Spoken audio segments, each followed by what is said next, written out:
Su Hao looked around in confusion at the antique Chinese-style room. Countless questions arose in his mind. Su Hao, an orphan from Earth, was an ordinary young man in his early 20s full of youthful vigor. Though quick-tempered, he had a kind heart and a strong sense of justice. Perhaps it stemmed from the emotional void he had experienced since childhood. He remembered reading a novel when suddenly he lost consciousness, and now he found himself here. Memories flooded into Su Hao's mind.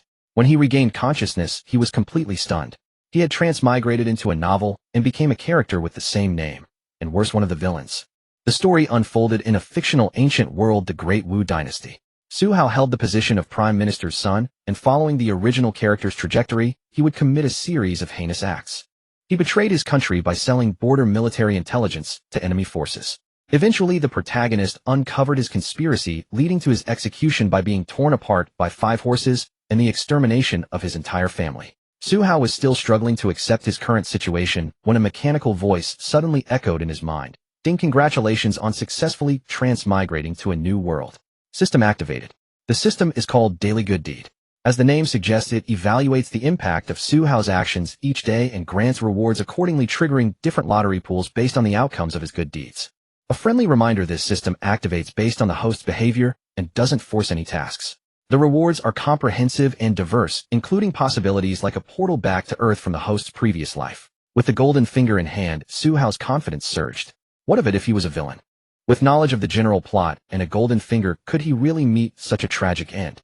With renewed confidence for his new life, Su Hao walked to the bronze mirror in the room and carefully examined his face, which was identical to his past life.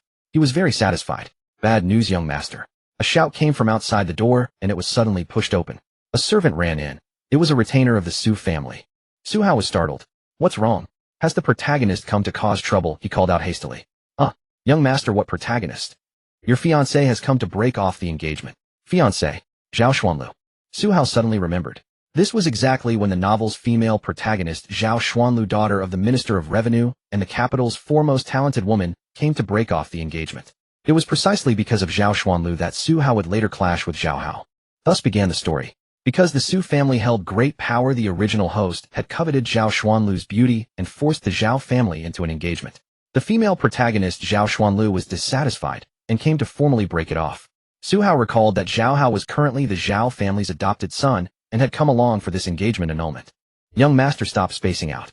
Master is waiting ahead and says he wants to take you to the Zhao residence for an explanation," the servant urged. "Let's go." Su Hao smiled and picked up the folding fan beside him. In the main hall of the Prime Minister's residence, a middle-aged man in official robes with a stern expression looked at the young man and woman standing at the center of the hall. "Miss Zhao, your father hasn't even come in person to break off this engagement. I wonder if this is your own decision or that of your Zhao family." The middle-aged man asked in a stern voice. "Prime Minister, when you and my father arranged this engagement, I was unaware. Moreover, I cannot see how Su Hao, who idles about the capital all day, bullies others, and commits evil deeds, could be a suitable match for me. This engagement must be broken." The young woman who spoke, dressed in an elegant light cyan blue long dress, was indeed the foremost talented woman, Zhao Xuanlu, who had come to break off the engagement. The dissatisfied-looking man standing beside her was the protagonist, Zhao Hao, who was now like a brother to Zhao Xuanlu and accompanied her to annul the engagement. Sitting upright in the main seat was the current Prime Minister, Su Cheng. Upon hearing Zhao Xuanlu's words the next moment, Su Cheng slammed the teacup in his hand onto the table fiercely. "Insufferable arrogance. To insult my son before my very eyes. Do you truly think the Prime Minister's residence has no one to defend it? Seize these 2 ignorant youngsters. I will personally go question Minister Zhao on how he raises his children." No sooner had Su Cheng spoken than 4 or 5 martial artists rushed in from outside, surrounding Zhao Xuanlu and the others. Zhao Hao clenched his fists and stepped forward. "Sister, don't be afraid. I'm here." Just as tensions reached a breaking point, a voice suddenly rang out from outside, "Enough." Everyone turned to look at the doorway. Su Hao strode in. Upon seeing Su Hao enter, Su Cheng said, There's no need to be angry. Today I will surely get justice for you." Su Cheng doted on his only son Su Hao excessively, which is why Su Hao had grown so arrogant in the capital. Su Hao looked at his benefactor father in this life with a hint of regret in his eyes. "Enough. It's just a broken engagement. Do you want to make a scene in front of everyone? If you don't want to marry me, I don't want to marry you either. If you don't want to marry me, I don't want to marry you either." Su Hao said this nonchalantly. Su Cheng looked surprised at these words. His prodigal son was acting differently today. Normally he would never give up anything he wanted so easily. "Young master, he's just a wet-behind-the-ears kid. We'll take him down in no time." The guards hastily pledged their loyalty and moved to attack Zhao Hao. But in the next moment, Su Hao moved with the speed of a sprinter and kicked the speaking guard in the buttocks. How dare you be so bold? Get out of here. Don't you have work to do at home? Su Hao scolded. Several guards were bewildered. They glanced at Su Cheng. Although Su Cheng looked puzzled, he waved his hand, and the guards quickly bowed and exited. Su Hao then walked toward Zhao Xuanlu, but was blocked by Zhao Hao. What do you want to do? Zhao Hao asked with great hostility. This is my home. You're asking what I want to do. What are you the one calling off the engagement? Su Hao glanced a few more times at the book's foolish protagonist, finding nothing particularly remarkable about him. Do you really agree to cancel the engagement? Zhao Xuanlu spoke up. Su Hao glanced at his fiancée. Indeed, she was a classical beauty with an air of scholarly elegance. But to Su Hao, accustomed to modern women with long legs, she was merely a novelty. Hand over the marriage contract. Su Hao extended his hand. Zhao Xuanlu and Zhao Hao exchanged glances before placing the marriage contract in his palm. Without even looking at it, Su Hao tore it apart and tossed it into the air. All right, Miss Zhao, you're free now. We're done. Su Hao said cheerfully. Su Hao, are you serious? Zhao Xuanlu asked in disbelief. What else would I be? Don't pull that act of pretending you don't want to let go after I'm gone. Su Hao quickly distanced himself. You bastard, stop talking nonsense. Zhao Hao scolded displeasedly. Enough, shut up. I'm already being generous. Take your precious sister and fly off together. Don't bother notifying me about the wedding. It'd be too forward given how unfamiliar we are. Su Hao impatiently urged them on. Su Hao, don't talk nonsense. Zhao Hao is my younger brother. Zhao Xuanlu emphasized resentfully. Whatever. I have one requirement. Keep your distance from now on, preferably never contact me again. A good ex should be as dead to you. Can you manage that? And you, Zhao Ritian, stay as far away from me as possible. Su Hao said to both of them with disgust. My name is Zhao Hao. Zhao Hao emphasized discontentedly. Zhao Xuanlu's beautiful eyes widened in surprise. This fellow seemed to be the one unwilling to go through with the marriage. Su Hao didn't want to waste his breath any longer. He waved his hand. Show them out. The servants waiting at the door hurried in and escorted the two out. Ding host has completed today's act of kindness, fulfilling another's happiness by supporting Zhao Xuanlu's feelings and preventing the act of bullying a woman. Reward based on the consequences of this event: 1 draw from the silver prize pool. The system's voice made Su Hao even happier. This engagement had to be broken. He didn't want to waste time dealing with Zhao Ritian. This counted as doing good, a pleasant surprise. He'd draw the prize later. Didn't he notice his cheap father staring at him? You don't have anything to do today, do you? Su Cheng asked with some confusion. What could I possibly have to do? By the way, let's consider this engagement matter closed. Su Hao quickly reminded his father not to cause trouble for him. The next moment, Su Cheng suddenly patted Su Hao's shoulder and laughed loudly. Oh, what are you doing? You scared me. Su Hao asked dissatisfiedly. Haha, your father is pleased. I'm glad my son can see through matters of romance and love. I'm comforted knowing you've grown sensible. Rest assured, I'll certainly arrange a good match for you. Su Cheng said earnestly. Su Hao's lips twitched. Does this count as being sensible? Old man, you only see me shielding you from the storm, without wondering where the wind and rain come from. However, Su Hao also understood. The Su family hadn't had many descendants. His mother had passed away after giving birth to him. Over the years, Su Cheng had been both father and mother. Despite being such a high-ranking chancellor, he hadn't taken any concubines, mainly because he feared Su Hao would suffer. It could be said that for Su Hao's sake, Su Cheng had given him everything.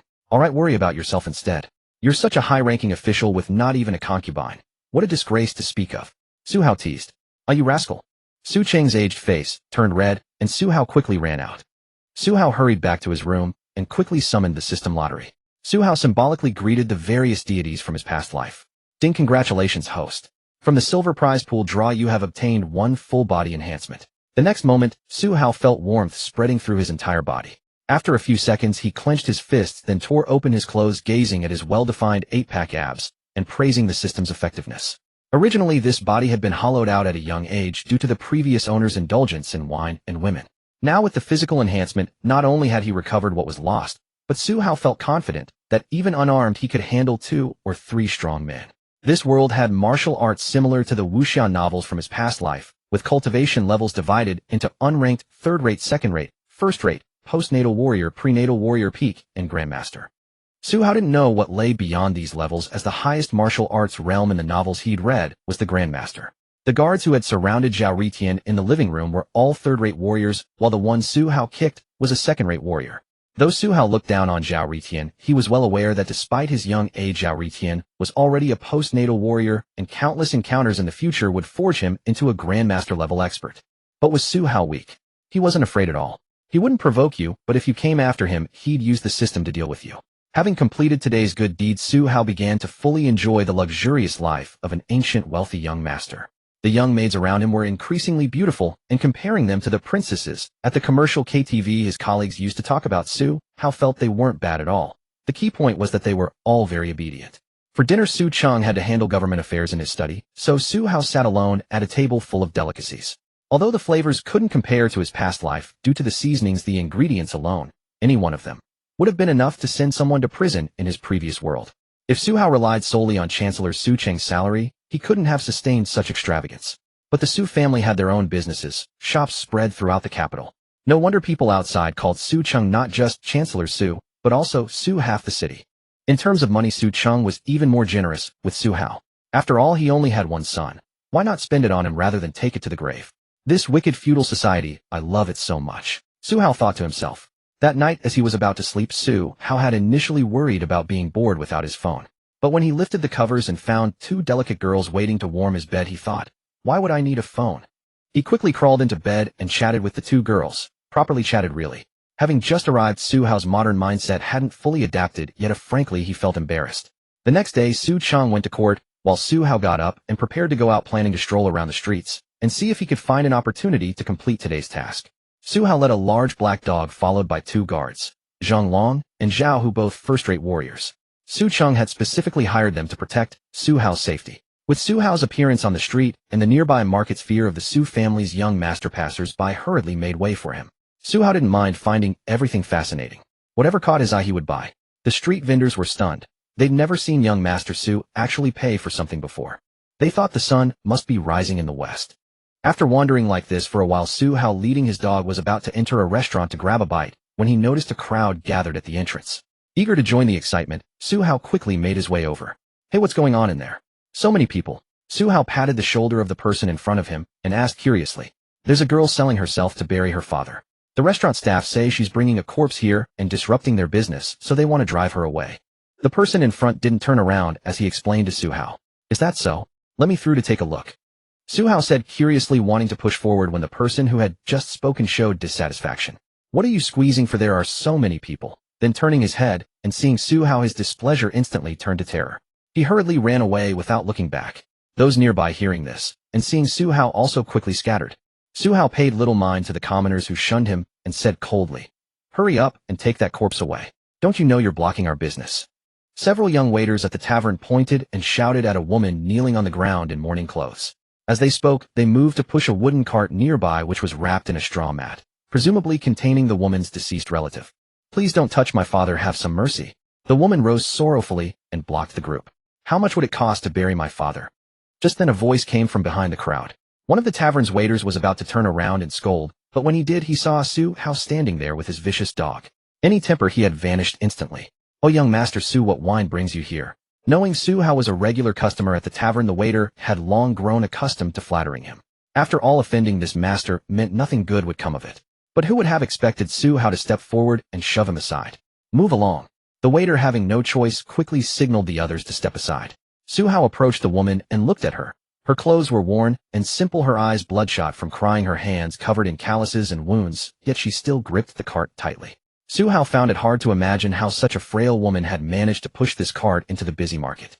I'm asking you, how much silver do you need? The woman looked up at Su Hao, her expression troubled as she glanced between him with his vicious dog and the fearful stares of the surrounding commoners, then back at her deceased relative on the cart. F5. As she began to speak, Su Hao gestured to Zhang Long and Zhao, who behind him. Bring 50 taels. Zhang Long didn't hesitate, pulling out a 50-tael banknote. At Su Hao's signal, Zhang Long nodded and walked over to the woman, handing her the money. The woman was stunned. She had actually meant to say 5 taels. In this era, gold and silver were the hardest currency, and a family's annual expenses for food and clothing rarely exceeded 2 taels. This was also why no one wanted to buy this woman. 5 taels could purchase 2 decent maids from the agency. That's too much. 5 taels is enough for me, the woman said honestly to Su Hao. Take it. I rarely carry small change. To me, 5 taels and 50 taels make no difference. Su Hao waved dismissively.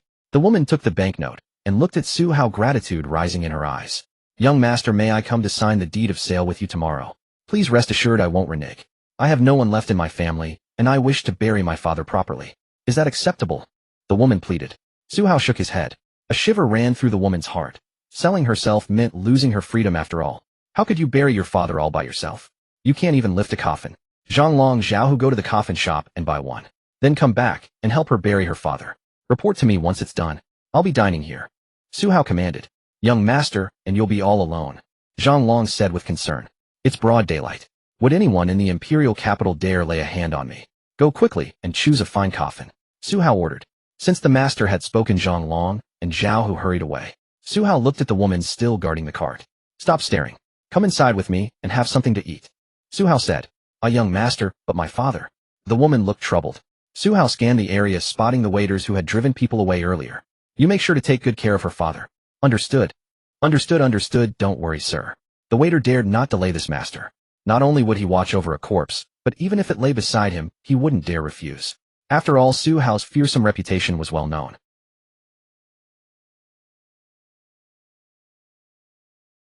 The woman, perhaps overwhelmed by the series of tragedies that had struck her family in recent days, finally found a lifeline and wept with emotion.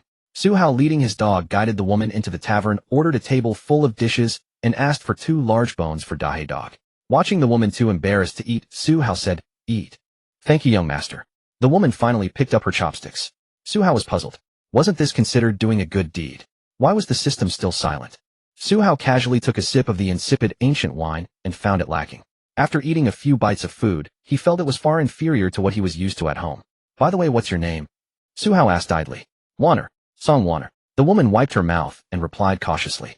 No sooner had she finished than Su Hao nearly fell off his chair. What did you say? Song Wanner. The woman nodded. Yes, young master. If you dislike the name, please bestow a new one upon me. Song Wanner said obediently. Su Hao shook his head. This was too coincidental. He knew this woman. She was the female lead in the novel, extremely popular with readers. She sold herself to bury her father, was bullied, and was later rescued by the male lead. She then served as his maid, working tirelessly and obediently. How could all these details line up so perfectly? Selling herself to bury her father, being bullied. But where the hell is Zhao Ritian? Is the male lead still asleep? Su Hao thought to himself. He never expected that by simply doing a random act of kindness he would run into the male lead's destined love. Young master, did Wanner do something to upset you? Song Wanner noticed Su Hao's expression shifting between surprise and anger, and worried she had done something wrong. Su Hao snapped back to reality. No, it's nothing to do with you. Your name is very pleasant. Just eat. We'll finish up, and Zhang Long and Zhao Hu should be back soon. Su Hao said. Song Wanner nodded and lowered her head to eat. This pitiful female lead hadn't had a proper meal in days. She was truly starving, eating so hastily. Su Hao poured her a cup of water and handed it over. Eat slowly. Order more if you're not enough. Su Hao's casual reminder almost brought tears to Song Wanner's eyes. After a while, the two of them and the dog finished their meal and left the tavern. Zhang Long and Zhao Hu had not yet returned.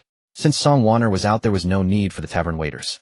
Su Hao casually tossed them some silver coins to dismiss them and asked them to bring out 2 chairs. Su Hao sat by the roadside, amusing himself with the dog. The passers-by all curiously watched this strange sight. Suddenly, several figures approached from nearby. Su Hao, what are you doing here? A sharp reprimand came. Su Hao looked up and saw that the newcomer was Zhao Ritian, along with Zhao Xuanlu and several people dressed as scholars. Damn it, so you actually show up. Do I need to report to you, Zhao Ritian, about where I am? Su Hao said irritably. At this moment, Zhao Xuanlu noticed Song Wanner, who looked sorrowful beside them. Su Hao, are you bullying this woman again? Zhao Xuanlu pointed at Su Hao and scolded. Damn it, ex-wife, if your eyes aren't useful, donate them to someone who needs them. Su Hao retorted sarcastically. You, this ruffian. Why are you guarding this girl? Who is your ex-wife? Zhao Xuanlu was nearly bursting with anger. Miss, you've misunderstood. I sold myself to bury my father, and the young master helped me. From now on, I belong to him.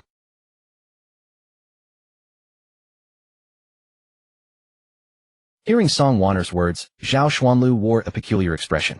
Did Su Hao actually have the nerve to be this generous? Did you hear that, ex-wife? I'm doing a good deed here. Now apologize to me. Su Hao said with pent-up anger. Zhao Xuanlu coldly snorted and ignored him. At this moment, Zhao Hao stepped forward, glancing at Song Wanner. Miss, I am Zhao Hao. If you are in distress and need silver, I am willing to help. But you absolutely must not take money from this scoundrel. Zhao Hao spoke to Song Wanner without reservation. What the hell, Zhao Ritian, are you even speaking human language? So my money is fake or something? Su Hao retorted directly. Just as Song Wanner was about to speak, Zhao Hao interrupted her, his gaze sweeping across the surroundings. Miss, you may inquire anywhere on the streets of the capital. Everyone knows the infamous Su Hao, son of the Prime Minister. A despicable young noble who bullies innocent people and harasses women. If you fall into the hands of such a person, you will be ruined. I repeat, I am willing to help you. With this move of Zhao Hao, Su Hao was genuinely disgusted. Damn, you've really mastered the art of flattering the high while trampling the low. However, noticing the murmuring among the bystanders growing louder, Su Hao understood that he was the villain, and everything Zhao Ritian said was true. He glanced at Song Wanner and realized this must be the terrifying correction of the world. Those two were meant to be together. Understanding this, Su Hao stood up. Su, how dare you deny that what I said is not the truth? Zhao Hao assumed Su Hao was about to make excuses. Young master, Su has ears, speak a little louder, damn it. How unlucky. Su Hao had no desire to engage further with Zhao Ritian and prepared to leave with his dog. Just then suddenly Su Hao's sleeve was tugged. Young master, where are you going? Don't you want Wanner anymore? Su Hao turned to see Song Wanner's pitiful expression. Damn, this was too powerful. Su Hao's heart trembled. Song Wanner's words clearly indicated her choice. Ding host has completed today's act of kindness, saving the tragic life of the female lead Song Wanner. Originally, Song Wanner would die from blocking a fatal blow for the protagonist Zhao Hao. Due to the host's intervention, Song Wanner's fate has changed. Reward based on event consequences: 1 silver lottery draw. After receiving the system notification, Su Hao immediately used the lottery. Because he saw Song Wanner's final fate, he made a firm decision. Zhao Ritian, you cannot hold on to Wanner. Give her to me. Su Hao prayed in his heart for a boost in strength. Ding, congratulations to the host. Silver lottery reward obtained. Character from the taking of Tiger Roar, Ding Xiu. I get it, the money-grubbing swordsman Runji. Where is the system? Su Hao asked urgently. The character will arrive at the host's side in 2 minutes. Characters summoned by the system are 100% loyal to the host. After receiving the system's answer, Su Hao looked at Song Wanner, who had brought him good fortune, and gently stroked her head. Rest assured, from now on stay with young master. Su Hao gave Wanner a definite answer. Wanner wiped her tears and nodded with a smile. Young miss, you are confused, Zhao Hao interrupted unhappily. Young master, I do not know what kind of person your family's master is, but in Wanner's heart my young master is the best person. I have said that Wanner belongs to the young master for this lifetime. Wanner had already changed her address for Su Hao to young master. Did you hear that, Zhao Ritian? Wanner and I are willing. What are you meddling in? Hurry up and scram with my ex-wife. Su Hao didn't give Zhao Ritian a good face. This is too much. Did I fuck your mother? Su Hao was speechless. Su Hao, you have insulted me so. I will not let this go. Take this. Zhao Hao attacked in a rage. Zhao Hao, stop. Zhao Xuanlu had not expected Zhao Hao to suddenly strike. After all, the situation was clear. Su Hao was willing to spend money, and this girl was willing to follow him.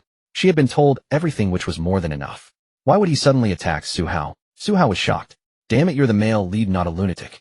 Can't win with words, so you insult me. Shit, why haven't Zhang Long and Zhao Hu returned yet?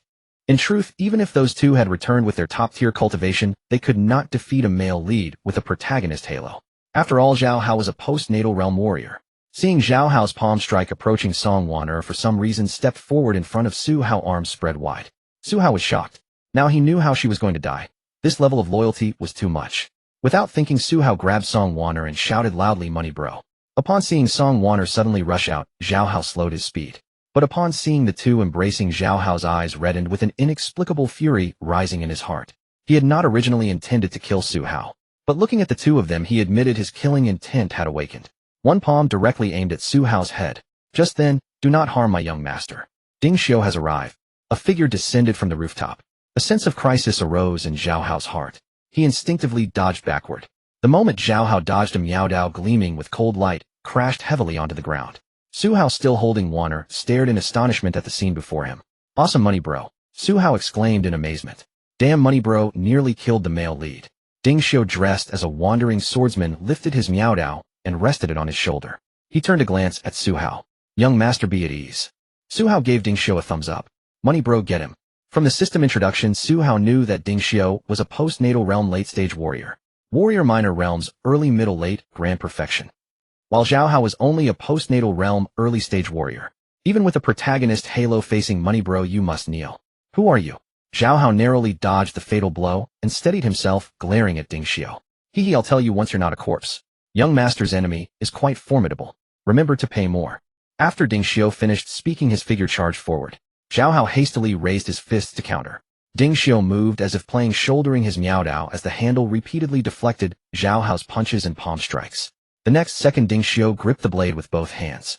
His entire body spun into the air like a whirlwind, and he brought down a mighty slash titled, "Slashing the Legendary Hero." Zhao Hao panicked and dodged, falling backward to the ground. "Wow, nice move." Su Hao watched excitedly, like a live martial arts film. At this moment, Zhao Xuanlu anxiously ran to Su Hao's side. "Su Hao, quickly tell your man to stop." "On what grounds?"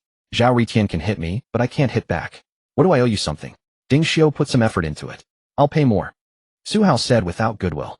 Zhao Xuanlu was stunned by the retort. Then she saw that on the battlefield upon hearing pay more, Ding Xiu seemed to have instantly received a buff. Without waiting for Zhao Hao to steady himself, he struck with the handle a heart-piercing elbow. Zhao Hao was sent flying, spitting blood, and crashed to the ground again. "Oh, you're quite cautious, kid. A heart-protecting mirror," Ding Xiu said in surprise, staring at Zhao Hao. "Su Hao, please quickly make him stop." Seeing her brother beaten and vomiting blood, Zhao Xuanlu forgot everything else and urgently begged Su Hao. Su Hao ignored her, but was astonished. As expected of the male lead, he still wouldn't die.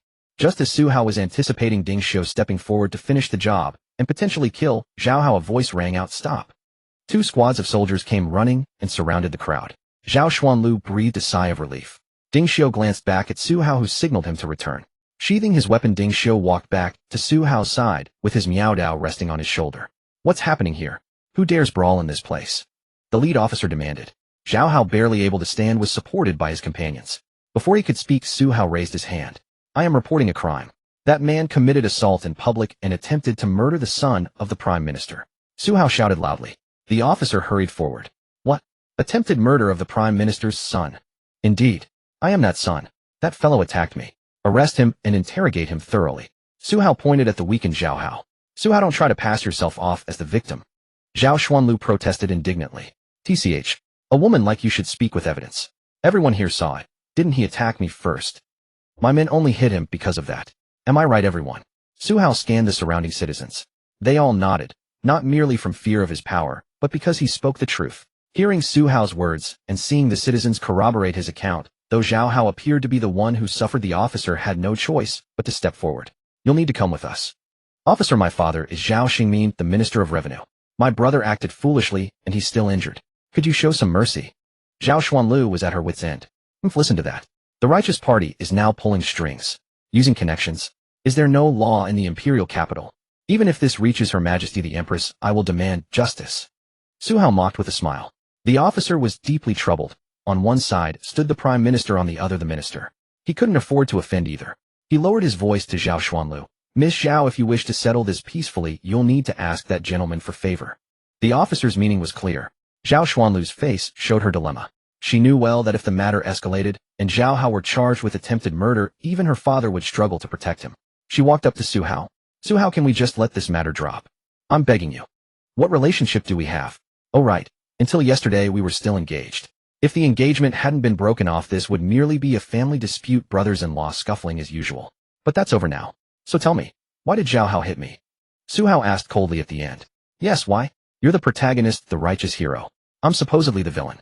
But I never provoked you or wronged you, yet you came at me wanting to kill me at." Hearing Su Hao's words, even the talented Zhao Xuanlu showed embarrassment. "Can I apologize on his behalf?" As Zhao Xuanlu spoke, the sound of a carriage came from outside the crowd. Zhang Long and Zhao Hu had arrived. Young master, are you alright?" They rushed over with anxious voices. "Where have you been so long? Where's the coffin?" Su Hao asked. "In the carriage, young master." "Who offended you?" "We'll get revenge for you." Zhao Hu was straightforward, his expression fierce as he stared at Zhao Xuanlu. "Alright, take your unlucky brother and get out of here. I don't have time for you. And stay away from me in the future." After Su Hao finished speaking, he turned to Song Wanner. "Zhao Hu, go get the coffin. Wanner, let's send your father on his final journey." As Su Hao spoke, Zhang Long and Zhao Hu hurried to prepare the carriage. Ding Xiu glanced at the soldiers, then whispered near Su Hao, "Young master, should I finish that fellow off later?" "Forget it. He's unusually slippery and hard to kill. Keep your distance from him in the future," Su Hao instructed. Ding Xiu made it clear he only acknowledged the young master and money. Whatever the young master commanded, he would follow. Zhao Xuanlu watched Su Hao lead his people away. The officer, seeing Su Hao had dropped the matter hastily, took his men and left as well. Zhang Long and Zhao Hu placed Wanner's father into the coffin. The group drove the carriage outside the city to the family's backyard where a grave had been prepared. Zhang Long and Zhao Hu had been quite reliable. Not only had they bought the coffin, but also a memorial stone. Ding Xiu used his Miao Dao to carve the inscription for Wanner. Su Hao and the others watched Wanner weeping before her father's grave. They did not rush her. After some time, Wanner stood up. "Young master, I'm sorry for making you and the brothers wait. One of the young master must discuss something serious with you," Su Hao said gravely. "Please speak, young master," Wanner said nervously. "In the future, if you encounter danger, your first priority must be to protect yourself. Do you understand?" One sentence left Wanner stunned. "Young master is more valuable than Wanner. Wanner should be protecting the young master." "What do you mean more valuable? When faced with life and death, all lives are equal. No one is more valuable than another. Being alive in this world is precious. Live well, do you understand? Su Hao said, pointing to her father's gravestone. Your father would want you to live safely and peacefully. Su Hao spoke earnestly. Wanner nodded with tears in her eyes. Young Master Wanner will listen and understands. Su Hao smiled and ruffled her hair. All right, let's go. We'll buy you some new clothes on the street. Following the young master, you may lose money, but you must never lose face. Su Hao said, fanning himself. Then the group went shopping. Su Hao was truly astonished. He had dated girls in his previous life. Of course, he had experience accompanying a girlfriend shopping.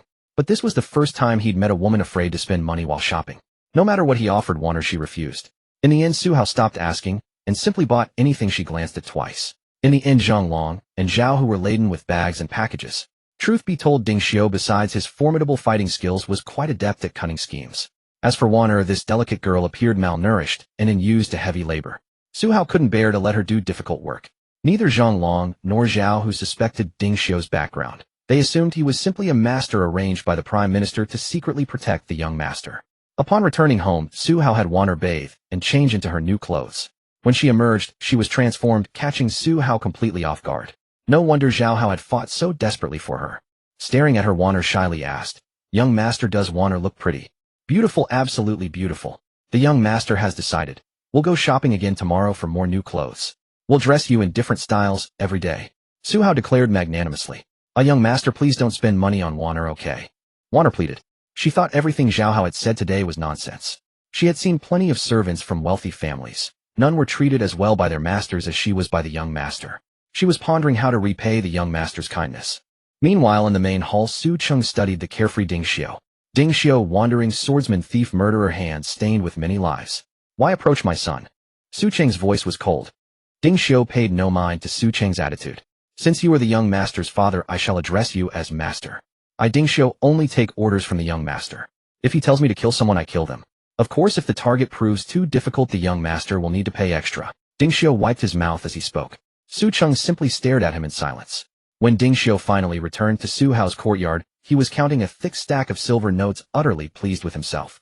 Meanwhile, Su Hao lay on a rocking chair while Wanner gently massaged his shoulders. Well, my father was quite generous, wasn't he? Su Hao asked without opening his eyes. Haha, young master, the old master truly has wealth. Ding Xiu chuckled without any reservation. Su Hao had anticipated this before returning home. Ding Xiu's appearance would inevitably lead to an identity investigation by Su Cheng. The system had assigned Ding Xiu the identity of a wandering swordsman, one who would take any job for the right price. Su Hao had simply instructed Ding Xiu to demonstrate unwavering loyalty to him, promising that rewards would follow. And indeed it had worked out exactly as planned. Having served as chancellor for years, Su Cheng understood that discerning character and utilizing talent was fundamental. A man like Ding Xiu, greedy and scrupulous, mattered little. What truly counted was his loyalty to his own son.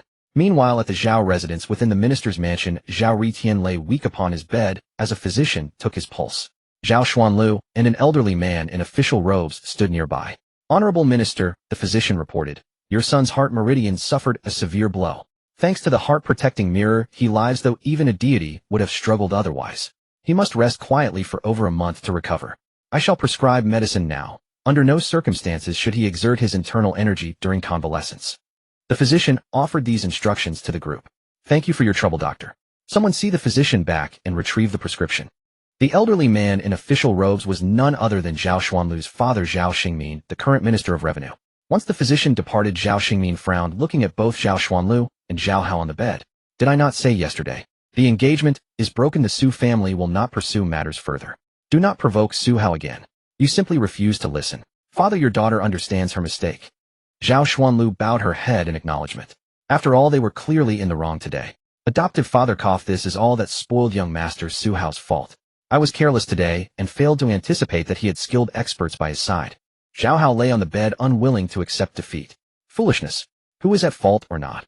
I tell you, Zhao, Su Hao is Su Cheng's son. No one will concern themselves with right or wrong. What do you think the chancellor's mansion is?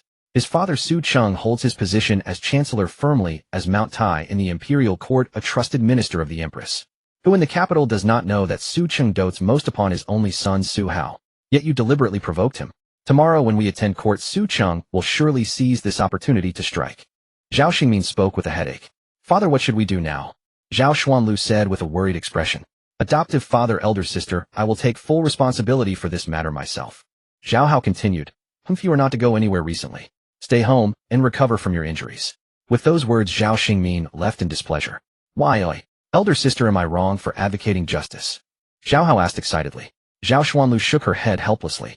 Little Hao, what you did today was indeed incorrect. Rest well and recover. Zhao Xuanlu left those words behind and also turned to depart. Zhao Ritian's eyes widened in fury. Su Hao.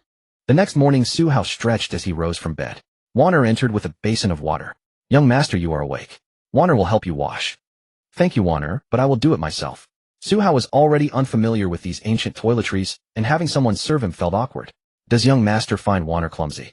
Wanner will learn. Wanner said somewhat dejectedly. To repay Su Hao, she had diligently asked the maids in Su Hao's courtyard how to properly care for him. Learning Su Hao's preferences, Su Hao could only ask her to help him wash, having to praise her work. On the third day after his transmigration leading to He and accompanied by Wanner, Ding Xiu Zhonglong, and Zhao Hu, young master Su set out to do good deeds. As soon as they reached the street, two pitiful beggars approached and blocked his way. Have mercy, sir, please give us some food. Zhonglong and Zhao Hu were about to shoo the beggars away when Su Hao surprised them by stopping them. Did you see that, eh? Su Hao looked at those around him in astonishment. Young master, what are you talking about? What did you see? Wanna asked.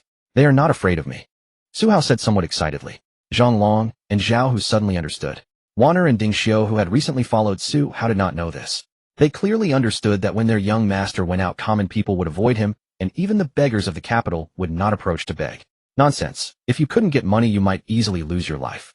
You are not beggars from the capital, are you? Su Hao asked curiously. Both beggars were bewildered. Why ask about their origins when begging?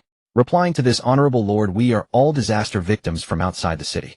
We had no means of survival and came to the city to beg. One beggar explained. At this moment, Song Wanner also spoke up. Young master, they are not lying. Recently, there have been many disaster victims near the capital. It seems their homeland has had no rain, and they fled here along the way. Hearing this, Su Hao remembered. There seemed to be such a passage in the book, famine victims flooding into the capital, but the national treasury was insufficient and relief efforts had no solution for a long time. The male protagonist Su Hao, witnessing this scene, devised some method for disaster relief. Through his adoptive father, the Minister of Revenue, he presented a proposal to the Empress, ultimately succeeding in settling the disaster victims and gaining the Empress's favor.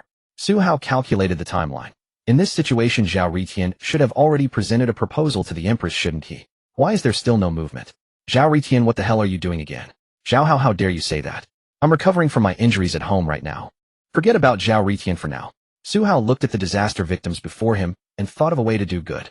He truly did not understand disaster relief. Although he had read many novels while they were just novels, Su Hao did not believe he could solve the court's problems with a few words. But solving the plight of these victims before him, he was quite interested. It was just about money after all. Are you very hungry? Su Hao asked. The two beggars nodded. Sir, have mercy. Don't worry, I can feed you until you're full, but you need to help me with a favor, okay? Su Hao asked. The two beggars did not hesitate. Starving disaster victims did not care about anything. As long as there was food, that was all that mattered. Okay, go back now and contact the disaster victims. Bring as many as you can. Tell them that in 2 Shurchen at the gate of the Chancellor's mansion, we will distribute kanji and grain. By then I'll let you two eat first. Su Hao said. The two beggars' eyes lit up. Really? Sir, you're not lying to us, are you? What are you talking about?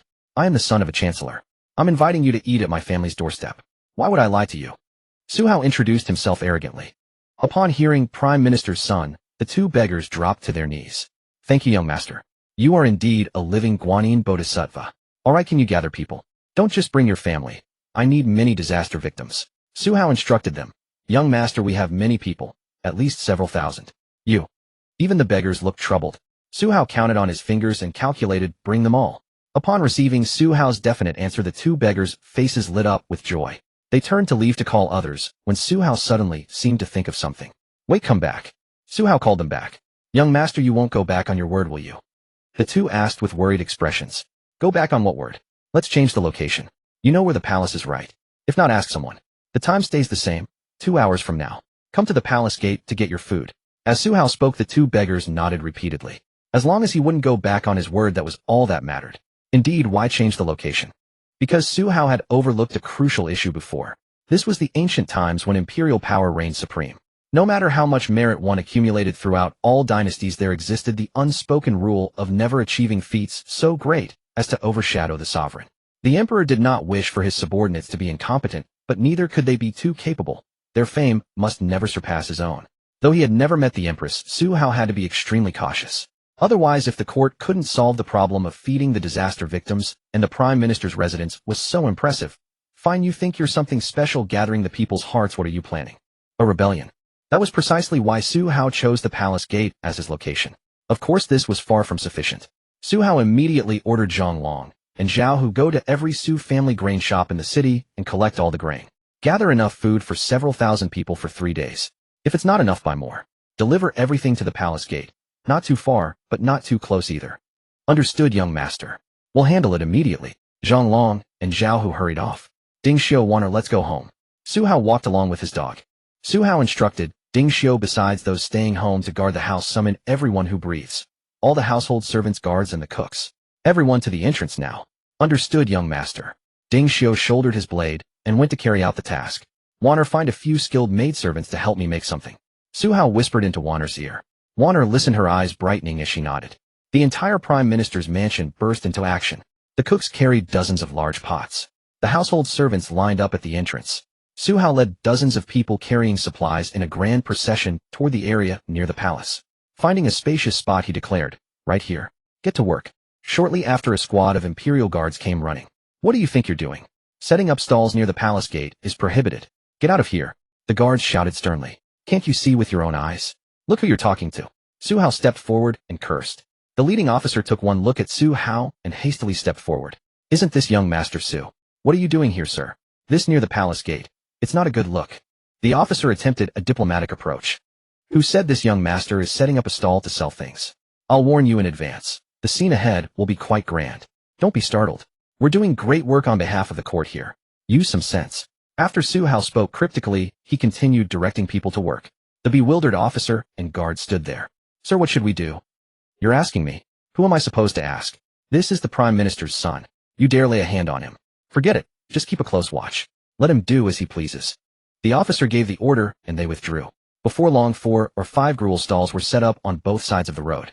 In the distance, carts came rumbling forward in grand procession. Young master, we're here.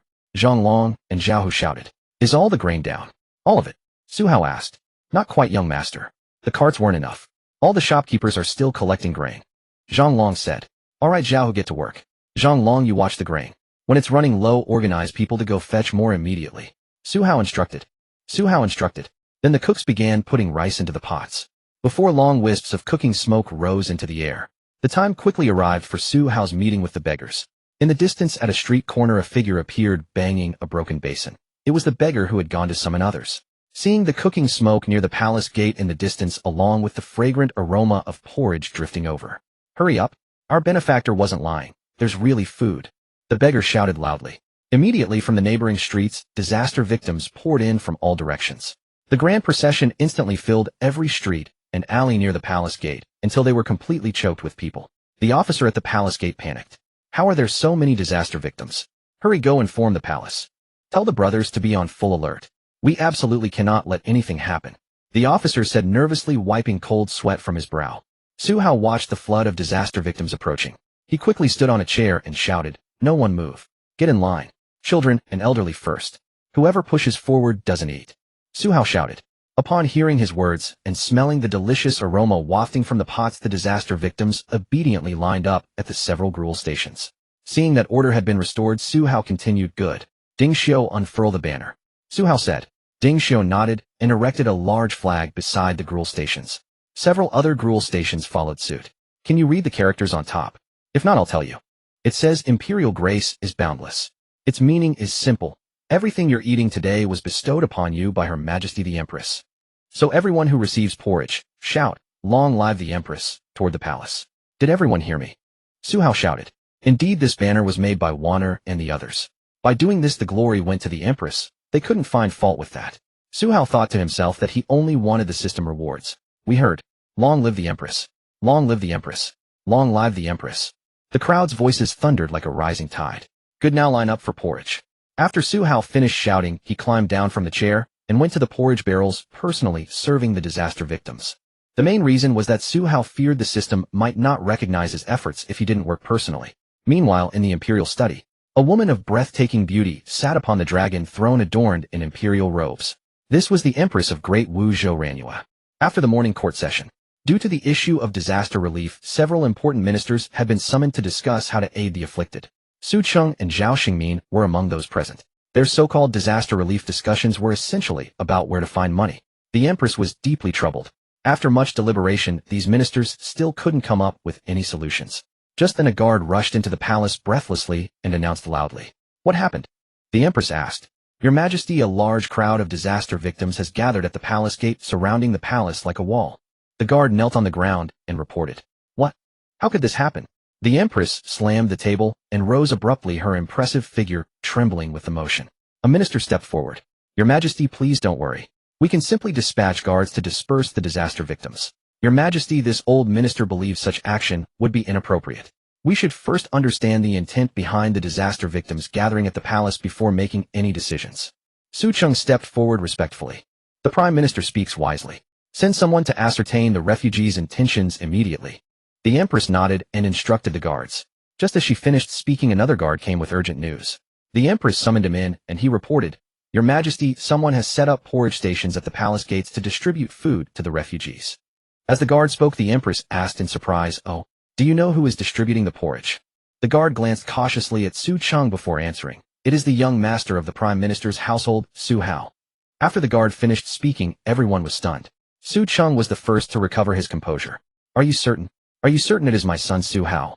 All the ministers present, including the Empress herself, knew that the Prime Minister's family had a notorious playboy in the capital.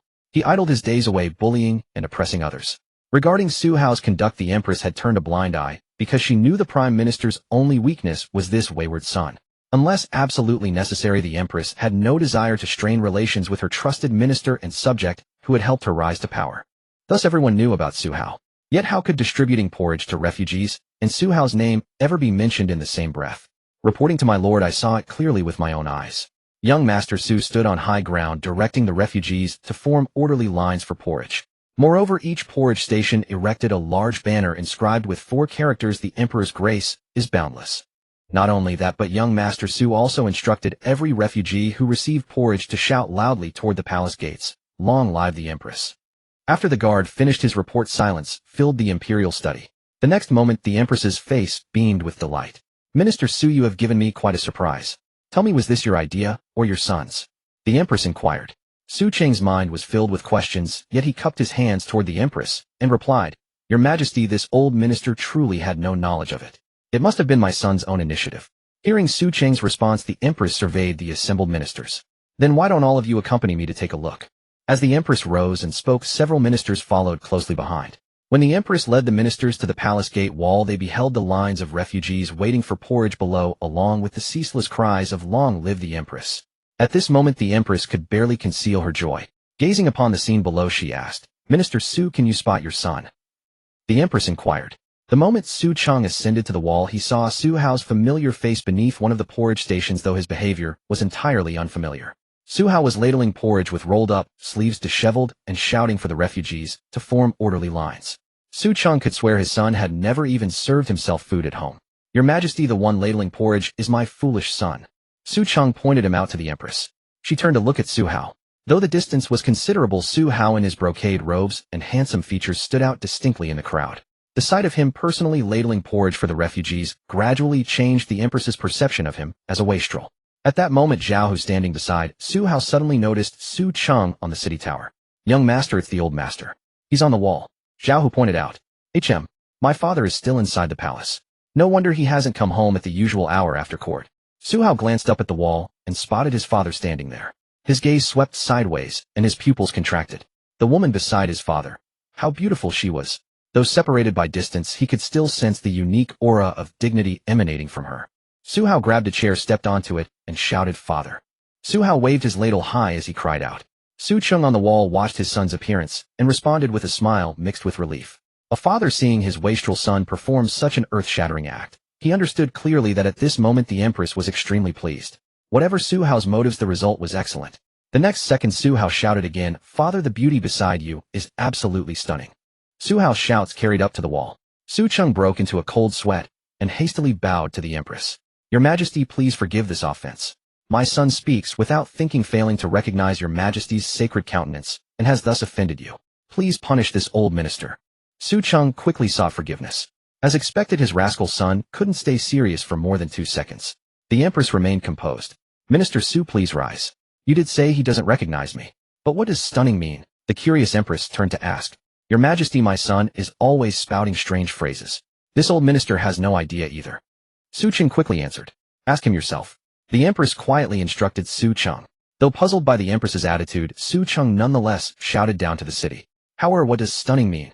Hearing his father's question, everyone on and below the wall turned their attention.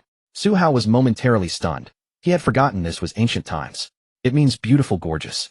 This girl is very beautiful. Absolutely magnificent. Everyone, isn't she beautiful? Su Hao bellowed at the top of his lungs, finishing with a thumbs up.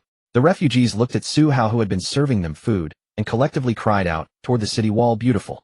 So beautiful. At this moment, although the Empress still didn't understand those final words Su Hao had used, the ever-dignified Empress understood perfectly that Su Hao was complimenting her beauty. The praise of nearly 10,000 commoners caused a faint blush to spread across her cheeks. She softly murmured, libertine. Su Cheng watched the Empress's retreating figure and felt beads of cold sweat form on his brow. Power loves beauty, I understand. But if you set your sights on the Empress, how could I possibly arrange that for you? I'd have to rebel. Before long, multiple porridge stations began operating simultaneously. Under Su Hao's insistence, they endeavored to ensure every refugee could eat their fill, greatly increasing efficiency. The refugees who received food were moved to tears. Among the refugees, an elderly man led a group to stand before the porridge station. Elder, have you eaten? Come, let me serve you first. Young people, go to the back of the line. Su Hao, accepting everyone without exception, said as he ladled porridge. No, old man has already eaten, the elder declined. The next moment, he suddenly knelt on the ground with a thud. The refugees behind him followed suit. What the? Get up quickly. You're this old, it'll shorten my lifespan. Su Hao panicked and stepped out of the porridge station with his ladle. Please, benefactor, tell us your name. We shall forever remember your great kindness. The elder said emotionally. Su Hao was somewhat shaken by the scene before him.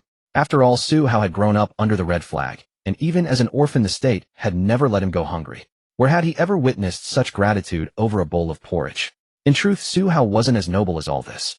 He simply wanted to do some good deeds without violating his conscience, earn some system rewards, and live well in this unfamiliar world. I'm just the one doing the work. If you want to give thanks, thank the Empress. Su Hao shouted to the refugees. After hearing his words, the elder understood Su Hao's intention.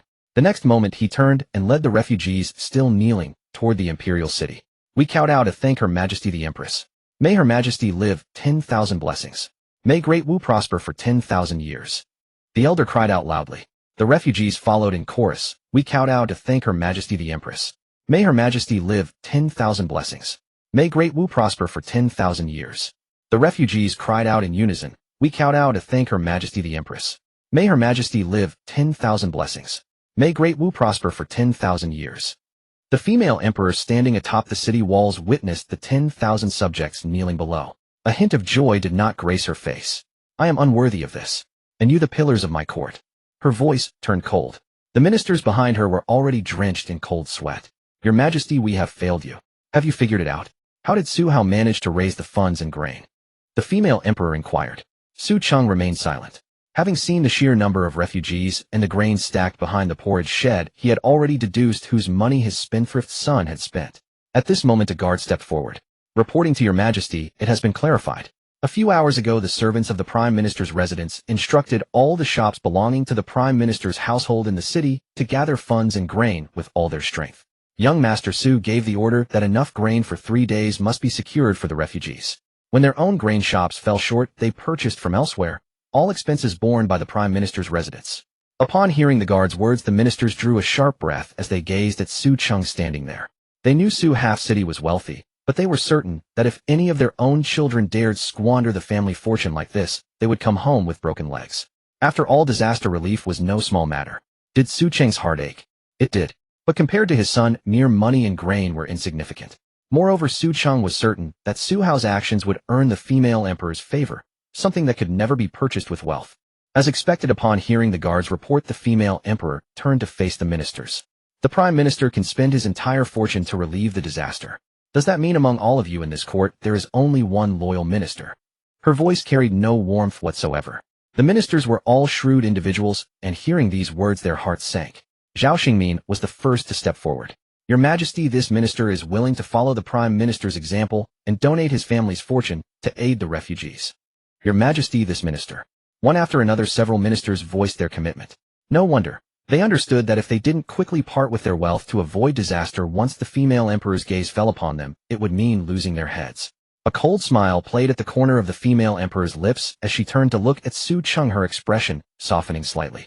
Minister Su, the silver grain and cloth donated by the officials shall be recorded by you. Arrange for people to distribute them to the refugees. This old minister obeys your command.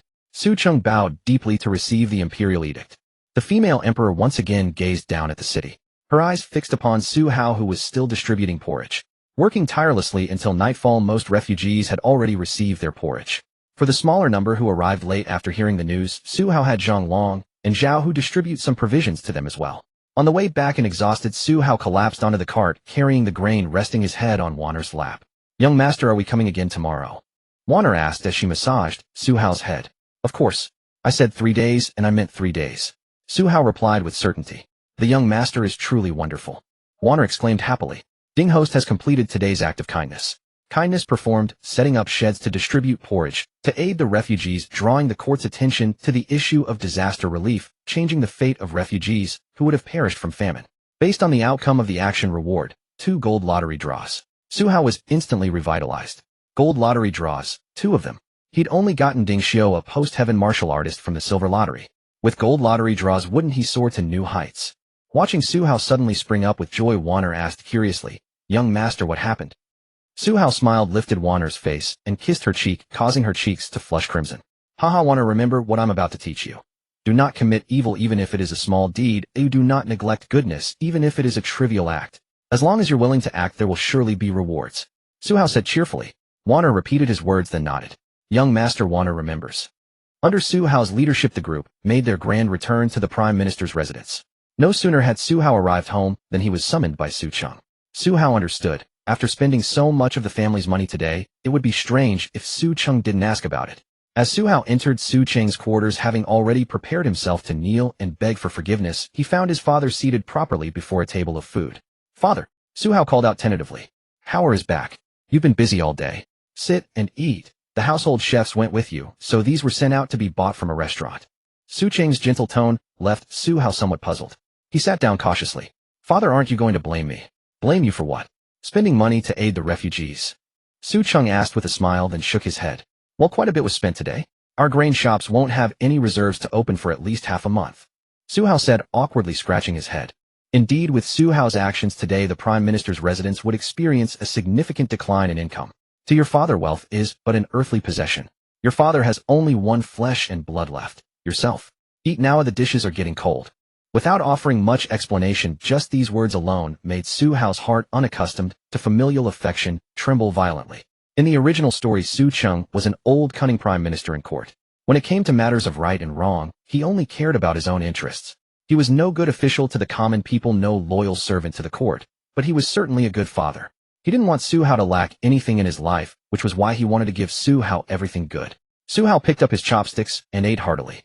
A smile graced Su Cheng's face as he sipped his wine. Elsewhere, the court ministers returned home and unanimously summoned their stewards to calculate their household wealth, then tearfully tallied the assets they would donate. At the Zhao household, Minister of Revenue, Zhao Xingmin, did the same. His rank was high, and the female emperor's gaze was fixed upon him more intently. Zhao Xuanlu watched her father calculate the household wealth. Father, what are you doing? What else? Sending money to the Prime Minister's residence, of course. Zhao Xingmin said helplessly. Upon hearing this, dissatisfaction crossed Zhao Xuanlu's face. Sending money to the Prime Minister's residence. Could it be that because of Su Hao's matter the female emperor is holding you accountable, father? Zhao Xuanlu imagined the situation developing as such. Alas, it is indeed because of that good-for-nothing, but even if the Prime Minister's residence didn't accept it, this money would still have to be sent. Zhao Xingmin said with resignation. Zhao Xuanlu didn't understand. Could it be that just because 2 officials' children fought the Ministry of Revenue had to pay such a heavy price? How could the female emperor favor the Prime Minister so one-sidedly? Seeing her intelligent daughter's confused expression, Zhao Xingmin explained. Today Su Hao used the Prime Minister's money and grain under the banner of the female emperor to set up sheds at the city gates and distribute porridge to the refugees. Her Majesty took the opportunity to use the Prime Minister as an example, compelling the ministers to donate money and grain for disaster relief. Daughter, tell me, could that money not be given? After Zhao Xingmin finished his explanation, Zhao Xuanlu thought she had misheard. Father, who did you say? Su Hao? You mean the Su Hao from the Prime Minister's residence? Who else could it be? Today from the city tower, father personally watched Su Hao distributing porridge to the refugees. Although the female emperor didn't show it, father could tell that Her Majesty was greatly impressed with Su Hao. The Prime Minister's residence is about to produce another remarkable figure. Su Cheng truly has excellent tactics and courage to go so far for the sake of paving the way for his good-for-nothing son. Zhao Xingmin believed all of this was Su Cheng's calculated plan. Zhao Xingmin believed all of this was Su Cheng's calculated plan. Zhao Xuanlu slowly recovered from her shock. So everything had been the Chancellor's scheme all along. She would rather believe this explanation than imagine that Su Hao could be a good person. At that moment, Zhao Hao's frail figure appeared, supported by a servant. Adoptive father, sister, regarding the refugees outside the city that you mentioned the other day, I have already devised a good solution. Please let me explain it in detail so I can present it to Her Majesty the Empress. Zhao Hao spoke to Zhao Xingmin with joy, but there was no look of approval. Instead, Zhao Xingmin wore an expression of helplessness. Refugees. People who can fill their stomachs. Can they still be called refugees? Have the steward keep proper records and ensure the accounts are clear. I'm tired. Daughter, help your father keep an eye on things. However, you should go back and recover from your illness. Zhao Xingmin left in disappointment. Zhao Hao was stunned. Sister, what's going on? Little Hao listened to father. Go back and rest properly. Zhao Xuanlu said helplessly. Zhao Ritian thought to himself, rest. Rest my ass. I'm a savior. Without me, what would become of the refugees? The refugees thinks we're eating just fine. Sister, what's really going on? Zhao Hao couldn't let it go and had to understand the situation. It's Su Hao. He gave away his family's wealth to relieve the refugees. The Empress, citing the Chancellor's example, had all officials donate money and grain. The refugees' situation should be properly resolved soon. Zhao Xuanlu told him the truth. Zhao Hao stood frozen, as if struck by lightning, then suddenly spat blood. Su Hao, it's you again. Zhao Hao said resentfully. Seeing him cough blood, Zhao Xuanlu quickly called for help. She couldn't understand why her usually graceful and compassionate younger brother had become so strange since yesterday. Su Hao had no idea about Zhao Ritian's situation. Even if he did, he could only applaud and cheer him on. Meanwhile, Su Hao had taken a bath, burned incense, and sat on his bed ready to draw prizes. He decided to greet the various deities from his past life first. System lottery. Ding, congratulations, host. From the golden prize pool double draw, you have obtained the strength of 9 oxen and 2 tigers and the ancient wealth-gathering gift package. Huh. Su Hao was confused about what all this meant. The next moment, that familiar sensation of bodily transformation returned. Seconds later, Su Hao joyfully felt the power in his clenched fists. Awesome. Understanding the meaning of the strength of 9 oxen and 2 tigers, Su Hao now possessed the power of a man born with supernatural strength. In his past life, he had been a weightlifting champion. Su Hao declared, "You hold the barbell, I'll lift you," effortlessly. After the initial joy, Su Hao still felt somewhat regretful that he hadn't drawn any martial arts to fulfill his dream of becoming a martial arts master. However, through the system's introduction, Su Hao understood that if it came to a pure contest of strength, even a postnatal expert couldn't harm him. Prenatal martial artists were a different matter. They had cultivated innate true qi, which could be projected outward, and that was no joke. The two existed on entirely different planes. Su Hao then reached into his system space, which could only store items drawn from the system. He opened the anime-style gift package, and the next moment golden light erupted. Ding Host has opened the gift package and obtained distilled liquor technology, papermaking technology, and glass firing technology. Su Hao was surprised. It was indeed these 3 items. As everyone knows, if you travel back to ancient times and don't know how to brew liquor, make paper, or craft glass, you deserve to stay poor. When Su Hao first arrived, he hadn't considered creating inventions from scratch, but the results were predictable. He genuinely didn't know how. They could only explain the basic principles at best. It wasn't Su Hao's fault. Who the hell prepares for time travel anyway? Now things were perfect. He had everything. Moreover, the system thoughtfully included 100 finished products for each technology stored in the system space. What use is this to me? Isn't the Chancellor's mansion wealthy enough? Su Hao pondered this. But then he realized, although his father's attitude today had been nonchalant, thinking about today's expenses, if he kept spending money on good deeds like this, even a mountain of gold in the Chancellor's mansion would be squandered. He needed money to make money. With an open mind, Su Hao simply lay down and slept. The revolution had not yet succeeded. Comrades still needed to work hard. The next day, young Master Su arrived at the palace gate as promised with a group of people to continue relieving the refugees, but he was dumbfounded upon arrival, because the refugees had already begun lining up for porridge. Someone's stealing my work, Su Hao thought in surprise. Ding Xiao, let's go and see which bastard is competing with me for this position. Su Hao called Ding Xiao and they headed toward the porridge tent. Upon hearing there was work, Ding Xiao grabbed his meow blade and followed. When the two approached and took a look, Su Hao was stunned, while Ding Xiao wore a complicated expression. Young master, if I'm not mistaken, the person at the front is your own flesh and blood, a beloved relative. That'll cost extra. Su Hao was speechless and kicked Ding Xiu directly. Get lost. You know it's my own father, and you're still asking me to pay extra to chop him. Su Hao cursed irritably. Indeed, the one directing all the soldiers and officers was none other than Su Cheng. Ding Xiu rubbed his buttocks, thinking to himself how the young master could have such immense strength. As a postnatal martial artist, he had barely avoided having his defense broken by that kick. This should count as a work-related injury, extra payment. Father, why are you here? Aren't you attending court today? Su Hao approached Su Cheng in surprise. Hao has arrived. I saw you were still sleeping this morning, so I didn't wake you.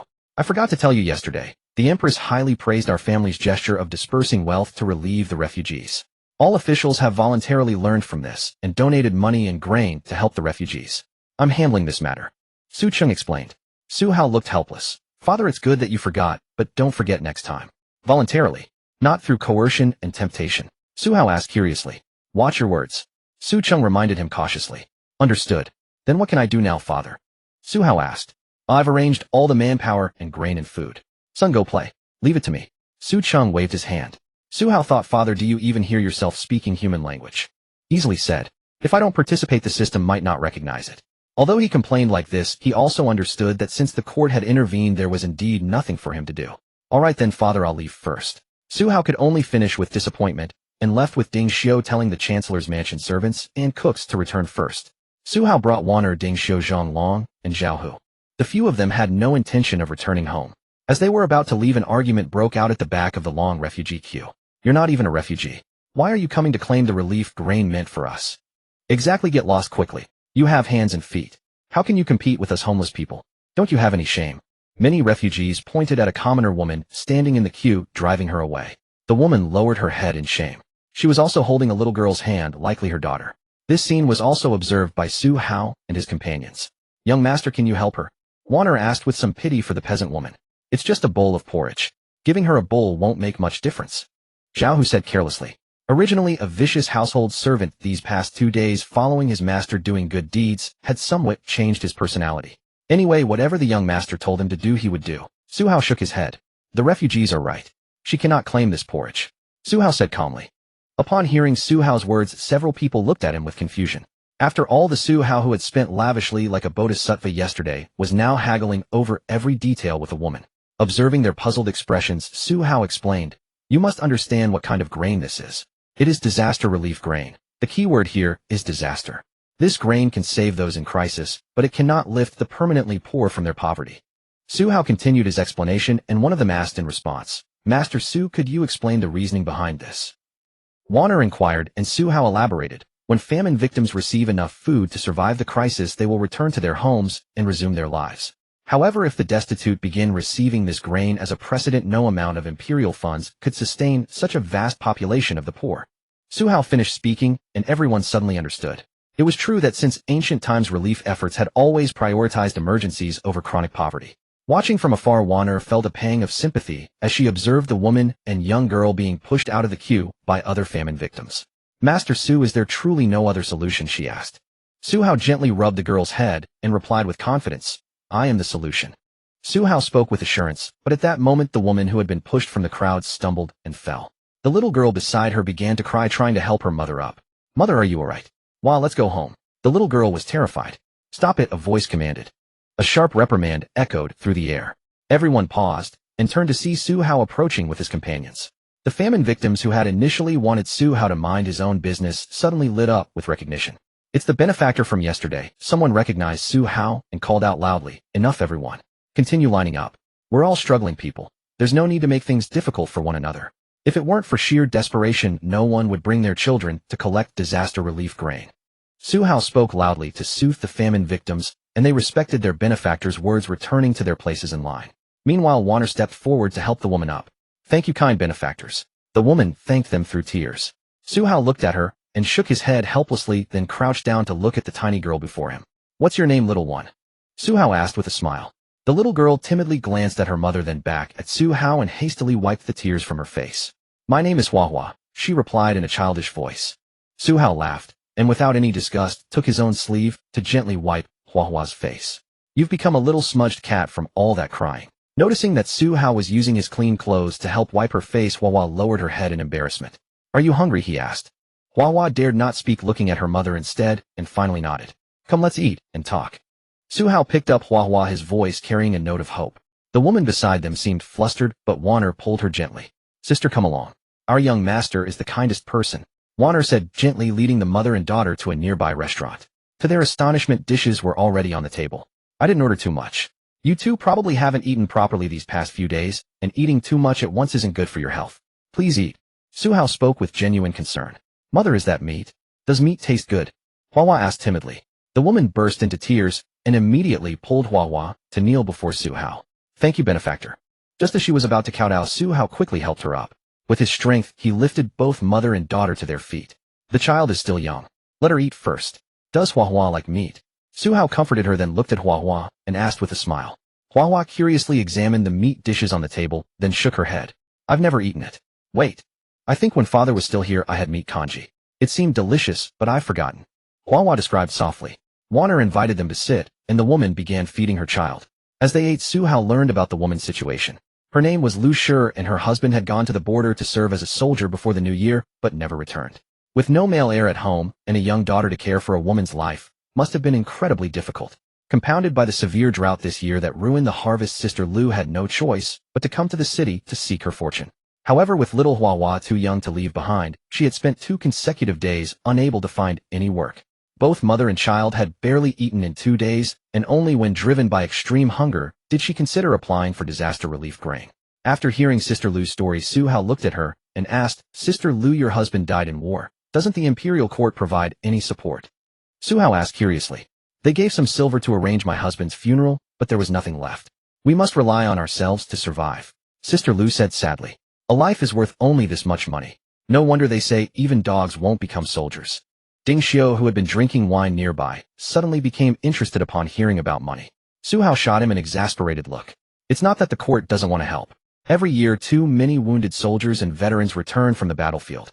There are many worse off than us. The court simply cannot help everyone. Sister Lu continued. Upon hearing this, Su Hao's eyes lit up. Sister Lu, can you get in touch with these wounded soldiers and veterans? Su Hao asked. After hearing this, Sister Lu shook her head. I only know where a few households that served with my husband are located. I don't know about others. But benefactor, I know where you might find out where they are. Sister Lu explained. Where? The Prince of Jinbei's mansion. People from the Prince of Jinbei's mansion often come to assist these veterans and wounded soldiers. Our family has also received their kindness. If the benefactor wants to know where these people are, the Prince of Jinbei's mansion would certainly know. After Sister Lu finished speaking, Su Hao murmured to himself, the Prince of Jinbei's mansion. The Yang family. He suddenly understood. Then Sister Lu, why didn't you and Hua Hua go to the Prince of Jinbei's mansion when you came to the city? They would have helped you, wouldn't they, eh? Wanner asked puzzledly. Sister Lu sighed. It's not that we didn't want to go. We heard that the Prince of Jinbei's mansion is already running a deficit each year just to support us military families. How could we shamelessly ask them for more help? Sister Lu spoke sincerely. Su Hao immediately had an idea. Sister Lu, you and Hua Hua have nowhere to stay now. Why not come to my house first? You can do some work within your capacity, and at least your food and shelter won't be a worry, Su Hao asked. Upon hearing these words, Sister Lu became so excited that she was about to kneel to Su Hao again, but he quickly stopped her. Then it's settled. Zhao Hu Yu and Wanner will take Sister Lu and Hua Hua home. Wanner, see to arranging some work for Sister Lu. Su Hao instructed. Yes, young master. Where are you going next? Zhao Hu asked curiously. I'm taking Zhang Long and Ding Xiao to the Prince of Jinbei's mansion. Su Hao stood up and said. Behind him, Zhang Long's eyes narrowed. Young master, absolutely not. It's common knowledge throughout the imperial capital that the Prince of Jinbei's mansion and our Prime Minister's mansion are not on good terms. Zhang Long reminded him thoughtfully. Su Hao of course knew this well. What am I going to deliver? Warmth, and they'll still beat me up. Su Hao deeply understood the relationship between the two, and his heart trembled slightly. They really would. Zhang Long muttered silently in his heart. In the end, the group split into 2 parties. Zhang Long and Ding Xiao drove the carriage, while Su Hao sat inside. Young master, aren't we buying any gifts? Such an awkward visit without anything. Zhang Long asked uncertainly. Su Hao lifted the curtain. As I said before, we're going there to solve their troubles. I shouldn't even expect them to treat me to a meal, let alone bring gifts. Su Hao spoke stubbornly. Hearing his words, Zhang Long had nothing more to say. The carriage soon arrived at the Jinbei Prince's mansion. Zhang Long, familiar with the route, got off to announce their arrival. After a long wait, someone finally came to invite Su Hao inside. Su Hao descended from the carriage and entered the Jinbei Prince's mansion with Zhang Long and Ding Xiao. The Jinbei Prince's mansion was the only hereditary non-imperial princely title in the Great Wu Dynasty. The Yang family had been loyal and heroic for generations, shedding blood and sacrifice to guard the borders. The current Jinbei, Prince Yang Xinzhong, was over 70 years old. His 3 sons had all died on the battlefield. In reality, the one in charge of the mansion was Yang Xinzhong's granddaughter Yang Wanqing, the #1 female warrior of the Great Wu Dynasty, appointed as the Tiange general by the Empress herself. If she were not a woman, she would have long inherited the Jinbei Prince Ti. Why did Su Hao feel uneasy about coming to the Jinbei Prince's mansion? The reason was all because of the troubles caused by his predecessor. Su Hao's predecessor had once casually encountered the female, General Yang Wanqing, on the street. Although she was a mere warrior, Yang Wanqing was also a stunningly beautiful female general with an aura of heroism. Su Hao, this lecherous scoundrel, was bold to the point of audacity. He harassed her in the street, and even boasted that he would marry Yang Wanqing. Could that Tiange female general tolerate such a cad? She struck directly. Not only did Su Hao's wicked servants get beaten, but Su Hao himself was beaten so badly that he couldn't get out of bed for half a month. Afterwards, Su Cheng was furious and went to the mansion to argue. Who knew that reality would teach Su Cheng a lesson? Civil officials shouldn't seek trouble with military warriors. The old Jinbei prince even brought out the dragon-beating whip bestowed by the late emperor. No wonder Su Hao said he was coming to the Jinbei prince's mansion, and Zhang Long was so panicked. He was truly afraid they wouldn't make it out alive. Su Hao gathered his courage and entered the mansion with his men. As soon as they entered, they saw many mansion soldiers practicing martial arts in the courtyard. They were tossing stone blocks high into the air, and every one of them looked at Su Hao with hostile eyes. Su Hao quietly approached Ding Xiao. If things really turn violent, do you think we can get out alive? I'm heavily injured, and you would certainly die. Ding Xiao said indifferently. What if I pay extra? No matter how much you pay, the outcome won't change. Hearing this, Su Hao's heart sank. He had been careless and let his arrogance get the better of him. But since they were already inside, the 3 of them arrived at the main hall. At that moment, in the Jinbei Prince's mansion main hall, a frail old man sat on the main seat. This was the old Jinbei Prince Yang Xinzhong. Standing beside him was a young man who hadn't yet dried the milk from his mouth. Yang Yanhua, the grandson of Yang Xinzhong and the younger brother of Yang Wanqing. It was precisely for the sake of this younger brother that Yang Wanqing had delayed inheriting the Jinbei Prince title, actually paving the way for the only male heir of the Yang family. This humble one, Su Hao, pays respects to the Jinbei Prince. It's been many years and your lordship's vigor remains unchanged. Flattery could penetrate any armor. As soon as Su Hao entered, he offered his respects. Now you have no excuse to beat me, right? Yanhua, check whether the sun is rising from the west today. How did the precious gem of the Prime Minister's mansion come to our Yang family's door? The old Jinbei Prince asked his grandson with a teasing look. Grandpa, a weasel paying respects to a chicken, harbors no good intentions. Yang Yanhua said with great arrogance. Hearing the mockery from both grandfather and grandson, Su Hao didn't mind at all. Your lordship, this humble one has important business to discuss. As Su Hao spoke, haha, what? Do you still want to lay claim to my daughter Wanqing? The old Jinbei Prince asked coldly. Su Hao, I think you're still craving another beating. With your wretched appearance, you still want to marry my sister. You should spit and look at your reflection first. Yang Yanhua cursed at Su Hao. You're too small-minded, isn't it? Su Hao said disdainfully, looking at both grandfather and grandson. The 2 were stunned. You little brat, if you have something to say, just say it. Don't be like your father, full of crooked schemes. The old Jinbei Prince scolded displeasedly. Anyone you pull from the Jinbei Prince's mansion is a man of iron bones. Don't bring up romantic matters as soon as something comes up. I said you're small-minded, and I was right. Su Hao spoke neither humbly nor presumptuously. Cut the nonsense. Su Hao, why are you here? Yang Yanhua couldn't contain his impatience and scolded. Su Hao tapped his fan. At least I'm a guest here. It's been so long, and not even a cup of tea has been served. Is this the hospitality of the Jinbei Prince's mansion?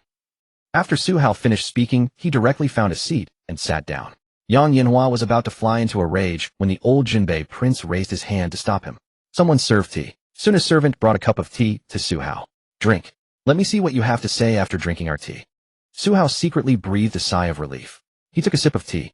Not bad, the tea was indeed mediocre. Putting down the teacup, then in front of your lordship, I'll stop beating around the bush. I'm here to request something. Su Hao said seriously. Su Hao, are you crazy? You came to my mansion to demand things. Yang Yanhua almost admired Su Hao's courage. Young people are so impetuous. When adults are speaking, children should play elsewhere. Su Hao said impatiently. You? Yang Yanhua was about to lose his temper when the old Jinbei Prince stopped him. Tell me what you want. I want all the veterans and disabled soldiers under the Jinbei Prince's mansion who have returned from the battlefield. The moment Su Hao spoke these words, the old Jinbei Prince stood up in surprise. You little brat, are you trying to rebel? Your lordship, don't joke like that. It could cost you your head. Besides, if I were going to rebel, would I want a bunch of old, weak, sick, and disabled people? Su Hao was also at a loss for words. Hearing Su Hao's words, the Jinbei Prince also breathed a sigh of relief and sat down. Then why do you need so many people? So many? Su Hao asked curiously. Otherwise, There are over 2,000 registered veterans and wounded soldiers in the mansion. You know nothing and come to demand people. The Jinbei prince scolded impatiently. Not bad, not bad. I can handle it. Su Hao calculated and nodded. Su Hao, what exactly do you want to do? Yang Yanhua couldn't bear the impatience and asked. Let me be honest. Every year your Jinbei prince's mansion provides financial support to these veterans. The expenses must be considerable, yet it's just a drop in the bucket and doesn't solve any real problems. Su Hao asked calmly. What does that have to do with you? Yang Yanhua responded with a reddening face. What Su Hao said was the truth. Before I came it had nothing to do with me. But now that I'm here. Halfway through his words, Su Hao stood up and bowed deeply to the Jinbei prince. I earnestly implore your lordship to set aside the grievances between our two families and let me give these veterans a way to survive. Su Hao said seriously. The old prince of Jinbei observed Su Hao's actions. You little rascal, what do you mean by this? Su Hao rose and faced the prince of Jinbei. I mean exactly what I said. Your Jinbei manor cannot provide for these wounded and veteran soldiers. But I can. Su Hao spoke each word with deliberate emphasis. Su Hao, on what grounds? You're merely a good-for-nothing wastrel. Yang Yanhua sneered dismissively. Simply because this good-for-nothing has money to spare. Su Hao proudly unfurled his folding fan as he declared this. Su Hao, are you aware of the consequences of mocking this old man? The prince of Jinbei asked coldly. Words alone mean nothing. I, Su Hao, am willing to sign a written pledge. If any soldier that Jinbei manor entrusts to me should lack food or shelter, you may deal with me as you see fit. Su Hao replied with earnest resolve. Truly. The old prince of Jinbei asked, somewhat stirred with excitement. Grandfather, you actually believe this fellow? Yang Yanhua remained incredulous towards Su Hao. The prince of Jinbei ignored him, fixing his gaze upon Su Hao instead. Then he sighed. Matters concerning the manor are no longer within my authority. Su Hao's eyes widened in disbelief. You must be joking, the young master cursed inwardly. After wasting so much breath, this old codger had the nerve to say he had no say in the matter. Just then voices echoed from outside the main hall. General, the servant's respectful tones carried in. The prince of Jinbei smiled and stroked his beard. The one with real authority has arrived. You may discuss matters with her. Su Hao turned in bewilderment. A magnificent female general in military attire strode into the hall with commanding grace. She completely ignored Su Hao and approached the prince of Jinbei. Grandfather, Wanqing has returned. Sister. Indeed, this female general was Yang Wanqing, the legendary Tian's female general. Ding Xiu crept to Su Hao's side and whispered urgently. Young master, do not provoke her under any circumstances. She is a peak master realm expert. Su Hao shot him a glare. I don't need you to tell me that. I've been beaten by her before. Yet Su Hao was equally astonished. Yang Wanqing was so young, yet her martial arts talent even eclipsed the protagonist's limelight. A peak master. This was the level that could eliminate him with a single punch without breaking a sweat. But truthfully, no wonder his predecessor had been audacious enough to covet others' wives. Yang Wanqing was genuinely beautiful, her figure even visible beneath the armor. Surely it must weigh a considerable amount. As Su Hao contemplated the matter of weight, Yang Wanqing and her grandfather exchanged pleasantries. The female general's sharp gaze then fell upon Su Hao. I heard in the military camp that someone came to our manor to cause trouble at you again, Su Hao. Upon hearing Yang Wanqing's words, Su Hao leaped as if a cat had stepped on his tail. Who caused trouble? Who the hell spread this nonsense? Calm down, please don't strike. I'm here to request personnel. Su Hao tactically retreated behind Zhang Long and Ding Xiu in fright. Requesting personnel. At Su Hao's words, Yang Wanqing spoke. Through gritted teeth, her face flushed with indignation. Su Hao was stunned. Had he said something wrong? He had only come for the veterans after all. Su Hao, you truly never learn. I've told you, I will never marry a good-for-nothing like you. Abandon this notion at once. Yang Wanqing rebuked Su Hao coldly. Good grief, this is already the second time I've explained since entering the house.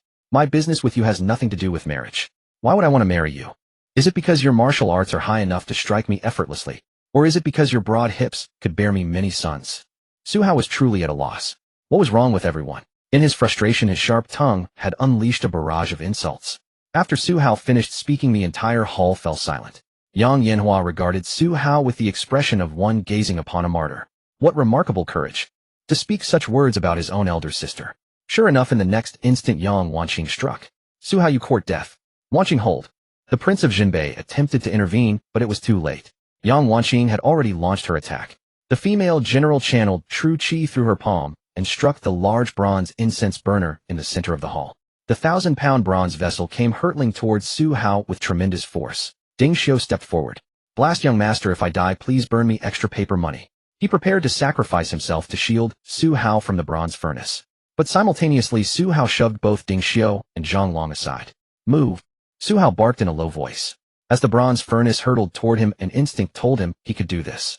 Su Hao chose to trust his intuition. The next moment, to everyone's astonishment, Su Hao mustered all his strength and caught the furnace. As for the innate true qi upon the vessel, Su Hao could not deflect it. He roared, channeling every ounce of his formidable strength, the power of 9 bulls and 2 tigers.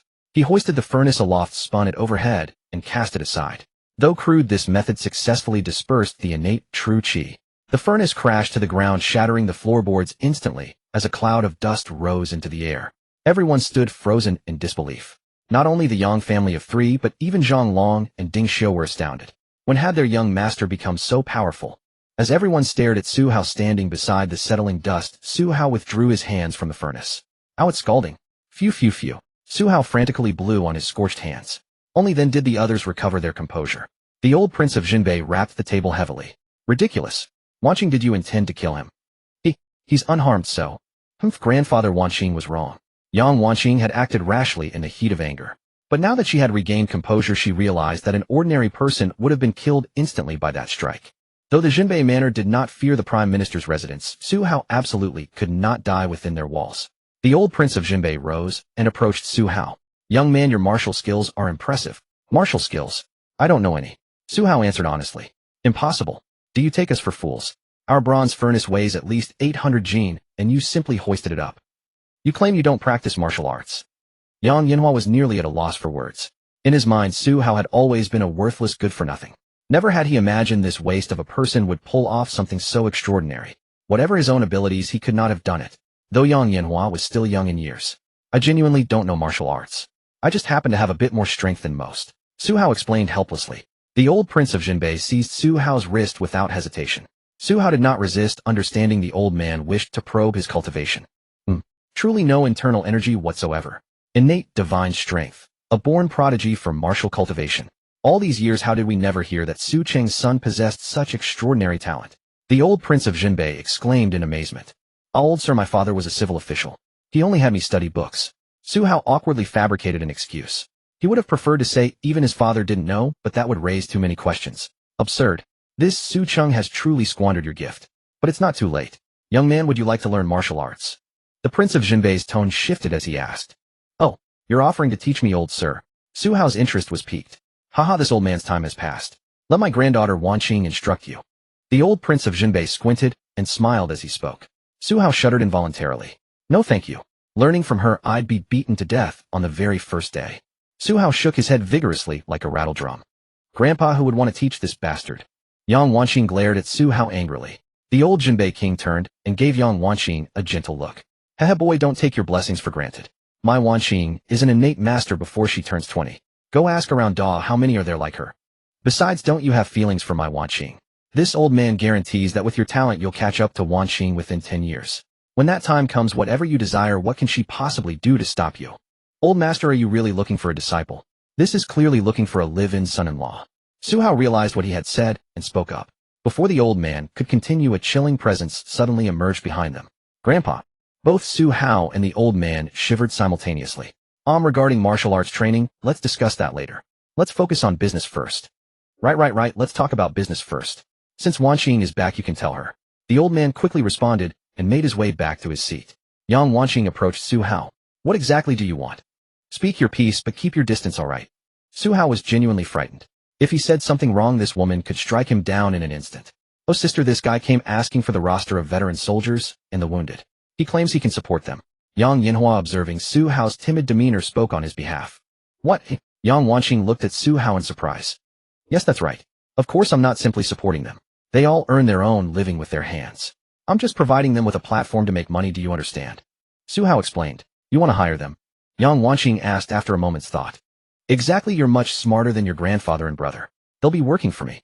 My family may not have much else, but we have plenty of shops. That needs no proof. I happen to be starting a business recently and need hands. As long as they can walk and move, I'll take them. Can you give me the roster this time?" Su Hao asked. "Why? What do you mean why? You have money. You could clearly hire ordinary commoners for labor. Why do you want those veteran soldiers and wounded men?"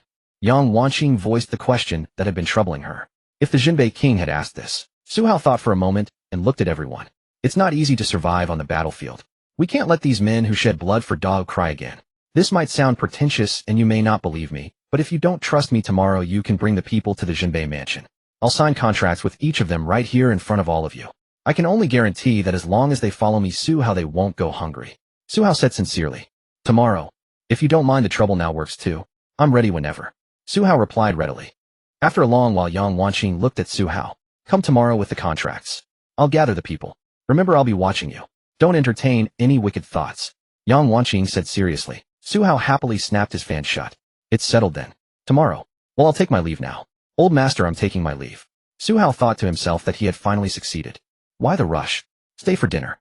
We can discuss martial arts practice while we're at it. The Jinbei king invited him. Su Hao was about to agree when he felt Yang Wanqing's gaze like a blade fixed upon him. Perhaps another time. By the way, I don't need to pay for this floor, do I? Su Hao pointed to the floor damaged by the copper stove and asked. Seeing Yang Wanqing remain silent with her cold piercing gaze. Let's go quick. Su Hao hastily signaled Zhang Long and Ding Xiu to slip away. Watching Su Hao flee in fright a faint smile flickered in Yang Wanqing's eyes. This Su boy isn't bad, is he? Before she knew it the old man appeared beside her and asked. Yang Wanqing quickly hid her embarrassed smile. He's just a bastard. Yang Wanqing said coldly. A sister, I think this kid isn't so bad. He doesn't seem as much of a bastard as they say. Yang Yanhua commented. Did you practice today? Yang Wanqing shot him a look of dominance and asked. Not yet. Then why aren't you going? Oh sigh, when will I ever be able to lift this thing? Yang Yanhua walked over to the copper stove and muttered to himself dejectedly. After Yang Yanhua left the old Jinbei king looked at Yang Wanqing. Grandpa, why are you staring at me like that? Yang Wanqing asked somewhat guiltily. Haha, Wanqing grandpa is old. From now on the Jinbei mansion depends on you and your brother. Your brother is still young and having no men in the house is never quite right. The old man said earnestly. Grandpa, before my younger brother grows up, as long as I'm here no one will be able to threaten the Jinbei mansion. Warfare ignited in Yang Wanqing's eyes. The Jinbei king helplessly shook his head thinking that if it weren't for his 3 sons dying in their prime, he wouldn't have to let his granddaughter abandon feminine attire for martial robes. On the other side, Su Hao had just returned to the prime minister's mansion when he saw Waner leading sister Lu and Hua dressed in clean clothes standing in his courtyard. Young master, Waner called out. Young master, young master. Sister Lu and Hua also called out in imitation. Su Hao smiled and squatted down to pat Hua's head. Hua, from now on, just call me brother, got it? Got it, brother. Hua smiled and called out in a childish voice. Su Hao stood up. Sister Lu, from now on you and Hua can stay at the prime minister's mansion. It's just my father and me here. There's no one else to worry about, and not much going on. I have many maids in my courtyard who can help watch Hua when they're free. You can take the child out to stroll when you have time. There aren't many rules. Su Hao arranged. Thank you, young master. Sister Lu said gratefully. Bronze pool lottery, that makes sense. If they hadn't met me, Sister Lu and her daughter's fate would truly be unpredictable. System draw. Ding, congratulations, host on the bronze pool double draw obtained lollipop 1 box exquisite rose bouquet 99 flowers. Nothing useful. Su Hao's appetite had simply been spoiled by the rewards from the past few days. Forget it, better than nothing. A box of lollipops, wouldn't I get diabetes after eating all that? But fortunately the system space has no time flow, so there's no need to worry about expiration dates. Su Hao looked at Hua beside him. Smiling, he took out a lollipop from his chest, actually materialized from the system space. He handed it to Hua. Watching Hua's curious expression at the beautifully packaged treat, wanting to reach for it, but afraid to touch it. What is this? Brother. The others also looked curious. Su Hao directly tore open the paper wrapper. He stuffed it into Hua's hand. Here, it's candy. Try it, Su Hao said with a smile. Hua obediently opened her little mouth and licked the lollipop. The next second her face lit up with joy. It's really candy, so sweet. Mama, is candy sweet? Watching Hua show the lollipop to Lu's sister with such delight, Su Hao felt a warm sense of satisfaction. Children in ancient times could be made this happy with just one piece of candy. Say thank you to young master. Lu's sister instructed. Thank you, brother. Hua repeated, then tried to pick up the candy wrapper Su Hao had discarded. Why did you throw it away? Su Hao asked. Hua looked a bit embarrassed. Hua wants to save it, so I can eat it slowly together with Mama. Not willing to eat it. Su Hao ruffled her hair. Go ahead and eat it. Brother has more at home. But you can only have one at a time, or your teeth will rot, understood?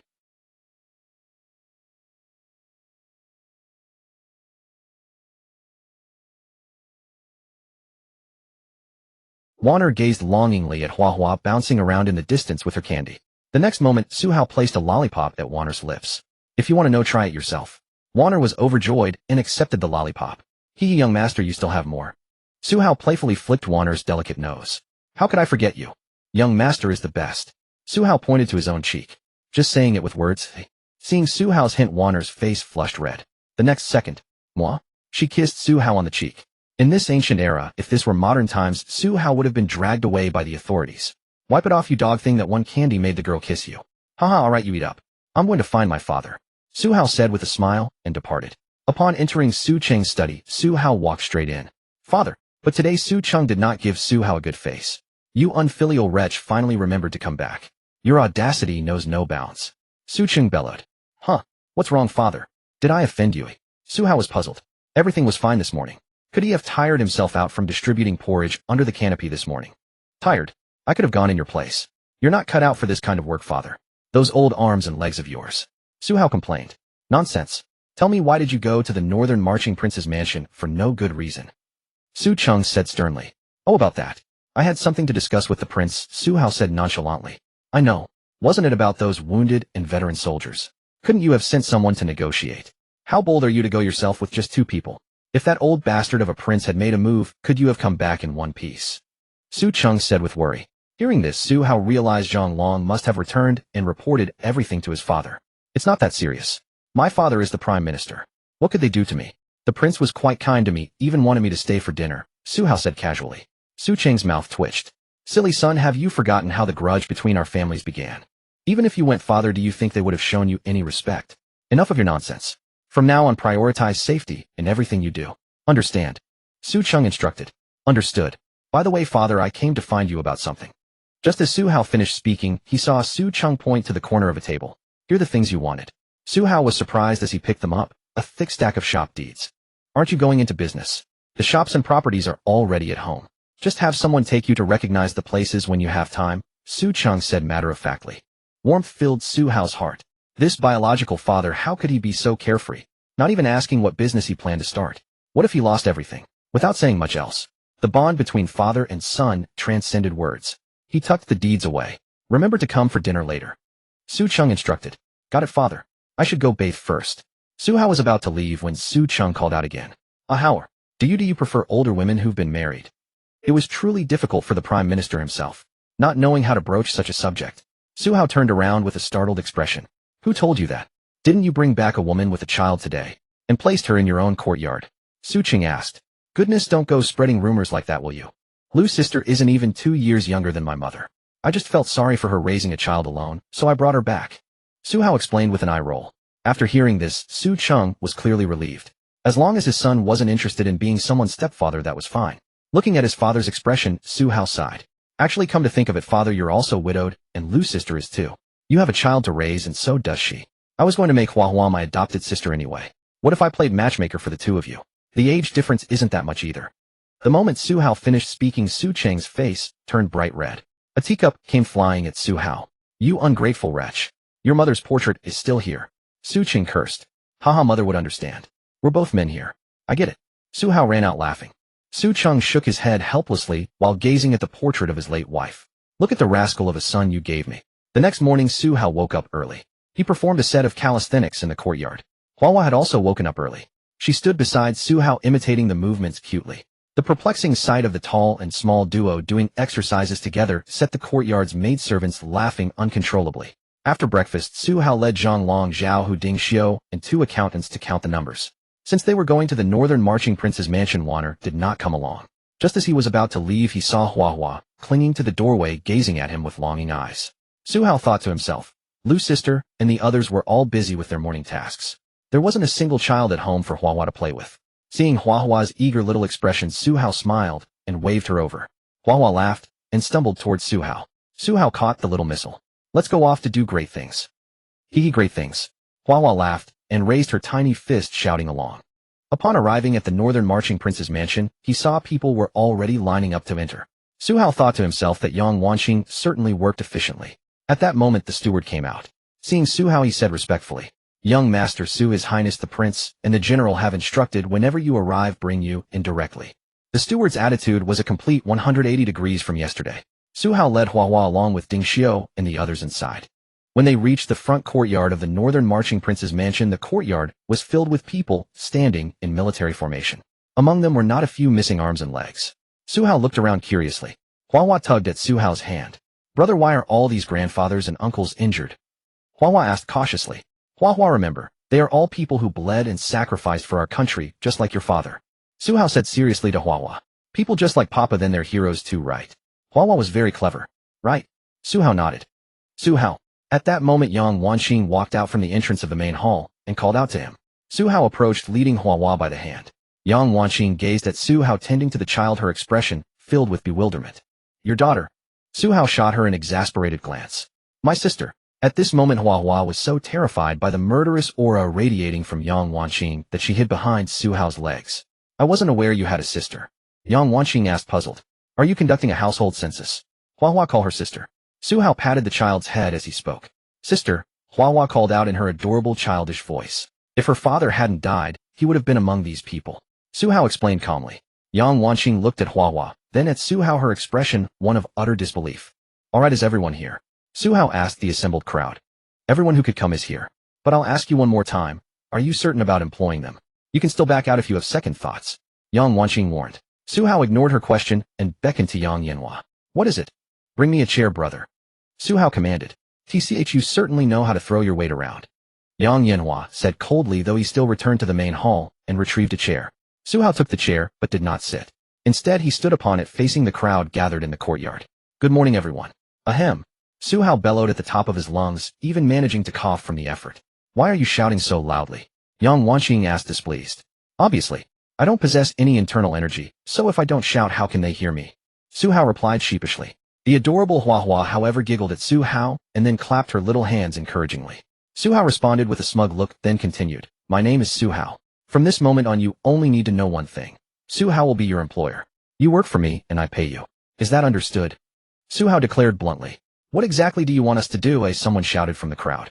Excellent question. What will you be doing? I run a major enterprise, and the business I conduct requires trustworthy people. That's why I've come to the Jinbei Prince's manor. General Yang has told me that you are all true heroes who have slain enemies on the battlefield. She said I could place complete trust in you. Now I want to confirm. Can you prove yourselves worthy of that trust? After Su Hao finished speaking, of course. The general has spoken, so we'll do whatever you need without hesitation. Right, we've already licked blood from our sword blades. Just assign the task to me. The crowd responded with confidence. Good, very good, excellent. Everyone here please line up in an orderly fashion. We will sign contracts. If any of you feel you are simply too old for the work, you may send another family member in your place. Gender is not a restriction, only that you can vouch for their trustworthiness. I will also pay referral fees for anyone you recommend. Then my people will record the information and tell you where to go tomorrow. After I take you to the shop the day after tomorrow, I will advance everyone's first month's wages. Do you all understand? Su Hao's throat felt like it was about to catch fire from all the shouting. Understood. Don't worry, employer. We're the right people for the job. You've chosen well. The old soldiers did not know how to speak elegantly, but their words were sincere. Zhang Long, Zhao Hu, and the others began organizing the crowd to sign contracts. Documents Su Hao had prepared in advance, complete with fingerprints. Su Hao, why did you deceive them with those words? Yang Wanqing walked over to where Su Hao was playing with Hua Hua and asked. Su Hao didn't even glance at her. What else should I have said? That I, Su Hao the great philanthropist, am graciously bestowing charity upon them. These are people who never fear death on the battlefield. Should I make them bow and scrape to me over a few scattered coins of silver? Do you think I deserve that? Su Hao's words struck Yang Wanqing's heart like a heavy hammer. Indeed, no one wishes to accept unearned charity from others, and least of all these battle-hardened warriors. Yet gazing at this young man who spoke of such matters with such casual nonchalance, Yang Wanqing felt the Jinbei Prince's manor owed him an immense debt of gratitude. But they are splendid, aren't they? I give them ample trust, and look how eagerly they respond, full of vigor. I believe they are precisely the people I need. Su Hao gazed with satisfaction at the crowd signing contracts in the distance. At this moment Yang Yanhua approached with a contract in his hand, his expression one of astonishment. Su Hao, have you gone mad? Yang Yanhua exclaimed in shock. Yang Wanqing snatched the contract and glanced at it, equally stunned. The wages specified were 3 times higher than the prevailing market rate, and that was only the beginning. If a family member falls ill and cannot afford treatment, inform the employer will handle it. If a family member passes away and burial costs cannot be met, inform the employer will handle it. If there are too many mouths to feed at home and you cannot make ends meet, inform the employer will handle it. This.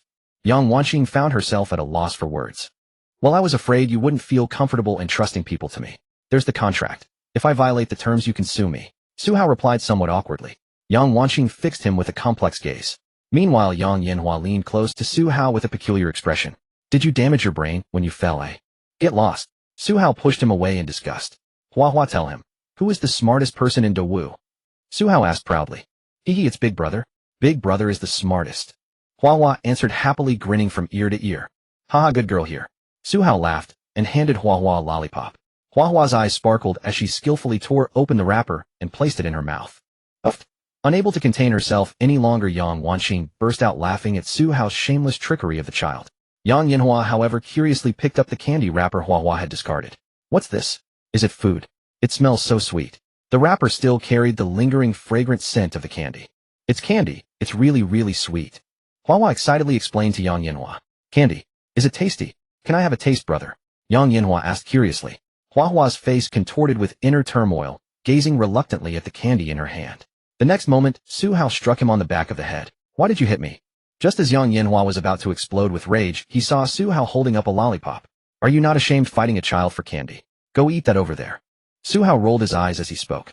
Yang Yanhua, maintaining his proud expression, accepted the lollipop copied the way Hua Hua had opened it, and stuffed it into his mouth. Instantly, he was conquered by the flavor. Gazing at this comical young man, Su Hao could only shake his head helplessly. He then pulled out another piece and handed it to Yang Wanqing. I don't want it. I'm not a child. Our General Yang spoke, her face flushed with embarrassment. Take it. It's suitable for both old and young. I don't have many, so if you want more later you might not be able to find any. Su Hao pressed the candy directly into her hand. Yang Wanqing held the candy, but unlike her brother, did not immediately devour it like some uncouth peasant. Instead, she tucked it away. There were indeed quite a lot of people. After more than half the day had passed, the main task was to clearly inform them of the shop locations so they wouldn't go to the wrong places. Fortunately, the Su family's commercial properties were all well positioned and easy to find. Su Hao sat on the steps, cradling the sleeping Hua Hua in his arms, dozing off. Hey, wake up. Yang Wanqing called out to rouse Su Hao. Is it done? Su Hao asked groggily. Yes, I've had everything recorded for the people you brought. They've all left. Yang Wanqing replied. Good, I'm starving. I have to say the Jinbei Prince Manor doesn't even provide meals. Su Hao complained. I called you, but you wouldn't get up. How was I supposed to know if you were hungry? Yang Wanqing shot him a disdainful glance. Terrible service. Seeing Su Hao had awakened, Yang Yanhua rushed over and pulled Su Hao aside. Easy, easy. Su Hao first passed Hua Hua to Zhang Long. Yang Yanhua's sneaky appearance made Su Hao speak first. Let me make this clear, I don't have any candy. Su Hao said impatiently. Yang Yanhua's face fell. The temptation of lollipops was simply too great. But he quickly perked up. So what kind of business are you planning to start? Yang Yanhua asked. Why are you asking about this? Su Hao replied with suspicion. Are you still hiring? Can I work for you? Yang Yanhua asked shyly. Su Hao's eyes widened. You can't be serious. The young prince of the Jinbei Prince Manor wants to work for me. Are you short on money or something? Su Hao asked in astonishment. Yeah, my monthly allowance isn't even as much as what you pay those old soldiers. My sister doesn't let me spend freely usually.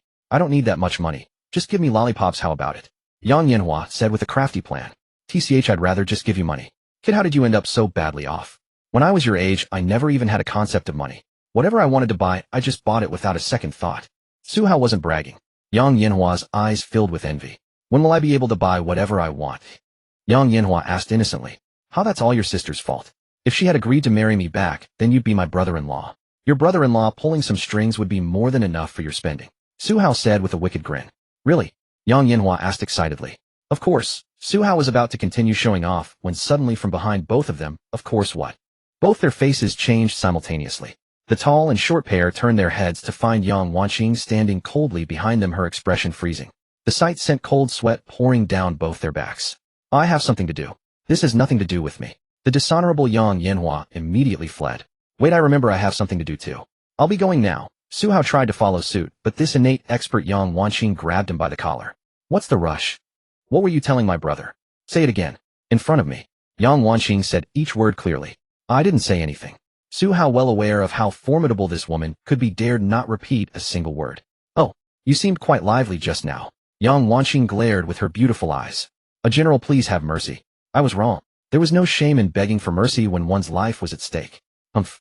You tried to corrupt my brother and still expect me to let you go. Dream on. Yang Wanqing said indignantly, about to teach Su Hao a lesson.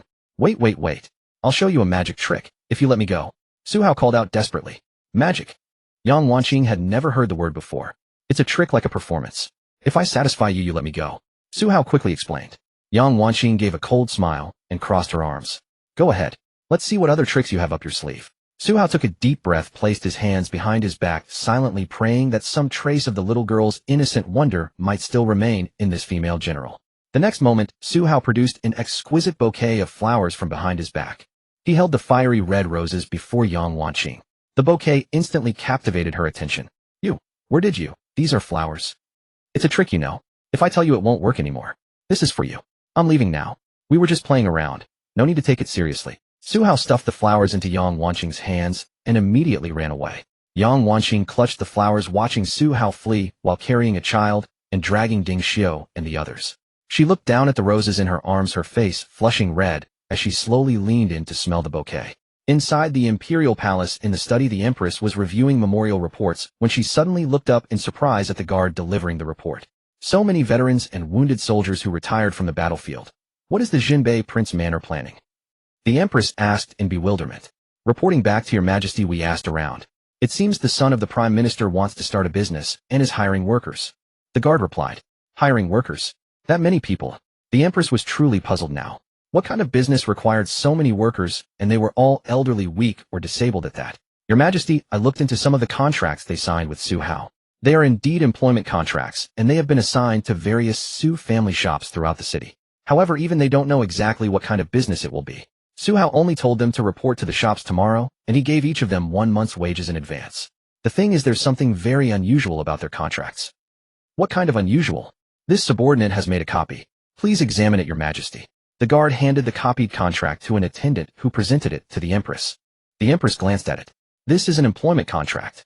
It looks more like an act of charity. Yes, Your Majesty. It does appear to be an act of charity. The men we have stationed at the Jinbei Prince Manor reported that Su Hao went there yesterday and specifically requested these old soldiers and disabled veterans. He apparently made promises to the Jinbei Prince and General Yang that he would ensure these people's livelihood. After hearing this, the Empress's expression grew even more puzzled.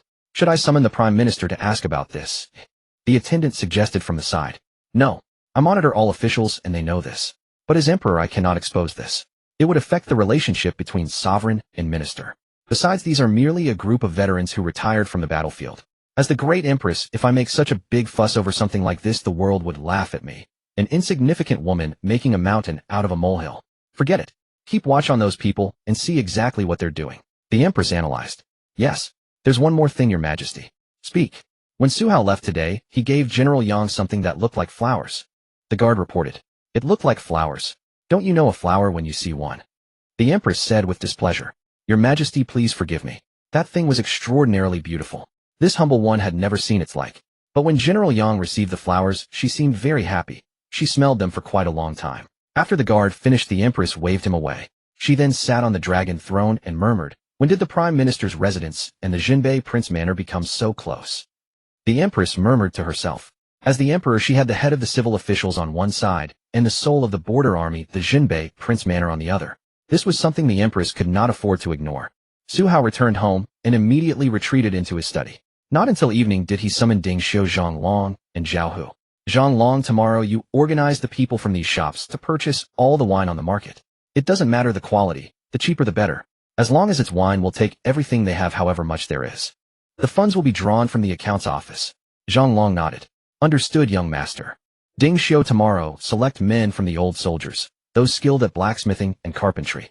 Find me several craftsmen and build workshops. Position them near the Prime Minister's residence for my convenience. Once completed, have them manufacture the items according to the specifications. After speaking, Su Hao handed a booklet to Ding Xiu. Understood. Ding Xiu stuffed it into his chest without even glancing at it. Zhao Hu, convert these shops into workshops by organizing workers. If the space isn't large enough, purchase the neighboring establishments. The blueprints are all on here. Any competent builder will understand at a glance. Ask if there's anything unclear. Su Hao handed another booklet to Zhao Hu. Zhao Hu accepted it with his simple, honest manner. Understood, young master.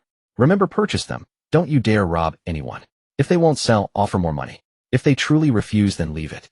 Do you understand? Su Hao harbored concerns about this honest fool Zhao Hu. For the sake of completing his orders, he might resort to robbery without hesitation. Don't doubt it. This fellow was absolutely capable of such a thing. Oh, understood, young master. First try purchasing.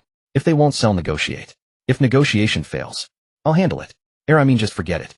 Zhao Hu repeated the instructions back. Fine then. Tomorrow's monthly wages for the old soldiers have the steward advance from the estate. Zhang Long, you'll oversee this. Understood, young master. All right, Zhang Long and Zhao Hu, you may withdraw. Ding Xiu, stay behind. As Su Hao spoke, Zhang Long and Zhao Hu departed. Su Hao produced a gift box from beneath his desk and offered it to Ding Xiu. Take a look. If we sold these, how much would they be worth? Su Hao inquired. Ding Xiu opened the box, his eyes widening. Young master, these are superb glass cups. The craftsmanship, priceless. At this valuation, people would scramble to buy them. Ding Xiu grew animated, gesturing to Su Hao. Very well, find an opportunity to sell them. Take your time, but remember, absolutely no one must discover these originated from the Prime Minister's residence. Understand? Su Hao instructed. No problem, young master. Though with such exquisite items, it's a shame to sell them. We're not short on funds anyway. Why not keep them? Ding Xiu became stingy whenever money was involved. Small-minded thinking.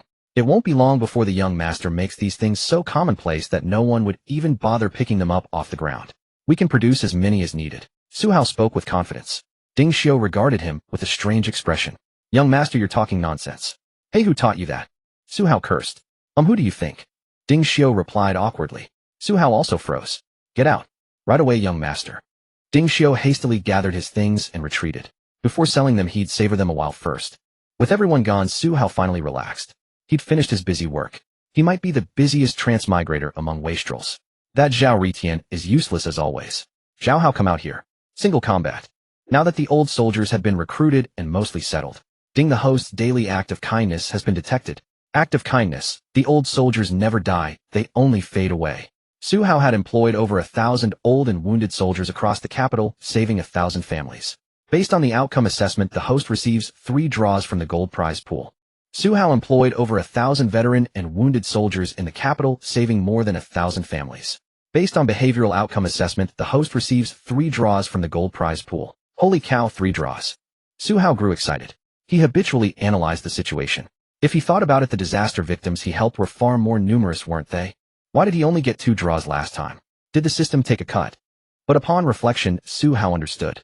The 2 situations weren't the same. The disaster victims, Su Hao had only provided for their basic needs during the crisis period. But for the veterans, Su Hao had given them long-term stability. Of course, the impact was greater. Understanding this, he declared. System lottery all in. Su Hao spoke. Ding, congratulations to the host for the 3 consecutive gold prize pool draws. Reward 1, movable type printing. Reward 2, martial arts insight. Reward 2, martial arts insight. Reward 3, 1, supreme ancient commercial talent 1. After Su Hao reviewed the rewards, he thought no wonder the gold rewards were impressive. Movable type printing needed no explanation. The crystallized wisdom of his ancestors. Martial arts insight, like a physical constitution, this is a natural talent. Regardless of the martial art, the host will find it extremely easy to enter a state of enlightenment while learning.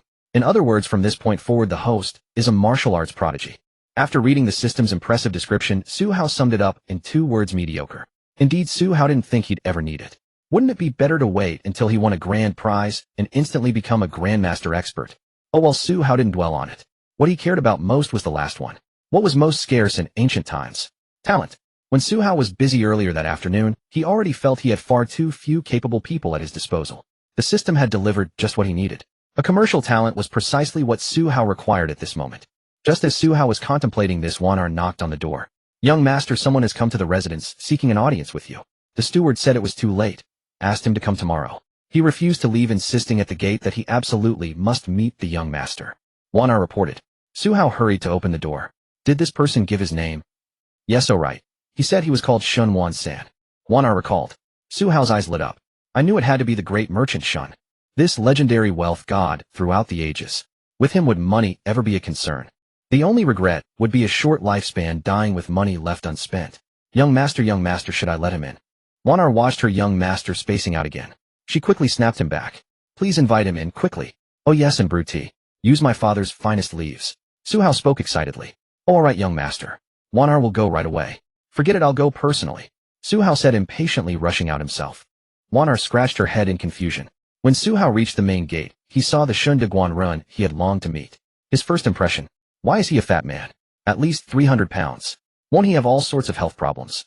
TV shows have misled me. Su Hao thought to himself with exasperation. Yet there sat Shun Xiu de Guanren on the steps, struggling even to rise. The rotund merchant rushed excitedly towards Su Hao. Young master, I've finally found you. Don't come closer. I definitely can't catch you if you fall. Su Hao quickly stopped him. Shin Xiu performed an emergency stop. He managed to halt just in time. Su Hao composed himself. Fine, why concern himself with appearances? Talent was what mattered. Come, let's speak inside. Su Hao said. Yes, young master. Shen Qiuqiu followed Su Hao in. Once inside the study, Su Hao first inquired about Shen Qiuqiu's current circumstances. Upon asking, he learned the system had assigned Shen Qiuqiu the identity of a bankrupt merchant caravan leader. He currently had only a dozen servants or so. But Su Hao was certain Shen De Guanren's abilities were absolutely SSR tier. After Su Hao handed him several items, the man directly laid out several detailed commercial proposals. Even Su Hao, a modern person, found them nearly flawless, perfectly suited to the nation's conditions, the people's sentiments, and the current commercial environment. Excessively professional. Out of trust in the system character, Su Hao handed everything he had to manager Shen Qiuqiu along with his own ideas. Shen Qiuqiu looked at the items Su Hao presented as if they were treasures and immediately devised a business plan for Su Hao. Although Shen Qiuqiu had nothing beyond a dozen or so workers, Su Hao provided the capital. Manpower was the least of Su Hao's worries. The shops were already ready, and Su Hao's identity came with natural connections. In other words, it wouldn't matter if it were Manager Shen or just an ordinary person. They could make it work. Shen Qiuqiu admitted he had never had it this good before. Since Shen Qiuqiu was here, Su Hao decided to hand over Zhonglong Zhaohu and Ding Xiu's operations to him. After all, professionals should handle professional matters. However, Ding Xiu eyed the glass cup he had just received with reluctance, unwilling to hand it over to the plump man. If anyone hadn't known Shen Qiuqiu was young Master Su's man Ding Xiu W. The problem was that Ding Xiu, who handled all the dirty work, was displaying his murderous intent too obviously. With no other option, Su Hao retrieved another glass cup from the system space. Here, you money-grubbing fellow. Su Hao tossed the glass cup to Ding Xiu as he spoke. Ding Xiu looked at it in his hand with delight. Young master gave this to me. Yes. Stop fixating on old Shen. Your future earnings will depend on him. You'll be counting money until your hands cramp, and you'll need to watch him do it. Su Hao said irritably. The moment the word money was mentioned, Ding Xiu's eyes lit up. Based on this fat man, what else would it be? Back in his prime, old Shen had more money scattered around your house than you've ever seen. Su Hao boasted. Young master, it's not that exaggerated. Shen Wanson felt awkward inside. Young master, could you at least keep your boasting reasonable? Who throws money around for no reason? But he immediately noticed Ding Xiu looking at him as if he were a beautiful woman. Brother, could you stop looking at me like that? Shen Qiuqiu was genuinely frightened now. As long as the money is right, everything is negotiable, Ding Xiu said with great interest. Sure. Shen Qiuqiu breathed a sigh of relief. Then Su Hao sent Ding Xiu and the others away and continued discussing the business blueprint with Shen Qiuqiu. Meanwhile, in the courtyard of Su Cheng's residence, an old man stood before his late wife's memorial tablet with a worried expression, sighing heavily. Ever since Wanner had come to fetch a large amount of fine tea, as Su Hao instructed, he had asked one too many questions about why his son was drinking tea so late at night. Wanner had informed him that a fat man weighing over 300 jin had come to the residence to find Su Hao, who had treated him as an honored guest and locked himself in a room with him for a candlelit night conversation. Our Prime Minister Su could not sleep at all. Could our son be attracted to men? How could he face Su's ancestors like this? Su Cheng's intelligence had simply never been passed down to Su Hao. Meanwhile, at the Prince of Jinbei's mansion, Yang Yanhua came to summon his elder sister for dinner. Upon arriving at Yang Wanqing's room, he found his usually stern sister had changed out of her armor into a fitted outfit. What mattered most was that Yang Wanqing sat before a table gazing at the vibrant red flowers arranged in a vase. Sister, it's time to eat, Yang Yanhua called out when she didn't notice him enter. I'm not hungry. You go ahead, Yang Wanqing responded calmly. Sister, you've been staring at those flowers all afternoon. Sure, the roses Su Hao gave you are beautiful and unique, but you can't eat them. Have you had enough? Yang Yanhua walked in and teased her. But boys at that age are naturally mischievous. While talking, Yang Yanhua actually reached out and plucked a rose petal, holding it in his hand. What's the matter? There are so many. I'm only taking one. What happened next? In an instant, Yang Wanqing sprang to her feet. Sensing her cold, fierce gaze, Yang Yanhua realized he had caused trouble. Sister, if you're not eating, I'll go eat then. He quickly placed the rose back on the table and tried to flee, but Yang Wanqing sent a gust of wind that blocked his path. Sister, you're not going to do this, are you? You're even using your body techniques. Did I break the heavenly laws? Yang Yanhua was stunned. Eat first, then we'll settle this later. Come on, let me see if your martial arts have improved. Before Yang Yanhua could protest, Yang Wanqing grabbed him by the collar and dragged him toward the training ground. After chatting with Shen Qiuqiu until midnight, the matter was basically settled, with the rest left to Shen Qiuqiu's execution. Su Hao felt completely at ease arranging for Shen Qiuqiu to rest at the mansion. The next morning, as Su Hao and his group were about to leave the main gate, they saw Yang Yanhua standing by the stone lions with a horse. Why are you here so early? Why aren't you coming in? Su Hao asked curiously as he approached. Glancing at the steward following Shen Qiuqiu, Su Hao asked, What's wrong with you? You don't even recognize the young master of the Jinbei prince's mansion and let him stand outside. I don't blame him. I didn't ask him to announce me. I was waiting for you here, Yang Yanhua said strangely with his back turned. Oh, why are you waiting for me? Su Hao asked curiously. My sister sent me. She wanted me to see if you need any help. With me here those old soldiers will give you face. Yang Yanhua continued speaking with his back turned. Oh, so that's what it is. Don't worry, I'm distributing money, not training troops. Why would they cause trouble for me? But what's wrong with you? Why do you always keep your back turned? Su Hao asked curiously, stepping forward to take a look. Nothing. Yang Yanhua evaded guiltily. Watching the boy's behavior, Su Hao looked just like when he was young, when a boy was bullied and came home pretending everything was fine. What do you mean nothing? Let me see. Were you bullied? Which bastard doesn't want to live anymore? Su Hao said in a righteous manner repeatedly, trying to turn Yang Yanhua around. The others watched curiously. Seeing that he couldn't dodge any longer and hearing Su Hao's words, Yang Yanhua finally turned around looking embarrassed in front of everyone. But when everyone saw Yang Yanhua's appearance, they all froze. It was Hua who reacted first. Brother, who is this person? Hua asked softly, but everyone could hear her. Hua had just met Yang Yanhua the day before, and the boy had even brought a little girl to play at his house for a while. By all rights, Hua should have recognized him. But no one blamed Hua for forgetting, because Yang Yanhua's current appearance was simply unrecognizable. 2 black eye circles aside his face was at least twice as wide, covered in countless bruises. The handsome young man was completely unrecognizable from the current pork head. What the hell, Xiao Hua, who did this to you? That's too damn cruel. What kind of grudge? For what reason? Come on bro, let's go to his place. Has the law lost its way? Su Hao exclaimed. His words weren't an exaggeration. What manner of enmity could warrant such viciousness targeting only the face? Yang Yanhua narrowed his eyes at Su Hao, thinking to himself, what for? All because of that lousy flower you sent. My sister didn't hold back at all when she beat me. Why, even my father never beat me this hard while he was alive. My sister did this. Go avenge me. Yang Yanhua said indignantly. A son, you have to believe that your sister is doing this for your own good. Su Hao's expression instantly changed as he put his arm around Yang Yanhua's shoulder. Yang Yanhua, could you be any more of a coward? Just say you're afraid of my sister. What nonsense about for your own good? Actually, I'm the one who's more afraid. Alright, let's go quickly. We have important business to attend to. Yang Yanhua looked at the few people who were barely holding back their laughter as they helplessly urged Su Hao to hurry along. Oh, alright then. You go with him. Su Hao pointed at Shen Qiqiu and said, Why? Yang Yanhua asked, still hoping to follow Su Hao and get a couple of candies. He is my manager, Shen. From now on I'll hand over all my business affairs to him completely. Old Shen, this is the young master of the Jinbei prince's mansion. Do not neglect him. Su Hao introduced the two to each other as he spoke. Shen Qiqiu clasped his fists in salute. This humble Shen pays his respects to the young master. Yang Yanhua returned the salute, then looked at Su Hao curiously. He's going to do business, then what are you going to do? That's right. Today with the steward and the accountant, he was taking Shen Qiqiu to handle the resettlement issues for the veterans. Me? I'm taking a day off today, going on an outing. Su Hao answered calmly. Indeed, today he had no intention of seeking out charitable deeds. Having been reborn after such hardship, he needed to balance work and rest. After some thought, he decided that the ancient times offered clearer mountains and purer waters than the modern era.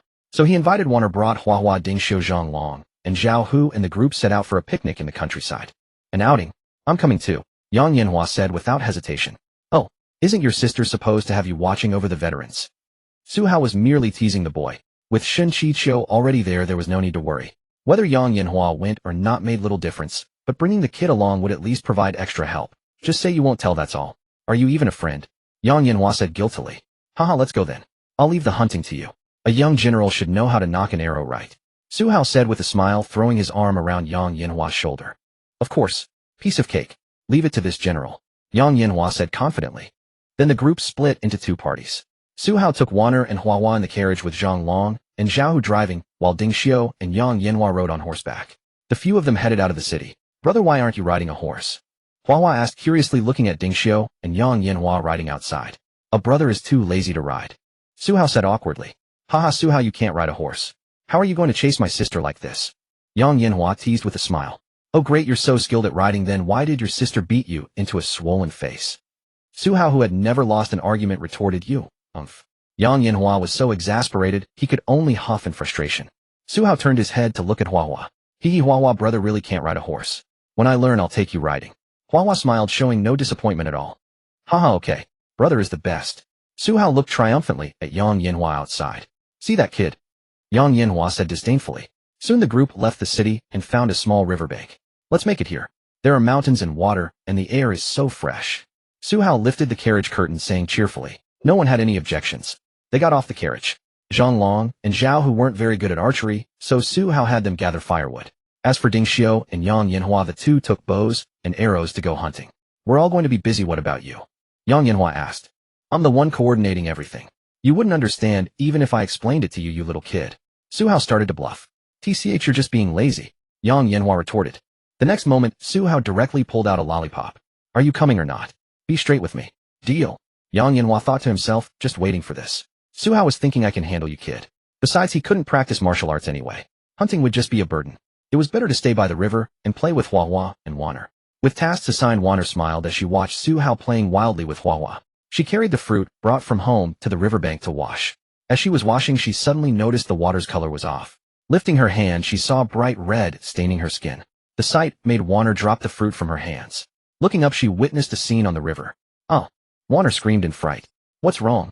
What is it? Su Hao quickly ran over holding Hua Hua and asked. Young master, look. Wanner, terrified, pointed at the river's surface. Su Hao looked over and the next moment quickly covered Hua Hua's eyes. Why? Because floating down the river was a person, their blood staining the water red. Judging from the clothing, it was a woman. Su Hao quickly handed Hua Hua to Wanner. Wanner, take Hua Hua and go back to the carriage quickly. Okay, young master. Wanner quickly hugged Hua Hua and headed toward the carriage. Su Hao looked around, his heart also racing with panic. There was no way around it. He was a modern person, and encountering such a scene, it would be strange if he weren't shaken. Let's go back first. Wait for Ding Xiu and the others to return, then leave immediately. Su Hao muttered to himself, having made up his mind. He was also preparing to return to the carriage. But just as he was about to turn around, he saw that the person in the river was still alive. They held a long sword, lifting it slightly to wave once, then weakly lowering it again. I can't get involved. Let's go quickly. This person is severely injured. The one who hurt them must be nearby. What if they come looking? But she's not dead yet. What could you even do about it? Su Hao found himself caught in an internal struggle, two voices warring in his mind. He had turned to leave, but after taking 2 steps, he cursed under his breath. Damn it, I don't care anymore.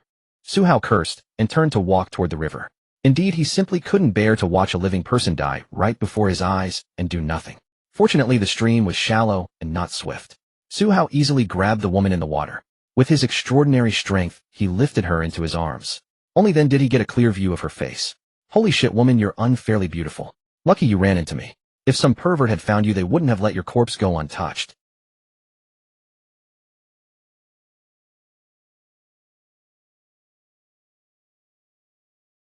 Young master, what is this?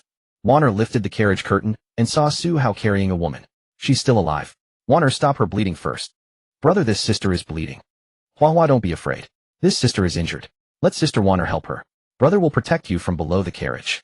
Brother, be careful. Brother, be careful. Hua Hua said worriedly. Su Hao nodded, then looked at the sword still clenched in the woman's hand. He reached for it. I saved you, let me borrow it for self-defense first.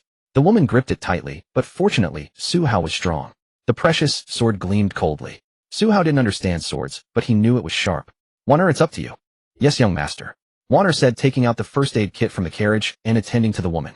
Su Hao took the sword and stepped down from the carriage, hoping desperately that Ding Xiu would return soon, or Zhang Long and Zhao Hu. Indeed, Su Hao possessed great strength, but lacked a sense of security.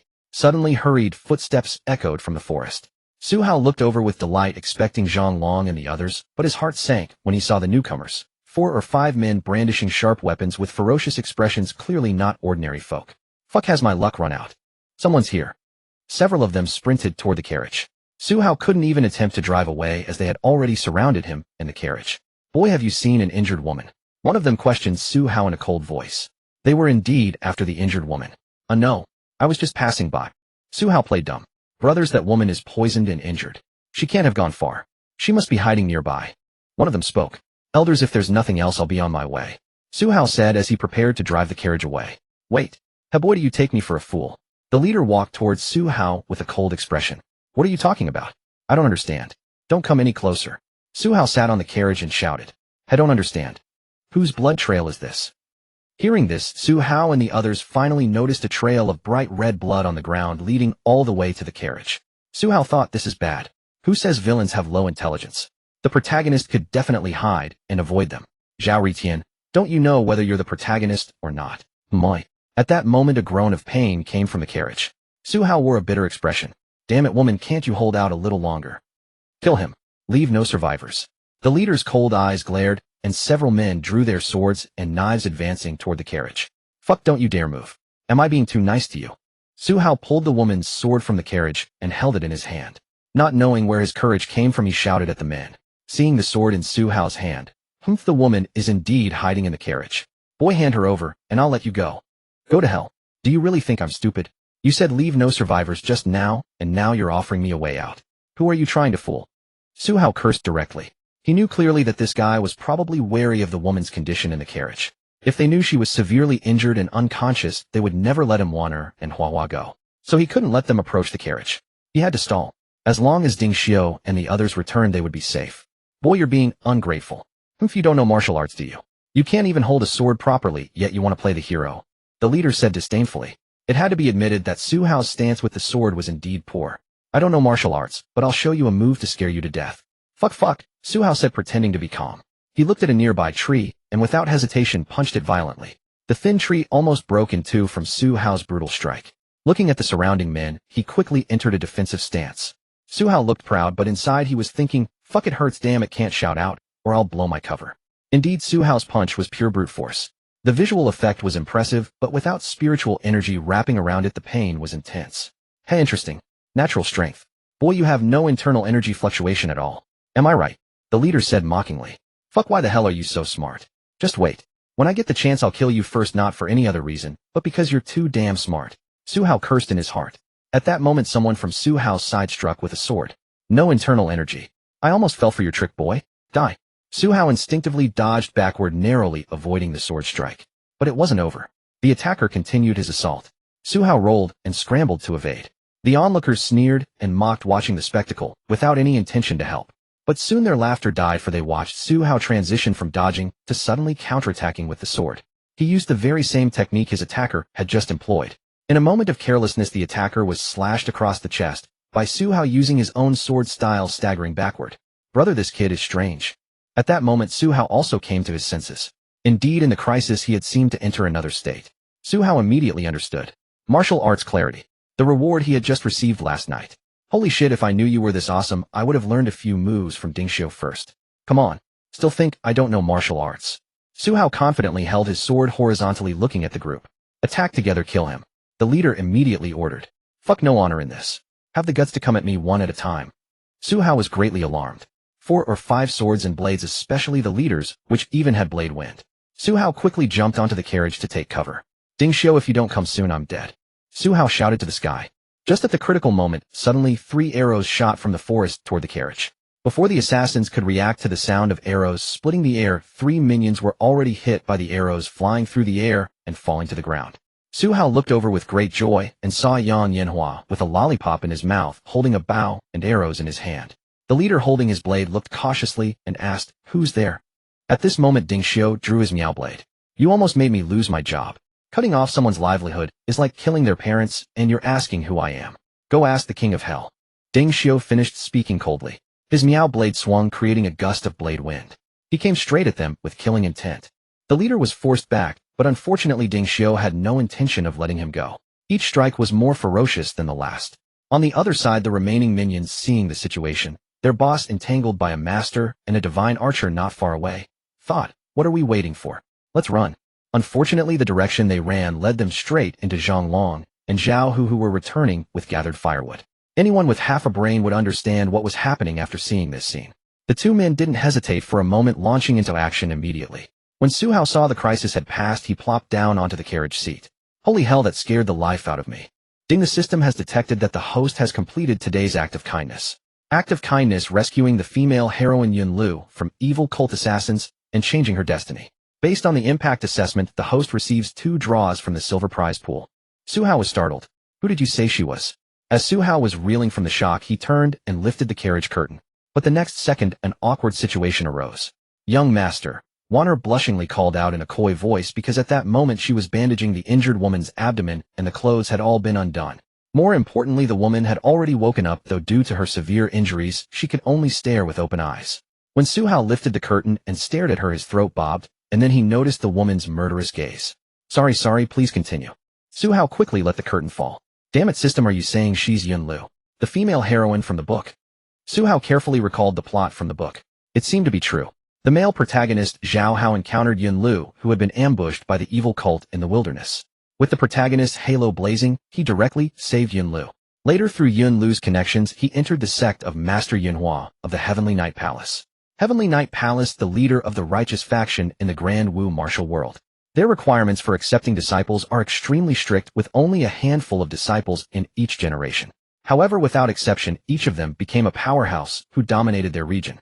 Master Yunhua was praised as the #1 expert in the martial world, but no one outside the sect has ever seen her true appearance. While others might not know, Su Hao was well aware that Master Yunhua was not only a master-level expert, but also a great beauty with timeless elegance. After Zhao Rifi entered Master Yunhua's sect, becoming Yun Lu's junior brother, he not only won over his senior sister, but eventually became a rebellious disciple who seduced his own master. What the readers saw made them exclaim, "You beast." Wait, I have one question. Where the hell is Zhao Rifi? You haven't even shown up. Last time Wanner came late, that was excusable. But this time you didn't even bother appearing. Without me, your senior sister would have been dead by now. Zhao Hao, what do you think? Did you forget I'm still recovering from my injuries? No, wait, you wouldn't know about that. You beast, come down here and fight me one-on-one. Damn, if she finds out what I just saw, she's definitely going to settle accounts with me later, Su Hao muttered to himself. It wasn't that he was overly worried, because he knew that despite Yun Lu being severely injured, this woman was undoubtedly an innate realm expert. If she attacked him, he wouldn't even be able to run. Sigh, if she wants to hit me a few times, so be it. I did get the better end of the deal after all. And I have to say, Yun Lu's figure really is quite impressive. As Su Hao was saying this, Zhang Long and Zhao Hu dragged back the evil cult assassin who had tried to flee, though only his corpse remained. Young master, we've killed him.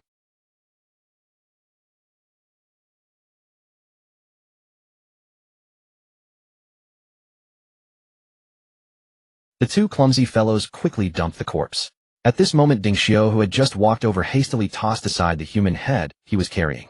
He had hoped to offset his contributions with his mistakes and avoid a scolding later.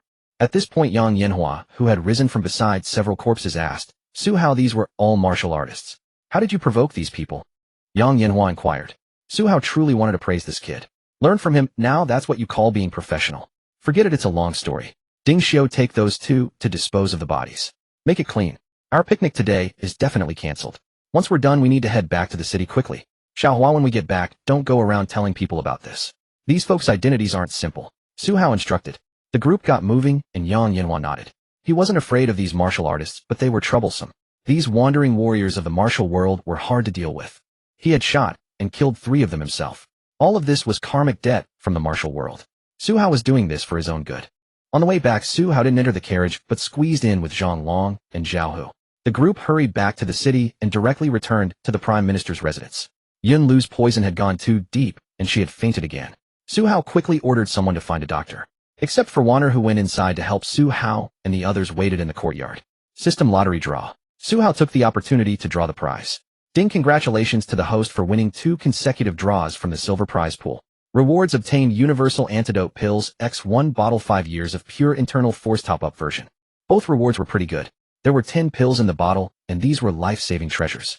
Didn't you see how a female heroine who was an innate realm expert was brought down by poison and chased so miserably by a few little minions?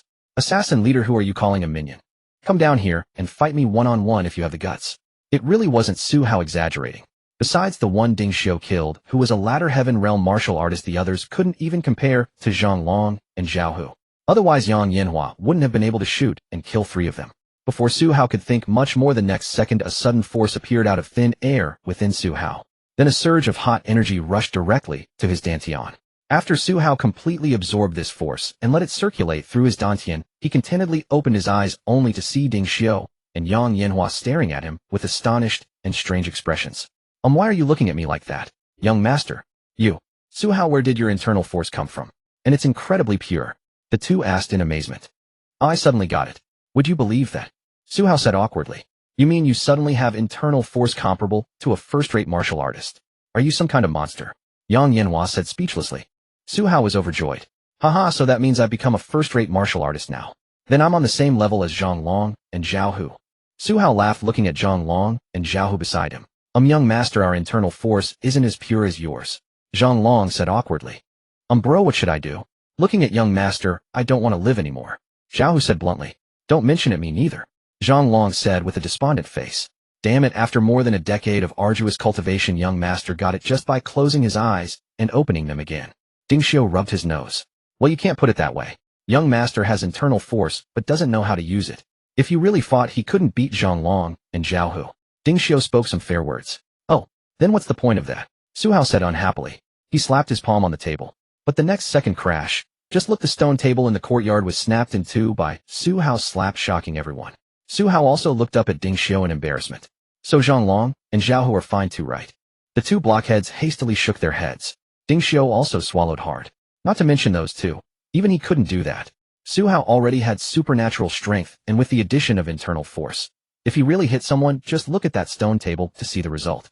This is too monstrous. Yang Yanhua's morale crumbled. Hee, I'm actually pretty formidable, aren't I? Su Hao gave a foolish grin. The others signaled they had no desire to speak with him. At that moment, the room doors suddenly opened and Wanner and the physician stepped out. How is it? Su Hao asked. Alas, Lord Su, this young lady's external wounds are not serious. Rest will suffice. The grave matter is the poison coursing through her veins. I fear my medical skills fall short. I cannot purge this toxin. Without a renowned physician or an antidote, her life hangs by a thread. The physician said helplessly. Young master, what should we do now? This young lady hasn't regained consciousness since she returned. Wanner also asked worriedly. Purging poison. Then there's nothing to worry about. Here, Wanner, feed this to her. In half an hour, trouble the physician to check again and see if the poison has been resolved. Su Hao retrieved a detoxification pill from his system space and handed it to Wanner. Very well, young master, I'm going right now. Wanner said and sprinted into the room. Though the physician had no idea what that pill of Su Hao's was, half an hour was something he could certainly wait for. Half an hour later, the physician entered to take Yun Lu's pulse. To his astonishment, he discovered all traces of poison had vanished. When he inquired whether Su Hao practiced medicine, Su Hao could only claim he had obtained the detoxification pill by chance. What else was he supposed to say? He also asked the physician to prescribe several healing formulas, had Zhao Hu accompany him to collect the medicine, and paid the consultation fee.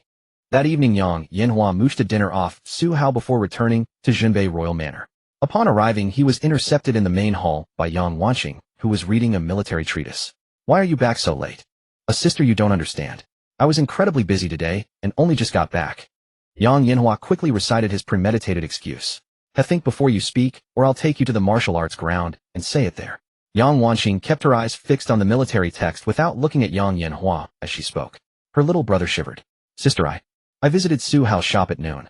Only his steward and a fat man were there. They said you and Su Hao didn't go at all today. Where did you go? Learning how to lie from Su Hao, have you?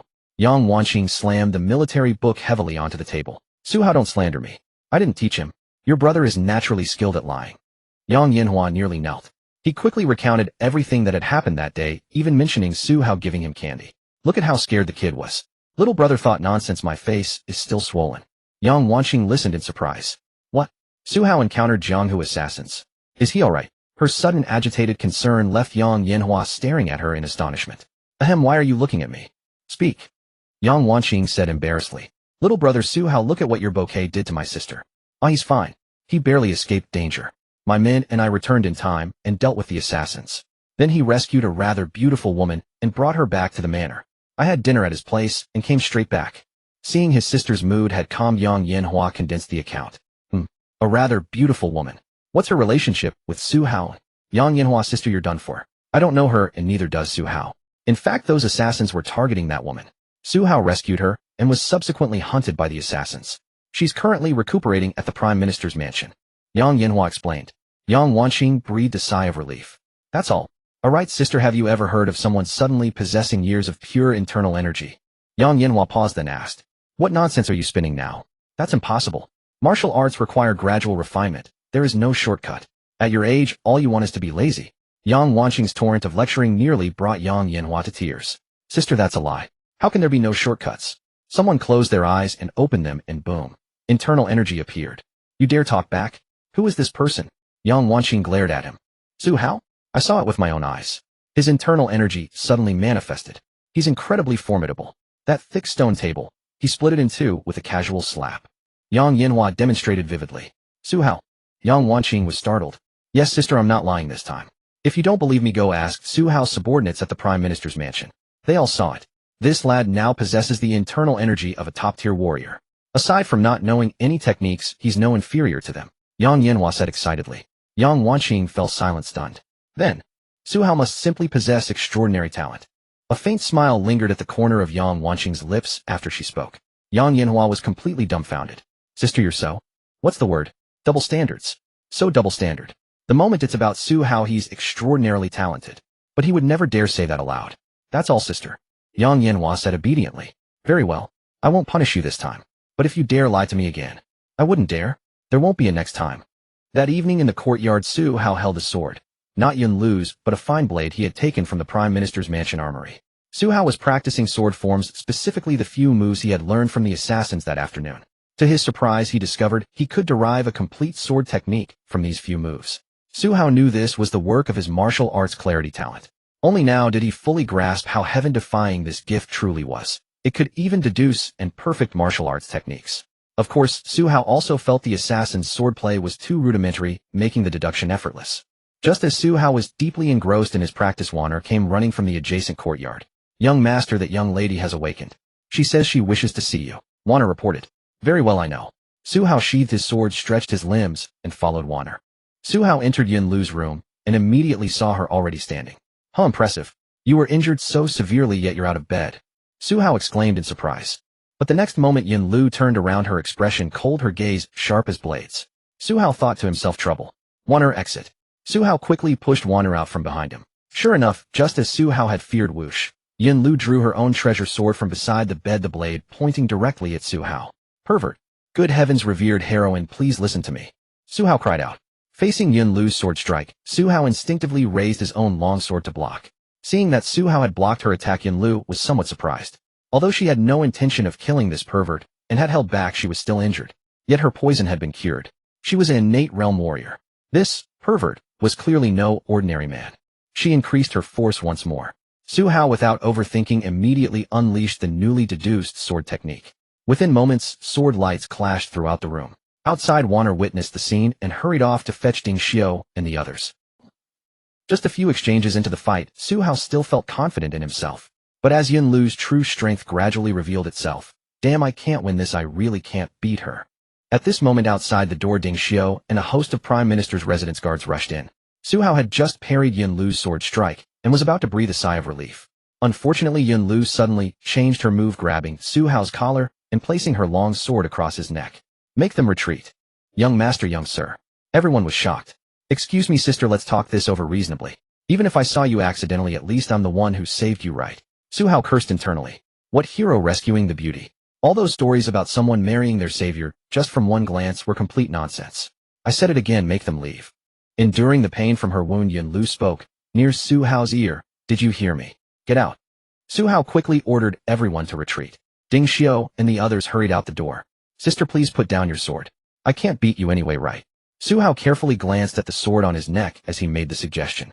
Yun Lu released Su Hao and spun around to change her stance, standing face to face with him. However, what remained unchanged was the long sword still resting against Su Hao's neck. Tell me, what connection do you have with those demonic cult villains? Are you one of them? Yun Lu demanded sharply. Since when? Do you still remember I saved you during the day?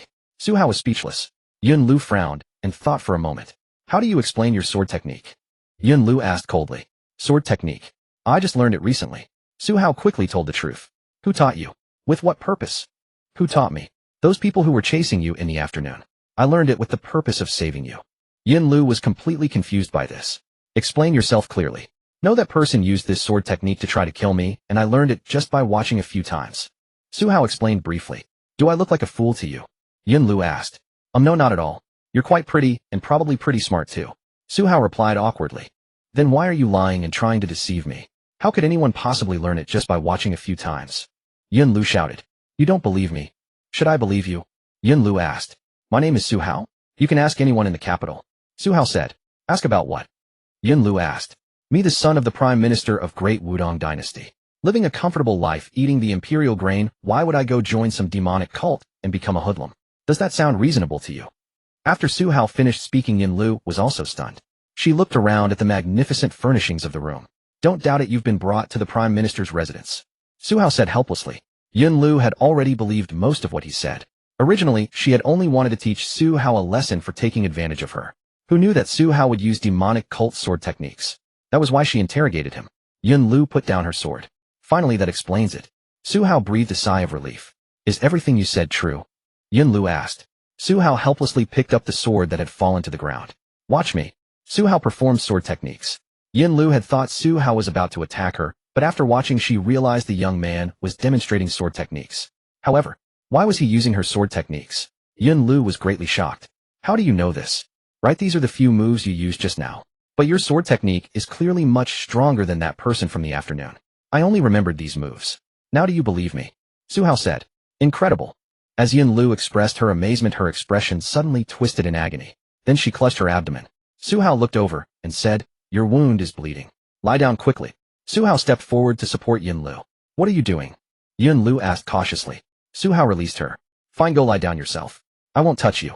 I'll call someone in to look at your wound. You troublesome child. We worked so hard to save you and you had to move around recklessly. Su Hao said crossly as he walked outside. A moment later Wanner came in. Yun Lu recognized her. During the day, it was this girl who had bandaged her wound in the carriage. Miss, my young master is a good person. He's the one who saved you. You cannot keep attacking my young master. Wanner said, her tone completely different from her usual timid self, serious and dissatisfied as she spoke to Yun Lu. Your young master, his name is Su Hao? This place is really the Prime Minister's residence? Yun Lu asked to confirm. Yes, indeed. If we hadn't gone out and my young master hadn't pulled you out of the river, you would have drowned by now. There were also several very fierce people who came to pursue and kill you. They demanded my young master hand you over, but he refused and protected us instead. Wanner recounted the events. A hint of guilt flashed across Yun Lu's expression. My apologies. I acted too hastily. Thank you, miss. Yun Lu said politely. It's nothing. My name is Wanner, I'm the young master's maid. Wanner returned to her gentle demeanor as she treated Yun Lu's wound. That night Su Hao did not go to see Yun Lu again. The night passed. When Su Hao got up in the morning, he was stretching in the courtyard. He asked Wanner about Yun Lu's condition. Young master, that young lady has already eaten breakfast, taken her medicine, and is resting quietly in her room. Wanner reported. All right, let her rest. Su Hao said. Indeed, Yun Lu was quite severely injured. Even though she had beaten him up yesterday, that didn't mean her wound could heal so quickly. As Su Hao stretched, he was also thinking. Originally, he was supposed to rest yesterday, but he ended up saving Yun Lu by accident. Should he continue his rest today? After thinking for a while, let's take it as it comes. At this moment, he saw Hua Hua stumble and run over from the side courtyard. Brother. Hua Hua called out happily. Su Hao happily waved her over. Hua Hua ran over obediently and hugged Su Hao's leg. Brother, are we going out to play again today? Hua Hua asked. At your young age, you should focus on studying hard and not just think about playing. Su Hao unconsciously repeated what adults always tell children in his previous life. Huh, Hua Hua said, scratching her little head. Hua Hua hasn't learned anything. Su Hao was momentarily stunned. Then he squatted down to look at Hua Hua. Does Hua Hua want to read books and learn characters? Su Hao asked. Hua Hua looked at Su Hao with bright, delighted eyes. Can Hua Hua? Of course, as long as you want. Su Hao said confidently. Looking at Hua Hua's age, she was indeed at the right age for early education. Wanted you know if there are any kindergartens around here? Su Hao asked without thinking. What? Young master, what's a kindergarten? Wanner asked confusedly. Su Hao slapped his own forehead. I mean a private school, a place where children go to study. Su Hao asked. Wanner thought for a moment and shook her head. Wanner doesn't know. Su Hao then had someone summon Zhang Long to ask this young man. Young master, the places to study in the capital, aren't they just academies? Zhang Long said. Academy. Su Hao suddenly recalled information about the academy. The academy, a gathering place for scholars from across the land in the capital. Those admitted are considered halfway to entering the Dao court, with students traveling thousands of miles from all corners of the nation each year to pursue their studies. Young master, have you forgotten?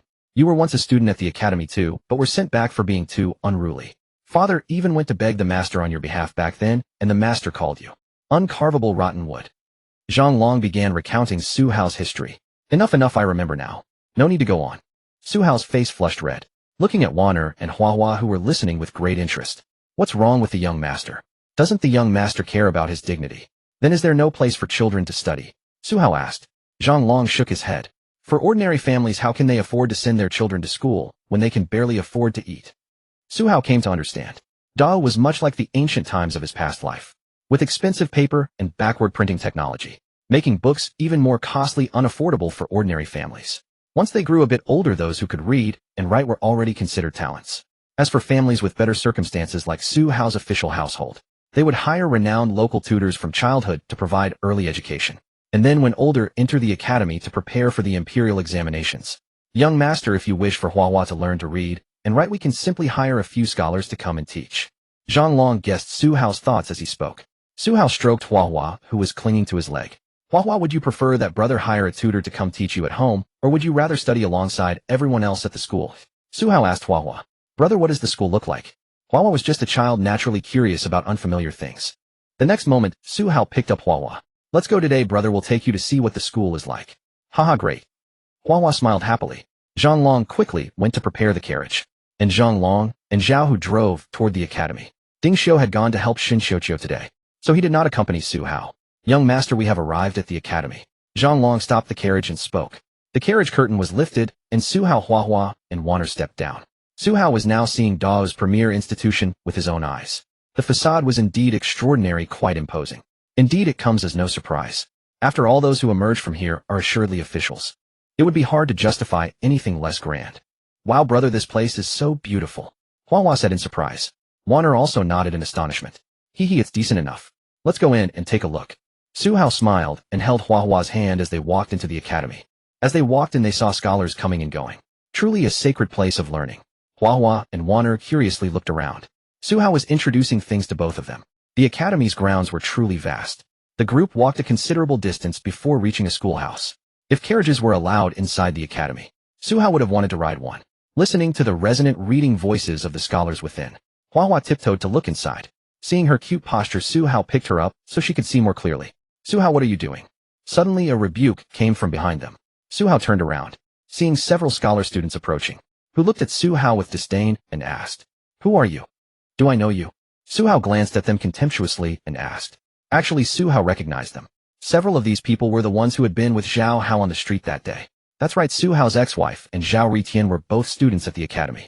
Seeing Su Hao's attitude, the group said, "Su Hao, you've been kicked out of the academy by the masters. You still have the nerve to come back and cause trouble. Don't think just because your father is the prime minister you can act with impunity." A scholar pointed at Su Hao and loudly denounced him. The rebuke made Hua Hua somewhat frightened as she clung to Su Hao. Su Hao set Hua Hua down.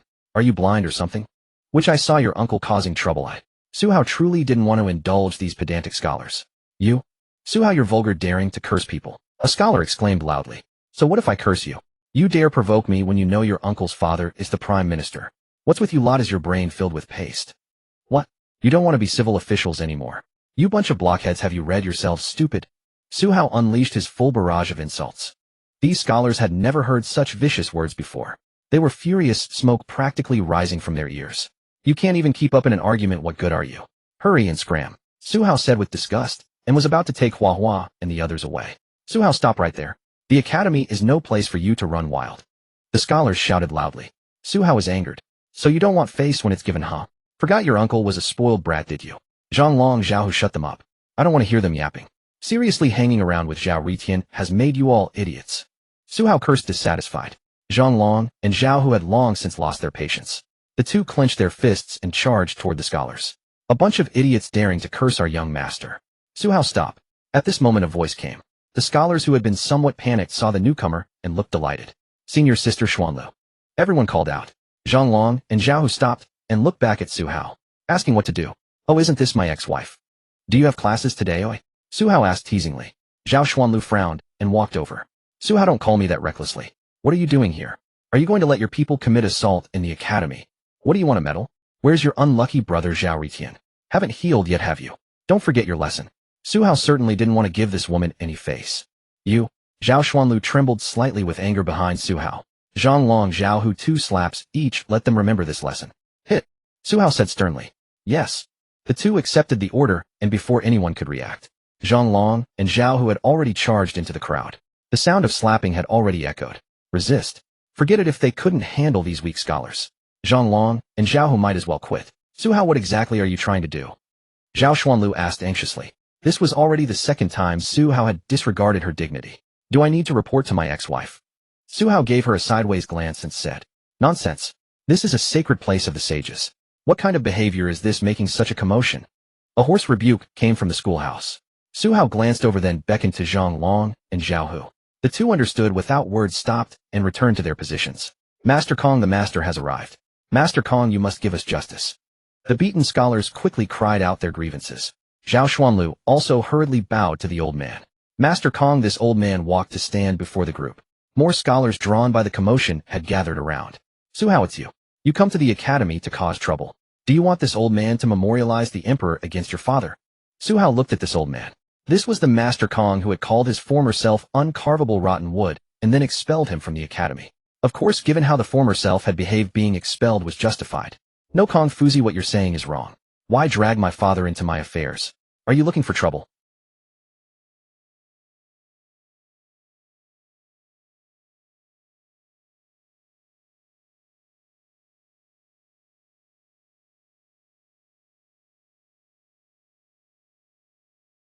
You ungrateful fool. A father who fails to teach his son deserves criticism. I must certainly ask the Prime Minister how he managed to raise such an illiterate ruffian. Kong Fuzi berated him. Su Hao clapped his hands. Well said. Sound reasoning, well articulated, and perfectly timed. Very well, allow me to ask you, Fuzi. These wretches who speak nothing but filth, who publicly insulted the Prime Minister, a mandarin of the realm, did I as his son go too far by rewarding them with a few slaps? Su Hao asked with unwavering confidence. Kong Fuzi's gaze shifted to the several beaten students. No, sir. We didn't. He's lying. The students scrambled to defend themselves. Kong Fuzi then turned his eyes toward Zhao Xuanlu. Unfortunately, she had arrived later and knew nothing of what transpired, showing no reaction whatsoever. Didn't. If I brought my dear sister to study at the academy, yet you wretches approached saying I was making trouble at the academy simply because my father is the Prime Minister. Isn't this defamation of my father's reputation? Come, let everyone be the judge. Su Hao shouted, waving his arm. The crowd immediately broke into murmurs. Kong Fuzi frowned as he watched the students rendered utterly speechless, realizing Su Hao spoke the truth. Yet he found it strange. When had this ruffian become so eloquent? What does Fuzi have to say? You wish to petition against my father. Very well. Though I am but a commoner, I will strike the winding drum and petition the sacred emperor, asking his majesty how this academy teaches its students. Su Hao's gaze burned with unwavering conviction as he stared at Kong Fuzi, returning the old man's earlier accusations verbatim. The students buzzed in astonishment. Dare Su Hao speak to Kong Fuzi in such a manner? Kong Fuzi was so furious his breathing grew ragged, yet he found himself unable to refute a single word from Su Hao. What is your purpose in coming to this academy? To cause trouble, Kong Fuzi demanded sternly. Su Hao then pulled the little Hua Hua from behind him. I told you, I brought my sister to study. Hua Hua imitates her brother. Greetings, Fuzi.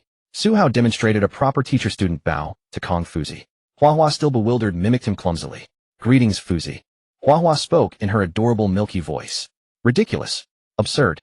This academy has never accepted children so young. Kong Fuzi swept his sleeve and said coldly. Hua Hua, frightened by his stern demeanor, quickly hid behind Su Hao. Brother, can I not study with this grandfather? He looks so scary. Hua Hua asked pitifully. From the crowd, one of the students who had been slapped earlier spoke up. That's right, Su Hao. You're clearly here to cause trouble. Bringing a little child and a girl at that to study at the academy. Do you think the academy is your private estate? Su Hao shot him a withering glare. Still haven't learned your lesson, have you? The man hastily covered his face and retreated. Hey girl, watch your tongue. My ex-wife is standing right there. Who exactly do you think you're looking down upon? Su Hao gestured toward Zhao Xuanlu beside him. Indeed, from the moment that man showed discrimination against women, Zhao Xuanlu had been displeased. Even more so than when Su Hao called her his ex-wife. The man quickly bowed to Zhao Xuanlu. Senior sister Zhao Xuanlu, don't listen to his nonsense.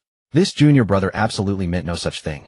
Su Hao, how dare you compare yourself to senior sister Zhao Xuanlu? The man scrambled to flatter her. Kong Fuzi, does this man's words represent the academy's stance? You won't accept my sister, is that right? Su Hao asked with a cold laugh. Though his words were vulgar, their meaning is essentially correct. The academy exists to cultivate officials for the court. It is not a place just anyone can enter. Kong Fuzi said proudly. Su Hao turned to look at Zhao Xuanlu once more. Ex-wife, do you feel the same way? Su Hao asked with a cold huff. Zhao Xuanlu opened her mouth, glancing at Hua Hua. Your sister is truly too young. She should first learn some introductory materials. She truly isn't suited for the academy at this time. If she wishes to learn, you could send her to my residence. I'll teach her. After Zhao Xuanlu finished speaking, Su Hao nodded with satisfaction. Finally something sensible. What an eye-opener. Very well, I was once a student of this academy too. All you scholars and talents present, may I ask a question? What is the purpose of reading? Su Hao asked loudly. Scholar A, obviously to cultivate oneself and refine one's character. Scholar B, to endure years of hardship in pursuit of the imperial examination. Scholar C. Many scholars voiced their opinions in a cacophony. And you, Fuzi, what is the purpose of reading? Su Hao turned to Kong Fuzi and asked. Scholars read, of course, to serve the monarch and repay the nation, to contribute to the court. Kong Fuzi replied confidently. Su Hao once more turned his gaze to Zhao Xuanlu. Ex-wife, what do you think? Zhao Xuanlu considered carefully. Within books are beautiful women. Before she could finish, Su Hao shook his head and waved his hand dismissively. That's not it. You should read to prove that no one can say women are inferior to men, to prove that women can hold up half the sky. These two sentences left Zhao Xuanlu frozen in shock. No one can say women are inferior to men. Ridiculous. How could women possibly hold up half the sky? The same student who had been slapped earlier objected again. How can they not? Let me ask you, what about the heaven strategy, General Yang Wanqing? Women may be delicate by nature, but General Yang forsakes feminine attire for armor, slaying enemies on the battlefield. Which enemy man could possibly match her? Su Hao walked toward that student step by step, speaking each word with precision. The student retreated speechlessly. But he wasn't finished yet. And what of our current sovereign, the Empress? Tell me, is her governance and martial prowess comparable to any man? If you say the Empress and General Yang are merely rare exceptions, then fine. Let me ask you this, were you not born of your mother? Go home, kneel before your mother, and ask her whether women can hold up half the sky. You good for nothing. Su Hao's final outburst sent the student tumbling to the ground. Su Hao waved dismissively. Is that all? Su Hao, by your logic, everything we said was wrong. Then tell us, for what purpose do you read? Someone shouted. Hey, you may read for self-cultivation, for examinations and glory. All acceptable, all valid. But this question truly asks what makes a scholar of character. Su Hao answered with a smile. The crowd seemed somewhat puzzled. Su Hao lifted Hua Hua into his arms. Hua Hua, brother will teach you. Why does a true scholar read? To cultivate oneself, govern the family, and pacify the realm. Su Hao walked toward the crowd with Hua Hua in his arms. To establish a righteous spirit for heaven and earth, to safeguard the livelihood of all people, to inherit the profound wisdom of the sages, and to secure lasting peace for generations to come. Su Hao's 4 loud sentences left the students dumbfounded, all repeating them under their breath. Hua Hua in Su Hao's arms scratched his head. Brother, it's too long. Hua Hua can't remember it. Haha, it's fine. Just remember this. You are the future of this nation. Study for the rise of De Wu. Su Hao said with a smile. Hua Hua remembers. Hua Hua will study for the rise of De Wu. Hua Hua obediently replied. Su Hao looked back at the dumbfounded scholars of the academy. Hua Hua's teaching ability is just average. We won't study here anymore. Let's go back. I'll build you a school, brother. Su Hao confidently finished his words, embracing Hua Hua as he and Wanner's group departed. Zhao Xuanlu's gaze remained fixed on them, muttering to herself, study for the rise of De Wu. After leaving the academy, Su Hao's group reached their carriage when a commotion erupted behind them. They turned to see the main gate of the academy, where several officials were pushing a student out. Hurry and leave. Everyone, please be lenient. I promise I'll pay the room and board fees within these few days, the pushed student pleaded. You haven't paid last month's fees either. This academy isn't a charity. Get out. The student was pushed down the steps and sat dejectedly with his books. Hey! Suddenly a voice rang out before him. The student looked up and was startled. 2 intimidating figures stood before him. What do you want? He asked, clutching his books. But the next moment Zhang Long and Zhao Hu had already hoisted him up. Indeed, the ones who came looking for him were Zhang Long and Zhao Hu. Let me go. Help, the student cried. But before despair could overwhelm him, he was brought before the carriage. Stop yelling. Our young master wants to see you, Zhao Hu said impatiently. The student was bewildered as the carriage curtain lifted. Hi, brother, what's your name? Su Hao greeted him playfully. I am Lu Wenjing. Who are you? What do you want with me? Lu Wenjing asked. Brother Lu. What just happened? Care to share? Su Hao asked curiously. Sai, I spent all my money on books and had nothing left for room and board, so the academy expelled me. Lu Wenjing said with a sigh. No one would assume the academy was free. Books cost money, writing materials cost money, and lodging and meals cost even more. Every aspect required payment. If you had no money, you couldn't study. Then you've come to the right person. I'll pay you 10 taels of silver a month. Will you work for me? Su Hao asked bluntly. 10 taels. What do you do? Even if I starve, I would never do anything illegal. Lu Wenjing said righteously. Su Hao chuckled. This fellow actually had principles. Don't worry, it's teaching. Can you do it? Teaching? Lu Wenjing shook his head sadly upon hearing this. Why is that? Su Hao asked. My knowledge is limited, and I'm unwilling to mislead young students. Damn it, you're really dragging your feet. Can't you teach a child my sister's age? Have you been reading all these years for nothing? Su Hao said impatiently, pointing at Hua Hua as he scolded Lu Wenjing. Initial education. I can do that. Lu Wenjing regained his confidence. It's not just my sister, it's many children. One person won't be enough. Go find friends or fellow students who can teach. The same monthly 10 taels applies, and I'll cover all your ink, paper, and brushes from now on. Su Hao finished speaking and held out his hand to Wanner. Wanner understood and produced a heavy money bag, placing it in Su Hao's palm. Su Hao tossed it to Lu Wenjing. This is 50 taels, the first month's wages for you and anyone you recruit. As he spoke, Lu Wenjing trembled as he opened the bag and found genuine silver inside. You're just giving this to me? What do you want me to kowtow to you to? Cut the nonsense. Go find people, and come to the Prime Minister's mansion early tomorrow morning. Su Hao said. Wait, you're just giving this to me. Aren't you afraid of me? Lu Wenjing asked awkwardly, as if wondering if Su Hao wasn't afraid he would run away. Uft. Look me up, I'm Su Hao. If you run it means I misjudged you, and the money buys me a lesson. That's fine. See you later. Zhanglong Zhaohu, let's go home. Su Hao said, lowering the carriage curtain. The carriage drove away, leaving the bewildered Lu Wenjing clutching the money bag. That evening at the palace. Your Majesty, Su Hao went to the academy early this morning. A guard reported to the Empress. Huh. What is this fellow doing at the academy again? The Empress asked, puzzled. It seems he wanted a little girl to attend the academy, but it ended on a sour note. I recorded the entire process. Please review it, Your Majesty. The guard handed a small booklet to his attendant, who passed it to the Empress. The Empress opened the booklet. At first she thought it was merely a comedy, but as she read on, her eyes widened. To establish conscience for heaven and earth, to secure livelihood for the people, to continue lost learning for past sages, to bring peace for all generations. Su Hao, are you trying to become a sage? The Empress murmured. She then waved her hand, dismissing the guard. A smile crossed her face. Who says women are inferior to men? Women can hold up half the sky. I govern the nation and achieve both civil and military glory. Can any man rival me? That's quite interesting. Meanwhile, at the Jinbei prince's mansion, Yang Wanqing sat with a worried expression, staring at the desk where some fading roses lay. Why can't I keep them alive? They've withered so quickly already. Yang Wanqing muttered to herself, when suddenly Yang Yanhua burst in hurriedly. Sister. Yang Wanqing quickly composed herself, shedding her girlish demeanor. What is it? Running around in such a flustered manner. Where is your decorum? Ah, sister, it's not about me. It's about Su Hao.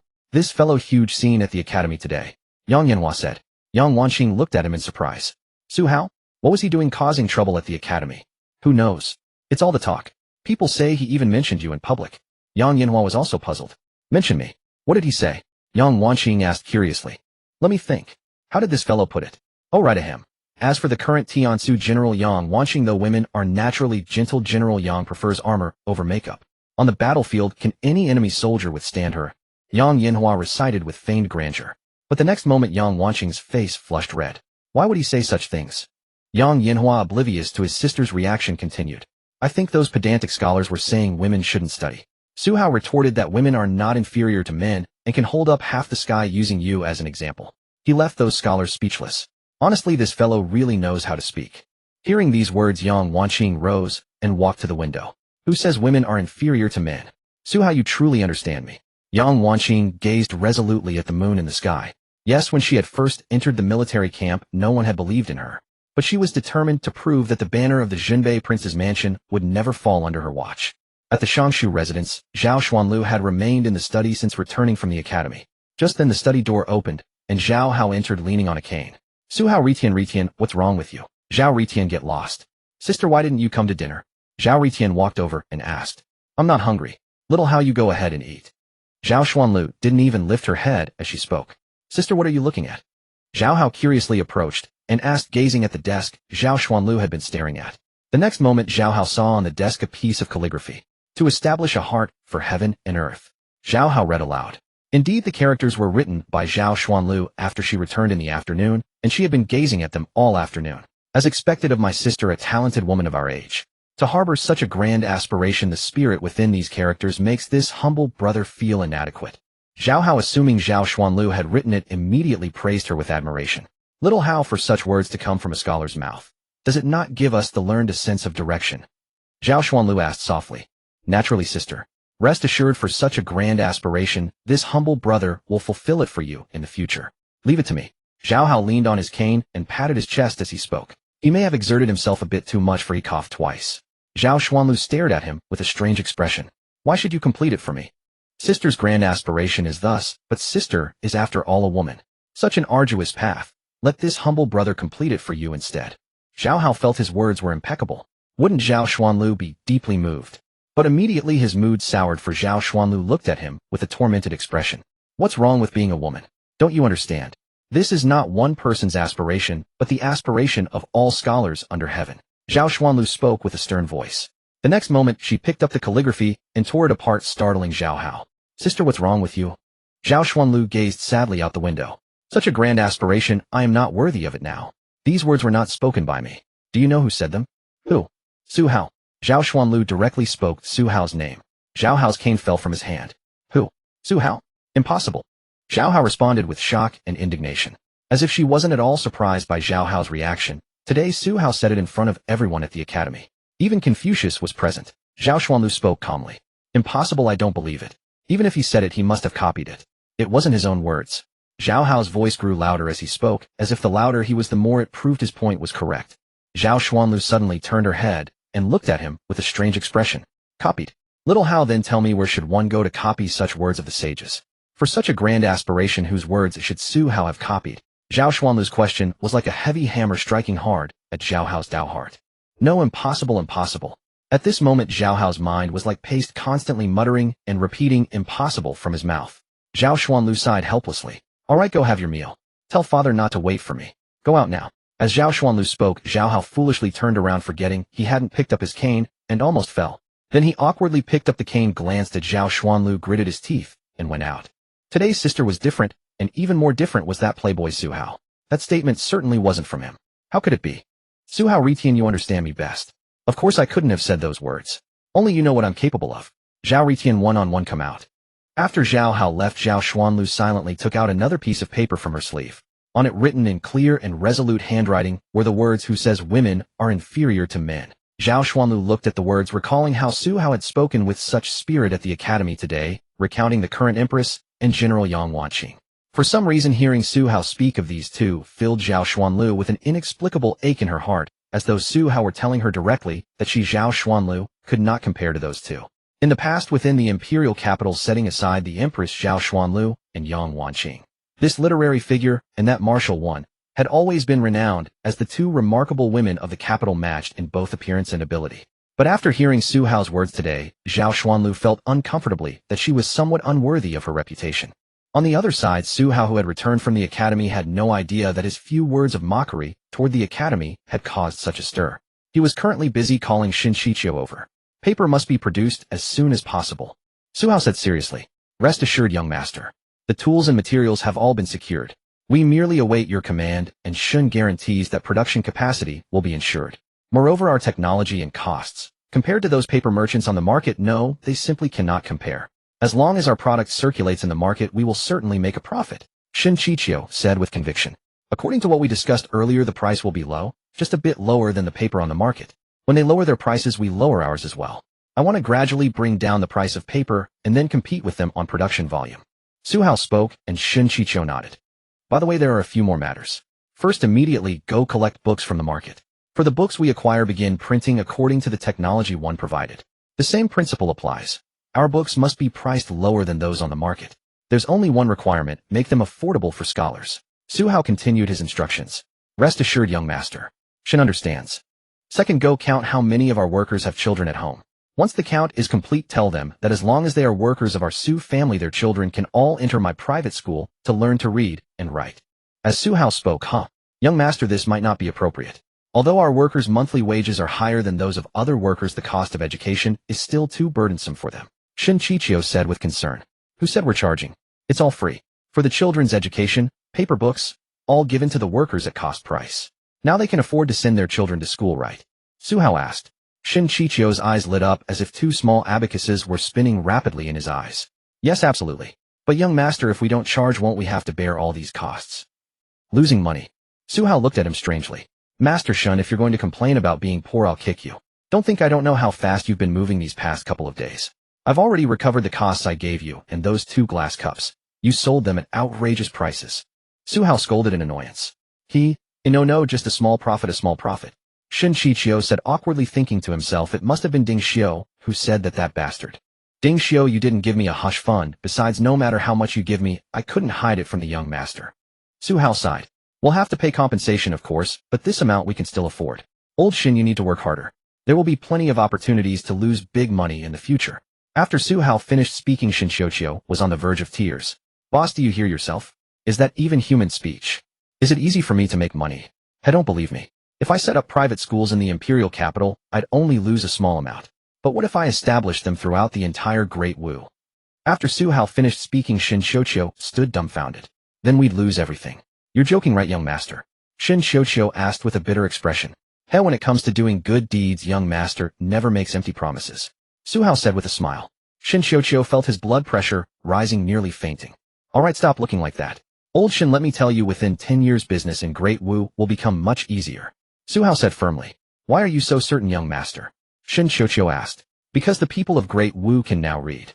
There are fewer ignorant masses, and their thinking has become more flexible. Su Hao said yearningly.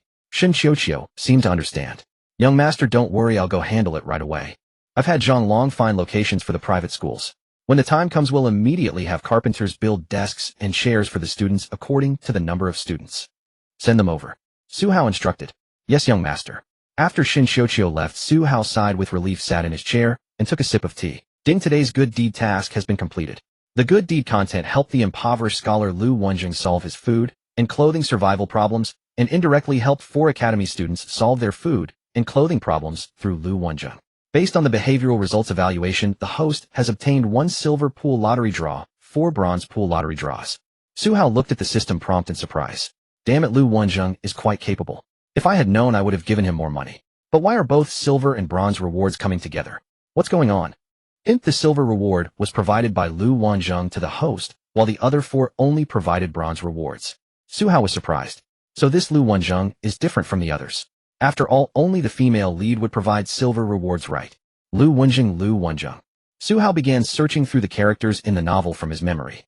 Autumn. Su Hao finally remembered. In the original novel, Lu Wenjing was the impoverished scholar saved by the original protagonist Zhao Ritian. After that, he always stayed by Zhao Ritian's side. The reason Su Hao hadn't remembered this supporting character was that Zhao Ritian kept calling Lu Wenjing a nerd, which is why Su Hao had forgotten the supporting character's name. Only after thinking carefully did he remember it. Su Hao was no longer concerned about why Zhao Ritian wasn't around again. He was used to it. The reason Lu Wenjing surprised Su Hao was that although this character didn't have high presence in the early part of the book, his identity later on was truly not low, and he was connected to Su Hao. Because after Su Cheng was brought down by his own good son, Zhao Hao, through his relationship with the Empress, discovered Lu Wenjing's talent. This guy entered officialdom as if he had a cheat, rising rapidly through the ranks, and eventually inherited Su Cheng's position as chancellor, reaching the pinnacle of power. Should I help my father get rid of this usurping kid in advance? So never mind. The future chancellor has already been turned into a teacher by me. Besides, can my father be chancellor for life? Lu Wenjing is really capable. If there's a chance, I'll introduce him to my father and cultivate him as a successor. After Su Hao made up his mind, he began the lottery draw. System all in. Ding, congratulations to the host for conducting 1 silver lottery draw and 4 consecutive bronze lottery draws. Rewards obtained. Reward 1, ancient perfume formula including production processes for various scents. Reward 2, a packet of rose seeds, 100 survival rate for first planting. Reward 3, the 3 great enlightenment readers of ancient times, including 10 copies of each book, and the book content will be automatically input into the host's memory. Reward 4, proficiency in horse riding and archery. Reward 5, spicy strip snacks, 10 boxes, preservative free. Su Hao looked at the rewards. Let me calculate. Am I a lucky person? Definitely. This is a huge jackpot. Originally, Su Hao hadn't had much hope for the bronze lottery draws, but who would have thought that more than half of the rewards were extremely useful to him? Wano, young master. Wano entered and spoke. Take these books and this small booklet to old Shun. For these books, tell him to print as many as he can. As for this booklet, just tell him hunger marketing and he'll understand. Got it. Su Hao instructed. Wano silently repeated it, took the items, and said, I've remembered, young master. Su Hao nodded and Wano left. What he gave to Shin Xiuqiu were the 3 great enlightenment readers of ancient times, Senzi Jing by Jia Xing and Xianzi Wan. These 3 books exactly solved Su Hao's urgent problem. He had been worrying about what to teach when the private school opened. The other booklet was the ancient perfume production process. Hunger marketing was also Su Hao's idea for Shin Xiuqiu. Everything was spelled out so clearly that if Shun the grand official didn't understand how to make money, he wouldn't be Shun Wansan. Su Hao happily took out a packet of spicy strips, tasted one with its long-lost flavor, and thought that the system was quite considerate with no preservatives. The system mainly afraid of killing someone. Rose seeds. What's the use? Never mind, I can plant some and sell them another day. Can they be sold? People in ancient times couldn't even afford to eat. Would they have money to buy flowers? Horse riding and archery skills. This was Su Hao's favorite. Yang Yanhua, little brother, this time, let me show you whether I can ride a horse or not. Yang Yanhua, if you have the guts, uninstall the system. After a while, Wana returned after delivering the items. As soon as she entered the door, she smelled a strange odor. Young master, what are you eating? What does it smell like? Wana asked curiously. Su Hao didn't say a word, took out 2 packs, and said, here, delicious food. Remember to give 1 pack to Hua Hua, but it's a bit spicy, don't let her eat too much. Su Hao instructed. Looking at the tempting aroma emanating from the paper package in front of him, Warner happily took it and said, "Thank you, young master." Su Hao pointed to his face, and Warner smiled and kissed him. "The system you're going to keep using this trick whenever you give her snacks, right?" Warner left with a blush. Su Hao was just leaning back in his chair when a voice came from the window, startling him. He turned his head and saw Yun Lu standing at the window with a sword in hand. "You scared me to death. What have you been watching?" Su Hao sighed with relief and asked. "I saw you flirting with your maid." Yun Lu said casually. "Nonsense, I'm cultivating our relationship," Su Hao said with a blush. "TCH. Do you still have that thing you were eating earlier?" Yun Lu asked somewhat embarrassedly. You want to try it too?" Su Hao asked curiously. "Isn't it said that fairies don't eat mortal food?" Yun Lu nodded but immediately raised her blushing face. "But don't even think about making me kiss you, not a chance," Yun Lu emphasized. Su Hao's expression darkened. What kind of person does she take him for? Though the thought had crossed his mind he'd first need to defeat her. "That you cannot eat," Su Hao said calmly. "Why, oi? Scoundrel, as expected." "Humph," Yun Lu said angrily. But in the next instant Su Hao reached out to her, and 3 lollipops rested in his palm. What is this?" Yun Lu asked curiously. "Candy. As for that spicy strip, you can't eat it yet. You have injuries and can't have spicy food. I'll give you some candy for now. Once you're better, I'll give you that," Su Hao explained. "Yang Yinhua, you dog of a thing. Every time I ask you for one, you hand them over one by one. Now suddenly you're being generous." Hearing Su Hao's words, Yun Lu felt somewhat embarrassed. It wasn't that Su Hao didn't want to give her any. It was that she couldn't eat right now, and she'd even cursed him out. "Thank you. How do I eat this?" Yun Lu took the lollipop and asked. Su Hao directly unwrapped one and handed it to her. Yun Lu placed it in her delicate lips, and her eyes instantly lit up. "Since you treated me to candy, let me teach you martial arts." Doesn't that mean I'd have to become your disciple?" Su Hao asked reluctantly. Indeed, the martial arts world took matters of master-disciple lineage very seriously. Each school's techniques were essentially kept within the sect. Yun Lu awkwardly scratched her head. She'd forgotten about this. Suddenly her eyes brightened. "How about this? You come back to my sect with me, and I'll have my master take you as his disciple. Your martial arts talent is remarkable. Oh, my master will definitely accept you."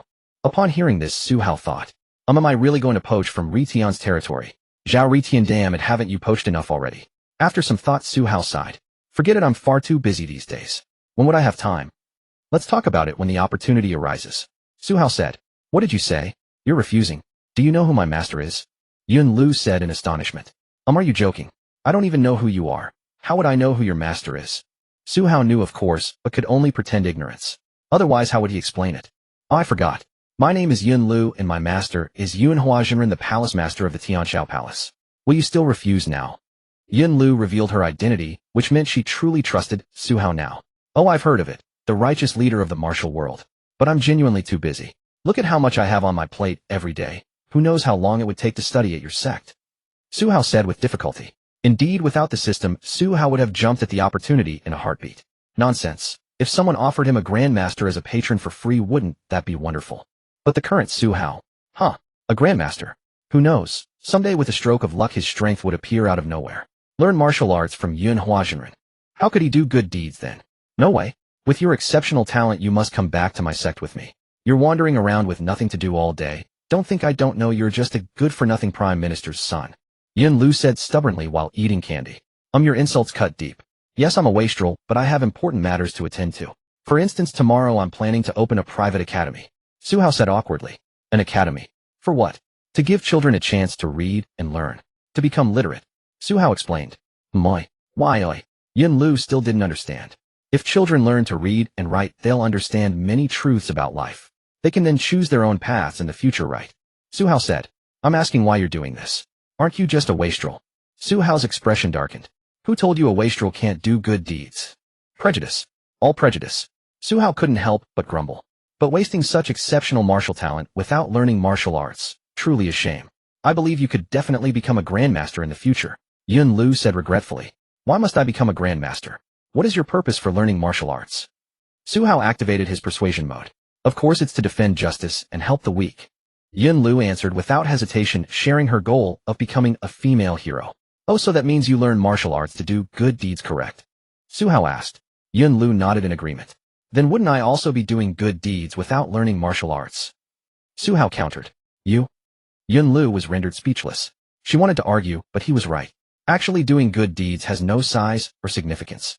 And the level of martial arts isn't as important as one might think. A true hero in my heart must live up to 8 characters. Su Hao said. What 8 characters? Yun Lu asked blankly. A hero of greatness serves his country and his people. Boom. Yun Lu's heart trembled violently. Su Hao calmly gazed at Yun Lu. I remember there was a great hero. He was incredibly foolish from childhood with extremely poor martial arts talent.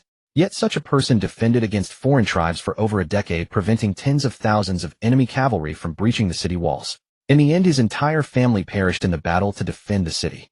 Su Hao silently gave a thumbs up to Brother Guar in his heart. Yun Lu's eyes grew brighter as she listened. In my heart, only someone like that deserves to be called a true hero. In short, even a grandmaster. If he won't let me do good deeds, this young master has no fear of him. Su Hao wielded the system. Who dares to battle? I've made my decision. Yun Lu suddenly leapt through the window. Geez, slow down. Don't tear your wounds open again. What have you decided? Hero, please don't act rashly. Su Hao said helplessly. From this day forward you are a disciple of the Tianqiao Palace. I shall take you as a disciple in my master's place. After Yun Lu finished speaking, Su Hao was completely stunned. Can you actually make that decision? Yun Lu's face glowed with confidence. Of course. The next palace master of the Tianqiao Palace will definitely be me. What's wrong with my master taking in a disciple? The moment Yun Lu made this bold declaration, Su Hao was dumbfounded. Damn, if your master heard this, wouldn't she die from your filial piety? Just like that you're declaring yourself successor. Seeing Su Hao frozen in shock, Yun Lu grabbed him. No matter what, by calling me one more word of senior sister from now on, you are my junior brother. Yun Lu said stubbornly. Ouch, let go. You're gripping too hard. Are you trying to crush your junior brother to death? Su Hao cried out in pain. Haha, you agreed. Haha, no backing out. Yun Lu said happily. Su Hao rubbed his arm. Coercion, temptation, force. Hero, you truly are a pillar of the righteous way, aren't you? Su Hao resignedly thought, nodding in agreement. Joining the Tianqiao Palace wasn't bad either. He wouldn't that make him Tian's senior brother from now on. Having acknowledged the senior brother-junior brother relationship, Yun Lu immediately pulled Su Hao to the courtyard. Junior brother, watch carefully. Your senior sister will teach you that sword technique you glimpsed the other day, the complete form. Yun Lu drew her sword. Ah, senior sister, you're still injured. Could we do this another day? Su Hao expressed concern. It's fine. Watch closely. Yun Lu's sword technique flowed like water in clouds. Because of her injuries, she didn't activate her true chi, but even so, blade energy scattered throughout the courtyard. Soon she completed the entire technique and sheathed her sword. Did you see clearly? This sword technique was created by our master, the Cloud Sky Sword art. When mastered to its ultimate level, it possesses countless variations. The sword springs from the heart, and its power is boundless. Yun Lu gazed at Su Hao with an air of pride, her meaning abundantly clear. Little brother, hurry up and praise your senior sister. Wasn't that impressive? Yet the seemingly dazed Su Hao walked straight up to Yun Lu. Senior sister, may I borrow your sword? Before Yun Lu could react, Su Hao hooked her sword out with 2 fingers. The treasured blade flew from its sheath, and Su Hao caught it in one swift motion. The next instant, Su Hao's figure began to dance across the courtyard. Every sword technique was a perfect replication of Yun Lu's movements. Though Yun Lu had witnessed Su Hao's talent before seeing it once more with her own eyes, she still felt as though she were dreaming.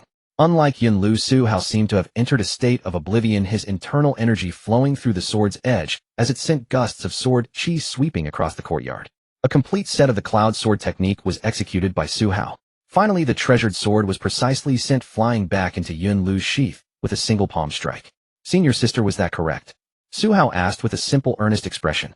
Was it correct, Yun Lu stood rooted to the spot, murmuring. I told you to learn the sword, not to surpass me. A bitter thought gnawed at Yun Lu's heart. Indeed, given her familiarity with the sword technique, she could see that apart from having less internal energy than her, Su Hao had already mastered this cloud sword technique more proficiently than she had. If comparing, only Yun Huazhenren, the creator of this sword technique, could be considered his equal. How is this possible? I've practiced for so many years, yet he watched once, just once, and already performs the technique like this. It's quite good. Yun Lu forced herself to give a false evaluation, trying to maintain composure. Oh, that's good then. It definitely can't compare to senior sisters. Su Hao felt it was only natural. Little brother, please stop talking. Your senior sister isn't feeling well. Yun Lu wanted to cry. Then senior sister, could you teach me something else? Su Hao asked curiously. Yun Lu simply shook her head, then took her sword and walked toward the courtyard gate, along the way kicking at the pebbles on the path like a child. What's wrong with senior sister? Su Hao scratched his head, bewildered. Senior sister, her Dao heart has shattered. The next day, on a street not far from the Prime Minister's residence at the gate of a massive compound, Su Hao stood before the entrance. Behind him stood 5 scholars, one of whom was Lu Wenzheng from the day before. Early that morning, the 5 had come to report to the Prime Minister's residence. The other 4 had initially been reluctant about working for Su Hao, but in the short span of half a day, Su Hao's several sage utterances had become all the rage at the academy. Lu Wenjing had directly indoctrinated the group. Fellow scholars, although Su Gongzi has a poor reputation, he also said that we are going there to educate and enlighten the young. Have you all heard his utterances at the academy today? Lu refused to believe that a good-for-nothing playboy could speak such aspirations of a sage. Isn't Su Gongzi's grand ambition beginning right here? After he had the scholars completely confused, Lu Wenjing continued to fan the flames. Furthermore, working for Su Gongzi has no concerns about compensation. The monthly salary alone can sustain us, while we continue waiting at the academy to pursue official positions. And do you all know who Sun Su Gongzi is? After Lu Wenjing finished, their eyes lit up. The Prime Minister. Indeed, everyone knew Su Hao had become the #1 good-for-nothing of the capital by relying on his father, the Prime Minister. It was all infamy, but if you became one of Su Hao's people, then this good-for-nothing was actually a powerful connection in official circles. Knowing Su Hao meant having a direct line to the Prime Minister. Future paths in government service would be much smoother. Su Hao, of course, had no idea Lu Wenjing was saying all this. Otherwise, he would certainly have praised him. Well done, lad. Truly the second-generation Prime Minister. After Lu Wenjing's analysis, working for Su Hao was infinitely beneficial with no harm. They were all in.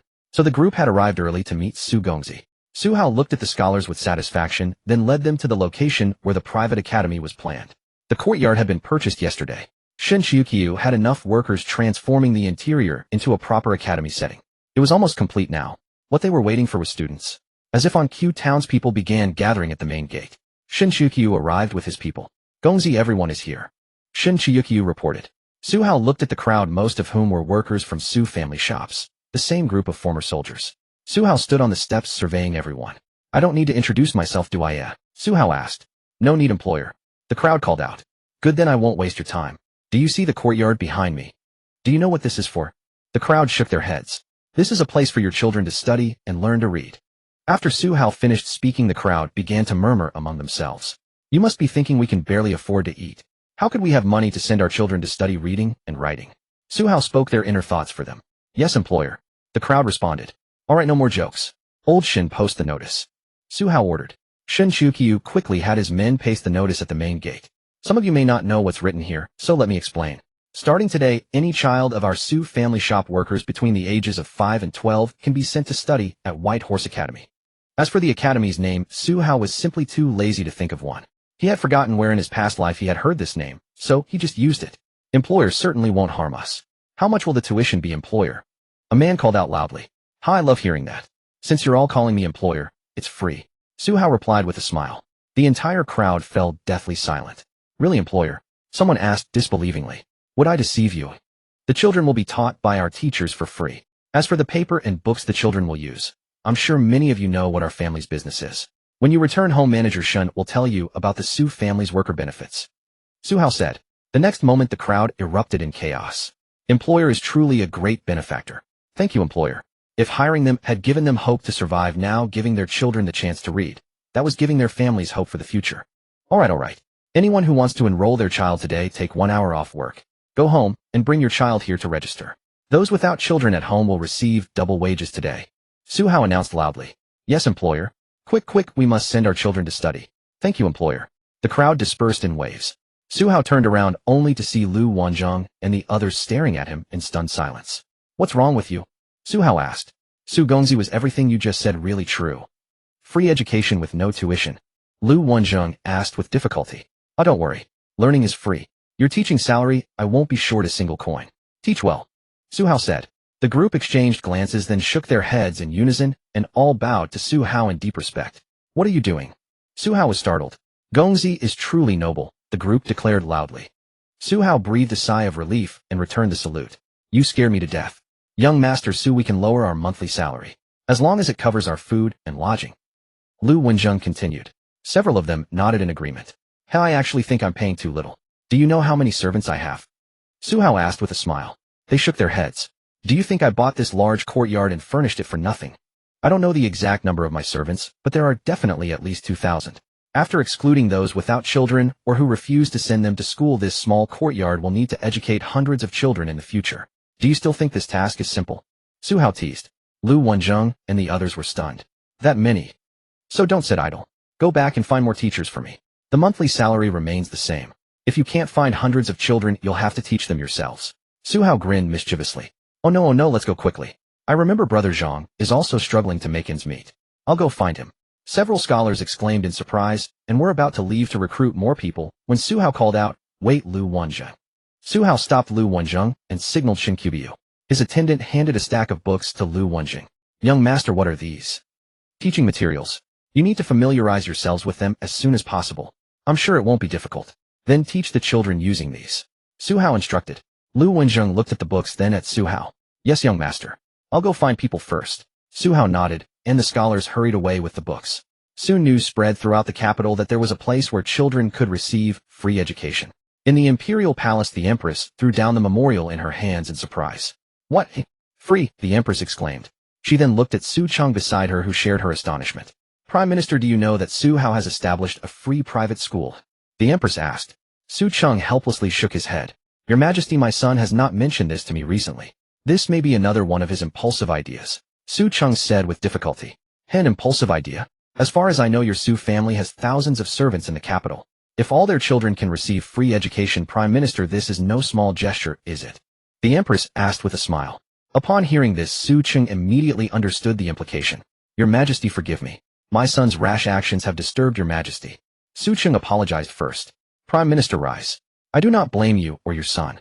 Upon reflection, Su Hao's actions are commendable, yet not quite sufficient," the Empress mused thoughtfully. Neither Su Cheng nor the other ministers could fathom her meaning. In the courtyard of Beimo Academy, as noon approached, many people had already arrived with their children to enroll. Lu Wanzheng and the others had returned and were registering the children. Their efficiency was remarkable. In just a short time, they had recruited over 10 teachers. The teaching resources were temporarily sufficient. Lu Wanzheng attributed this success mainly to the 3 books Su Hao had provided: the 3-character classic, the 100 Family Surnames, and the 1,000-character classic. Having read through them on the way, the group was thoroughly impressed and found them extraordinary. Armed with these texts, they effortlessly persuaded scholars to join their cause without much persuasion. Meanwhile, Su Hao sat with Hua Hua perched on his lap. "Brother, please give Hua Hua another one to eat." Hua Hua's pitiful little expression was begging Su Hao for more spicy strips. Su Hao poked her little nose. "No. Look at you, spicy and constantly drinking water. If your stomach doesn't hurt later, that would be strange," Su Hao said with a laugh. Hua Hua pouted cutely, then glanced at Wanner. "Haha, little one, don't look at your sister. She's out too." Wanner smiled and directly exposed Hua Hua's scheme. This made everyone burst into laughter. People continued to arrive with their children to enroll, all from the Su family. Just then, commotion erupted outside the main gate. "Young master, there's trouble." Zhao Hu ran in to report. "Trouble? Let's go see." Su Hao rose and said. The group stepped outside the gate and saw a crowd gathered. Zhang Long was shouting loudly, "All right, what's going on?"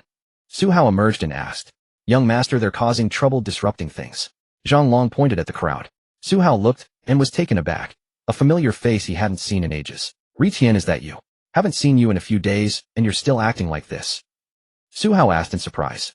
Indeed, at the forefront of the crowd stood Zhao Ritian, leaning on a cane with over a dozen academy students behind him and countless commoners surrounding them outside. Su Hao, cut the nonsense. "We're here this time to demand an explanation from you."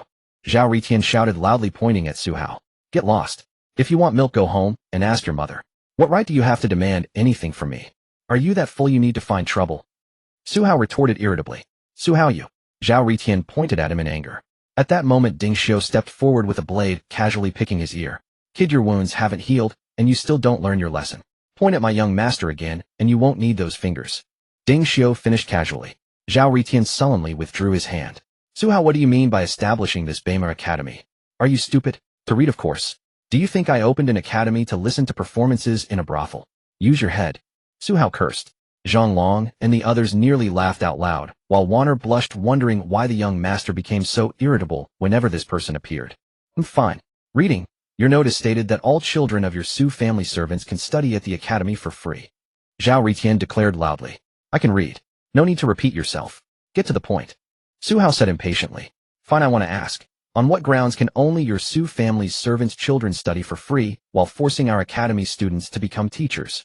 Zhao Ritian questioned loudly. Before Su Hao could respond, Lu Wanzheng stepped forward with several of the first students. "This scholar, your words are misguided. We did not come under duress. We volunteered. Moreover, young master Su pays us a monthly stipend." Lu Wanzheng responded loudly.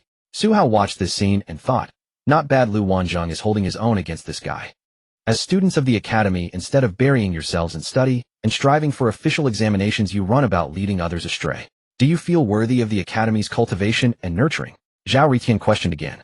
Su Hao glanced at Lu Wenjing with a clear meaning. If you can't handle it, I'll step in.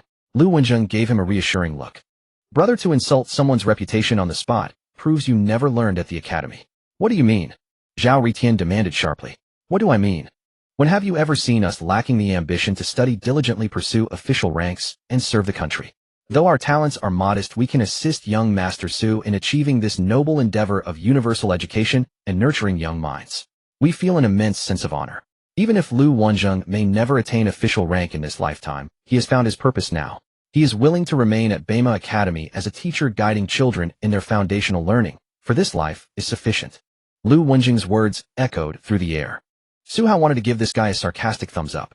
Impressive indeed, drifting further and further away from the person who called you a bookworm all your life. Hearing Lu Wenjing's words, the several scholars behind him immediately followed suit, saying, "We too are willing to stand with Brother Lu." Zhao Hao observed the group performance, his teeth clenched with hatred. You disgrace the academy consorting with such a wastrel like Su Hao. Zhao Hao finally revealed his deep-seated grudge against Su Hao. Bastard Zhao Ritian, speak your mind if you have something to say. What's wrong with me? Did I eat your rice? Su Hao thought to himself, you scholars always speak so pretentiously when insulting others. I'm not going to take it lying down. He pointed directly at Zhao Hao's nose and started hurling abuses. Su Hao, Zhao Hao will tear off your false mask and expose your true colors to everyone here. The people of the capital all know your infamous reputation. Unless you confess your crimes today, we will not stand for it. Zhao Hao shouted sternly, and the dozen or so scholars who came with him all echoed in unison. We refuse to accept this. Pretty words, anyone can say them. This old man Su Hao has done many things, but they're none of your business. Zhao Ritian, don't say, I didn't give you a chance. Take your fools behind you and get out of here. Don't force me to slap some sense into you. Su Hao's temper was completely ignited by these idiots. A smirk crept onto Zhao Hao's face. Su Hao, you can't keep up the act anymore. You want to resort to violence. Yes, that was exactly his intention today, to goad Su Hao into making a move to expose his villainous behavior for all to see. Young master, I can't take it anymore. Let me teach him a lesson. Zhao Hu said with blazing fury. Without a word, Su Hao descended the steps, walked right up to Zhao Hao. Su Hao, you. Before Zhao Hao could finish, Su Hao swung his arm with full force and slapped him hard across the face. Zhao Hao's cane was knocked flying.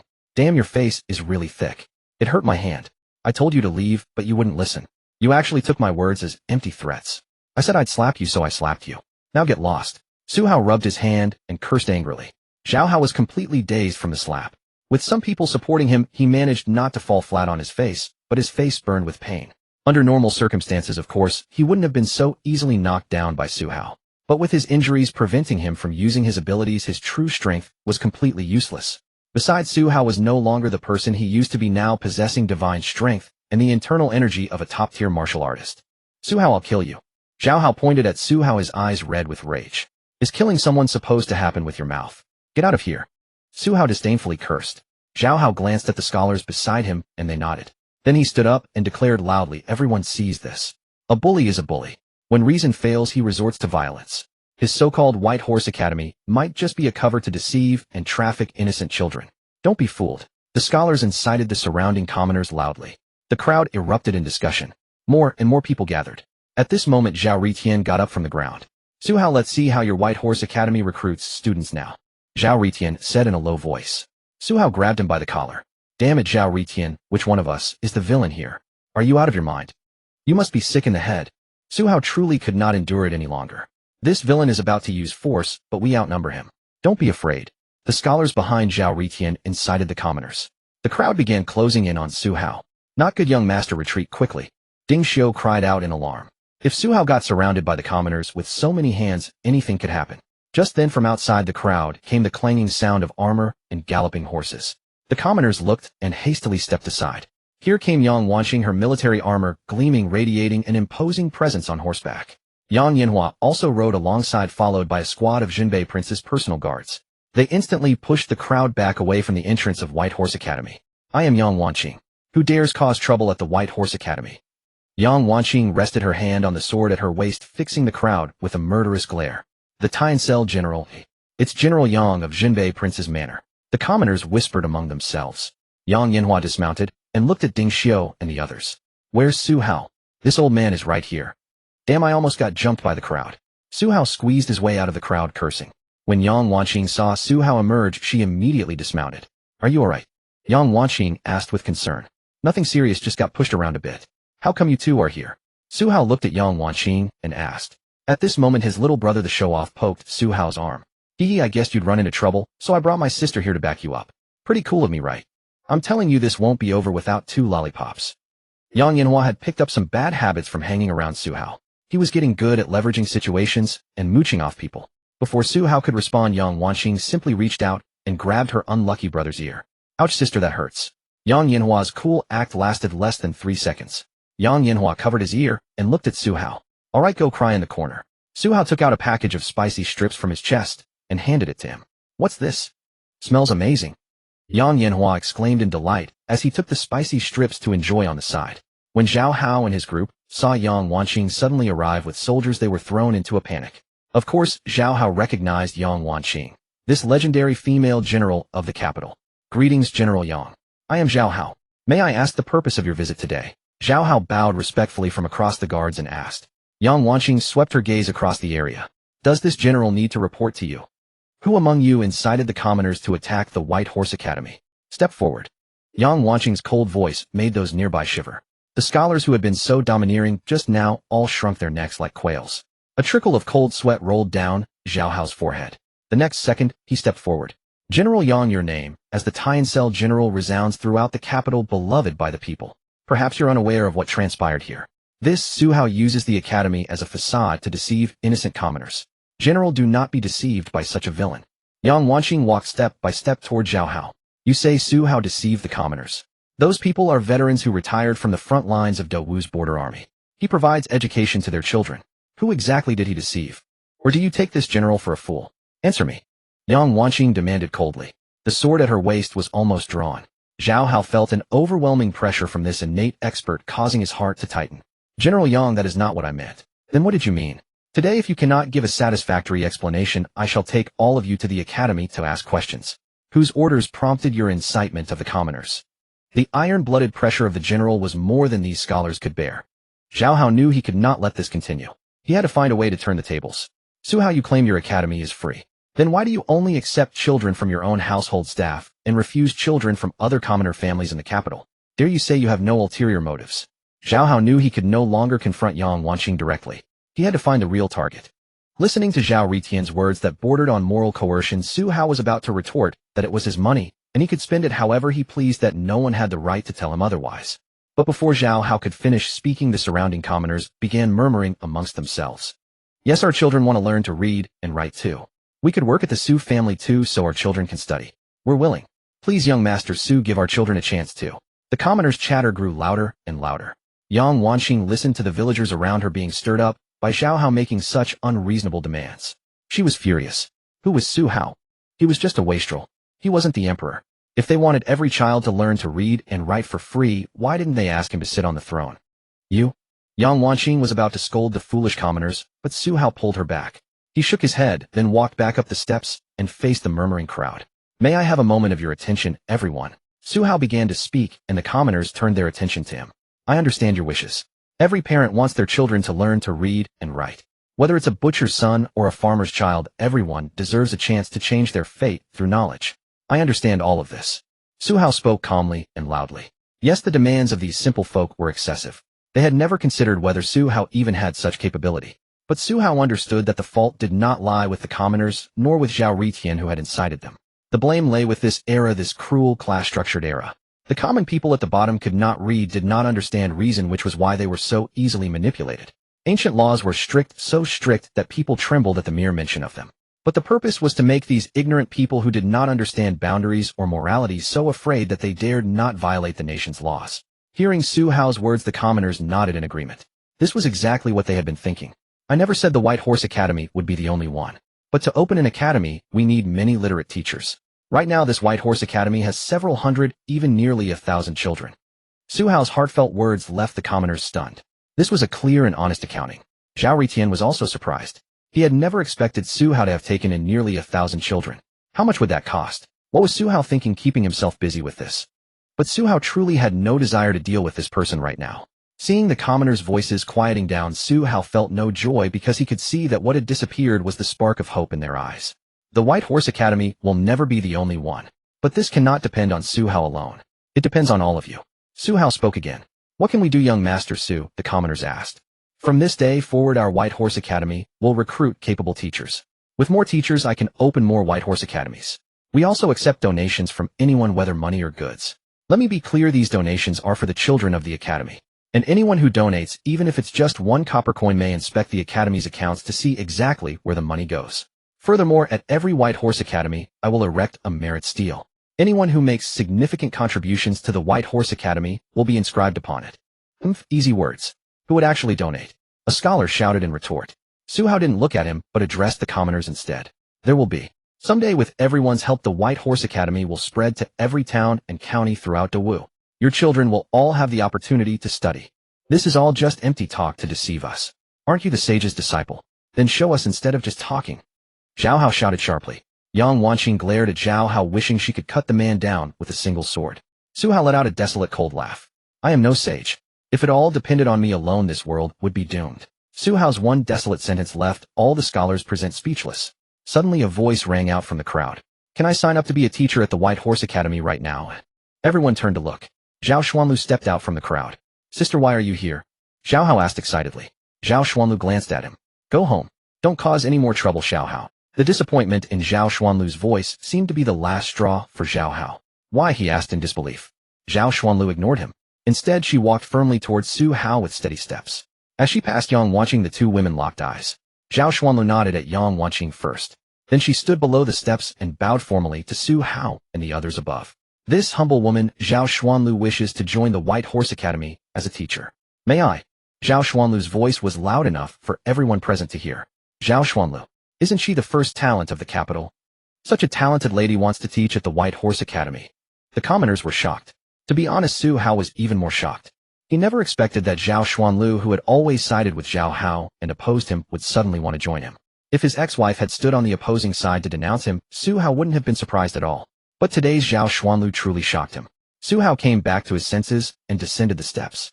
Unlike his usual habit of calling her his ex-wife, he returned the formal bow with equal respect. On behalf of the White Horse Academy, Su welcomes teacher Zhao. Thank you. I have one request that I hope young Master Su will agree to. Zhao Xuanlu looked at today's Su Hao seriously. Su Hao thought this shouldn't be a trap, should it? Please speak, madam. I do not wish to receive the Academy's monthly salary. Please donate my salary to the Academy instead. At Zhao Xuanlu's words, Lu Wanzheng and the others watching from the side were stunned. Is she putting on a show for us? This beautiful talent becomes a colleague and immediately starts competing with us. Of course, only Zhao Xuanlu could make such a request. After all, she was the noble daughter of the Minister of Revenue. However much her salary might be donating, it wouldn't affect her at all. If Lu Wanzheng and the others donated their salaries, they'd starve. Your generosity is truly noble. Su Hao sincerely admired. You're too kind, young Master Su.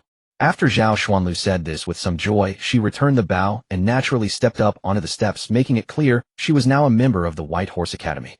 Suddenly someone in the crowd raised their hand high. I'll donate 100 taels of silver to the White Horse Academy. Everyone was shocked. Su Hao hadn't expected anyone to actually donate. An obese middle-aged man who looked like a wealthy merchant squeezed through the crowd, holding silver banknotes in his hand. Young Master Su, I'm really donating. Are you accepting now? As the middle-aged merchant spoke. Yes, we accept.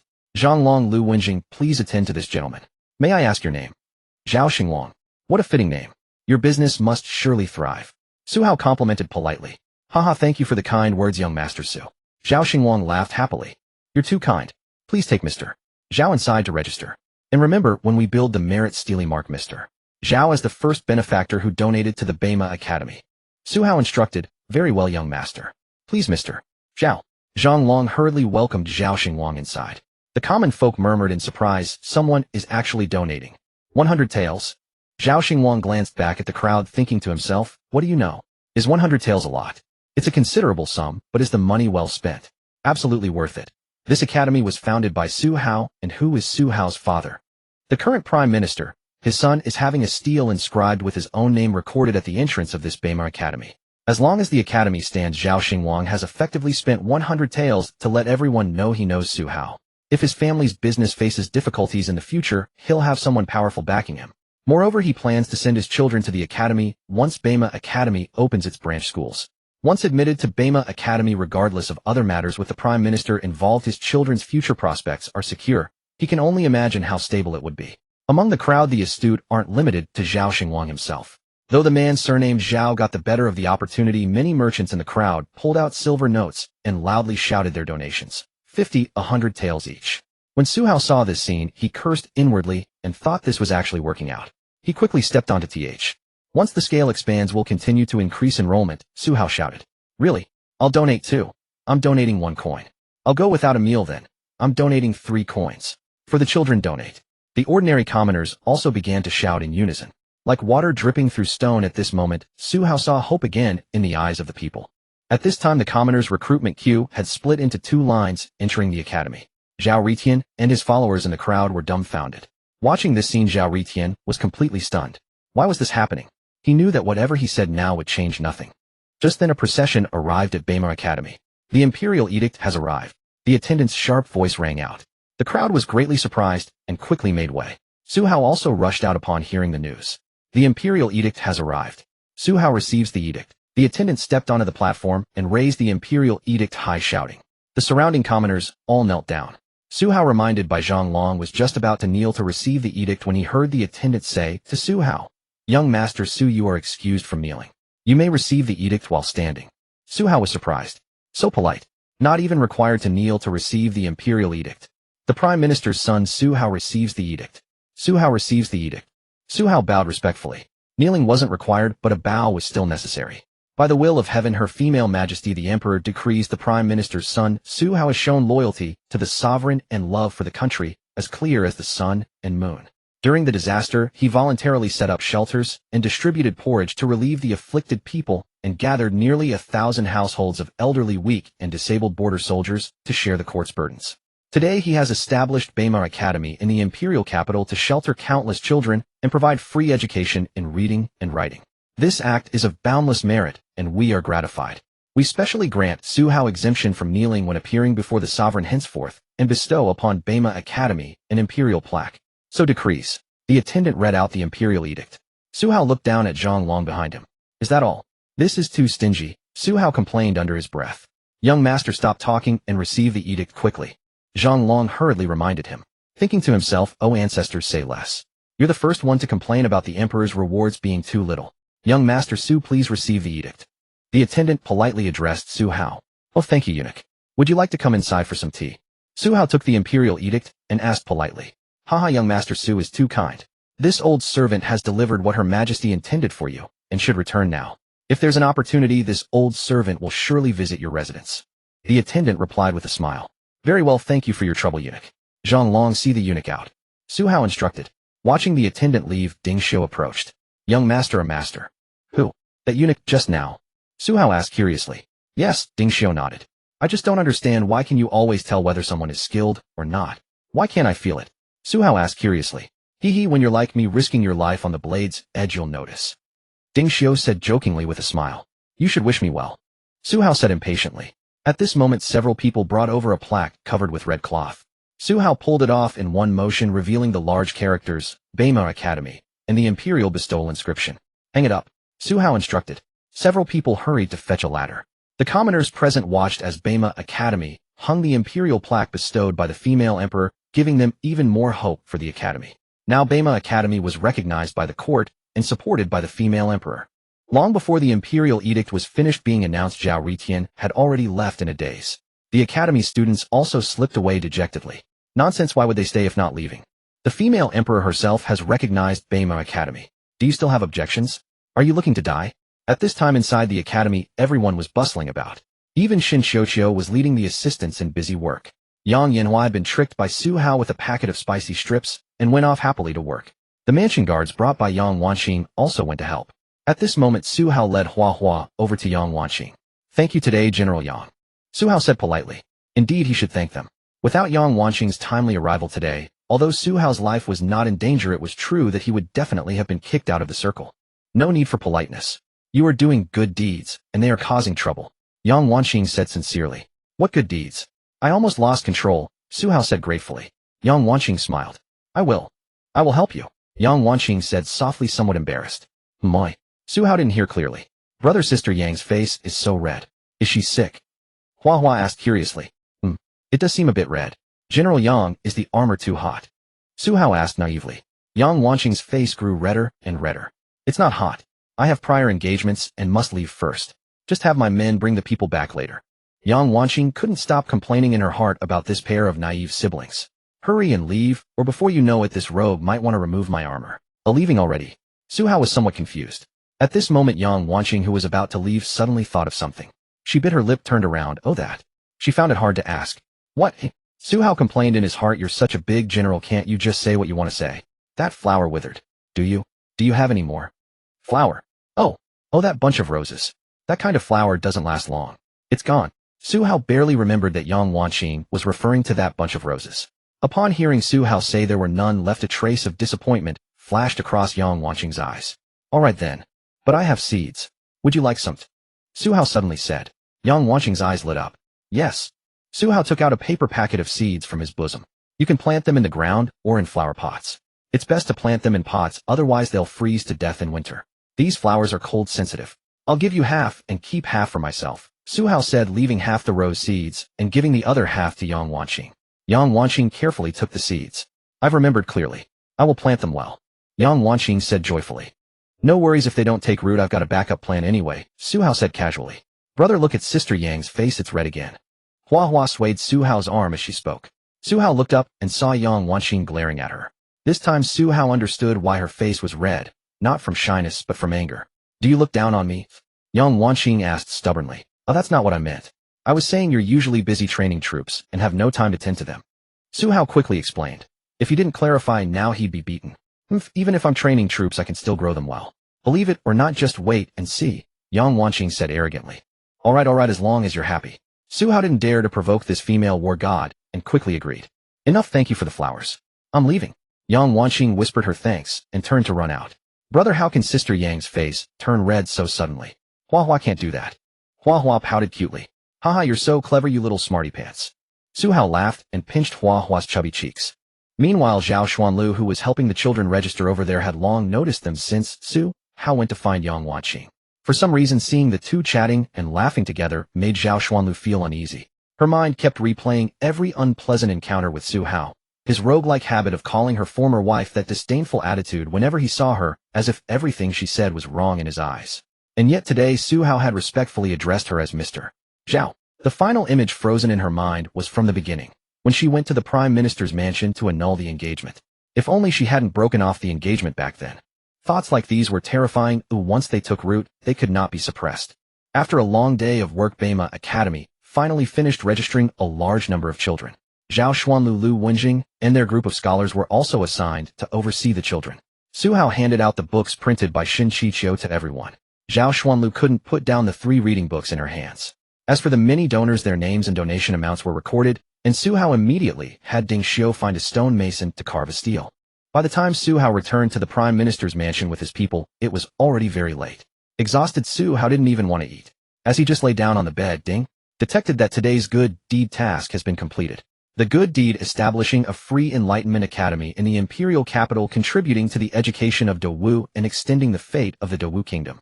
Based on the results, the host has earned 1 draw from the purple gold prize pool. The previously exhausted Su Hao shot up from the bed. What, the purple gold?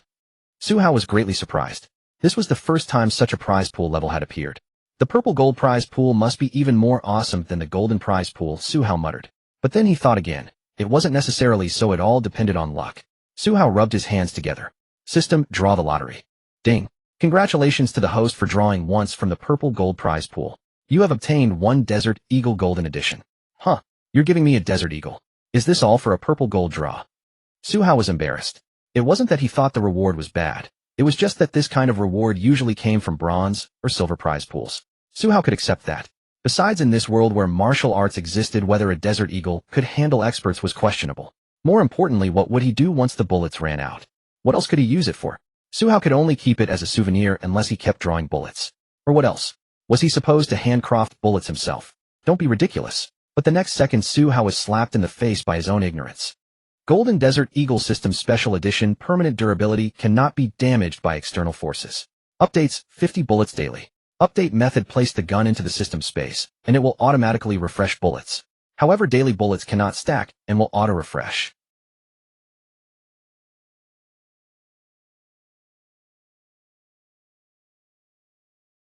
Who else is there? You damn grandmaster experts. Within 7 steps your fists are fast, but what about beyond 7 steps? 50 bullets if I hit you once it's enough for you to suffer. Moreover, in this world, only Su Hao knew what a pistol was. If he caught someone off guard, no one would stand a chance. Su Hao took out the Desert Eagle to admire it. He wanted to test fire it, but then thought about scaring people late at night. After a while, someone knocked on Su Hao's room door. Su Hao quickly hid the pistol. Who is it? Junior brother, it's me. Yun Lu's voice came through. Su Hao hurriedly got up to open the door. He saw Yun Lu standing at the doorway. Senior sister, is there something you need me for at this hour? Su Hao asked as he opened the door. To his surprise, Yun Lu didn't hesitate and walked right in. You haven't been back all day? Yun Lu said in a coquettish tone, making Su Hao scratch his head. Senior sister, if you keep this up, your junior brother might not be able to handle it. Oh, I told you today was the academy's enrollment day. Hundreds of children only just finished. How's your injury, senior sister? Su Hao cared about Yun Lu's injuries. Thank you for your concern, junior brother. I'm much better now. I can move around without issues, but I'll still need to bother at your place for a few more days. Yun Lu said politely. Hey, we're family. Stay as long as you want, senior sister. No need to be so formal with me. Su Hao said generously. Hearing this, Yun Lu happily stood up. Really? Senior sister actually has something I need your help with. Su Hao's mouth twitched. Senior sister, can't you be a little less polite? Please tell me what senior sister needs me to do. Su Hao still asked. Junior brother may not know, but this time senior sister came to investigate the hidden cult strongholds in the capital. Last time I was ambushed and poisoned by them, while tracking down their stronghold, barely escaping with my life. Yun Lu said solemnly. A senior sister, you're not expecting me to raid the cult stronghold, are you? With my mediocre skills, no way. Let me find my dad, and have the government send troops instead. Su Hao suggested. Yun Lu shook her head. It's no use, junior brother. The Dawu court and the martial world have had an agreement for decades. As long as martial artists do not harm ordinary civilians, the court will not interfere in martial affairs. So we still have to rely on ourselves. Yun Lu explained the relationship between the martial world and the court to Su Hao. Su Hao found this agreement absurd. Which emperor would tolerate the martial world operating independently? Decades ago, it was some confused emperor before the female emperor. But Su Hao remembered that in the original book, Zhao Hao helped the female emperor ultimately gain control over the martial world. After all, Zhao Ritian had harem everywhere, and when everyone sat down to talk, they were all sisters. Su Hao just thought about it. These matters didn't relate much to him for now. Senior sister, so where is the cult stronghold you found? I'm not certain, but that's where I was poisoned. Moreover, with your identity, it would be easy for you to bring me in without raising suspicion. Yun Lu analyzed seriously. Oh, where exactly? Don't tell me it's the Imperial Palace, senior sister. Stop joking around. Even though my father is the Prime Minister, getting into the palace would be a dream come true. Su Hao guessed helplessly. It's not the palace. It's Huayu Pavilion. Yun Lu said, somewhat embarrassed. So it's Huayu Pavilion. I thought, a brothel. Senior sister, you visit those kinds of places. Su Hao said in astonishment. No wonder. As a notorious wastrel, how could Su Hao not know what kind of place Huayu Pavilion was? Yun Lu's face flushed red, and she playfully swatted Su Hao. Don't talk nonsense. I'm going there to investigate the demonic cult fiends. But sneaking in is easy. They'd spot our people immediately. Only someone with your reputation could enter without raising suspicion. What's so special about my reputation? Su Hao didn't quite understand. He was a promising young man from the 21st century who had transmigrated here, always doing good deeds and never once visiting a brothel. Think about it. You're the infamous wastrel of the capital. You're lecherous. Everyone knows your notorious name. You going to a brothel would be completely normal. Why are you looking at senior sister like that? As Yun Lu was speaking, she noticed Su Hao staring at her with a peculiar expression. Is your conscience at peace describing your own junior brother this way, eh? Su Hao asked, heartbroken. But isn't this just who you really are, junior brother? Did I say anything wrong? Yun Lu responded innocently. Fine, I'm not angry. Don't break your body over this. No one else could replace you. Keep explaining the plan, please skip the personal description part, thank you. Su Hao muttered. Alright. My plan is for you to take me inside, and then... That's it. Yun Lu said innocently. That's it. Su Hao asked, stunned. Yes, that's it. We have to get inside first before we can investigate who's a spy from the demonic cult. So you're still basically taking me to visit a brothel? Su Hao asked, speechless. You could put it that way, but it's for serious business. Yun Lu emphasized. Yes, a very dignified visit to a brothel. Su Hao commented dryly. So do you agree, junior brother? Yun Lu asked. Do I have a choice? No. Yun Lu said seriously. Su Hao couldn't help but find this endearingly naive senior sister both amusing and exasperating. Fine, then, understood. I'll take you there tomorrow night. Su Hao thought to himself. He had never truly seen what an ancient brothel looked like. This would be a perfect field study opportunity. He just wanted to go. Why does it have to be night? Yun Lu asked curiously. Have you ever seen a brothel open during the day? Are the girls not human? They work nights and need to rest during the day, right? Su Hao retorted without any patience. Yin Lu gave him a strange look. Wow, junior brother, you really know your way around this. You must go often. That's just common sense, senior sister. Go rest early. Su Hao was almost driven to distraction. Alright, I'm counting on you tomorrow, junior brother. I'm leaving. Yin Lu said, rising to exit. Good night, senior sister. Please close the door behind you, thank you. Su Hao walked to his bed in exasperation and flopped down. The next moment Yin Lu suddenly reappeared right in front of him. The unexpected beautiful face startled Su Hao. Good heavens, what are you doing, senior sister? Junior brother, I'm not that kind of person. Su Hao clutched his pillow nervously. TCH, what are you thinking? Do you have any more lollipops? Yin Lu rolled her eyes at him playfully, then asked. Didn't I just give you 3 yesterday? They're all gone already. Su Hao asked in surprise. Oh, they were so sweet, so delicious. Yin Lu said adorably. Su Hao helplessly pulled out another one from his clothes. Why only one? Yin Lu complained. Su Hao thought to himself. Give them one at a time, otherwise no matter how many he gave she'd finish them all. Even a wealthy family's reserves couldn't withstand this. Too much candy will give you a toothache. Save them and make them last. Su Hao instructed. Yin Lu tore open the wrapper and popped the candy into her mouth. Cheapskate. I'm leaving. And don't come back this time. Who? Su Hao finally settled down properly for some rest. The next day, well into the morning, Hua was seen carrying a flower-patterned cloth bag, cutely crouching at Su Hao's door, peering inside cautiously. At this moment, one came back, carrying a water basin. Hua, young master won't be waking up for a while. Shall sister take you to school? One asked, patting Hua's head. Hua lowered her head and shook it, fidgeting with her sleeve. Hua still wants to wait for brother. Brother promised yesterday that he would take me to school, Hua said in her adorable baby voice. But you're going to be late. The teacher will get angry. One said worriedly. Upon hearing she might make the teacher unhappy, Hua's tears drip drip drip onto the ground. Don't cry, Hua. Sister will go wake young master. Wait here. One rushed to comfort Hua, then went into Su Hao's room. Soon at the Prime Minister's residence, Su Hao came rushing out from the backyard, clothes in disarray, carrying Hua in his arms. Oh my god, we're late. Why didn't anyone wake me? Su Hao shouted while running toward the gate, Hua tightly hugging his neck. Brother, you're running too fast. If we're not fast, we'll really be late. Hua, next time if brother hasn't woken up, have sister Wan or Ding Xiu take you to school, understand? Su Hao instructed. Okay, brother. Su Hao carried Hua like this, running all the way toward the academy. One might ask, why not take the carriage? The Prime Minister's residence was so close to the academy that by the time it took to hitch up the horse, Su Hao could have already arrived running. And so Su Hao finally made it to the academy at a jog. When he reached Hua's classroom, class had already started. And no, I'm so sorry, teacher. We're late.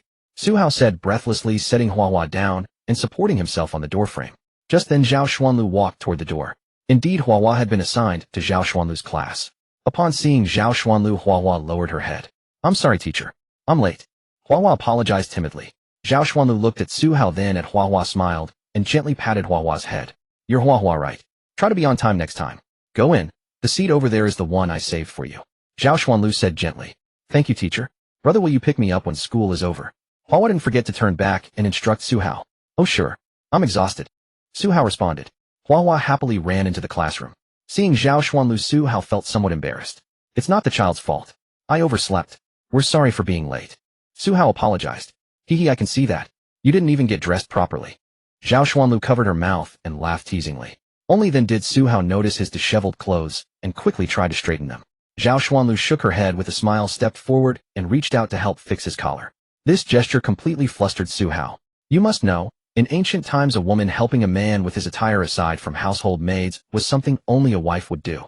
Didn't Zhao Xuanlu's face already turn red, looking at Su Hao standing there in a daze? Alright, are you planning to stay and attend class too?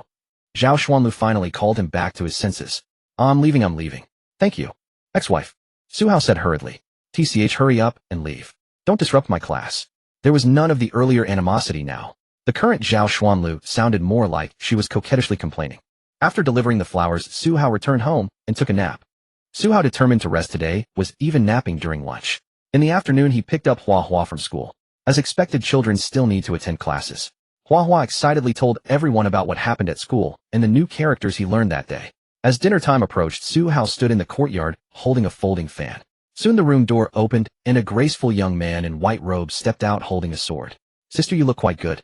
You're only slightly less handsome than me. Su Hao surveyed her and praised. Indeed, the person coming out was Yin Lu, dressed as a man. Shameless. Well, how does it look? There aren't any flaws, are there? Yin Lu asked seriously after rolling her beautiful eyes at Su Hao.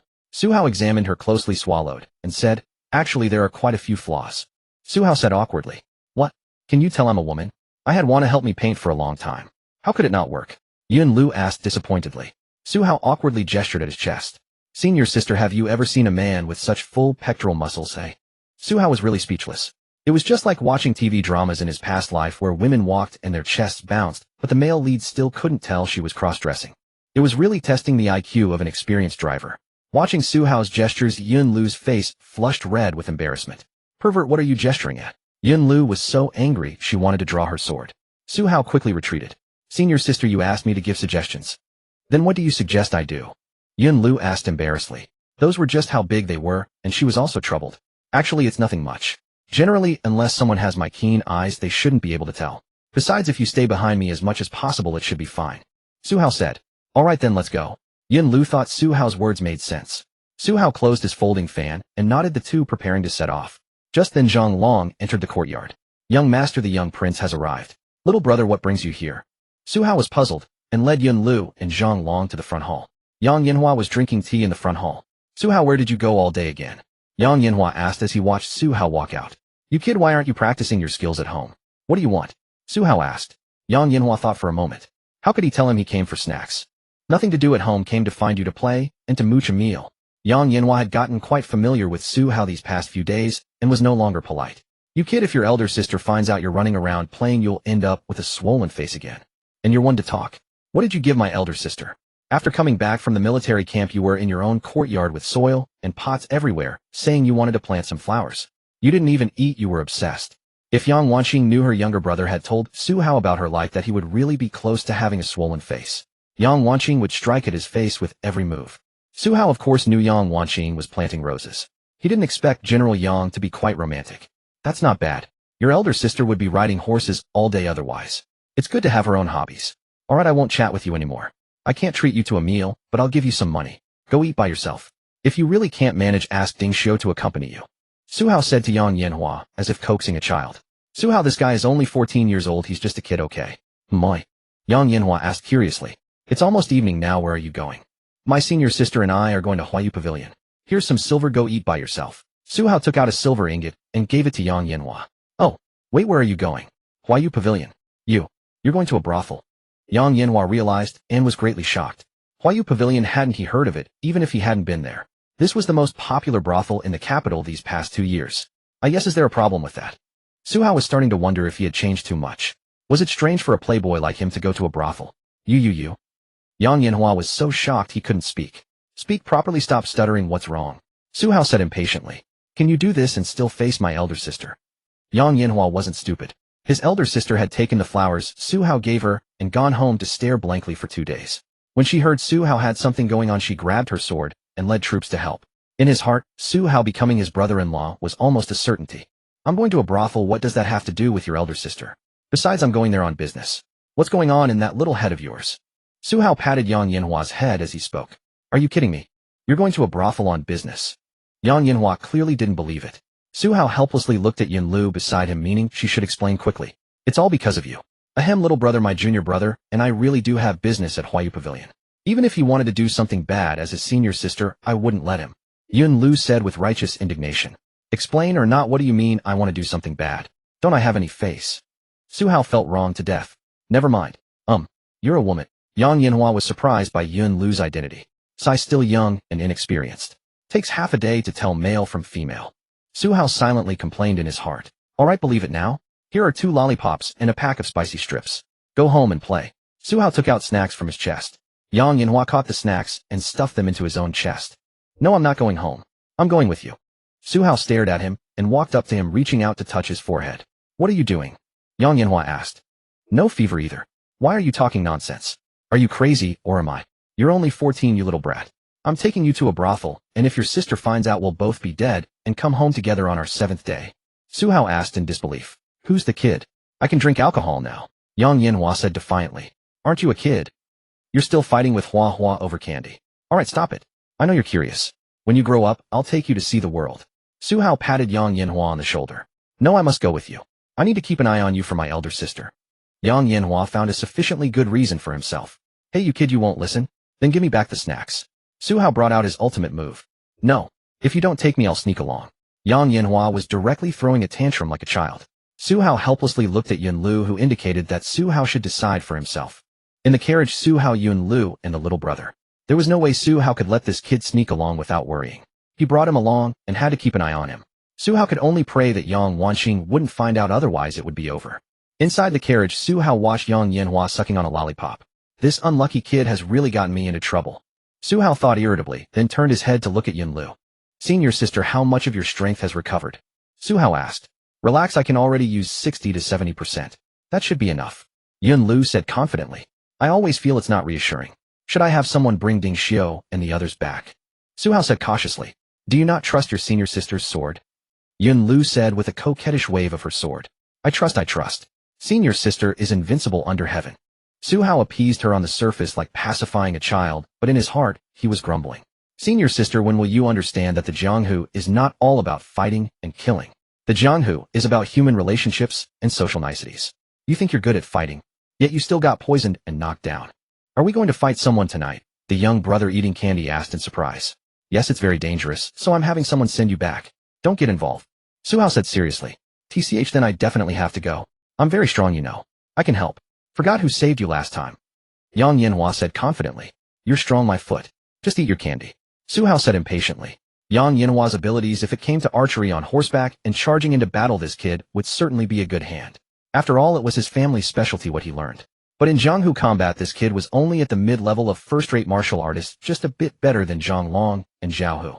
He was still too young, and today he had nothing in his hands, so his combat strength was different. Su Hao looked at this one big and one small, neither of them giving him peace of mind. He decided to be more careful himself. Relax, junior brother. Senior sister will definitely protect you both. You really are timid. Yun Lu commented. Right, Yang Yanhua chimed in. Su Hao indicated that he didn't want to talk to either of them. Soon the carriage arrived at its destination, the Huayu Pavilion, a famous establishment of romance in the capital.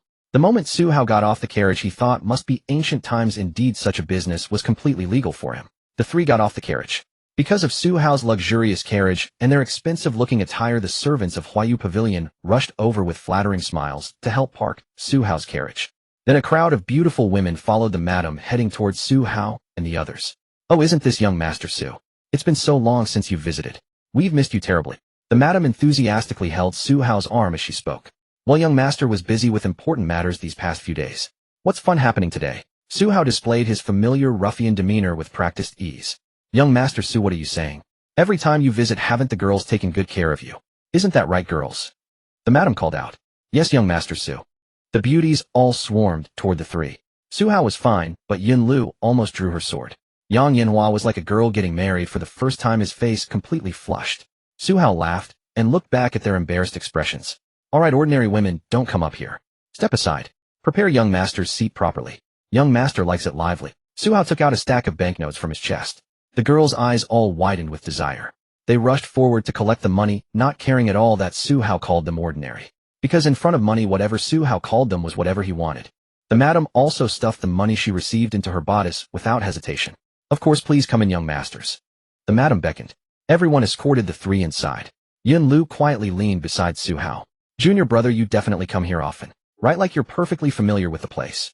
Yang Yanhua chimed in. Su Hao rolled his eyes at both of them. The three went inside and were personally escorted by the madam to the most luxurious seat in the main hall, the best location with the best view. There was no helping it with Su Hao's spending and status. Basic operation, nothing special. The three sat down, and without Su Hao needing to say anything, fine wine and delicacies were served. Young Master Su, who would you like to arrange to accompany you today? The madam asked. All right, young master is here to enjoy the atmosphere today. If I see someone I like, I'll tell you myself. Go attend to your business. Su Hao casually arranged. What the madam heard was that ordinary goods could no longer satisfy this young master. But she wasn't worried at all. Tonight there was a trump card. It all depended on how much silver this young master would spend. The madam happily told Su Hao to call if he needed anything. Then Su Hao poured a cup of wine and took a sip. Senior sister, we're in now. What's our next move? Su Hao asked. From what I know, many from the demon sect have infiltrated this Huayu Pavilion, but most of them are nothing to worry about. Yun Lu quietly shared the information she had gathered. They're all just lackeys. Su Hao surmised. Yun Lu nodded. However, I found out that an important figure from the demon sect is hiding in this Huayu Pavilion. Last time I traced it to one of the courtesans, then something happened, and the trail went cold. Yun Lu said. Su Hao actually knew quite a bit about this demon sect especially. Suddenly from the second-floor balcony of Huayu Pavilion, the sound of a brass gong rang out, interrupting Su Hao's thoughts. The madam stood above. Dear honored guests who graced Huayu Pavilion today, our courtesan Qing'er is coming of age today. I wonder which honored guest would be willing to become young Lady Qing'er's first patron. After the madam finished speaking, a graceful figure slowly descended from upstairs wearing a purple silk robe and a purple gauze veil covering her face. Her voluptuous figure made the wolves in the venue unable to take their eyes off her. Su Hao fanned himself with his paper fan looking at this courtesan. Qing'er. Damn, this is clearly Demon Saintess Lu Qingqing, this woman, with her heaven demon charm dance, an enchantress who could captivate all living beings. Su Hao closed his folding fan and recalled in shock. That's right. In the original work, this Lu Qingqing had accidentally become intimate with the protagonist Su Hao.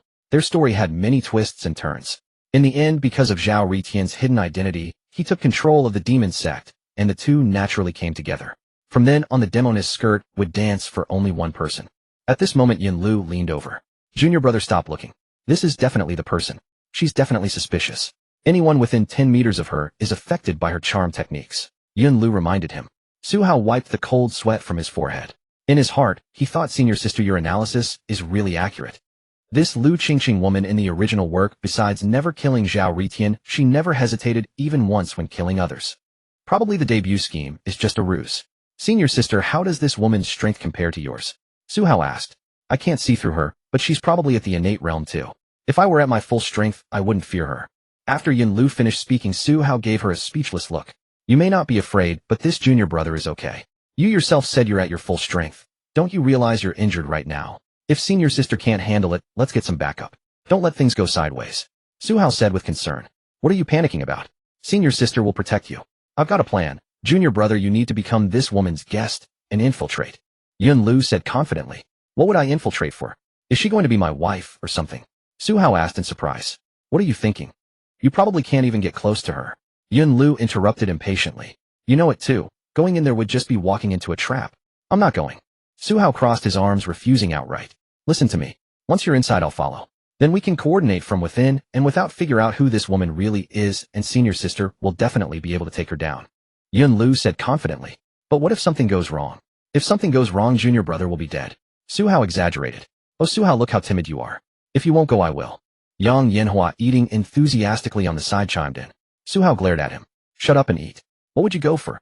If anything happens to you, your sister would skin me alive. Su Hao scolded grumpily. Yang Yanhua pouted resentfully, but the moment Su Hao mentioned his older sister, he shrank back.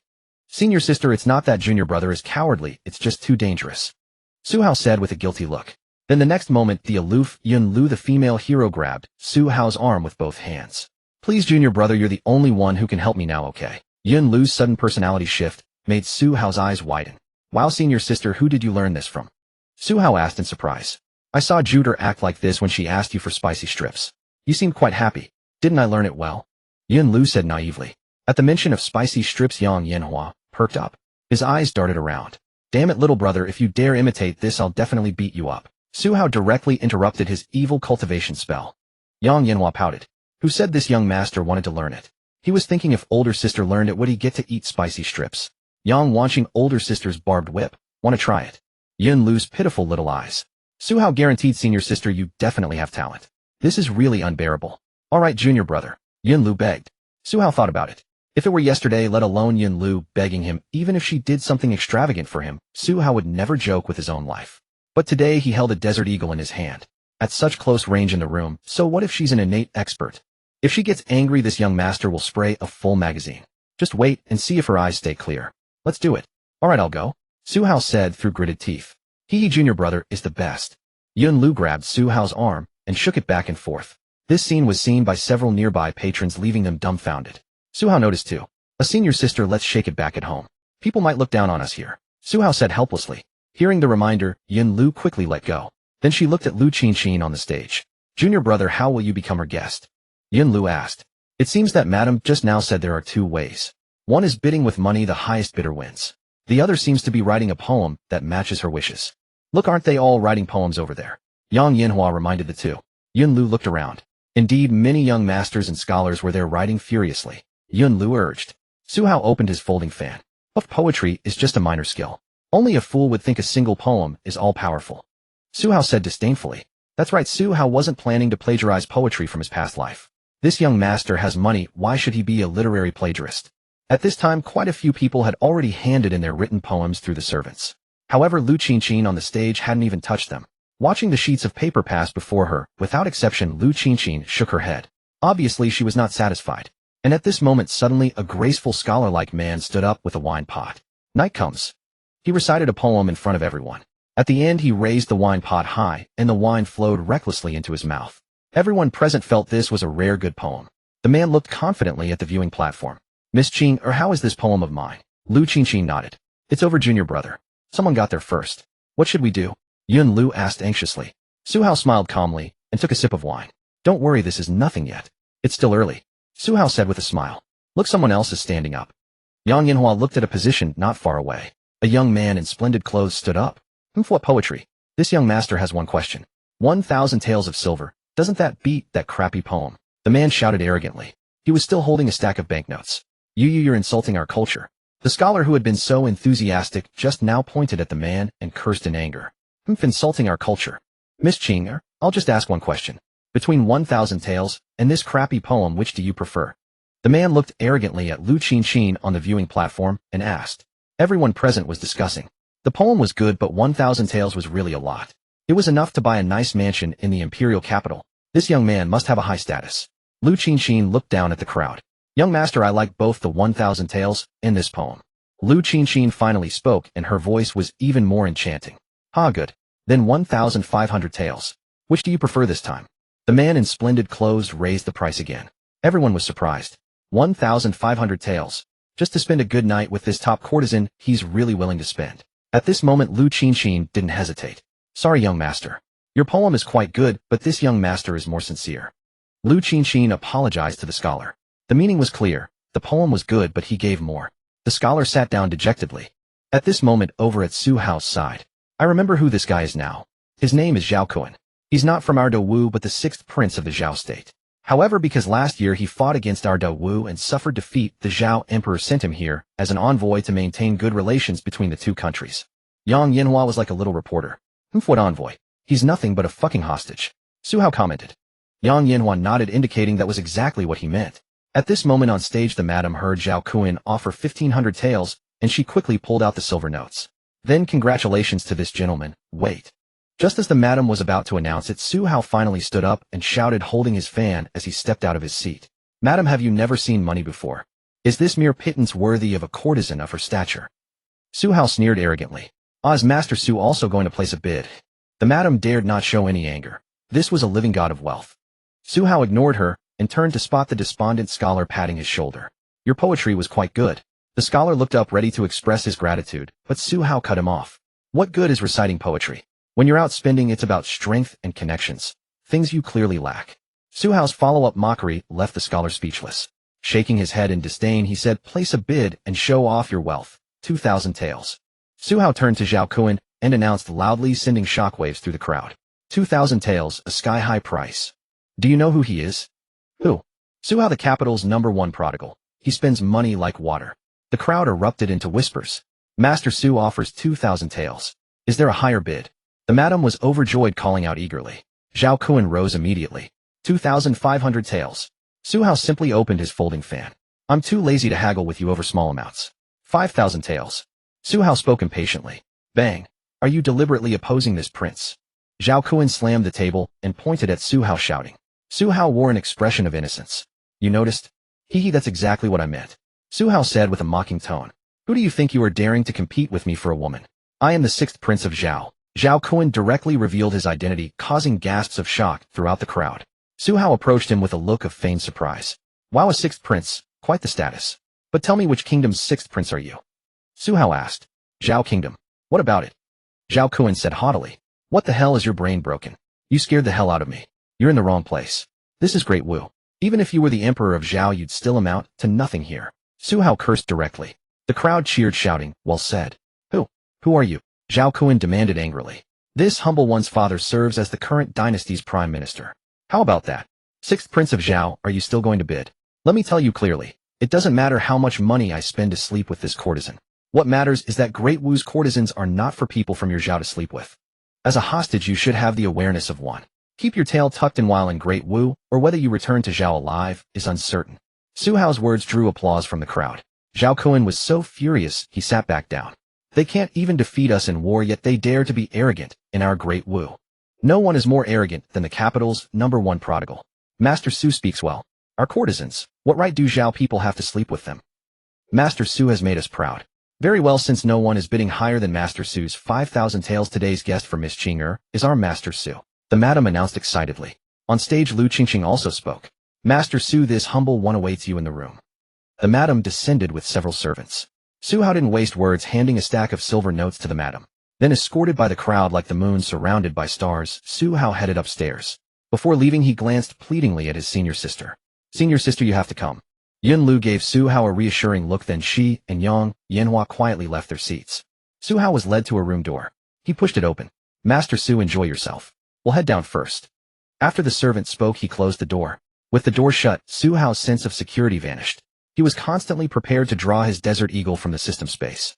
Walking inside, he saw Lu Qingqing sitting by the bed. Master Su, you've arrived. Good evening. Su Hao gave an awkward greeting. Lu Qingqing rose, her graceful figure moving toward him. Master Su, come here. Must this humble one come to invite you? You're bad. Lu Qingqing's enchanting voice would have made any ordinary man's bones go soft at this moment. But Su Hao had been on high alert since entering the room, and it seemed he was completely unaffected by her charm technique. Su Hao didn't know why.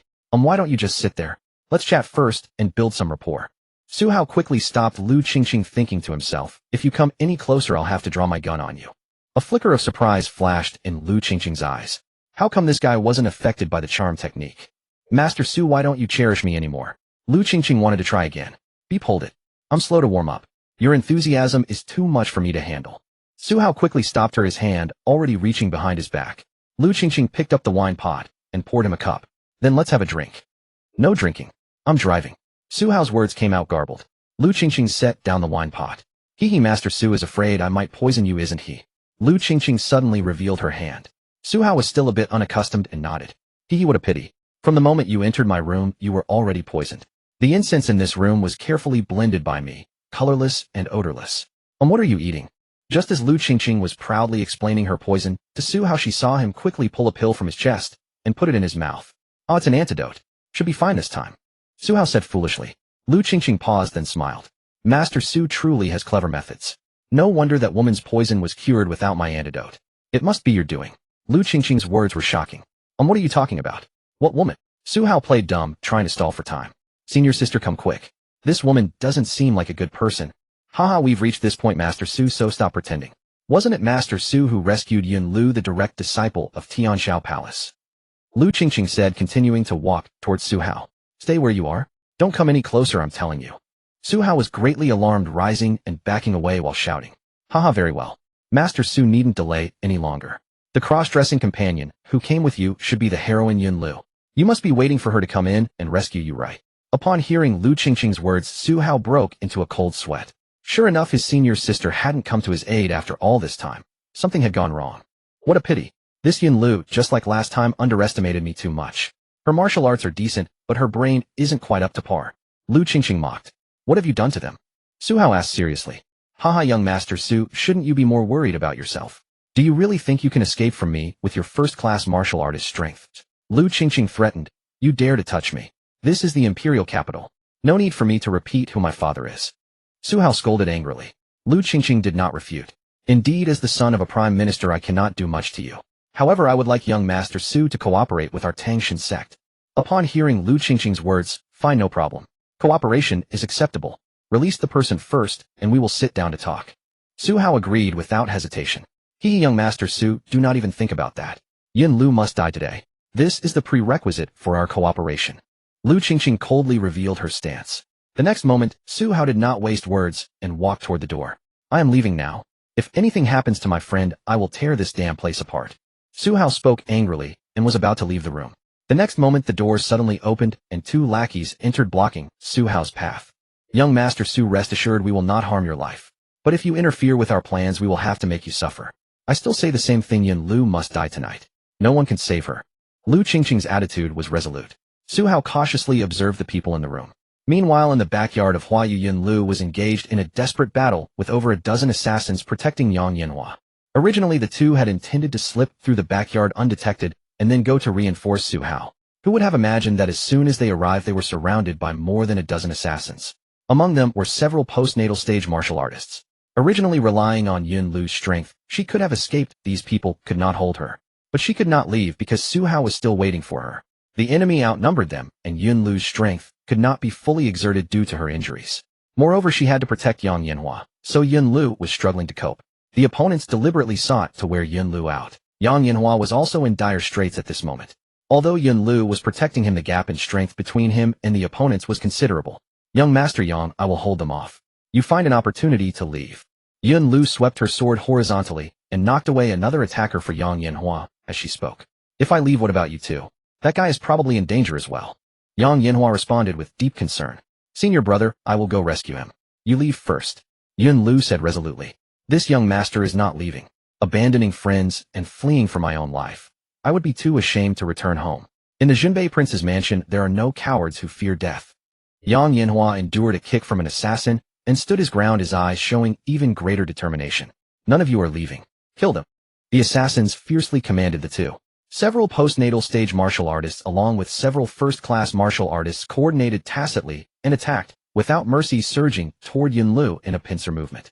Yun Lu leaped into the air and swung her sword. A surge of innate true energy erupted, and a sword chi slashed through the air toward the nearest few. The foremost postnatal martial artist could not dodge in time and was instantly beheaded with one strike.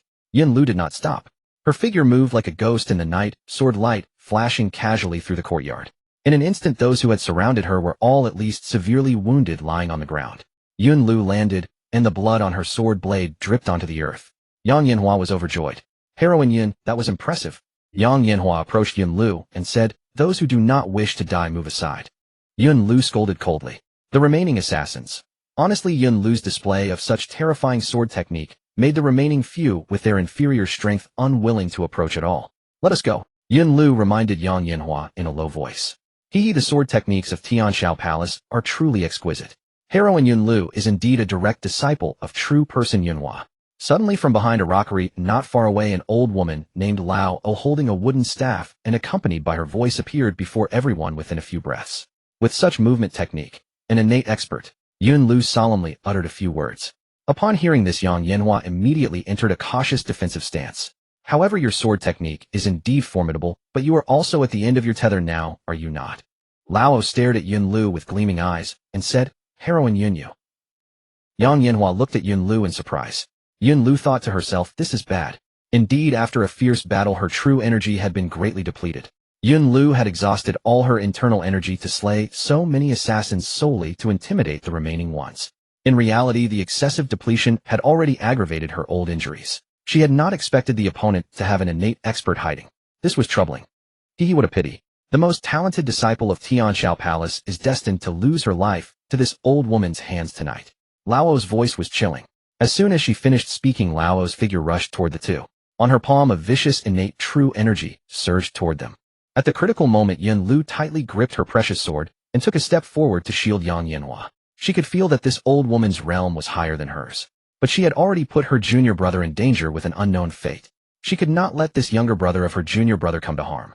Let it be. Yun Lu forcibly mobilized her remaining internal energy and swung her sword to meet the attack. The two innate true energies collided. During the stalemate, blood trickled from Yun Lu's lips. Lao's eyes showed fierce intent.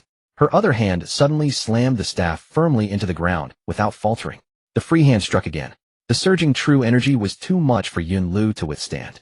She was sent flying backward and fell to the ground, spitting out a mouthful of blood. Even Yang Yanhua behind her was affected by the true energy and was knocked flying. Seeing this, Lao retracted both hands and concluded, die. Lao did not waste words and raised her staff to smash down on Yun Lu. At the critical moment, stop right there. Let us see who dares to move. A loud shout echoed through the air. Lao stopped her movement and turned her head sharply, surprised to discover that it was Su Hao and Lu Qingqing who had arrived. Miss. Lao called out in panic. Indeed, at this moment, Su Hao was holding a Desert Eagle pistol to Lu Qingqing's head. Yang Yanhua and Yun Lu were also surprised. Haha, Su Hao, you are alright. Yang Yanhua exclaimed with great joy. Junior brother. Yun Lu was also surprised. Su Hao breathed a sigh of relief. He had finally caught up. Senior sister, little brother, do not be afraid. I am here to rescue you. If you do not want this woman's head to explode, stand aside.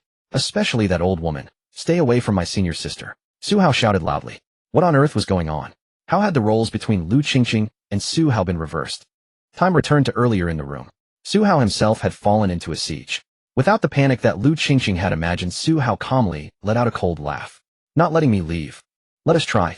As soon as Su Hao finished speaking, they saw him raise his hand from behind.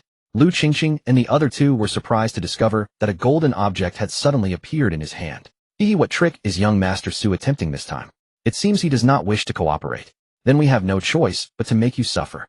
After Lu Qingqing finished speaking, she glanced at her lackeys.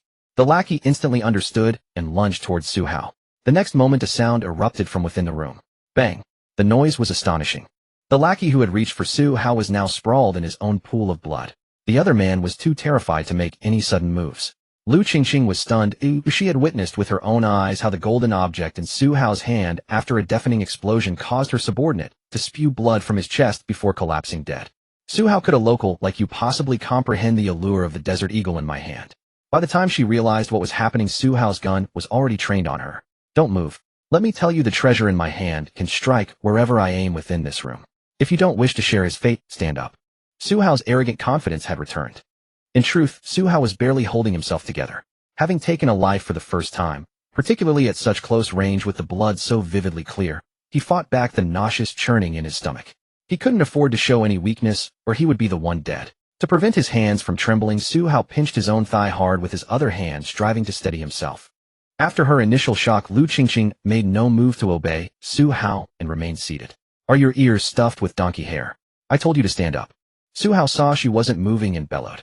Young Master Su's hidden weapon is indeed formidable, but do you truly believe it can? Lu Qingqing wanted to gamble that Su Hao's hidden weapon wasn't as devastating as she feared. Unfortunately, before she could finish her thoughts, bang! Another gunshot rang out. But this time it was the other lackey standing at the door who fell. Lu Qingqing was greatly alarmed.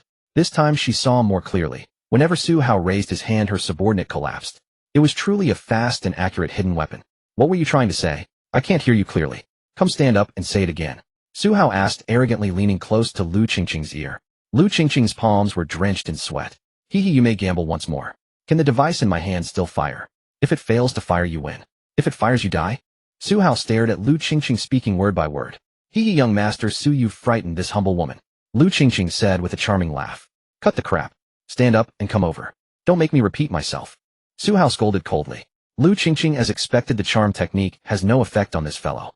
The helpless Lu Qingqing could only rise and walk towards Su Hao. When she reached him, Su Hao didn't utter a word and reached out to yank off Lu Qingqing's veil. You. Lu Qingqing was shocked and furious. You look SOSO.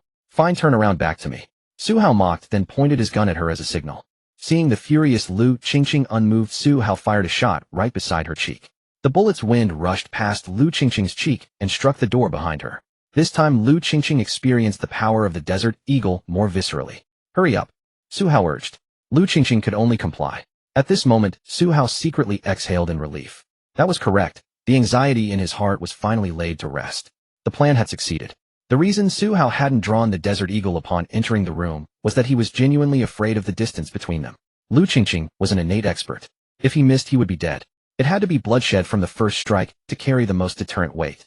Fortunately, the turning point came when Lu Qingqing's two subordinates entered. Su Hao, you too, an innate expert, could handle me like a plaything. You insisted on showing off and summoning others to deal with me. You got what you deserved. Indeed, killing the first lackey was to demonstrate the Desert Eagle's power, making Lu Qingqing dare not make any rash moves. Killing the second was to let her know this device could fire repeatedly and to deepen the impression. As long as Lu Qingqing was afraid, and then came within this range, Su Hao would have succeeded. With the gun pressed to her head at this distance, let alone being an expert, even if you were the Heavenly King himself, if you dared to move, I would blow your dog head to pieces. I don't believe you could still dodge it. Su Hao's life motto was one word: steady. As for why Su Hao didn't directly kill Lu Qingqing, now show mercy. Don't be absurd. He still needed to use this holy maiden to rescue his senior sister and little brother. Thus, Su Hao threatened the holy maiden with a gun to rescue people. Time returned to the backyard. Oldo couldn't fathom how their holy maiden had been subdued by this prodigal. Junior brother, you must leave quickly. This old woman is an innate expert. Yun Lu spoke with worry. It's all right, senior sister. Whatever she is, I'm not afraid of her. Su Hao naturally knew this old woman was an innate martial artist. He also knew she wouldn't disregard Lu Qingqing's safety. For in the original tale, this old woman had watched Lu Qingqing grow from childhood. Readers called these two the most heartbreaking master-servant bond. Indeed, this old woman's final fate was to die saving Lu Qingqing. I've strayed from the topic. Let us return to the matter at hand. Su Hao observed the old woman only gazing worriedly at Lu Qingqing, unmoved by his words. He pressed the gun against the holy maiden's occiput. It is your turn to speak. This old woman refuses to cooperate. Su Hao reminded. Grandmother Wind released them. Lu Qingqing spoke. As expected, upon her words, Grandmother Wind reluctantly glanced at Yun Lu, then stepped aside. You whelp, I warn you. If you dare harm my young lady, I will surely kill you. Grandmother Wind issued her warning. Enough nonsense. Little brother, senior sister, come here at once. Su Hao called out. Yang Yinhua hastily helped Yun Lu to her feet from the ground. The two made their way towards Su Hao. Seeing Yun Lu's injured state, Su Hao was helpless. Senior sister, why are you injured again? You two take position behind me. Su Hao said vigilantly. Yun Lu was somewhat abashed, ashamed, and stood behind Su Hao alongside Yang Yinhua. Boy, release my young lady, Grandmother Wind urged anxiously. Cease your shouting. Whose orders shall we follow, yours or mine? Su Hao rebuked irritably.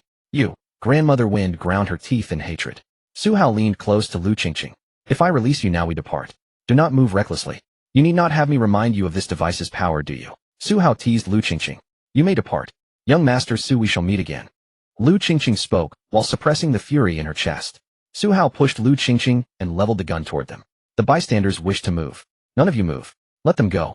Lu Qingqing, knowing the Desert Eagle's power, spoke to halt them. Everyone ceased their movements. Su Hao exhaled in relief. Senior sister, let us depart. Su Hao spoke. Just then Grandmother Wind, who had been supporting Lu Qingqing, struck. A palm attack came toward the three. Su Hao cursed within his heart. How dared this old woman be so bold?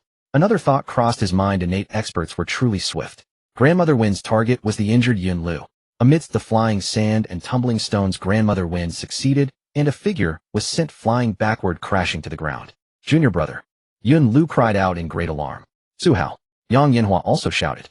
Su Hao spoke. Just then Grandmother Wind, who had been supporting Lu Qingqing, struck. A palm attack came toward the three. Su Hao cursed within his heart. How dared this old woman be so bold? Another thought crossed his mind. Innate experts were truly swift. Grandmother Wind's target was the injured Yun Lu. Amidst the flying sand and tumbling stones, Grandmother Wind succeeded, and a figure was sent flying backward, crashing to the ground. Junior brother. Yun Lu cried out in great alarm. Su Hao. Yang Yinhua also shouted. Indeed, the one struck by Wind Granny was Su Hao. At that critical moment, Su Hao saw that Wind Granny's target was Yun Lu. Without thinking, he instinctively pushed Yun Lu aside. Taking the palm strike on his back, he spat blood and collapsed. The only thought in Su Hao's mind as he flew through the air was, this old crone clearly doesn't know the power of the Desert Eagle. I should have shot her earlier. Seeing Su Hao take Wind Granny's palm strike, Lu Qingqing's expression changed dramatically. Su Hao cannot die here. Wind Granny already hated Su Hao and was preparing to finish him off. Wind Granny, stop. He cannot die. Lu Qingqing hastily called out to stop her. This time Wind Granny did not act rashly, but glanced at Yun Lu, who had been pushed to the ground. Kill that woman. Wind Granny shouted harshly. Her subordinates drew their blades and advanced toward the devastated Yun Lu. But before they could move, bang! Lu Qingqing's heart lurched at the familiar sound. Then she saw Wind Granny clutching her shoulder fallen to the side, blood dripping profusely between her fingers. The shooter was, of course, Su Hao, lying on the ground. Su Hao wiped the blood from his lips and rose from the ground, holding up his gun. You old hag, did you really think I had no temper? Su Hao furiously raised his weapon, intending to finish off the old crone. Unfortunately, Lu Qingqing moved. She darted forward and rescued Wind Granny, just as Su Hao's gun fired. The shot missed. Su Hao felt deeply resentful. His best opportunity, yet he had missed. At this moment, Yun Lu weakly climbed up from the ground. Junior brother, are you alright? Yang Yinhua also rushed to Su Hao's side. Without wasting words, Su Hao turned and fired 2 shots at the 2 assassins who had been about to attack Yun Lu. Bang bang. Both men dropped instantly. The remaining assassins, seeing this, quickly retreated, keeping their distance from Su Hao. Alright, you may leave now. No one will stop you this time. Seeing Su Hao lose control, Lu Qingqing, supporting Wind Granny, hastily called out to stop him. This time Su Hao did not speak, but kept his gun raised toward Lu Qingqing's direction. Together with Yun Lu and Yang Yinhua, he retreated from the back courtyard. Once outside the courtyard, Su Hao grabbed the 2 others and hurried away. The 3 supported each other as they hurried toward the gates, searching for a carriage. Su Hao, you're really tough. A palm from a heaven's grandmaster, and you're still fine. Yang Yinhua said, joyfully relieved to have escaped death. That's right, Ugh. Su Hao had barely started speaking when blood poured from his mouth like water. The next moment, Su Hao's entire body began to sway. Yun Lu quickly caught him. Junior brother. Yun Lu anxiously called out. Yang Yinhua rushed to help, and together they lifted Su Hao. They barely made it to the carriage when Yun Lu held Su Hao in her arms with a broken heart, letting him lean against her. He was fine just now. Why did this happen suddenly? Coachman, hurry, hurry. Yang Yanhua panicked, shouting loudly to the coachman outside. Su Hao dazed and weak. Damn it, that old crone really knows how to hit hard. It hurts like hell. Su Hao said intermittently. He was telling the truth. Even Su Hao himself didn't know how he had managed to stand up again afterward. Junior brother, hold on. You'll be fine. We're almost home. Yun Lu said, her voice choked with emotion, wiping the blood continuously spilling from Su Hao's lips. With her other hand pressed tightly against Su Hao's palm, she channeled the internal energy she had just recovered to circulate her cultivation for Su Hao. Junior sister, if you had just listened to me, you shouldn't act so recklessly again. Hearing Su Hao's intermittent instructions, Yun Lu's tears fell like unpaid debts. I'll listen to you, junior brother. As long as you're okay from now on, I'll always listen to you. Yun Lu said, her voice trembling with emotion. At this moment, Su Hao's consciousness gradually fading. He heard a voice in his mind. Ding. Today's good deed task has been completed. Good deed content rescued the female heroine Yun Lu from the demon sect assassins along with the future commander of the northern border, Yang Yanhua, changing their fates of destruction. Based on the impact assessment of the results, rewards obtained: 1 silver prize pool lottery draw, 1 gold prize pool lottery draw. Using the last of his consciousness. System. Draw. Lottery. Ding. Inside the carriage, the hand Su Hao held the gun with suddenly went slack. The golden desert eagle clattered to the floor. Su Hao had completely lost consciousness. Junior brother, Su Hao, Yun Lu and Yang Yanhua called out in panic. Elsewhere, after Su Hao and the other two departed, Lu Qingqing supported Wind Granny, whose shoulder had been shot. That damn kid. Saintess, what kind of hidden weapon was that? Wind Granny asked indignantly. Lu Qingqing wore a grim expression. I don't know either. It was too sinister. My enchantment arts had absolutely no effect on him. Saintess, rest assured.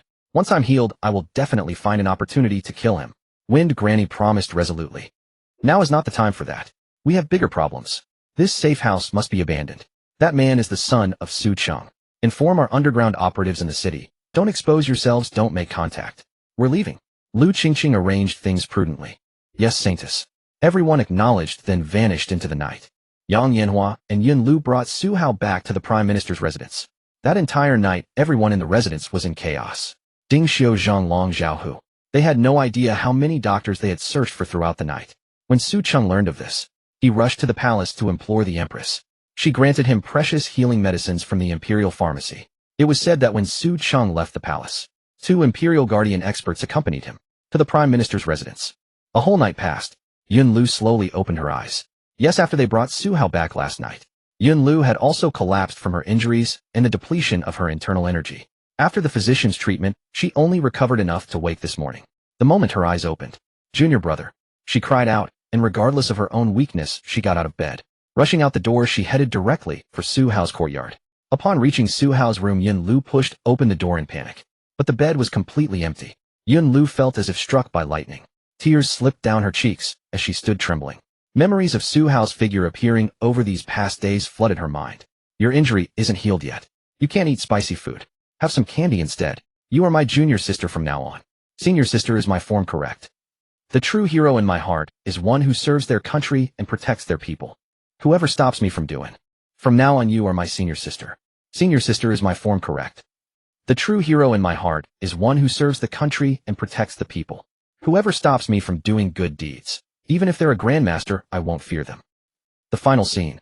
Su Hao stood in the darkness, gun raised. Senior sister, little brother, don't be afraid. I'm here to save you. Yun Lu wept until she could no longer make a sound. She had repeatedly claimed she would protect Su Hao, but in that true moment of life and death, it was that cowardly junior brother who had saved her. It's all my fault. I killed junior brother. Yun Lu choked out self-reproachful words. Tears streaming down her face, Yun Lu clutched her heart. Junior brother, wait for senior sister. After I avenge you, I'll come find you. Yun Lu silently vowed in her heart. Just then a voice came from outside the door. Senior sister, what are you doing? Hearing that familiar voice, Yun Lu was startled and turned around only to find Su Hao standing right in front of her, holding a steamed bun in one hand and eating it. Yun Lu was completely dumbfounded, unable to tell whether this was reality or a dream. It wasn't until Su Hao foolishly held out the paper-wrapped bun toward her that she snapped back to her senses. I just bought these meat buns. They're still hot. Want one, senior sister? Yun Lu let out a wail and collapsed into Su Hao's arms, sobbing uncontrollably. Oh, what's wrong? Crying from hunger. Fine, I'll give it to you, senior sister. Su Hao was genuinely startled. What would junior brother, weren't you dead? Yun Lu looked up through her tears, and Su Hao's face darkened. TCH, speaking such ominous words so early in the morning. Do I look like someone with problems? Su Hao said irritably. Yun Lu quickly scanned him from head to toe. I'm fine, absolutely nothing wrong with me. I just took Hua Hua to school this morning and saw you crying. Su Hao explained. Woo, what on earth happened? You scared me half to death. Yun Lu sobbed brokenly. Well, they had been scared half to death. All the female warriors had been resolved to die, having sworn to avenge Su Hao before joining him in the grave. And just as senior sister was on the verge of turning dark, the junior brother was as strong as an ox, telling everyone he was fine. Haha, senior sister, stop crying. You look terrible when you cry, haha. Su Hao teased with a grin. Yun Lu cried and hit him twice. Haha, I don't know what happened either. I only remember the three of us escaping from the Flower Rain Pavilion. I got on the carriage and passed out. I have no idea what happened after that. Then I woke up like this, completely fine. Isn't that miraculous? Su Hao asked with a smile. Yun Lu sniffled. Really, is this really okay? Su Hao nodded. Of course. But senior sister, am I cursed or something? Su Hao asked exasperatedly, which earned him a playful slap from Yun Lu. Don't talk nonsense. Since the day I met you, you've never stopped getting injured. The doctor said you must rest properly these next few days. You can't go anywhere. Just stay home and heal. Su Hao said helplessly. Yun Lu rolled her eyes at him and took a bun from his hand. If I got it. I'll stay home and heal. Then, not minding that he'd been holding it, she ate it straight away. After Yun Lu recovered her composure and took Su Hao's advice, she returned to her room to rest. Watching her leave, Su Hao breathed a sigh of relief. In truth, he had been lying. He knew exactly how he had healed. The reason was that before passing out the day before, Su Hao had given the system a lottery command. Ding. Congratulations, host, for completing 1 golden draw and 1 silver draw. Rewards: Super Recovery Constitution, Ancient Musical Instruments Mastery. Yes, 2 draws in total. That Super Recovery Constitution was the primary reason Su Hao had healed so quickly. The doctors treating him were utterly astonished. An innate expert's palm strike should have killed an ordinary person instantly, yet Su Hao not only survived but improved with each pulse check. A recovery rate unheard of in all of medicine. Of course, it wasn't just his constitution. Su Hao also learned that the healing medicines Su Cheng had brought back from the Imperial Palace the night before, along with the 2 expert attendants he'd recruited, had been of tremendous help. So Su Hao had fully recovered by early morning, nearly giving his father a heart attack. Only after confirming Su Hao was truly unharmed did Su Cheng, who hadn't slept all night, finally go to rest. Wan Ding Xiao and the others had all stayed up all night, caring for Su Hao, and had gone to sleep early that morning. With nothing else to do, Su Hao had seen Hua Hua off to school, and then had breakfast. As for the Flower Rain Pavilion, Su Cheng had returned from the Imperial City the night before. The palace guards had personally conducted a thorough search of the bustling brothel inside and out. Unfortunately, Lu Qinqin and her gang had long since fled. The only ones left were the innocent staff, who knew nothing of the matter. Still, because of Su Hao, the Flower Rain Pavilion was forced to close for strict investigation. Its business would likely never recover to what it once was. Subsequently, the Empress herself issued an edict ordering a comprehensive crackdown on all members of the Tangshan sect throughout the capital. Back in his room, Su Hao reviewed the results of this lottery and felt quite dissatisfied. 1 silver draw and 1 golden draw. Fine, the Constitution was indispensable, but what was the point of ancient musical instruments mastery? He was a hedonistic young master, not a musician. He suspected it was because he'd seen blood and his luck had turned dark, so he hadn't drawn anything worthwhile. Su Hao attributed it to superstition. However, this act of kindness had also revealed a piece of information to Su Hao. Yang Yinhua, this younger brother of his, would indeed become the Marquis of Jinbei in the future. Analyzing the system's information, this guy would play a pivotal role in the military of Dawu.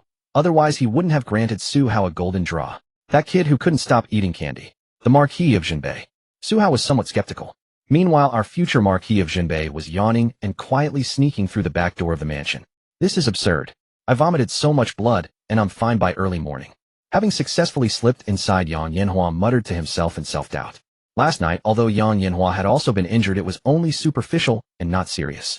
Worried about Su Hao, he had spent the night at the Prime Minister's residence. But seeing Su Hao jumping around that morning had made him question his own understanding of reality.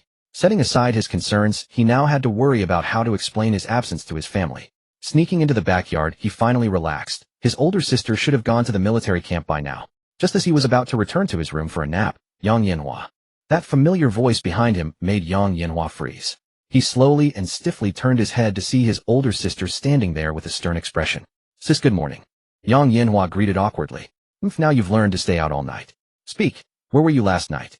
His sister Yang Wanqing didn't waste words and went straight to the interrogation. Sis, I was at. Think carefully before you speak. Lie to me and you'll face the family discipline. Yang Wanqing reprimanded him coldly. I was at Su Hao's house last night. Yang Yanhua confessed immediately. I knew it. All day long you neglect your martial arts practice and run off to play. Now you've learned to skip coming home. Why didn't you come home? Yang Wanqing reached out and snapped a branch off a nearby tree with her bare hands, then didn't hold back as she struck Yang Yanhua on the buttocks. Ouch. Sis, don't hit me, I'm telling the whole story. Me and Su Hao went to the Flower Rain Pavilion, and then Yang Yanhua jumped around in desperation, trying to confess. But before he could finish, Yang Wanqing stared at him in utter disbelief. The branch in her hand had already been shattered by her internal energy into fragments scattering across the ground. Say that again. Where did you and Su Hao go? Yang Wanqing's rage surged to its peak.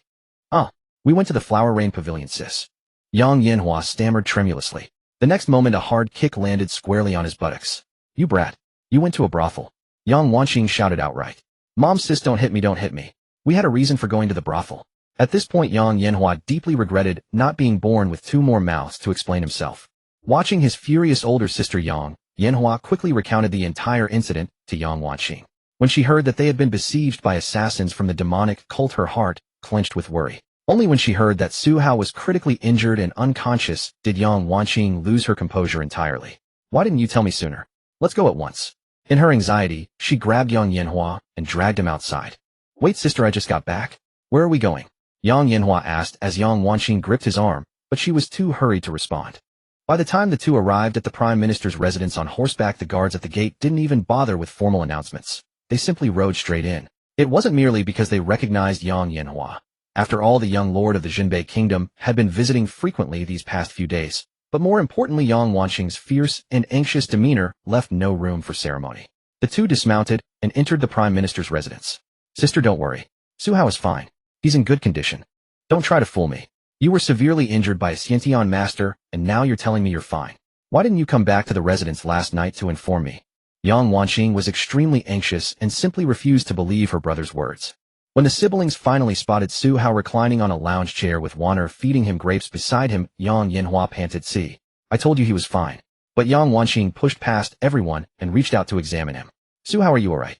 Where were you injured? Su Hao's face contorted in pain as he clutched his chest. Speak to me. What's wrong? Yang Wanqing asked anxiously. Phew. I'm fine. I choked. It scared me to death.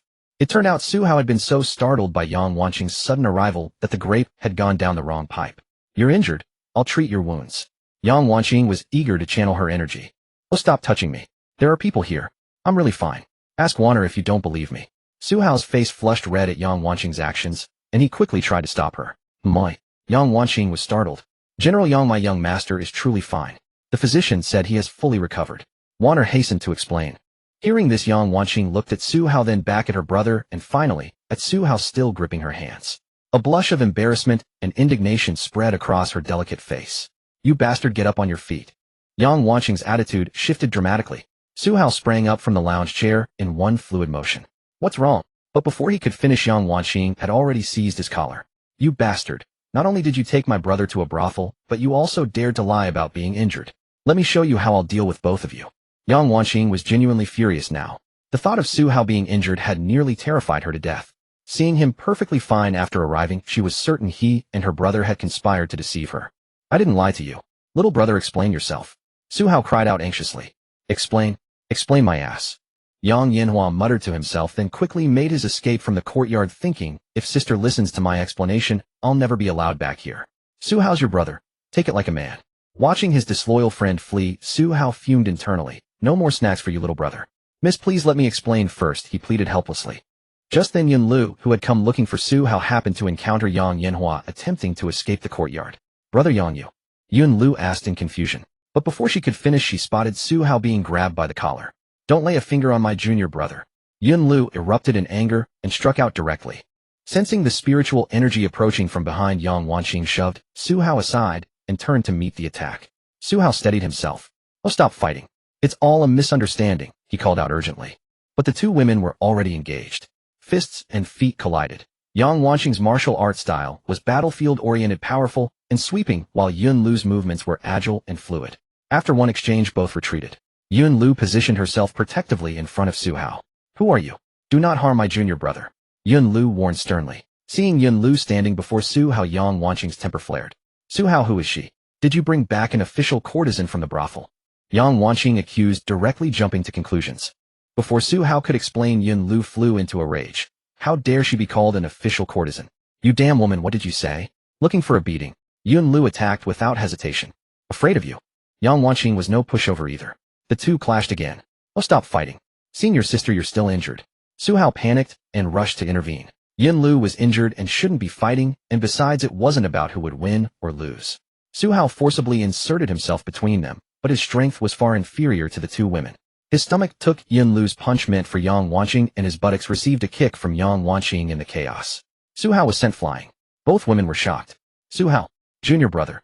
Forgetting about fighting, Yang Wanqing finally noticed how Yun Lu addressed Su Hao. You call Su Hao your junior brother? Yang Wanqing asked in surprise. Sister, she's the female hero Yun Lu I told you about. The one who was with us last night. Yang Yanhua explained from beside the courtyard wall. Yang Wanqing finally understood she had misunderstood. Why didn't you tell me earlier? Yang Wanqing scolded. Yang Yanhua shrank his neck, thinking even if I had told you earlier, you wouldn't have believed me. Just then Wanner hurried over to help Su Hao up. Young master, are you alright? Where were you hurt? Wanner asked with concern. Ouch, Yang Wanqing, how can you be so strong? You nearly kicked me into a tree. Su Hao complained, clutching his stomach and buttocks as he stood up. The two women hurried over. Junior brother, are you alright? Why did this woman hit you? Yun Lu asked Su Hao, warily glancing at Yang Wanqing. Oh, senior sister, they're not strangers. She's my little brother's older sister, General Yang Wanqing of Tiansu. General Yang, this is my senior sister Yun Lu. Please stop fighting. Su Hao quickly introduced them. So what if she's a general? She can't just hit you randomly. Yun Lu said resentfully. Su Hao, when did you take on a master? Where did this senior sister come from? Why is she at your home? Yang Wanqing asked, even more displeased. The two women's gazes met, thick with hostility. Just then Ding Xiu ran into the courtyard. Young master, someone has come from the palace. The female emperor summons you to appear before her immediately. Why is the female emperor summoning me, eh? Su Hao asked in surprise. The palace messenger didn't say, but they're waiting at the gate. You'd better go quickly. Ding Xiu urged. Alright, I'll go to the palace. But you two must stop fighting. Little brother, come explain. If you can't explain properly, you won't even get candy wrappers in this lifetime. Su Hao shouted toward Yang Yanhua. At the ministry residence, early morning. Zhao Xuanlu was preparing to leave for class at the White Horse Academy when she was stopped by Zhao Hao, who blocked her path. Sister, are you going out? Zhao Hao asked. For the past 2 days, ever since Zhao Hao had caused a scene at the gates of the White Horse Academy with his classmates from the academy, Zhao Xuanlu's attitude toward him had done a complete 180-degree turn. Their previously open and honest brother-sister relationship had now become noticeably cold. Zhao Xuanlu looked at Zhao Hao with icy indifference. Yes, I'm going to the academy to teach. Zhao Xuanlu responded with a cold expression, then walked toward the outside of the residence without wanting to say more. Sister, why are you still going to teach at Su Hao's sham of a White Horse Academy? Do you know what the other students at the academy are saying about you now? They're saying that the first talent of the imperial capital has fallen from grace, that she regrets breaking off her engagement with that good-for-nothing Su Hao. Zhao Hao shouted, sternly watching Zhao Xuanlu about to leave. Zhao Xuanlu turned around and looked at him seriously. Zhao Hao, when did you become like this? I go to the academy to teach children how to read. What I'm doing is meaningful. You've been fixating on Su Hao from the very beginning and can't see the good in what I'm doing. Zhao Xuanlu scolded him seriously. Yes, it had only been 2 days, but those pairs of curious eyes filled with hope in her classroom, those children's hearts yearning for knowledge, had deeply moved Zhao Xuanlu. She had come to love this kind of life. The titles of teacher and master that the children called her gave her a greater sense of accomplishment than being called the first talent of the imperial capital. You don't know what's good or bad. All I know is that Su Hao is not a good person. Everything he does must be wrong. Sister, what's happened to you? Is it really as they say, you've regretting it? You don't even care about your reputation anymore. Zhao Hao asked in disbelief. Reputation? I don't care about it. All I know is that I'm doing something I find meaningful, and I'm not wrong. Your prejudice against Su Hao runs too deep. We were both wrong before. He's not as worthless as you think. I truly admire his ambition and his character. As for what others say, I can't control it, and I don't care. Perhaps in the future, I might really regret breaking off my engagement with Su Hao. At the very least, someone with such ambitions as he has. I feel I'm not worthy of him yet. Zhao Xuanlu's words made Zhao Hao's eyes nearly pop out of his head. Sister, do you even know what you're saying? Zhao Ritian's heart shattered once again. Alright, father wants you to stay home and recuperate from your injuries lately. I'm going to be late. As Zhao Xuanlu was about to leave, Zhao Ritian shouted anxiously. Yesterday, Su Hao got into a fight at the Rainflower Pavilion over a courtesan and caused a scene at the brothel. He's nothing but a good-for-nothing, and he always will be. Upon hearing Zhao Hao's words, Zhao Xuanlu paused, but then quickly walked away. After finishing her lesson for the children in the classroom, during break time, Zhao Xuanlu sat in the courtyard. Watching the children playing around her, she was lost in thought for a moment, recalling what Zhao Hao had said that morning. Why would he go to a place like that? Is the courtesan really that beautiful? Zhao Xuanlu felt a pang of jealousy in her heart. If it were before learning that Su Hao had gone to a brothel, she would have thought it perfectly normal. A good-for-nothing. What else would you expect from him? But now Zhao Xuanlu didn't understand why upon hearing this news, she felt so uncomfortable inside. That morning when Su Hao had come to deliver Hua, Zhao Xuanlu had wanted to confront him, but with what right? As his former wife. Now she was at most just a teacher working under Su Hao. Teacher Zhao. A voice from behind startled Zhao Xuanlu from her thoughts. She stood up and turned around seeing that the visitor was Wanner. Miss Wanner, it's you. What brings you here? Zhao Xuanlu asked, returning to her normal self. Teacher Zhao, young master sent me to let you know that today he promised to come teach the children arithmetic, but he may have to break his promise. Wanner explained her purpose. Why? What is he doing? Zhao Xuanlu asked, feeling displeased in her heart. TCH going to a brothel again. Is the courtesan really that great? A young master has been summoned to the palace by his majesty. He left in a hurry, so he won't be able to come for class. Wanner explained. Zhao Xuanlu was shocked. Did he get into trouble again? Why would the female emperor summon him? Although Su Hao was the son of the prime minister, he was merely a commoner with no official rank or title, so he had no qualifications to have an audience with the emperor. Being summoned to the palace meant something had definitely gone wrong. Wanner shook her head. I don't know. The palace messenger didn't say, but it's probably related to young master being injured last night. Wanner guessed. What? He was injured. Wasn't he fine this morning? Besides, didn't he go to the brothel last night? By the end, Zhao Xuanlu herself felt a bit embarrassed. It was improper for a well-bred lady to mention such a place. Young master was injured at the brothel yesterday. Young master and sister Yun went to the Rainflower Pavilion on important business. They encountered enemies, and on the way back young master vomited blood and passed out. Everyone was terrified. Perhaps young master is truly blessed by heaven. By some miracle, he was fine by morning. Wanner told Zhao Xuanlu everything she knew.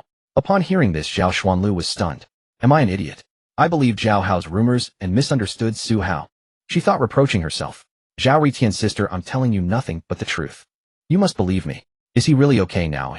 Zhao Xuanlu asked with concern. Wanner nodded with a smile. Young master is fine. As the two were chatting, they heard nearby Sister Wanner. Hua's delighted voice rang out. Seeing Hua running toward them, Wanner quickly instructed Zhao Xuanlu. Teacher, Zhao, please don't tell Hua about young master being injured. Young master is afraid it will frighten the children. Wanner instructed. Zhao Xuanlu was touched in her heart. Was he always this gentle? Sister Wanner, why are you here? Is it to see if Hua has been obedient? Hua asked cutely. Wanner knelt down and affectionately wiped the sweat from Hua's forehead.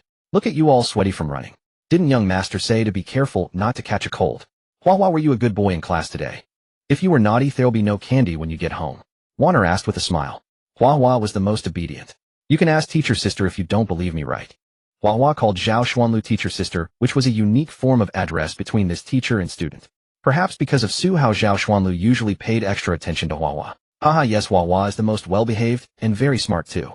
Zhao Xuanlu praised. See, Sister Wanner, Hua isn't lying. By the way, will brother come pick me up this afternoon? Hua asked. I don't know either. Young master has gone to the palace to see the female emperor. We don't know when he'll be back. This sister will come pick you up when it's time. Wanner explained. Hua nodded obediently. After Wanner finished explaining everything, she took her leave. Hua heard that Su Hao had something to attend to and did not throw a tantrum. Alright, I'll wait for my sister to come pick me up. Actually, there's no need for such trouble, Miss Wanner. From now on, let Hua walk to and from school with me. Since my route home passes by the Prime Minister's residence, it would be convenient to give her a ride.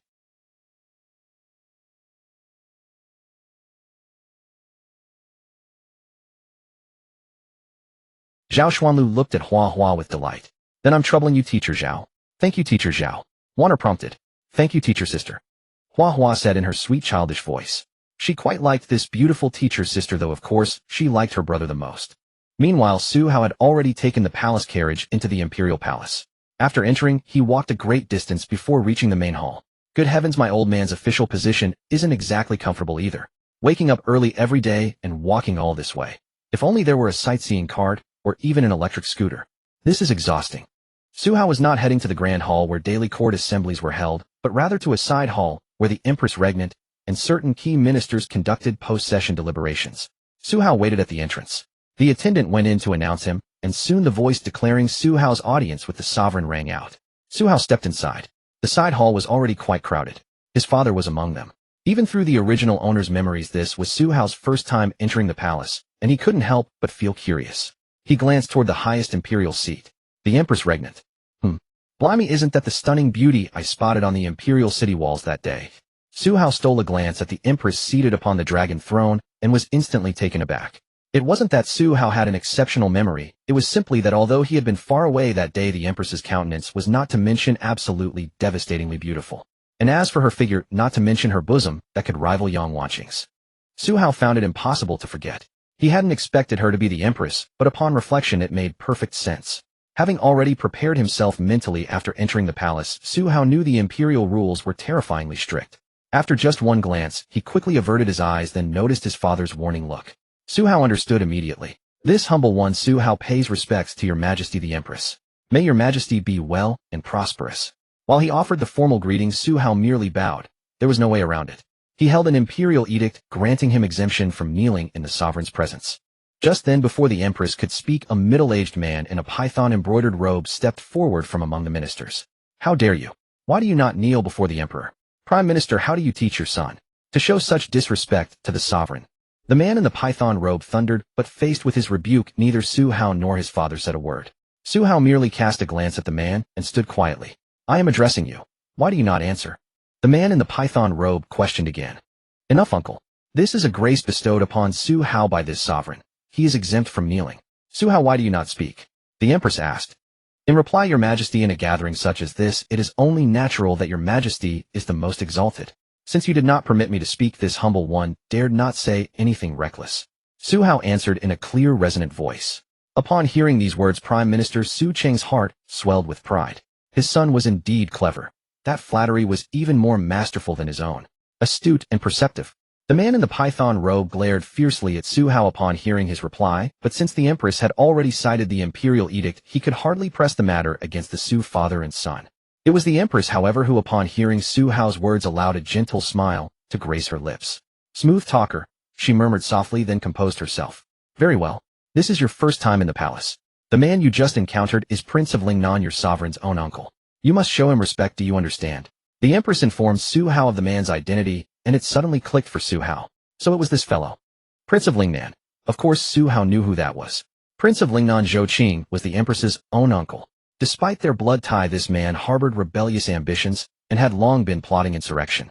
After the previous emperor's death, he used the pretext that the new sovereign was a woman to collude with factional allies seeking to seize the throne for himself.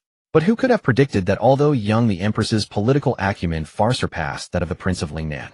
She single-handedly turned the tide, suppressing all opposition within the court, and ascended the dragon throne in magnificent splendor. Among all who aided her, Prime Minister Su Cheng had been the greatest contributor, and this was precisely why the Prince of Lingnan held such deep resentment toward the Su father and son. This was the Prince of Lingnan that Su Hao knew of. He served as another antagonist in the story, and according to the original narrative, his threat level even surpassed Su Hao's, simply because he lived longer, that is. Hearing the Empress's words, Su Hao turned and offered a respectful salute to the Prince of Lingnan. This humble one is unfamiliar with court affairs. In all of Da Wu, I know only of your majesty the Empress, and know nothing of your royal highness. I pray you do not hold it against me. Su Hao spoke somewhat perfunctorily. The Prince of Lingnan was about to say something further, but was once again interrupted by the Empress. Su Hao, the reason I have summoned you to the palace today is that the 6th Prince of Zhao has accused you of insulting the Emperor of Zhao. I ask you, is this true? The Empress asked with imperial authority. This matter. In reply, your majesty, this humble one has never even set eyes upon the Emperor of Zhao. How could insulting him be possible? I know nothing of such a thing. Su Hao flatly denied it. Nonsense. In this era there were no recordings, no surveillance cameras. Why should he admit to anything?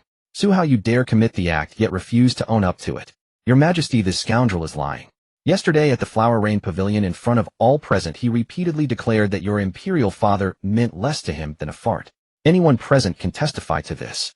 Just then Zhao Kun suddenly stepped forward and loudly rebutted Su Hao. Damn, this guy's here too. I didn't even notice. Su Hao only now noticed that Zhao Kun was also present. He truly hadn't paid attention. Su Hao, is what the 6th Prince of Zhao says true? You must not deceive this sovereign. The Empress inquired. In reply, your majesty, as I have already stated. Su Hao admitted it outright this time. Your majesty, this subject openly insulted the Emperor of Zhao, damaging relations between our two nations, and moreover, deceived the sovereign. I implore your majesty to convict him of the crime of deceiving the ruler.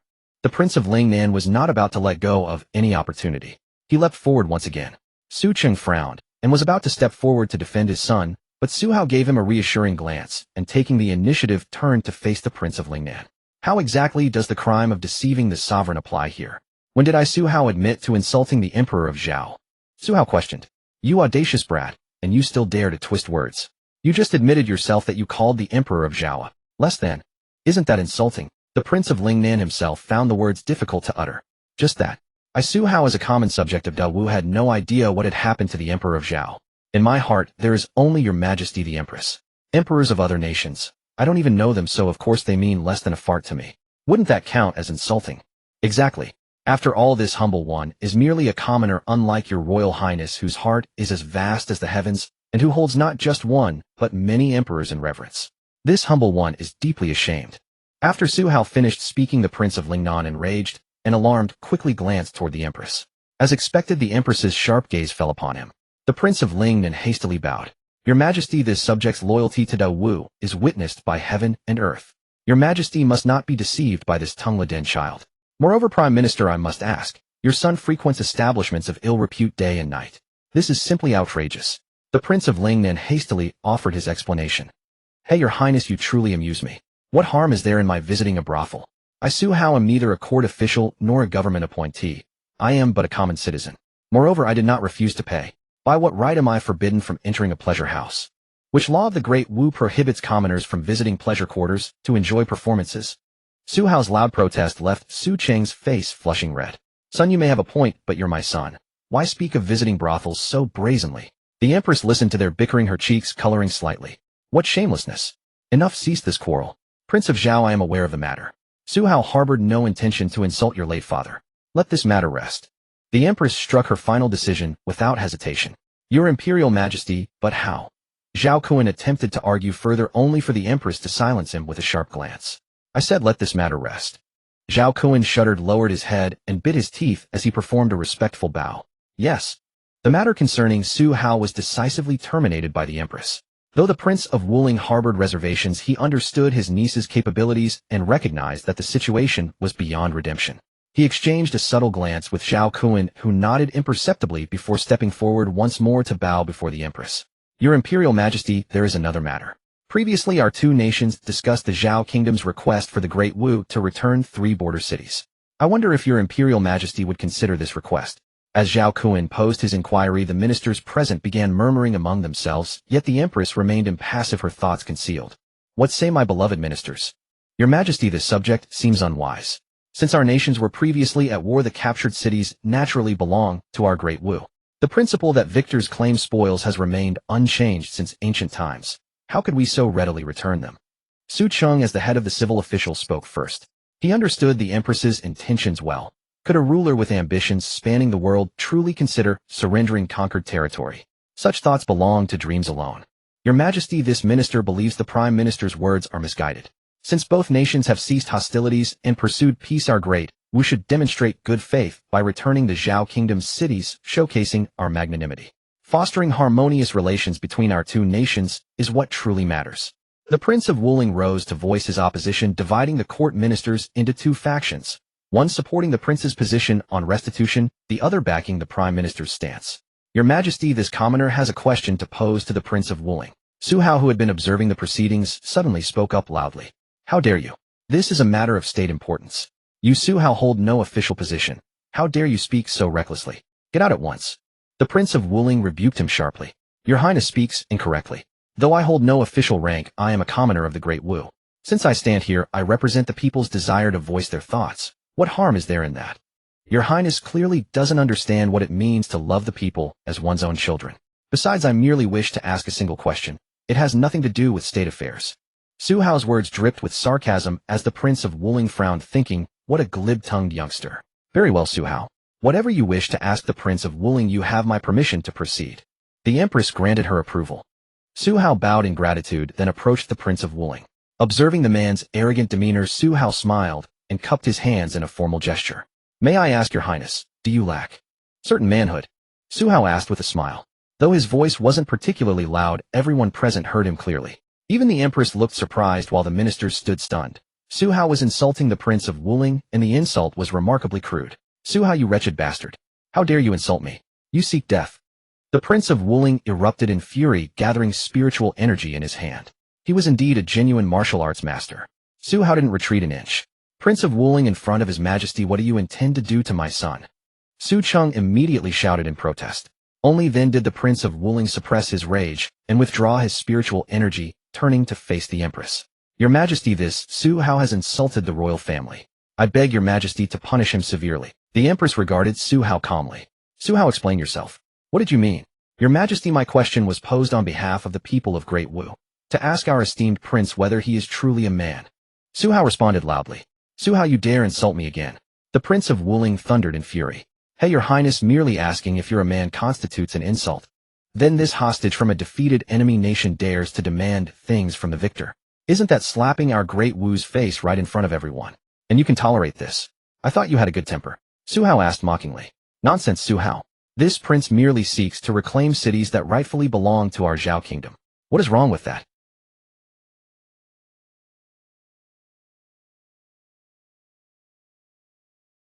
Our Great Wu won the war.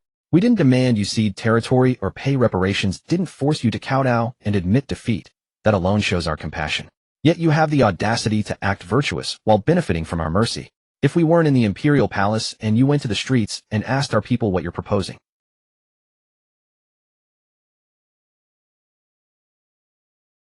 Su Hao launched into his tirade. You. Zhao Kun was left speechless once more. Don't you me? The victory our Great Wu soldiers won with their lives. You expect us to simply hand it back? Let any minister present who agrees with this try it. I, Su Hao, will represent the fallen soldiers and send my regards to their ancestors for 18 generations. The moment Su Hao spoke, the ministers who supported returning the cities felt their blood pressure rising. They began arguing amongst themselves, presenting their grievances to the Empress. Finally the Empress spoke. Have you all finished? Then I shall inform you of my decision. The Empress spoke with gravity. We will not return them. Su Hao speaks truth. These cities were won by our Great Wu soldiers at the cost of their lives. If we return them, I fear the people and soldiers of Great Wu would call me a foolish ruler. The Empress's position was clear. The Prince of Wuling fixed Su Hao with a deadly stare, blaming the young man for ruining his plans. Su Hao had long suspected that this wretched old man had struck some deal with the Zhao kingdom to plot for the throne. Now that their enmity was confirmed, what face was there left to save? In a one-on-one confrontation, Su Hao knew he stood no chance against him. But Su Hao refused to believe that with his father present and the Empress watching, the Prince of Wuling would dare to make a move. Your Imperial Majesty, I have another proposal. Our Zhao kingdom suggests a 3-contest competition between our respective talents. If Zhao emerges victorious, will you return the cities? Zhao Kun refused to give up. Hearing this, Su Hao thought to himself, damn it, another cliché from those short dramas. Competitions wagering territory, forcing the protagonist to show off. Who the hell treats matters of national sovereignty like a child's game? In the original novel, Zhao Kingdom did indeed compete against Great Wu in 3 contests. The Empress accepted the challenge and sent forth the protagonist Zhao Ritian, who won the competition and sent Zhao Kingdom back in disgrace. But now that Zhao Ritian was still lying idle at home, would the Empress accept the competition? Just as Zhao Kun had barely finished proposing, the Wu Ling prince stepped forward once more. If your Majesty permits, since Zhao has put forth this challenge, how can our Great Wu decline without demonstrating the majesty of our nation? After the Wu Ling prince finished speaking, the ministers, who were his faction, immediately voiced their agreement. Su Hao watched this old fox's soft blade of words. As expected, after hearing this, the Empress surveyed the assembled officials. This duel must be accepted. If not, how could they avoid becoming the laughingstock of the realm? Very well, Great Wu accepts this challenge. The Empress accepted the challenge, just as she had in the original story. Zhao Kun lowered his head, a hint of a smile playing at the corner of his lips. I wonder, your Imperial Majesty, who will your Majesty designate to represent your nation in this contest? Zhao Kun's shameless attempt to extract information about his opponents continued. Your Majesty, since this is a contest, naturally, it should be our Great Wu's outstanding young talents who face them. I propose Su Hao. The Wu Ling prince directly nominated Su Hao. Your Majesty, this must not happen. Su Cheng reacted first, quickly stepping forward with a respectful bow. If they won this contest, it would be fine, but if they lost, they would become the culprits who brought shame to Great Wu. More importantly, it was clear that the Wu Ling prince had colluded with Zhao. Both Su Hao and Su Cheng's family had enemies among them. What if they played dirty? Listen here, you old codger. Are you taking your revenge already? You're not even bothering to pretend anymore, are you? Su Hao pointed directly at the Wu Ling prince and let loose with a tirade. How dare you? What did you just call this prince? The Wu Ling prince shouted in outrage. Old codger, you old fossil, you old backstabber. Su Hao shouted at the top of his lungs. The Wu Ling prince truly wished to strike him, but was held back by the officials beside him. Su Hao, are you afraid to fight for your country? You're supposed to be a famous young talent of the imperial capital. After the Wu Ling prince finished speaking, he saw the disdainful look on Su Hao's face. My goodness, Humph, just now you knew I was a wastrel, and now suddenly I'm a young talent of the imperial capital. If you're sending a wastrel to fight, you might as well pack up the cities and give them to the enemy. Su Hao thought to himself, so this is a provocation tactic. Young master here is from Generation Z and doesn't accept workplace manipulation. The Empress did not stop the argument between the two. Instead, she watched with great interest as Su Hao berated the prince. For some reason, though Su Hao's words were crude and vulgar, every sentence hit the mark. Your Highness, this child has been mischievous since childhood. Even the women and children of the imperial capital know of his reputation. Sending him to fight would be a jest. Su Cheng now chimed in with Su Hao's words. The Wu Ling prince looked at this father and son pair. They would rather sacrifice their reputation than fall into the trap. He quickly signaled to Zhao Kun with his eyes. The other understood, stepped forward, and said, Su Hao, are you afraid to accept the challenge? If you're a man, then face me in the contest. Is it because I didn't insult you enough? You have the nerve to show your face. Is your Zhao kingdom so desperate that you came to our Great Wu to pick a fight? Su Hao was even more merciless. Since he had already cursed one, no one was getting away. You, Zhao Kun pointed at Su Hao. What are you pointing at, young master? Let me ask you. If our Great Wu loses, we give you 3 cities. But what if your Zhao kingdom loses? Su Hao questioned directly. If our Zhao kingdom loses, then our Zhao kingdom will never again bring up the matter of demanding cities. Zhao Kun hastily contrived an excuse. Su Hao spat at him. Look at what you're saying. Is that even human speech? You're wagering things that already belong to our Great Wu. Win, and you take them away. Lose, and you claim we're formidable. So our Great Wu does all the work for nothing. Su Hao pointed out the key issue.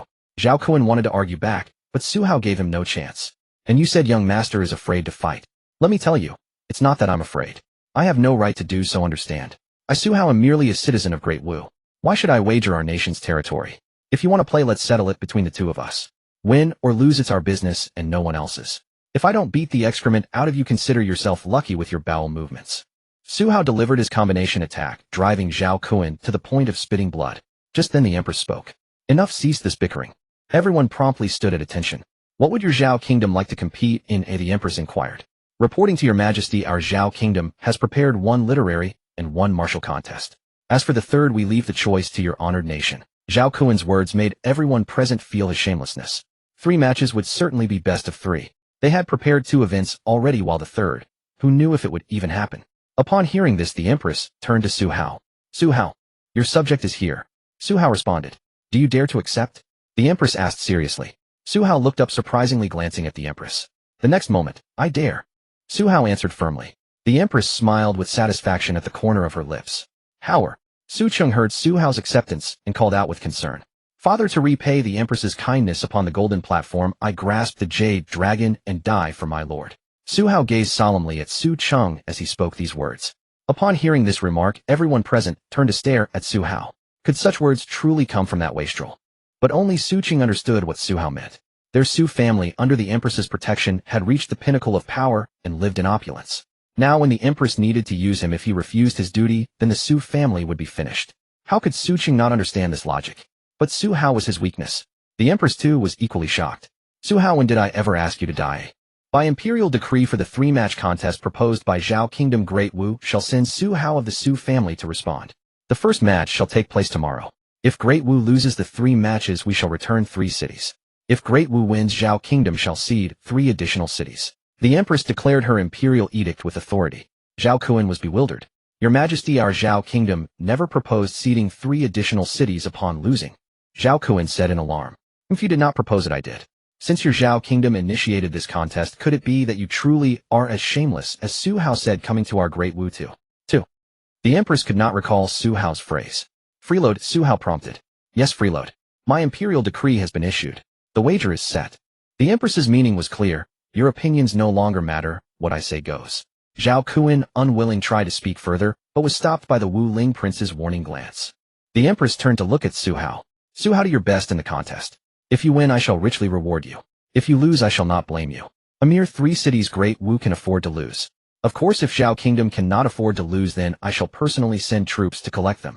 The Empress spoke to the assembled ministers with imperial authority. Su Hao looked at the Empress. This was her way of telling him that she had his back, so go ahead and act boldly. Your subject accepts the decree. Su Hao responded. Zhao Kun now wore a bitter expression, knowing the outcome was already set. It was all because of this Su Hao. the Empress had seized the initiative. For the first contest, Su Hao, I shall compete with you in music. Zhao Kuan could only think of how to defeat this wastrel Su Hao now. Music. The ministers were greatly alarmed. They had expected the other side to propose something like poetry or literary arts where they could at least help Su Hao cheat. But music, that was not something one could master overnight. The contest was tomorrow. They were destined to lose. The ministers all wore expressions of despair. Su Hao was stunned after hearing Zhao Kuan's words. Are you sure? How about switching? Su Hao asked somewhat embarrassedly. Seeing Su Hao's attitude, Zhao Kuan was overjoyed. Hee, Su Hao, you don't dare. Su Hao shook his head helplessly. Damn fool, you're just unlucky to have crossed paths with me. The reward I just received is still warm. Sai, let's compete then. I hope you're decent, otherwise it would seem I'm winning unfairly. Su Hao said with helpless mockery. Zhao Kuan always wanted to die of anger when hearing Su Hao speak. After finalizing the matter, the female emperor dismissed everyone. As they just exited the palace gates, Su Hao and Su Cheng were about to board a carriage back when Prince Wuling rode past them. His gaze was like a blade fixed on Su Hao, and he snorted coldly before departing. Is he sick in the head? Su Hao looked at Su Cheng and complained. Son, regarding the competition, that old fox, Zhou Qing, will definitely use schemes against you. Su Cheng said seriously. Su Hao looked at Su Cheng and said, all right, Dad, I've already accepted. With the female emperor backing me, if I can't win, I'll just concede. As long as you don't think I'm embarrassing, that's all that matters. Su Hao said casually. Su Cheng's worried expression was obvious. He didn't care about winning or losing at all. His own son had been lost for so many years, when had he ever complained? Haha, come on, Dad, stop being sentimental. Let's go home. You officials really have it tough, not even provided meals during work. I'm starving to death. Meanwhile, within an afternoon, news spread through every street and alley of the imperial capital.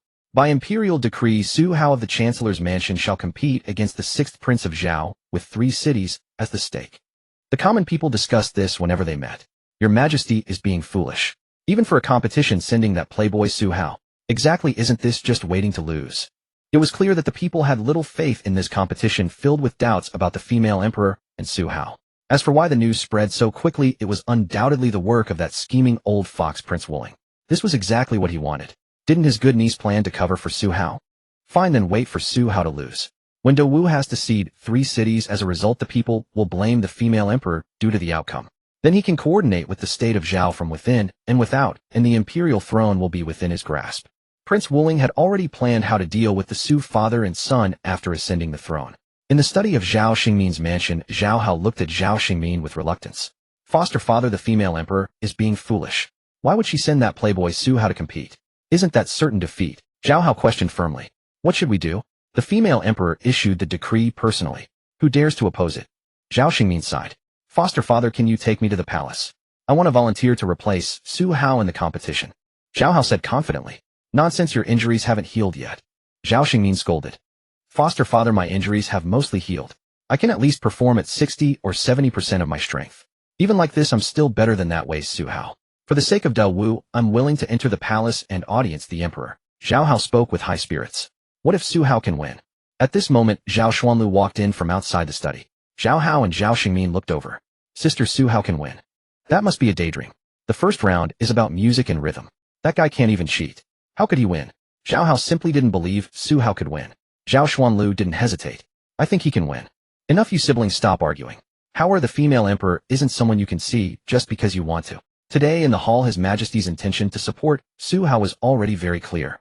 Repaying the kindness of the golden platform, I'd give my life for you wielding the jade dragon. What a masterful move. Zhao Xingmin recited it, and then said thoughtfully. After hearing those lines, Zhao Xuanlu was greatly shocked and repeated them.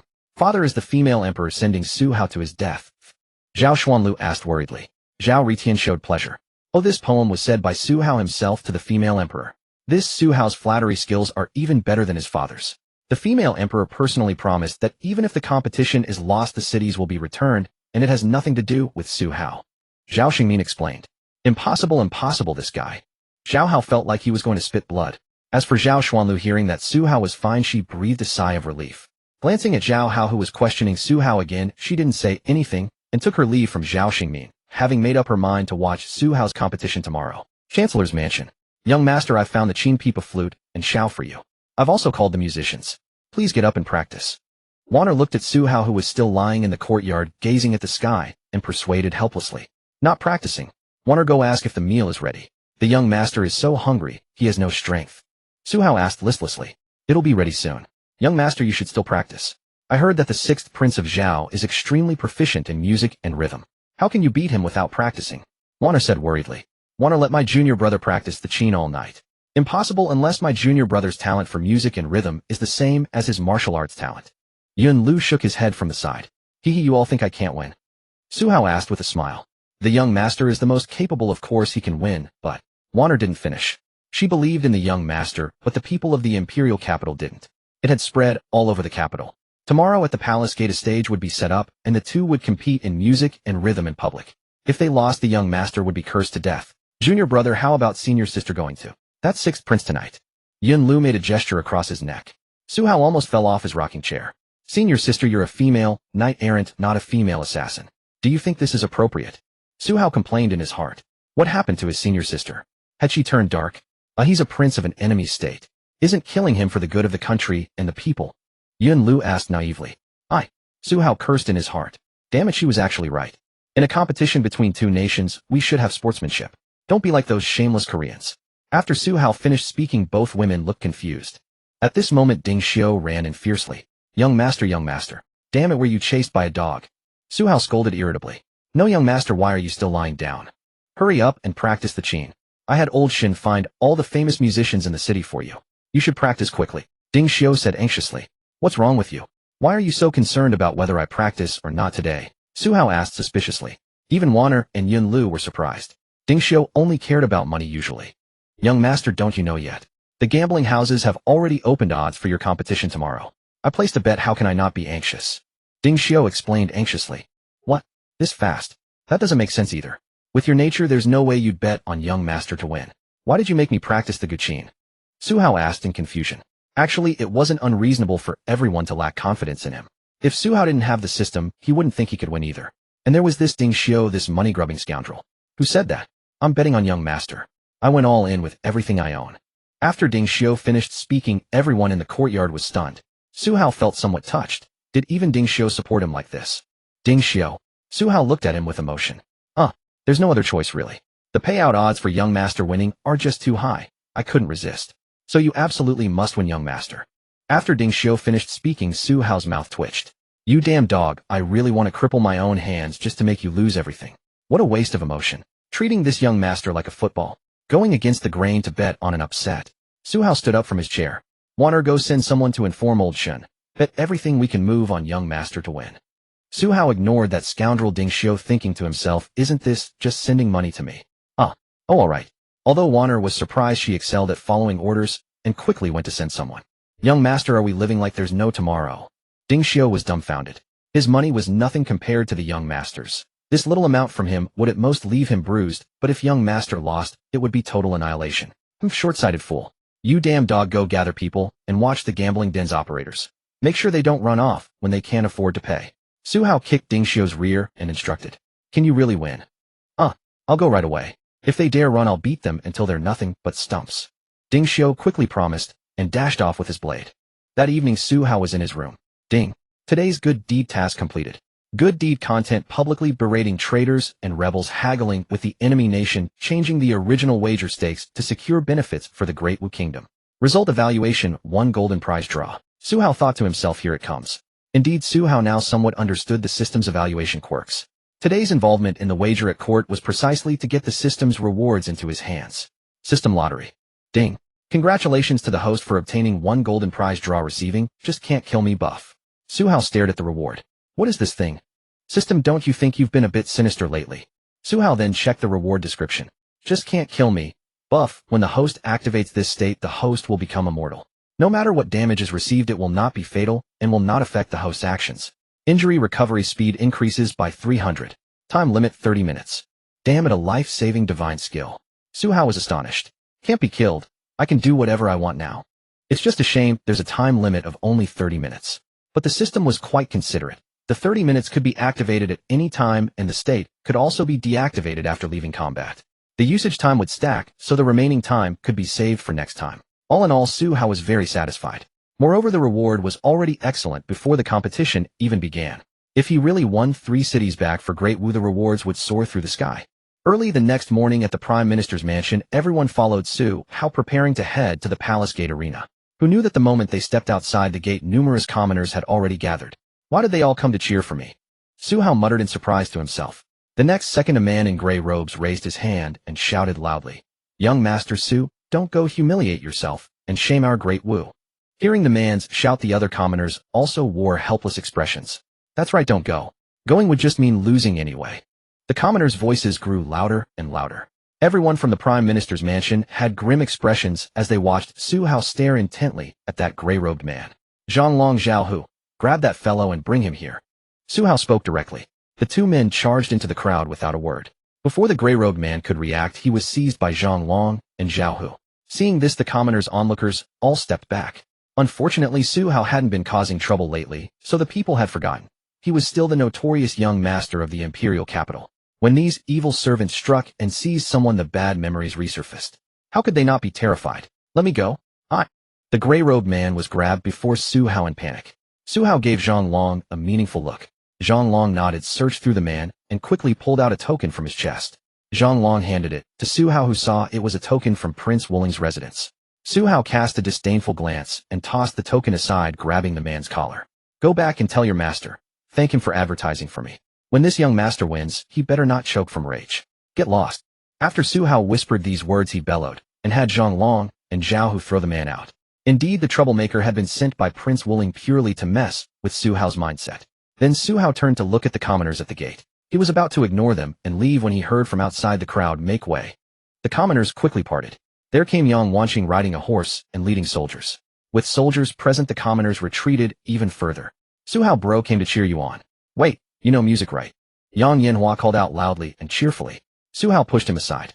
Little brat. Then he looked at Yang Wanqing on horseback. Why are you here? Yang Wanqing glanced at Su Hao. By imperial decree from the female emperor, I lead soldiers to protect you to the arena. Let's go. Yang Wanqing spoke with confidence, having quite the display arranged. Before Su Hao could speak, Yin Lu appeared with sword in hand, looking with ill will at Yang Wanqing. With me here, my junior brother will be safe and sound. There's no need for you, you violent female general. Yin Lu said disdainfully. Su Hao looked on helplessly. Where did his silly senior sister learn all these words? I'm here on sacred orders to protect Su Hao. If you want to fight, I'm ready. Yang Wanqing also glared at Yin Lu and shouted. Seeing this, Su Hao shook his head, pulled Wanner along, grabbed Yang Yanhua, and said, let's go. Junior brother, aren't you going to sort this out? Yin Lu called out in confusion to Su Hao. Can't sort it out. You two fight if you want. If I get involved, I'll just get beaten up again. I'm going to my match. Su Hao said without good grace, then led people to the carriage. Yang Wanqing and Yin Lu exchanged a glance, then both snorted coldly in unison and went their separate ways. At the imperial city gate atop the arena, the female emperor personally arrived and sat upon the dragon throne. Surrounded by countless imperial guards, commoners continuously gathered all around. One could see that publicity minister Prince Wuling had worked quite hard. Seeing the gathered commoners, the female emperor glanced coldly at Prince Wuling not far away. Within the imperial capital, the female emperor had countless informants. This minor trick of Prince Wuling was naturally clear to her. She simply didn't care because she never regarded him as a threat. The Empress glanced at the attendant, who nodded and stepped forward to announce in a loud voice, "Present, Su Hao, the 6th Prince of Zhao." Su Hao and Zhao Kuan stepped onto the platform from opposite sides, bowed before the Empress, exchanged a glance, then turned to face the crowd below. Let us begin. The Empress spoke. Which of you shall go first? The attendant asked. Zhao Kuan looked at Su Hao and said, enough dawdling. You go first. Once I make my move, there will be nothing left for you to do. Su Hao casually took a seat on a nearby chair with his folding fan in hand and said, nonsense. Bring my zither, this royal prince demands it. Zhao Kuan glared at Su Hao in anger, then beckoned his servant. After preparations were made, Zhao Kuan sat before his instrument with a composed demeanor, his fingers gently resting on the strings. As the melody filled the air, the gathered crowd fell silent. It must be said Zhao Kuan's reputation was well-deserved. His mastery of music was undeniable. The hauntingly beautiful tune caused several literati present to nod in approval. Among the crowd, a figure in black robes stood at the front, carrying a uniquely shaped long instrument wrapped in cloth on his back. The figure in black robes revealed his face as he looked toward the stage. It was Zhao Hao, the protagonist, Zhao Ritian. After his proposal to enter the palace and compete was rejected by Zhao Xingmin, he had found another path. In his view, Su Hao was destined to lose today. Once that happened, Zhao Hao would volunteer himself before the Empress in front of the common folk, defeat the 6th Prince of Zhao, and finally, seize his moment to emerge from obscurity. Zhao Ritian stared at Su Hao, who was yawning on the stage, and muttered, Su Hao, just wait. Zhao Hao will prove to everyone that you're nothing but a useless fool, while I am the true hero who will save De Wu. Zhao Ritian gritted his teeth and swore under his breath. At that moment, a bystander nearby spoke up. Hey bro, you came to watch the spectacle. Why are you carrying a coffin lid? Bad luck indeed. The commoner sneered at Zhao Ritian with disdain. Zhao Ritian turned and glared back, cursing under his breath.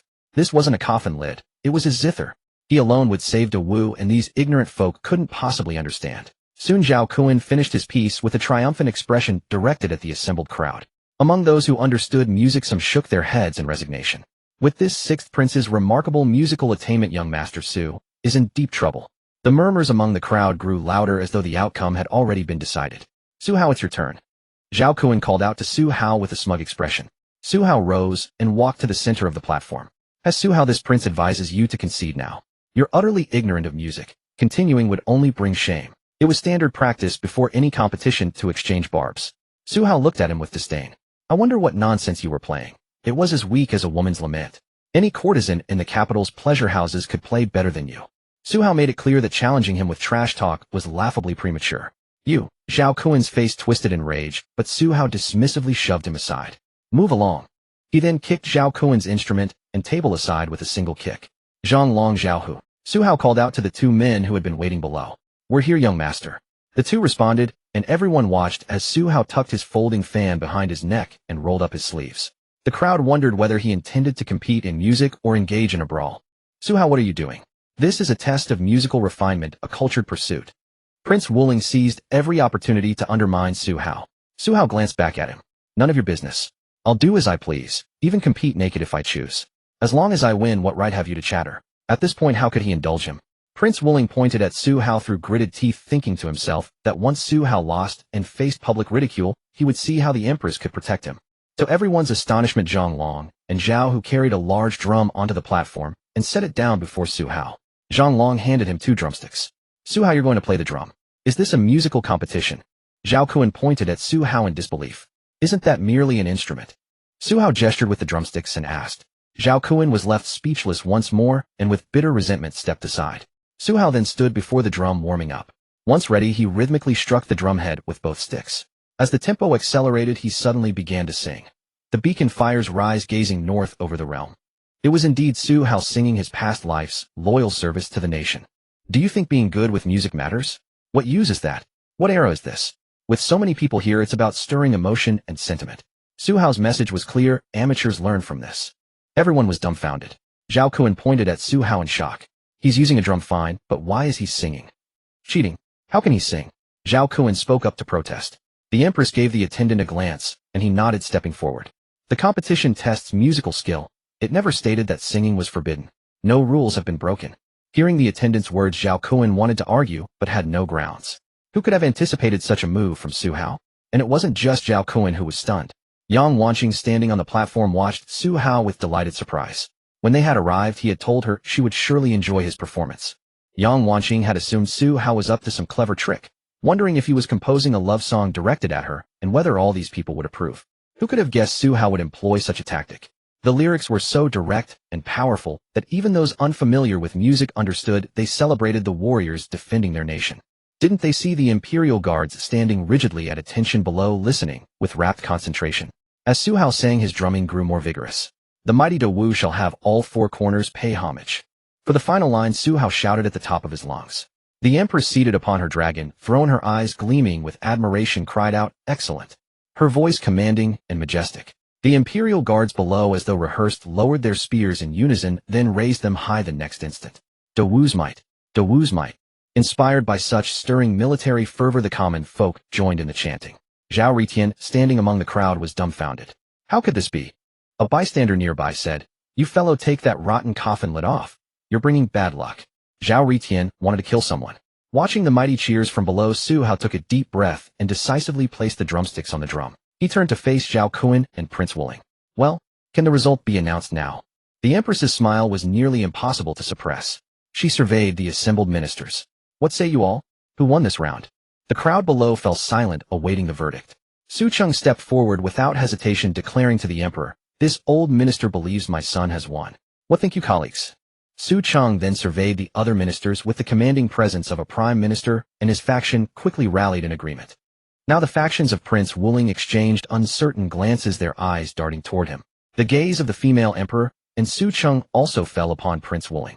He furrowed his brow slightly. Indeed, he wished to raise an objection, but in this moment surrounded by so many citizens and soldiers judging from the prevailing sentiment, just moments ago, if he were to declare Su Hao was not the victor, it would be he who would lose the people's support. Your Majesty, this minister also believes Su Hao is the victor. His factions quickly followed suit with their agreement. Zhao Kuan, disbelief etched across his face, wished to protest once more, but was silenced by a sharp glare from Prince Wuling. You fool! Do you wish to be torn apart by the elated citizens of Great Wu? Very well, make the announcement. The female emperor gave her sanction. The attendant nodded and stepped forward, her voice sharp with joy. The first match victor, Su Hao. The result was announced and cheers erupted throughout the arena. The second match shall be cavalry combat to be held tomorrow at the Imperial City training grounds. The attendant announced once more. The female emperor then departed for the palace, and the citizens dispersed in all directions. It was then that Ding Xiu rushed onto the stage. We won, we won. We're rolling in riches. The ad money master was most ecstatic. Quick, go to the gambling den and collect our winnings before they run off. Su Hao urged impatiently. Already sent someone to keep watch. This windfall. You think I'd let them escape? I'm not Ding Xiu if I do.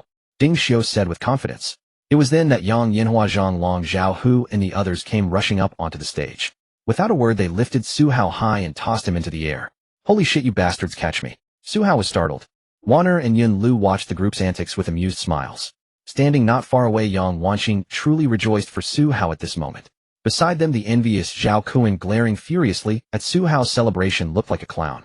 Sixth Prince, His Highness Prince Wuling invites you to his manor. There are urgent matters to discuss. A servant approached and spoke quietly in his ear. This finally soothed the furious Zhao Kuan, who harumphed indignantly before departing with the servant. And at that moment, carrying the coffin board on his back, standing motionless in the now empty crowd, was Zhao Hao. He still could not fathom. Why did Su Hao win? Perhaps it was not that he couldn't understand, he simply refused to believe. At this moment, a graceful figure entered his line of sight. Perhaps before the match, everyone thought Su Hao could only win through a miracle. But isn't he the very person who creates miracles? Little Hao, go back. Zhao Xuanlu's gaze remained fixed on Su Hao atop the platform. Her ethereal voice deepened the crack in Zhao Hao's Dao heart. After the celebration concluded, and they lowered Su Hao back to the ground, Yang Wanqing approached. Alright, Su Hao, tomorrow's battle is cavalry combat. Come, let's go to the training grounds. Yang Wanqing said. Huh, what's that about? Su Hao was puzzled. Suddenly Yang Yinhua reacted. Right? Cavalry combat. You bastard can't even ride a horse. How could we forget this? Everyone was astonished. Right? Su Hao couldn't ride. So today, no matter what, we're going to teach you to ride. Don't worry, I'll teach you personally. Yang Wanqing spoke confidently. Yun Lu wanted to protest indignantly, but held herself back. In this aspect, she truly lacked experience compared to this battle-hardened female general. For her junior brother's victory, she would endure. Is there a possibility that I do know how to ride, but just can't be bothered? Su Hao weakly attempted to defend himself. Everyone looked at him with disbelieving eyes. Come on, stop pretending now. Let's go. With my sister here, you'll definitely learn. Yang Yinhua quipped. Su Hao thought I did tell you the truth. It's not my fault you don't believe me. Don't come complaining when your faces get swollen later. The group then followed Yang Wanqing to the military training grounds of the Imperial City. A soldier led over a horse. Yang Wanqing performed a dashing flip and mounted gracefully. Beautiful. Su Hao applauded enthusiastically and cheered. Everyone looked at him with awkward expressions. Not good. Pretty cool. Su Hao responded. Yang Wanqing extended her hand towards Su Hao at this moment. Stop being a spectator. Come up here. Yang Wanqing reached out her hand. Before Su Hao could speak, Yin Lu was already displeased. Aren't we supposed to be teaching my junior brother to ride? Why do you two need to ride together? Yang Wanqing gave her a withering glance. If you teach him, then if you know so much. Don't talk if you don't understand. Yun Lu was so furious she nearly drew her sword for a showdown. Alright, you two seize every opportunity to fight. Su Hao sighed, helplessly stepping between them. Su Hao grasped Yang Wanqing's hand, and the female general pulled with a swift motion, sending Su Hao flying onto the horse. He sat positioned in front of Yang Wanqing. Su Hao thought, could I sit in back instead? This arrangement feels a bit awkward. Yang Wanqing pulled the reins, and the horse began trotting at a steady pace. She was letting Su Hao get acclimated. How does it feel? Yang Wanqing asked. Quite spacious. It's just that the armor is a bit uncomfortable and hard. Su Hao didn't think too much, and spoke his most honest thoughts. Initially, Yang Wanqing didn't understand. What's large? When Su Hao mentioned armor, she understood immediately, her face flushing crimson. She slapped Su Hao hard. I'm asking about the horse. What are you thinking about? Yang Wanqing was so embarrassed in her heart. This guy, he was obviously thinking about making me remove my armor all along. Lecture. Su Hao rubbed the back of his head. Ouch, that really hurt. How was I supposed to know you meant riding? Fine, I've got it now. You can get down. I'll ride and show you. Su Hao finished speaking, feeling that his own words sounded rather strange. Censors note: you'd better watch yourself, don't make me slap you. What do you mean you've got it? Yang Wanqing was astonished, then stopped the horse with half belief and half doubt. She dismounted. Be careful, don't. Before she could finish her sentence, Su Hao pulled the reins and the horse raised its front hooves majestically. Yeah. Su Hao slapped the horse's flank. Then horse and rider blazed across the training grounds. Yang Wanqing watched this scene. Could this be someone who can't ride a horse? Did this lecher do all this just to take advantage of me? Su Hao thought. Look what you suggested. It was you who proposed riding together, General. At this moment, Yang Yanhua and the others also walked over. Sister, did you really teach him that quickly? Yang Yanhua asked in amazement. Yang Wanqing shot him an annoyed glare. Yang Yanhua thought, what did I do now? Look, young master is going to do mounted archery. Ding Xiao exclaimed in alarm, warning everyone. Oh my god, don't let him fall off the horse. Never mind. Yang Yanhua panicked, wanting to warn him. But in the next instant, upon seeing Su Hao's display, he decisively fell silent. There they saw Su Hao seated steadily on the galloping horse, taking the bow from the saddle. He knocked an arrow aimed at the target on the training grounds. Whiz. A single arrow struck the bullseye precisely. Su Hao was amazed. The system sure is reliable. Su Hao then went into overdrive. Arrows from the quiver on the horse flew out endlessly. 2-shot combos, 3-shot combos. Then, as if performing a stunt, Su Hao lay horizontally across the saddle, braced his feet against the bow, and with his other hand knocked 4 arrows simultaneously. 4 arrows were drawn on the bow, and from horseback he fired steadily at the target. Holy shit, how is this even possible? Is this guy playing the tiger again? Yang Yanhua's ability to speak coherently had completely broken down. The others were also so stunned they had no words. Yin Lu, carrying her sword, came to Yang Wanqing's side. Your teaching was indeed excellent. Yang Wanqing was mortified and furious. This woman was mocking her. Any clear-eyed person could see that Su Hao was far from a beginner. And at that moment, not far from the training grounds, a soldier lurked and observed Su Hao's mounted archery display. He then quickly slipped away. In the garden of Wuling Prince's mansion, Wuling Prince handed a small box to Zhao Kuan. Take this. Your Highness, what is this? Zhao Kuan curiously opened the box, revealing a pill lying inside. Pseudo-heavenly pill. You are at the late stage of first rank. Find an opportunity during the competition to take this pill. In the short term, it will grant you heavenly true qi and elevate your cultivation to the heavenly realm, ensuring tomorrow's match is foolproof. Wuling Prince said this with unwavering calm. Zhao Kuan's eyes lit up. Your Highness, are you overreacting? As far as I know, that Su Hao is nothing but a good-for-nothing. Do I really need this to beat him? Zhao Kuan said disdainfully. Didn't you think you had already won today, eh? Wuling Prince asked with disdain. Zhao Kuan fell silent. I previously underestimated that old fox Su Cheng, who concealed his son as a frivolous young master to deceive everyone. Clearly Chancellor Su Cheng has grand ambitions. Take this pill, and I want you to kill Su Hao whenever an opportunity arises during tomorrow's competition. Zhao Kuan's eyes widened. Killing the Chancellor's son in public at the capital of Great Wu. Would he even survive to return to Zhao? Wuling Prince observed his expression with calm assurance. Rest assured, I will create a reasonable opportunity for you and ensure your safety. As long as you kill Su Hao, 3 cities are guaranteed. After I ascend the throne, I will grant you 3 additional cities of Zhao and sign a 5-year non-aggression treaty between our nations.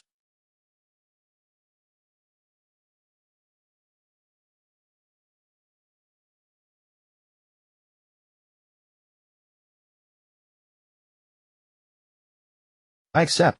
Zhao Kuan left with the pill in hand. Wuling Prince watched his retreating figure as though observing a fool. The pseudo-heavenly pill could indeed grant someone heavenly realm power in the short term, but the consequences were severe. His cultivation would never advance again in this lifetime. As for those promises made to Zhao Kuan, he would simply deny them after ascending the throne. At that moment, the mansion steward rushed in urgently. Your Highness, our spies report that Su Hao's horsemanship and archery are exceptional. He never misses. The steward reported with grave seriousness. Wuling Prince was surprised, then clasped his hands behind his back and gazed into the distance. Su Cheng, you old fox indeed. Su Cheng thought to himself, stop talking nonsense. The son I remember is nothing but a good-for-nothing. After humbling everyone at the training ground, Yang Wanqing believed Su Hao's horsemanship and archery would pose no issues for tomorrow's mounted combat at range. As for close quarters, Su Hao's innate strength and brute force would be more than enough to give Zhao Kuan a serious challenge. General Yang had nothing more to teach. Su Hao led everyone back home. Today's decisive victory filled the Chancellor's mansion with joy. For the celebration feast, Su Hao decided to organize a barbecue. Though the seasonings were incomplete, the atmosphere was what mattered. A group of people busied themselves in the courtyard. To everyone's surprise, Su Cheng had also arrived. Su Hao awarded his father the title of most least killjoy Chancellor of the Year. Everyone drank and feasted. After several rounds, Su Hao and his father sat by the stone table. Today my son achieved a great victory in combat. I am deeply pleased. Su Cheng said joyfully after taking a sip of wine. Father, speak plainly. Stop being so literary. We're home. It's tiring to listen to.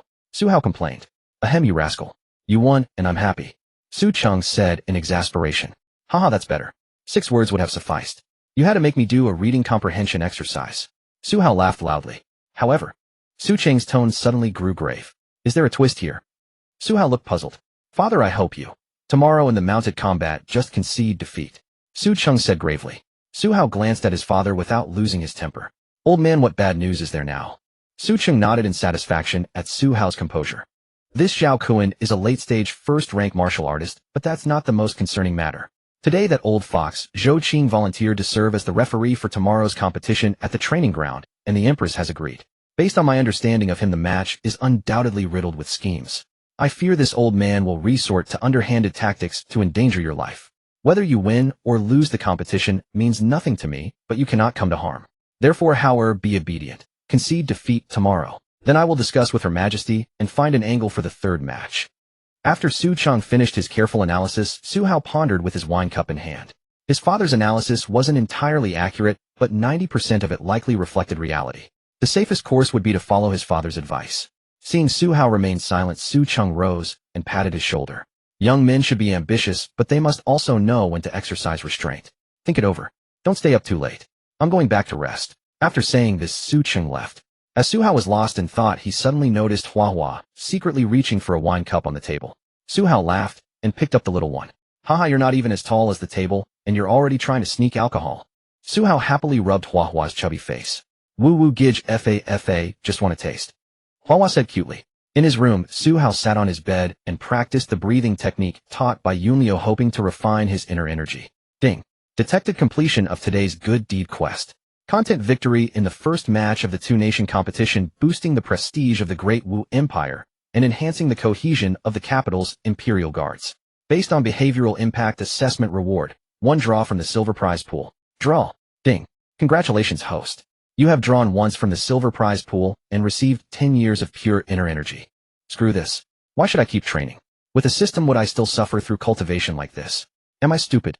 Su Hao immediately ceased his practice and mocked himself. His realm had broken through. Originally at the mid-stage of first rank, upon receiving the system's reward, Su Hao naturally advanced to the mid-stage of the post-heaven realm. He had practiced for nearly an hour, but without the system's ding it was useless. Zhao Kun, tomorrow I'll beat the shit out of you. Su Hao said confidently, then suddenly grew serious. I shouldn't be careless. Father's right. The one I need to guard against most is that scheming old fox-willing prince. After thinking for a moment, he went to sleep. The next day at the Imperial training ground, the Empress sat majestically upon the dragon throne raised high above. Ministers stood in rows on both sides below. Due to the excitement yesterday's competition had stirred among the capital's citizens, the Empress had issued an edict allowing some commoners to enter the stands to watch. The people gazed curiously from the surrounding balconies. In the training ground, Wuling Prince stood before a long table. Su Hao and Zhao Kun approached. Gentlemen, sign the death warrant first. This is a competition, not a life-and-death battle. Why sign a death warrant? Su Hao questioned. In competition, blades and swords have no eyes. Accidents are inevitable. Wuling Prince snorted coldly and offered this explanation. Then he glanced at Zhao Kun, who understood immediately. Zhao Kun walked to the table and signed his name with a bold stroke of the brush. Su Hao, if you're too afraid, just concede defeat. Su Hao thought to himself, these 2 bastards are indeed out to get my life. In the stands, Su Cheng was deeply worried. Son, don't be stubborn. Concede defeat. As if sensing Su Cheng's gaze, Su Hao raised his head and glanced up, then picked up the brush and signed his name on the death warrant. The attendants beside Prince Wuling picked up the 2 death warrants and held them up for all to see. The death warrants have been signed. Both combatants prepare, Prince Wuling announced loudly. From the stands, Su Cheng looked at Su Hao, who was already walking toward the horse in utter disbelief. Hao, what are you thinking? Zhou Qing, if anything happens to Hao, none of us will live. On the vast training ground, Su Hao and Zhao Kun walked to opposite sides of the arena. They each mounted their horses and received the long spears handed to them by the soldiers. With Prince Wuling personally striking a bronze gong, the duel began. Charge! The 2 warriors charged toward each other on horseback, spears at the ready. But before they'd gone far, Su Hao sensed something wrong with his mount. The horse's breathing grew increasingly ragged. Suddenly his eyes widened as the horse came to a sudden stop, then both horse and rider tumbled forward uncontrollably. The crowd in the stands erupted in gasps. Su Hao hit the ground and rolled with the momentum, but thanks to his foreboding, he managed to dissipate most of the impact. When he rose, he saw the spear in his hand was broken, clearly defective. Behind him, his horse lay motionless on the ground. Su Hao turned his gaze toward Prince Wuling at the judge's position. Damn it, that old bastard is ruthless. Su Hao cursed loudly. Prince Wuling snorted dismissively. Indeed, this had all been planned in advance. The horses and weapons had both been tampered with. Su Hao, be careful. From the stands, Yang Wanqing shouted her warning anxiously. Su Hao finally snapped back to reality, seeing Zhao Kun already charging toward him on horseback with spear raised. The spectators murmured among themselves. It's over. His horse is dead and his weapon is broken. How can he fight? Don't just stand there. Dodge. We've lost this match for certain. At this rate, young master Su might lose his life. On the field below, Zhao Kun watched Su Hao standing foolishly in place, his eyes gleaming with excitement as he yanked the reins. The horse reared up on its hind legs. Su Hao die. Zhao Kun couldn't contain his excitement and shouted. He intended to trample Su Hao to death with his horse's hooves. But just as the horse leaped and was about to descend upon Su Hao suddenly stepped forward sharply. His left fist clenched tight, channeling his profound inner energy amplified by the system's strength enhancement. He unleashed a full power punch squarely into the horse's belly. The crowd gasped in astonishment as Su Hao's single blow sent the massive beast flying backward through the air, throwing Zhao Kun from his saddle in a clumsy fall. Bravo! The spectators in the stands erupted in cheers. Zhao Kun lay dazed on the ground, struggling to his feet. Looking at his horse lying motionless, he couldn't believe it was already dead. How can this guy be so strong? Zhao Kun stared in disbelief at Su Hao, who remained standing where he was stretching his arms. Bracket over here. Su Hao projected his voice with inner energy toward Zhao Kun. Zhao Kun was stunned. He could sense Su Hao's inner energy had reached the later heaven realm. He then reached into his robe and pulled out the pseudonat. He shoved it into his mouth. The next moment, Zhao Kun clutched his chest, his eyes bulging, and collapsed to his knees. Ugh! He let out an agonizing scream. The sudden scene startled Su Hao. Damn it, are you mutating or something? Su Hao shouted. A few seconds later, Zhao Kun suddenly raised his head, a twisted grin spreading across his face as he looked at Su Hao. Su Hao, you're dead. Su Hao refused to back down. Go to hell. He charged forward and threw a punch, but Zhao Kun's body suddenly erupted with protective chi. Su Hao was shocked as the force sent him flying backward. From the stands, Yang Wanqing watched in astonishment as Zhao Kun unleashed his chi. Prenat. Before Su Hao could finish his mental call to the system, Zhao Kun's palm struck him squarely. Su Hao was sent flying, crashing to the ground and kicking up a cloud of dust. Yang Wanqing didn't hesitate when she saw this. She leaped from the stands. Yun Lu appeared beside her, sword drawn, ready to enter the arena. Both had noticed something was wrong with Zhao Kun. He was clearly at the preternatural realm now. If that was true, Su Hao was in grave danger. Unfortunately, a figure suddenly blocked their path. Go back. It was Prince Wuling, who shouted coldly at the two women. Zhao Kun is acting strangely. How did he reach the preternatural realm?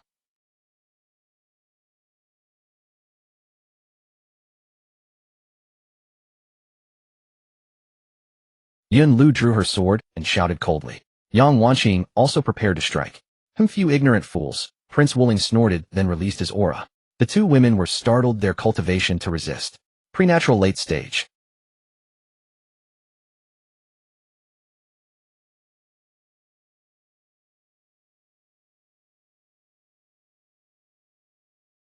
Prince Wuling's voice echoed throughout the arena. Meanwhile, Su Cheng, burning with anxiety in the stands, turned to beg the Empress. But the Empress watched the field with calm eyes. Su Hao is getting up. Everyone turned to look. Just as Zhao Kun believed his palm strike had finished Su Hao, to everyone's astonishment, Su Hao rose from the ground and wiped the blood from his mouth. System, aren't I supposed to be immortal? Why does it still hurt so much? Indeed, at the critical moment, Su Hao had activated his trump card, that just can't die buff. The system explained it grants immortality, but injuries still occur. However, the host's recovery rate is 3 times normal. But it still hurts, Su Hao complained. Ding, just endure it, the system replied. How, you can't even kill him? Zhao Kun asked in surprise. Not even close. You're just tickling me. Su Hao's sharp tongue came out in full force. Really? Let's see if I can kill you then. Without another word, Zhao Kun attacked again. Moving at incredible speed, he closed the distance to Su Hao. Su Hao tried to defend himself, but the gap in their strength was too vast. Zhao Kun held nothing back, landing punch after punch with preternatural true chi. Su Hao fell to the ground once more. Seeing this, Zhao Kun laughed toward the stands. Ha ha ha. Laugh your ass off. A familiar mocking voice came from behind him. In the stands, the crowd cheered. He's standing up again. Young Master Su is a menace, can't be killed. The crowd's voices grew louder. In the stands, Zhao Xuanlu watched Su Hao being repeatedly knocked down, her heart clenched with worry. Hearing the crowd's words, she suddenly summoned her courage. Su Hao is no menace. He fights for our Great Wu. Zhao Xuanlu's voice carried across the arena, and the surrounding commoners suddenly fell silent. In the ring, a somewhat dazed Zhao Kun slowly turned his head to look. Su Hao rose to his feet, clutching his chest, appearing somewhat weakened.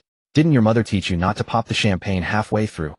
Su Hao sneered contemptuously. Damn you, Su Hao, I will definitely kill you. Zhao Kun screamed in desperation and launched another attack at Su Hao, each strike more ferocious than the last.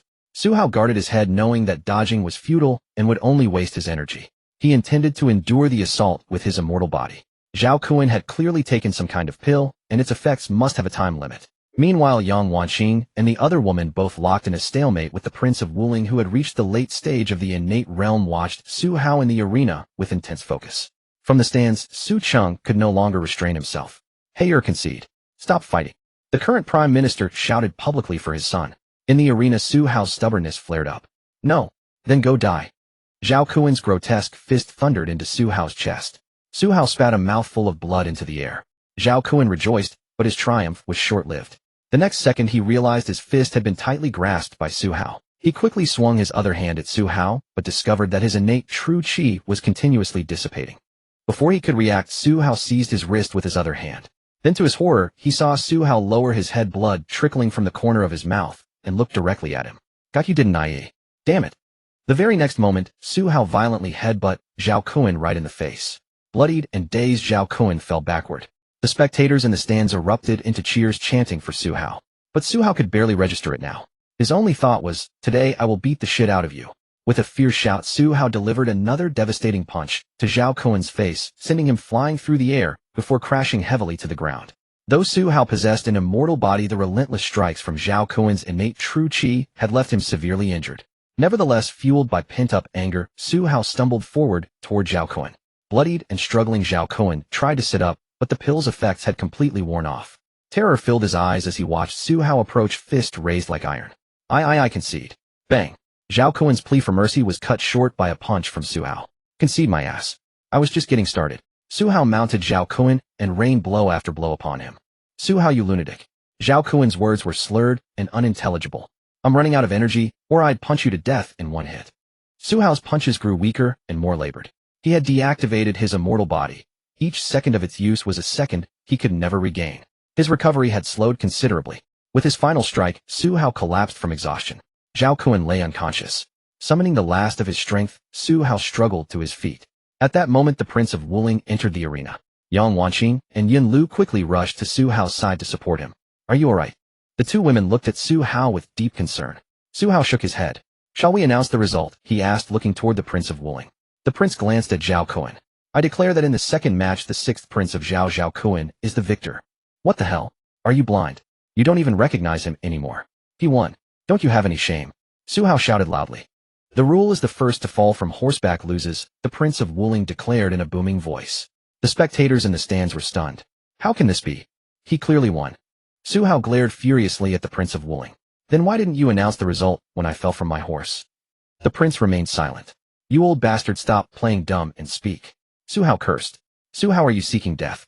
The Prince of Wuling's aura began to surge once more. Yin Lu and Yang Wanqing quickly stepped in front of Su Hao to shield him.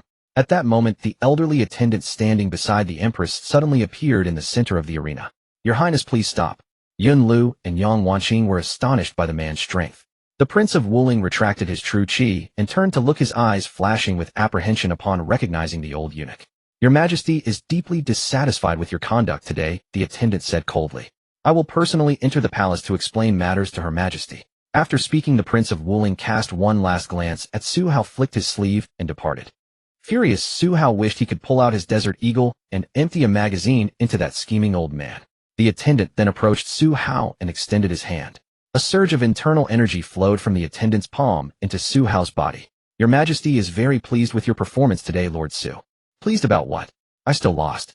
And I don't even know what tomorrow's competition entails. Su Hao said with a hint of disappointment.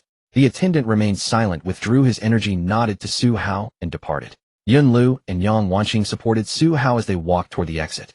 Let's go. The two women escorted Su Hao out of the arena. Su Hao felt somewhat dejected. He had expected to win today and reap a great reward from the system, but that shameless old man had ruined everything. Just as Su Hao was heading toward the stands, a voice from the crowd rang out. Well done, young Master Su. Startled, Su Hao looked up. The next moment, another voice joined in. Well done, Lord Su. The cheers from the commoners rose one after another, echoing throughout the arena. Do they? Don't they know I lost? Su Hao asked the two women beside him in disbelief. He had assumed that with his reputation, losing a match would at best earn him nothing more than silence. He never imagined a scene like this. At that moment, Zhao Xuanlu approached. They know you lost. Then why are they cheering? Su Hao looked at her puzzled. Zhao Xuanlu smiled, gently walked up to Su Hao, took out her handkerchief, and softly wiped the dirt from his face. They also saw it. A Su Hao who could not be defeated. Hearing Zhao Xuanlu speak so tenderly, and catching the faint fragrance of the handkerchief, Su Hao felt his cheeks grow warm. Yun Lu and Yang Wanqing, positioned on either side of him, exchanged a wary glance. Without a word, their hands simultaneously tightened on Su Hao's arms. Ouch! What are you doing? Su Hao cried out in pain and looked innocently at the two women on either side. Realizing what they had done, they quickly relaxed their grip. Seeing Su Hao's bewildered expression, they both huffed and looked away. Due to his injuries, Su Hao returned to the manor first. The Empress had dispatched imperial physicians to treat him.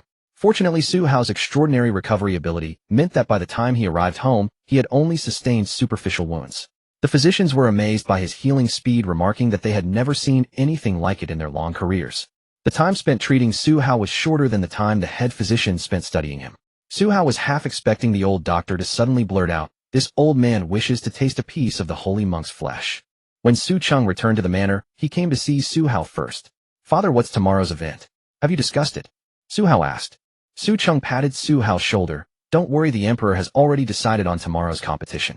You should rest and focus on healing your injuries first," Su Cheng said with concern. "And it's that old schemer again, Prince Wuling, serving as the judge. This treacherous bastard rigged everything and did all sorts of dirty work." Su Hao was complaining right in front of his father. Su Cheng nodded upon hearing this. "Yes, still him. This old villain just explained today's match to the Empress in the royal study. Although everyone knows it was this old devil's doing, there's no evidence. The Empress is displeased but can't be too harsh, so tomorrow's competition, the judge will still be him. But the good news is you won't have to compete personally, Hao. The competition is something you're best at," Su Cheng said cheerfully as he stroked his beard. "Huh, I don't have to compete myself. Still something I'm best at. Competing with fathers. Father, I'm not looking down on you, but you're getting old and frail," Su Hao said confusedly. Su Cheng's face darkened. "Nonsense. Why would I compete? I'm a civil official." "Oh, I thought so too.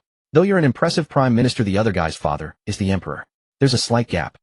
After Su Hao finished analyzing, Su Cheng thought, "When did you start thinking your father's position wasn't high enough?" "Fine, let me tell you.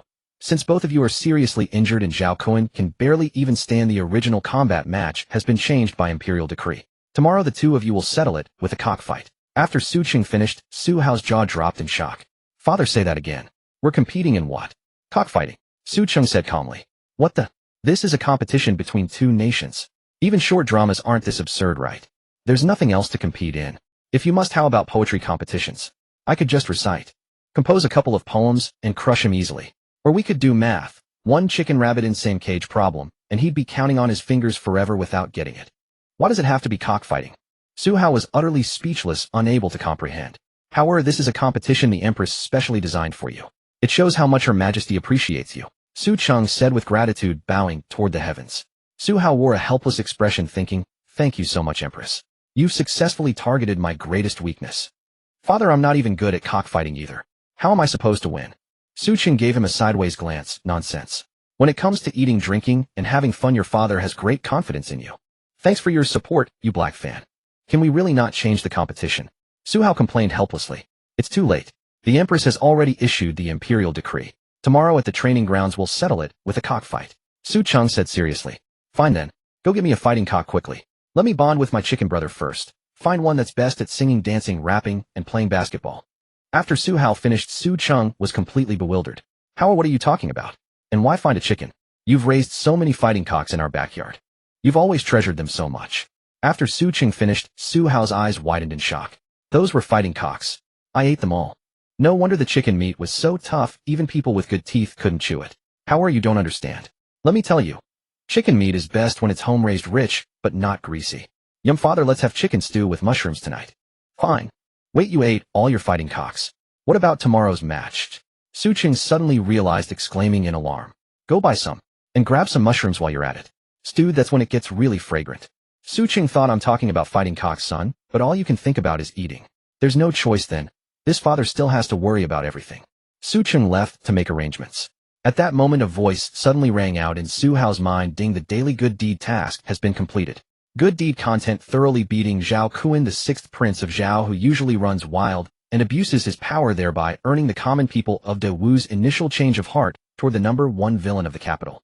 Based on behavioral impact assessment, host has obtained 2 draws from the bronze prize pool. Hearing the voice, Su Hao asked, this counts too. System: if I slap myself twice every day, does that count as punishing a bully? Ding, host may try. I'm just kidding. Although I lost the match, I still gained something. Not bad. Let's draw the prizes. Ding, congratulations to host for a 2 draw from the bronze prize pool, obtaining reward 1 glass mirror manufacturing technique, including 10 hand mirrors, vanity mirrors, and full-length mirrors each. Reward 2, 50 gene of chili pepper seeds. After planting chili products will be random, including 50 gene each of all known chili pepper varieties from a previous life. Not bad, both are quite practical. Su Hao expressed great satisfaction with these 2 bronze draws. Old Shin's glass business was already circulating on the market, mostly cutting into wealthy people's wallets with exquisite glass products.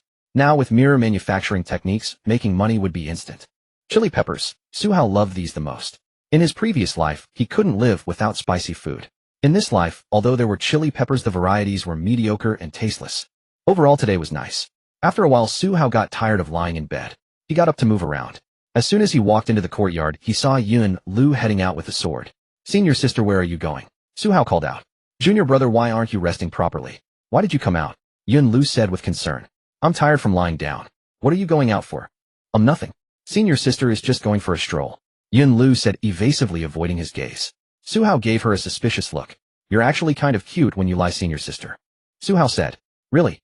Yun Lu's face flushed red as she asked shyly. The next second, she came to her senses. Hey, I'm not lying. You're dressed for battle and full of killing intent, going for a stroll. Obviously going to fight. Su Hao directly exposed Yun Lu. Fine, yes. I'm going to kill that Prince Wuling and get revenge for you, junior brother. Yun Lu dropped all pretense. Kill who? That old schemer. Senior sister, are you running a fever? You and Yang Wanxing together couldn't beat him today. You going alone is asking to die. Just as Su Hao finished complaining, a voice came from outside the courtyard. Nonsense. Today was only because there were so many people around that this general didn't go all out. Yang Wanxing entered with Yang Yanhua. Seeing Yang Wanxing, Yun Lu's fighting spirit only intensified. Same here. There were too many people today, and I didn't want to cause trouble for my junior brother. I'll go kill that old scoundrel who schemed against my junior brother. Su Hao looked at the 2 women helplessly. Fine, you 2 are truly heroines. Very stubborn indeed. Senior sister, you're not going. Su Hao quickly stopped Yun Lu. Why, oi? You still have a competition tomorrow. What if that old scoundrel harms you again? Junior brother, don't worry. Senior sister has a secret move. Even if it costs 1 for 1, I'll definitely kill him. Hearing Yun Lu's words, warmth spread through Su Hao's heart. He knew his senior sister understood she couldn't defeat the opponent, but for his sake, she was still willing to go without hesitation. Therefore, Su Hao absolutely couldn't let her go. Seeing Yun Lu was dead serious and about to draw her sword to storm out, Su Hao quickly grabbed her arm. Sister, you're a knight-errant, but can you stop being so reckless every day? Like a hedgehog weasel, always ready to fight at the slightest provocation. After his tease, Su Hao casually pulled out an exquisitely crafted hand mirror from his chest, a system reward. He held it up to Yun Lu's face. Look, you're so beautiful. What if you go out there and get beaten into a swollen mess? Yun Lu gazed at her reflection in the mirror, astonished. It was the first time she'd ever seen such a clear image. Junior brother, is this a mirror? Su Hao nodded casually. Yes, sister, be good and stay put. Here, it's all yours. Admire yourself as long as you like. Watching Yun Lu's eyes glued to the mirror, he pressed it firmly into her hands. Really? Thank you, junior brother. Yun Lu had always been straightforward in her nature. If she liked something, she showed it openly. She held the mirror close, unable to tear her gaze away. Beside them, someone cleared their throat. Ahem. Su Hao turned around to see Yang Yanhua, coughing repeatedly. What's wrong, little bro? You feeling unwell? Yang Yanhua made earnest gestures toward his sister, watching eagerly from the sidelines. Bro, keep things fair here. If she doesn't get 1 too, she'll come home seething with frustration, and I'll be the one paying the price. Su Hao hadn't caught on, but Yun Lu noticed the envious look in Yang Wanqing's eyes. My junior brother gave this to me, not you. As expected of our straightforward senior sister. She could even insult people with such bluntness. You. Yang Wanqing was about to argue with Yun Lu when she saw Su Hao already holding out a mirror toward her. Thanks, senior sister. If you hadn't spoken up, my junior brother wouldn't have even realized. Here you are giving it to one person right in front of everyone else. Su Hao thought to himself, don't argue, everyone gets one. Here's yours. Upon hearing his words and seeing her reflection in the mirror, Yang Wanqing's anger instantly melted away. She took it shyly. Thank you. You're welcome, Su Hao thought. These were only two-hand mirrors. If it weren't inconvenient, he could have pulled out full-length mirrors, and they'd be jumping for joy. Just then Yang Yanhua walked up to Su Hao. Everyone got one. Give me one too. Su Hao shot him a sideways glance. A grown man admiring himself in a mirror all the time. Don't you think that's ridiculous? It doesn't suit you.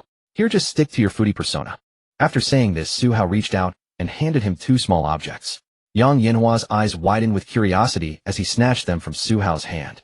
What are these? New snacks. A type of fruit. Give it a taste. All red should be pretty tasty. Give me more. These two can ugh. Before he could finish, Yang Yanhua tossed them into his mouth. Su Hao didn't know whether to laugh or cry. More? Young man, just ate 2 raw chili peppers raw. You're a tough one. Exactly as expected. Su Hao was teasing his little bro, handing him 2 birds-eye chilies, a variety that shouldn't even exist. Yang Yanhua had genuinely thought they were fruit. Sure enough, after chewing twice, his eyes widened in shock. Hiss, why is it so spicy? Water, give me water. Yang Yanhua dramatically called out to everyone. Ha! Su Hao laughed so hard he slapped his thigh. Both Yun Lu and Yang Wanqing were startled by their little bro's reaction. What's wrong with him? Haha, it's fine. Eating chili peppers is supposed to be spicy, right? Yang Yanhua's face twisted with resentment, tears streaming from the heat. Pointing at Su Hao, if he could still speak clearly, he'd be cursing him out. Hey, that tank's for fish. There's water in the house. This cursed kid. Su Hao quickly stopped Yang Yanhua from climbing into the bathtub. After Yang Yanhua recovered, Su Hao introduced several ways to eat chili peppers. The little bro was severely burned and refused to believe it. However, Su Hao was injured today and needed rest, saying he'd let them try new dishes in a couple of days. After seeing them off, Su Hao lay on the lounge chair in the courtyard, recalling today's competition. To be honest, Su Hao really wanted to kill Zhao Kun right then and there, but at the critical moment, Su Hao stayed calm and didn't act. Simply put, Su Hao wasn't Zhao Kun's fool who could be fooled by the king of Wuling into thinking the death contract was valid. For their identities, it was just a scrap of paper. Zhao Kun thought that if he killed Su Hao, the king of Wuling would protect him. But even the king of Wuling guessed that if Su Hao died at Zhao Kun's hands, Su Cheng would definitely go mad, and Zhao Kun would definitely not leave Dawu alive. This was the kin. Su Hao wouldn't gamble his naivety on the humanity of an emperor. This was an era where even a biological father could be killed for the throne. Zhao Kun and the king of Wuling. These two mortal enemies, he definitely had to kill them. But timing was crucial. Zhao Kun had to die, but not here in Dawu right now. As for tomorrow's competition, Su Hao already had a plan. He had to win. That evening, Su Hao called Shin Shiqiu over and handed him the chili seeds and the mirror-making process. The next day at the Imperial Training Ground, the same spectators gathered, but today's competitors were 2 chickens. Zhao Kun was carried in his face at least 3 rounds fatter than yesterday. As for Su Hao, after a night's recovery, he was already full of energy. At this moment, Su Hao was holding a chicken, and the king of Wuling walked between the two with his subordinates. Today's competition, because both competitors are not yet fully recovered, we will use chicken fighting instead of hand-to-hand combat.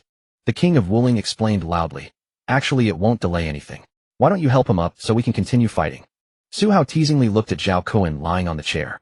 The king of Wuling glanced at Su Hao but didn't respond. Both sides, prepare your fighting chickens. Zhao Kun's subordinate carried out a large black rooster. From its size alone, it was clear this was a formidable fighting chicken. As for the chicken Su Hao was holding in his arms, it looked like a small hen no matter how you looked at it. Even the king of Wuling couldn't help but ask, Su Hao, is this the fighting chicken you prepared? Yeah, my dad said chickens should be home-raised. This chicken, too beautiful, has tender meat, a pure farmhouse free-range chicken. Su Hao spoke with a straight face, clearly nonsense. Enough, I don't have time to hear your nonsense. Both sides, prepare your fighting chickens. The king of Wuling thought to himself, you want to lose on your own, saving me the trouble. Wait, explain the rules first. Don't come up with that excuse about losing before the match even starts once my chicken wins. Su Hao called out to Prince Wuling, what are the rules for cockfighting? If one chicken dies, the other wins. Prince Wuling said disdainfully, are you sure? Are you questioning this, king? If I could, I'd question whether you're even human. You, at this moment on the viewing platform, the Empress has issued a decree. Begin immediately. The attendant's announcement of the decree stopped the two. Prince Wuling snorted coldly and declared the start. Su Hao, in a cheerful mood, carried the small hen toward the arena. Oh, beautiful chicken, you must fight hard. If you die bravely, I will wrap you in yellow mud and give you a proper burial. Su Hao said dramatically. Chicken time, eh? If I'm not mistaken, a chicken wrapped in yellow mud is called beggar's chicken, right? Su Hao not making fun. Su Hao and Zhao Kun's men placed the chickens in the enclosed arena. 2 professional cockfighting servants stood inside controlling the chickens. Su Hao carefully noticed that one of the servants kept his hand hidden in his sleeve, acting suspiciously. I'm trying to cheat again. Su Hao thought disdainfully in his heart. The cockfighting servant replied, do I need to cheat? After years of cockfighting, he had never seen a hen enter the arena. With the sound of the bronze gong, the two servants released the chickens. The black rooster immediately bristled, the feathers on its neck switched to combat mode, and flapped its wings, charging toward Chicken Time.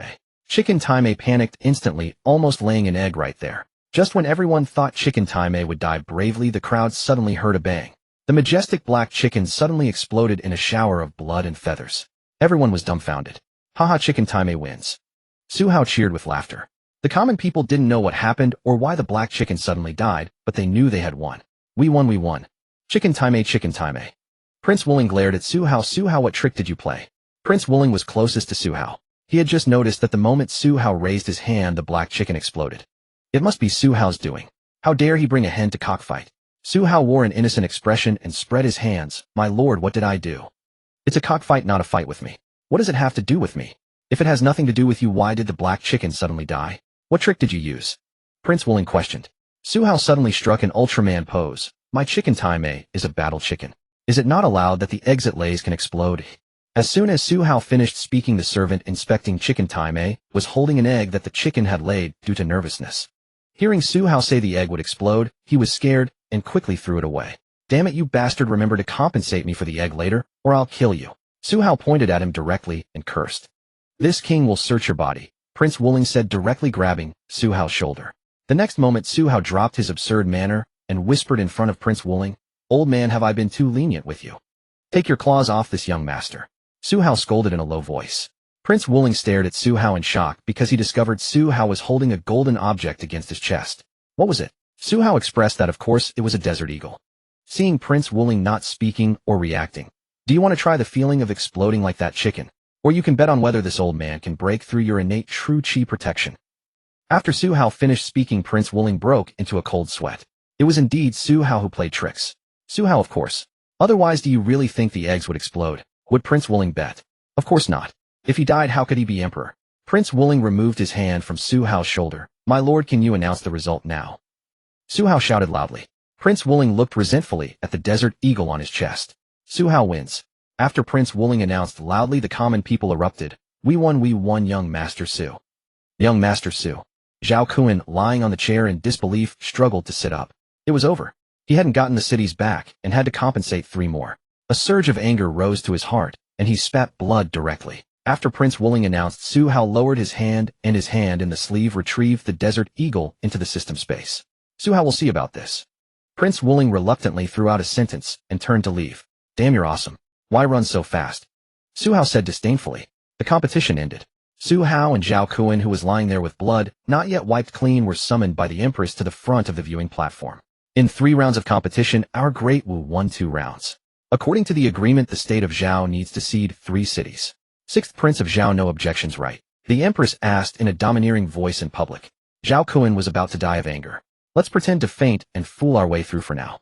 Who would have known that Su Hao standing next to him would slap him on the face? Zhao Kun, wake up, don't faint. I'm saving you, don't be afraid. Su Hao slapped him repeatedly, his hand moving so fast it created afterimages. Stop hitting, I'm not faint. Zhao Kun panicked and raised his hands, shouting incoherently. Seeing this, Su Hao rolled his eyes at him and clapped his hands. Damn it, let's see if you dare to faint now. Su Hao stood back. Zhao Kun, wanting to cry, but having no tears, bore his even more swollen face. In response, Your Majesty the Empress, there are no objections.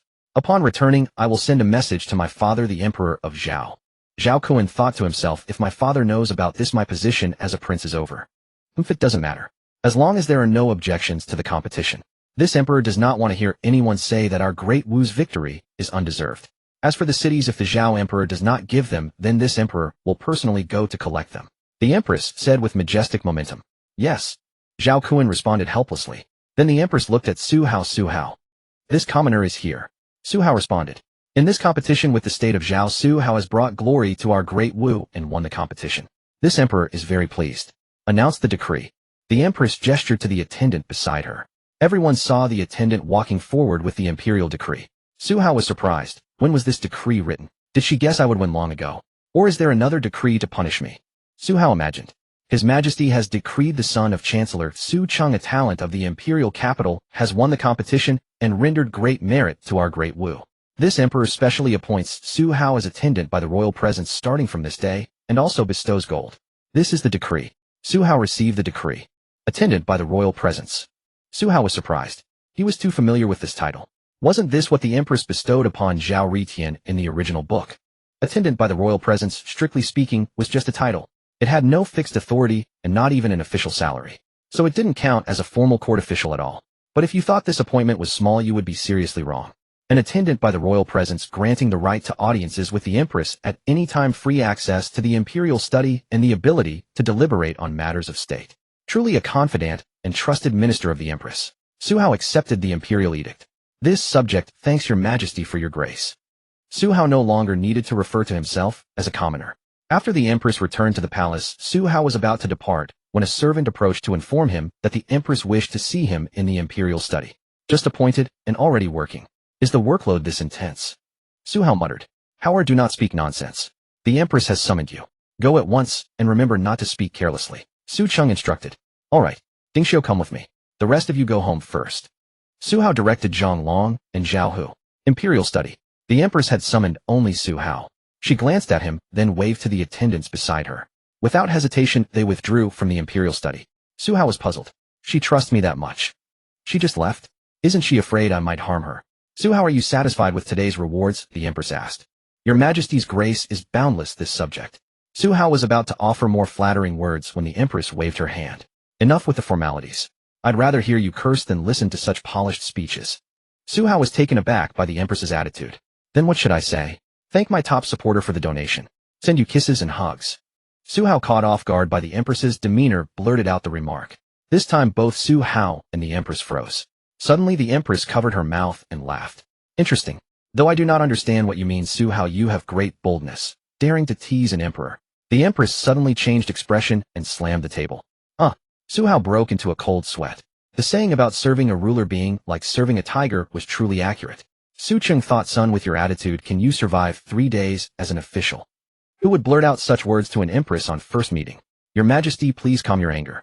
That phrase about sending kisses is merely an expression of joy with no disrespect intended. Nonsense. Do you really think I am so easily fooled? You flirt. The Empress said, her face flushed with anger. Flirt? Where did that come from? This subject is wronged. This subject's heart is entirely red, loyal, wrapped to heaven.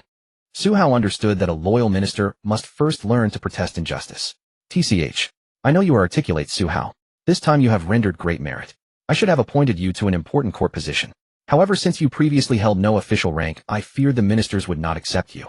Therefore, I arranged for you to serve as my attendant by the royal presence. The Empress explained her arrangement. Oh, your Majesty's arrangement, this subject is very satisfied. This subject believes that regardless of rank, to shine for Great Wu. This subject. He could not continue making things up. The Empress listened to Su Hao's earnest nonsense. Speak plainly. Oh, my father is already a chancellor. Whether my rank is high or low, it does not matter. Su Hao quickly spoke from the heart. The Empress smiled. The matter of your official rank will stand as is. As for monetary rewards, the treasury is currently empty. I truly feel sorry to have shortchanged you. The Empress spoke the truth. Since ascending the throne, the ambitious Empress had vigorously strengthened both the court and the military. The results were naturally positive. Great Wu's national strength was now formidable.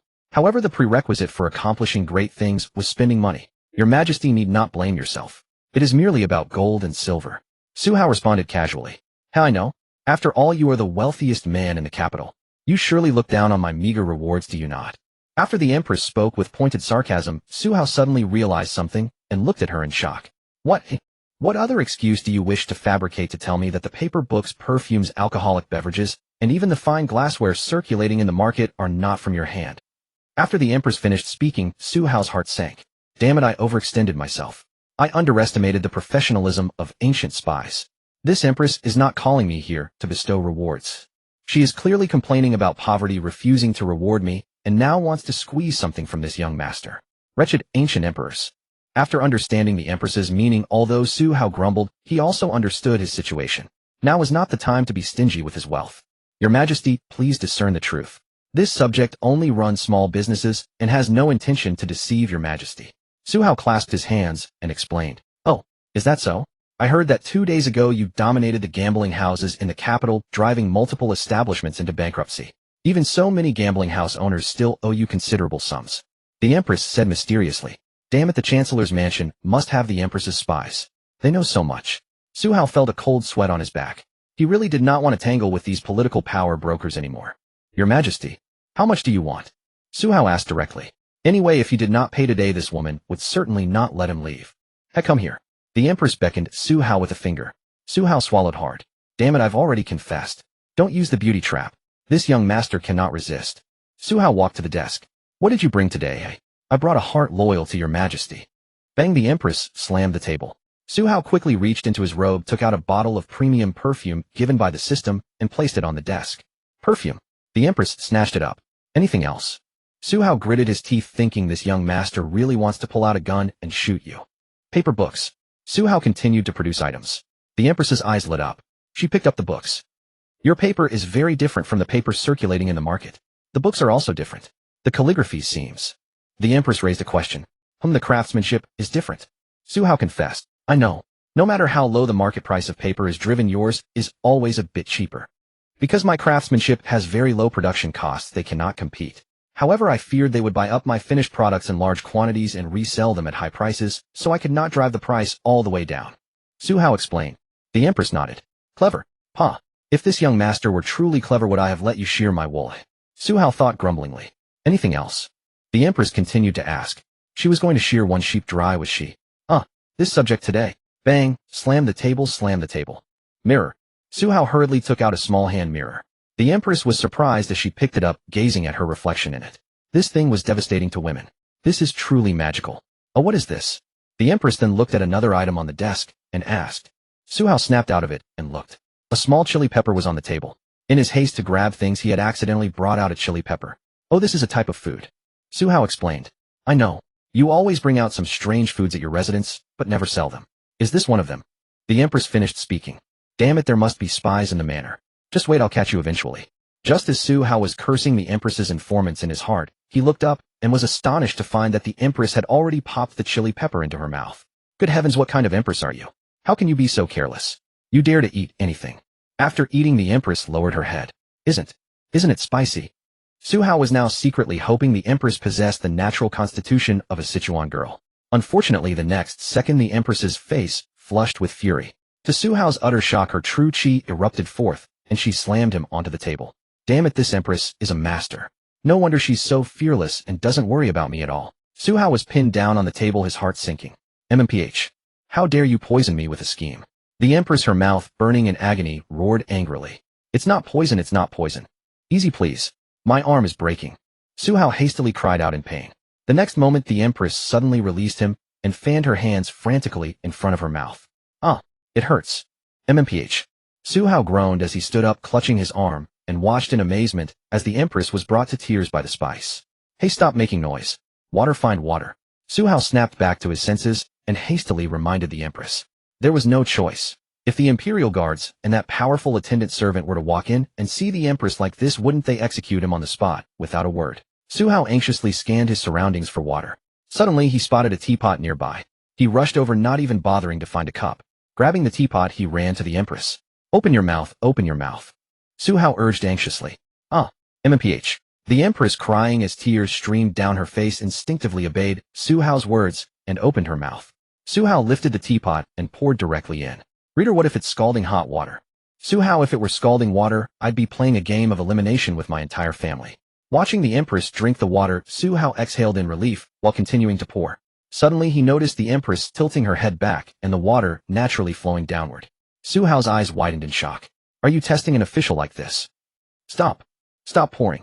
MMPH. The Empress said hastily, then shoved the teapot from Su Hao's hands. After being choked by the water, the Empress saw Su Hao's flushed face as he stared at her prominent chest.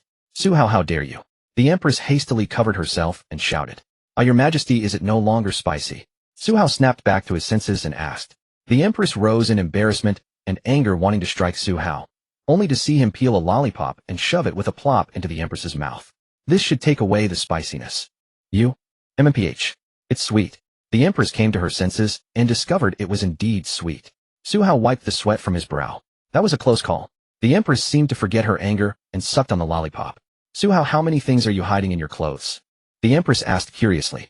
This time I really have nothing left. Su Hao thought to himself, if I pulled everything out, I'd scare you to death. I don't believe you.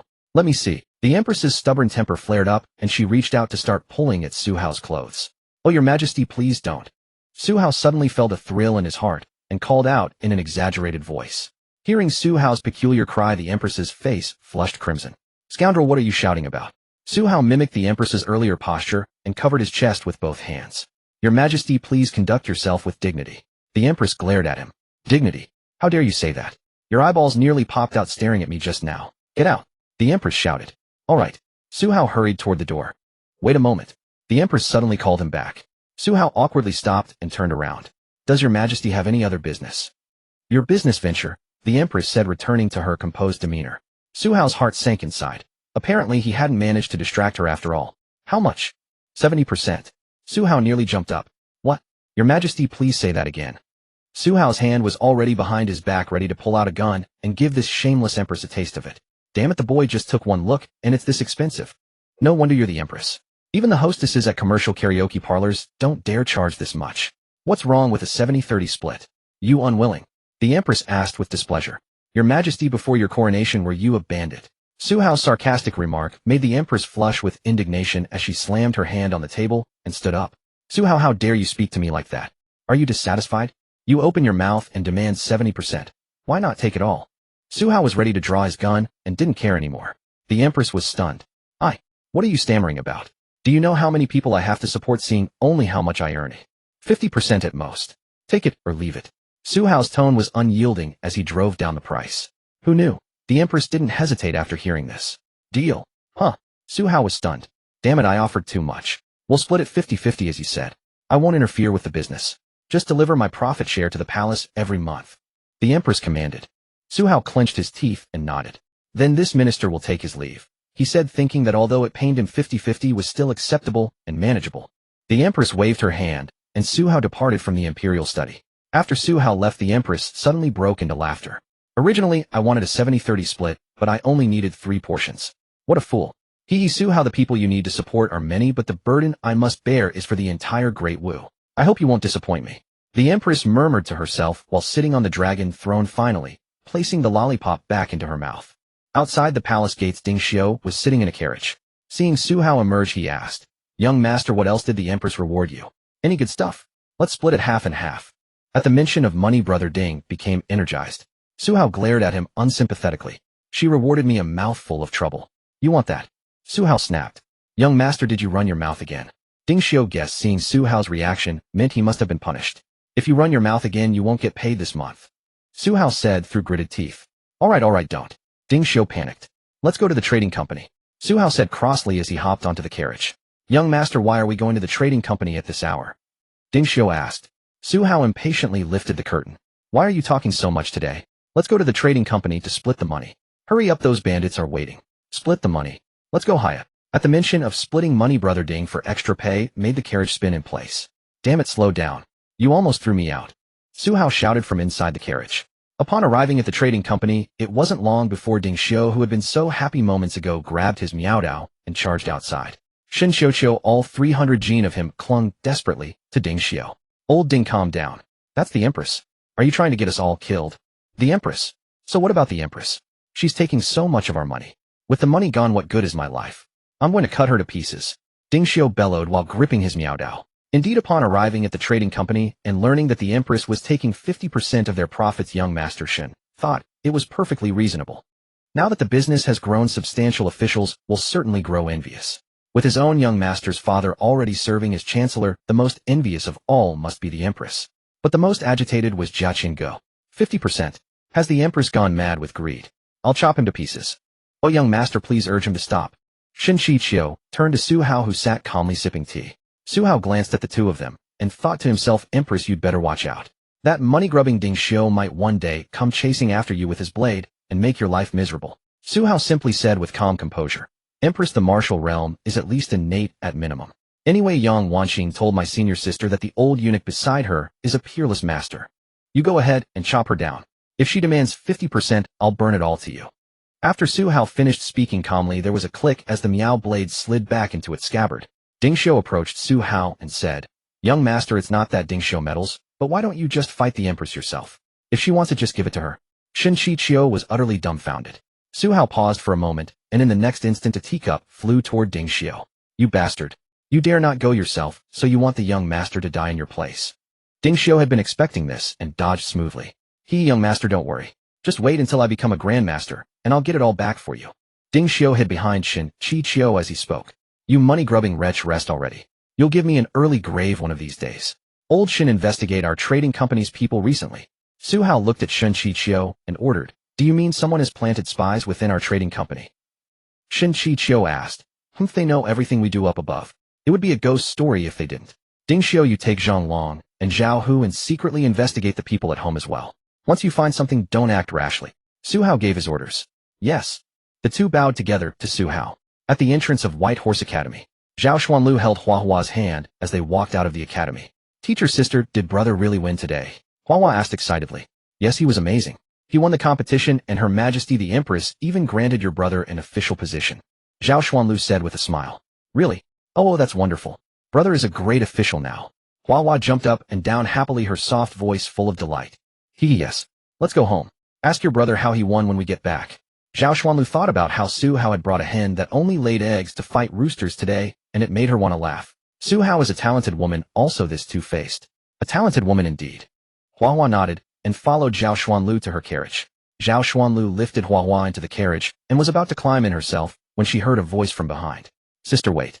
Zhao Xuanlu turned around and saw Zhao Hao walking out from the street corner. Zhao Hao, what are you doing here? Sister, I have something to tell you. Zhao Hao approached with a gloomy expression. We'll talk about it when we get home. I still need to take Hua Hua back to the Chancellor's mansion.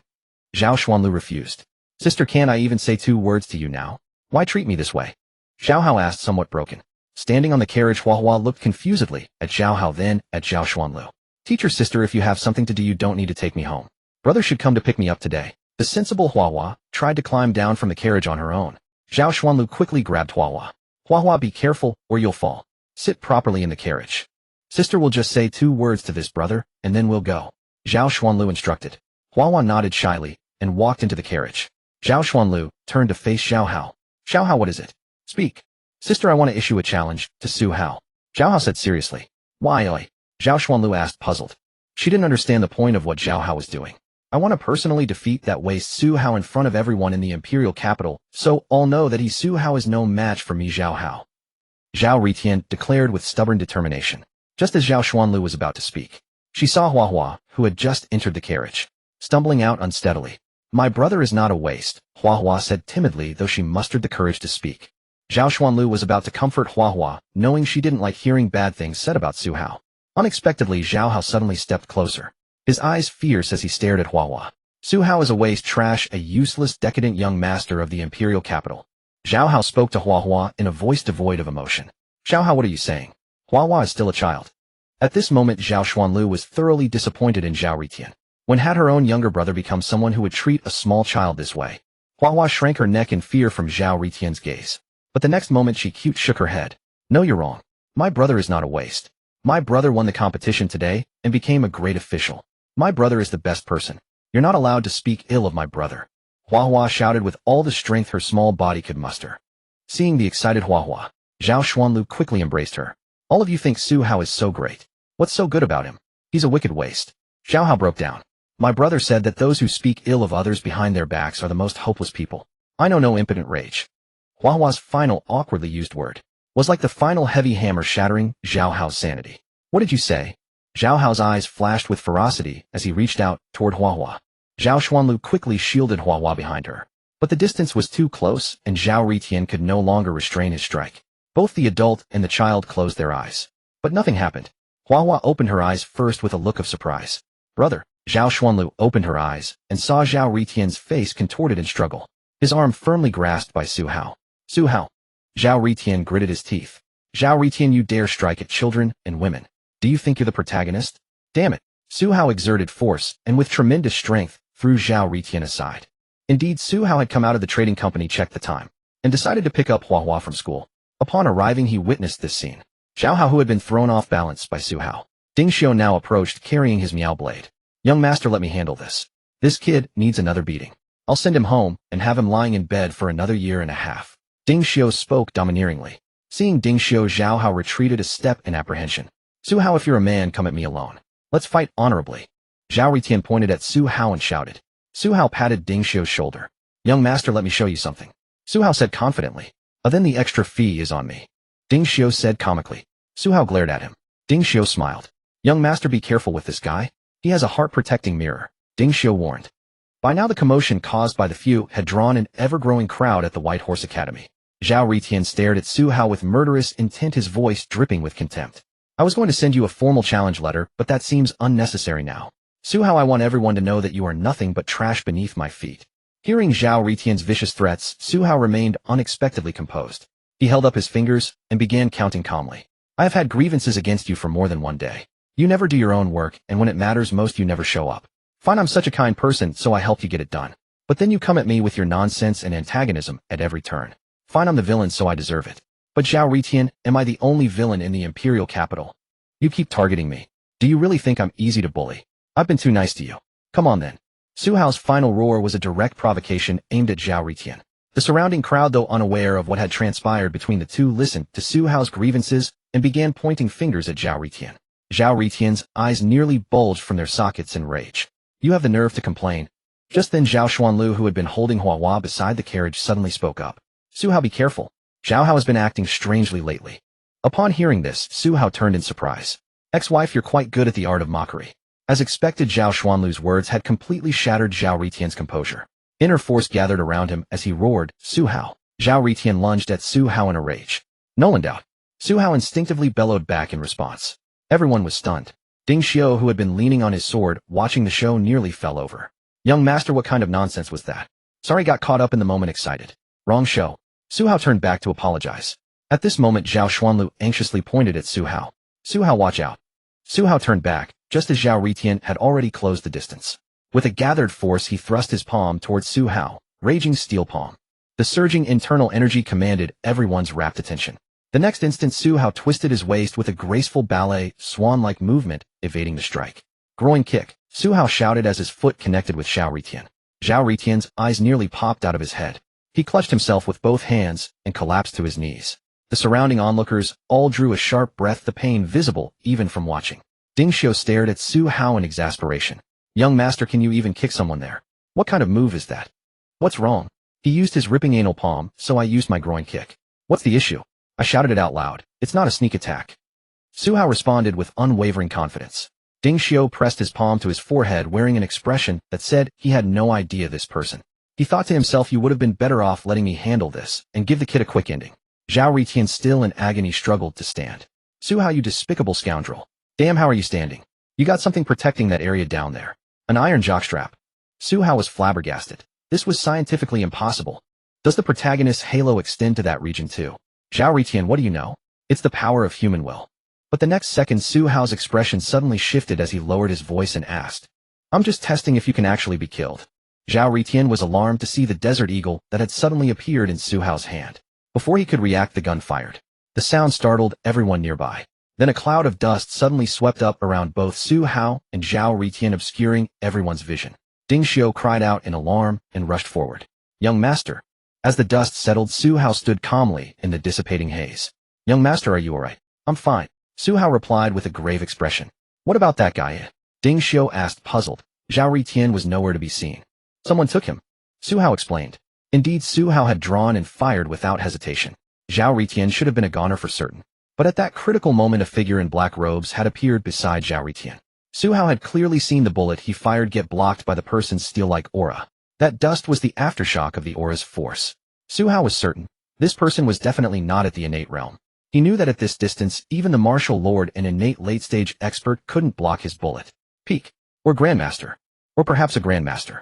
The robed figure, face still hidden, grabbed Zhao Ritian and fled. Su Hao could not determine the person's identity.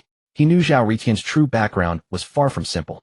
In the original novel, the protagonist had numerous guardian figures during his rise to power. As expected, he's hard to kill. Wait till I roll an RPG rocket launcher, then let's see anyone try to stop me. Su Hao muttered to himself. Young master, what should we do now? Ding Xiu asked seriously. What to do? As if I'm afraid of anything. This is the imperial capital. These rats don't even dare show their faces. Let's go home. Oh, but Ding Xiu, do you think anyone would actually wear an iron jockstrap out on the street? Su Hao asked curiously. Ding Xiu rolled his eyes. I wouldn't know, I've never worn one of those things. If young master wants one, I can find a blacksmith tomorrow to forge you a pair. You know, for practice. You bastard, are you calling me a dog? Do I need practice? I'll pull it out and scare you to death. Su Hao cursed at him angrily, then turned and walked toward the carriage. Ding Xiu quietly rolled his eyes, muttering to himself, what a braggart. Su Hao walked over to the carriage. Hua hopped down from Zhao Xuanlu's arms and excitedly ran up to Su Hao. Brother, did you win? Of course. Wasn't Big Brother just now so cool? Su Hao asked proudly. Haha, so cool. Hua laughed loudly. The surrounding citizens could only wear helpless expressions. Cool. A sneak kick to the nether regions. Even village children knew not to use such tricks. If any boy ever bullies Hua in the future, you should learn from brother. Kick him hard. Su Hao instructed Hua. Before Hua could react, Zhao Xuanlu came over and scooped her up. Hua, don't learn that. Don't teach Hua bad things. Zhao Xuanlu said indignantly, her face flushed. Retrograde.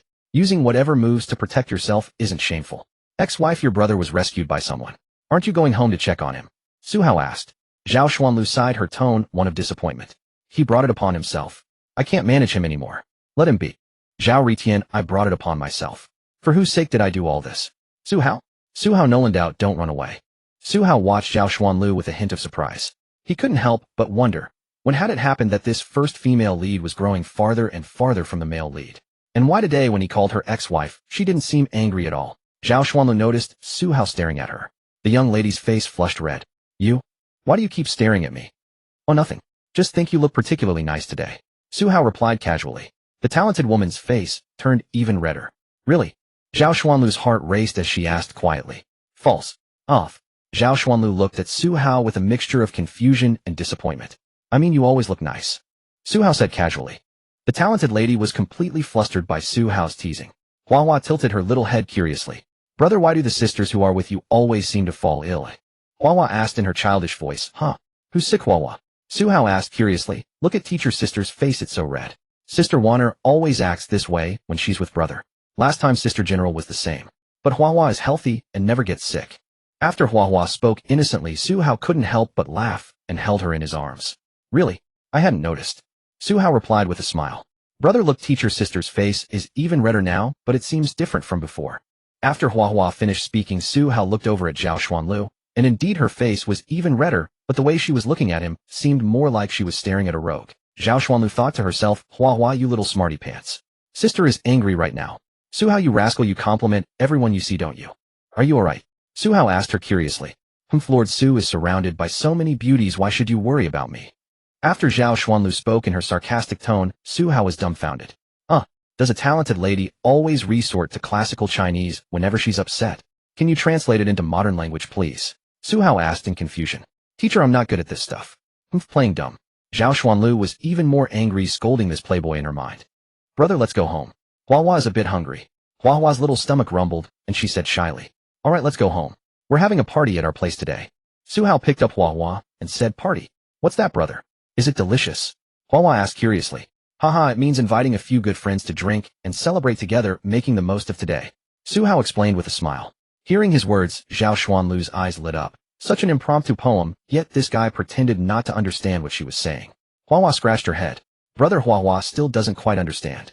It's just a bunch of good friends getting together to eat and drink to our heart's content. Zhao Xuanlu was stunned. Perhaps he really doesn't understand. Haha, that's great. Let's have a party. Hua clapped her little hands excitedly. Alright then, I'll take Hua back first. As Su Hao was about to leave, Hua tugged at him. Brother, what is it? Su Hao asked. Can we invite teacher sister to come to our house and eat something delicious? Hua asked with longing eyes. Zhao Xuanlu was also a bit surprised to hear Hua's words. She had never been individually invited to a man's home before. Should she go? Would going there violate propriety? Would Su Hao actually invite her? In the end, our talented lady wasn't even considering whether to go or not. She was wondering if Su Hao would invite her. Meanwhile, Su Hao holding Hua felt a bit awkward. He knew this was ancient times, and a well-bred lady not returning home at night visiting another man's house before marriage would invite gossip. But seeing Hua's pleading look, Su Hao put her down. Then Hua goes to ask teacher sister if she'd like to visit our home. If teacher sister doesn't want to go, Hua mustn't insist. Su Hao warned her. Hua heard Su Hao's words, nodded happily, and then ran towards Zhao Xuanlu with her two little legs. Teacher sister, Hua wants to invite you to come to my house for a party. Party? Hua asked. Su Hao thought Zhao Xuanlu would most likely refuse, but who would have guessed that in the next moment Zhao Xuanlu directly picked up Hua and said, You go back first and tell my father that I won't be returning home for dinner tonight. Don't wait for me. Hua, let's go. Not to mention the stable hand, even Su Hao was stunned. She's going already. Could Hua's words really work that well? What are you staring at? Let's go, dummy. Zhao Xuanlu called out to Su Hao somewhat shyly. Alright brother monkey. Su Hao responded foolishly and called Ding Xiu to follow. Back at the Prime Minister's residence, Su Hao's courtyard was lively again. Wan and Zhao Xuanlu were playing with Hua, while Zhang Long Zhao, Hu Ding Xiu, and Xin Xiuqiu were starting the fire and skewering meat. As for Su Hao, he was being pulled aside by his senior sister. Junior brother, did you use that hidden weapon from that night against the demonic cultists again today, eh? That's right. Yunlu was at the training ground today and heard that loud bang when the black chicken died, so she guessed Su Hao had used that hidden weapon from that night.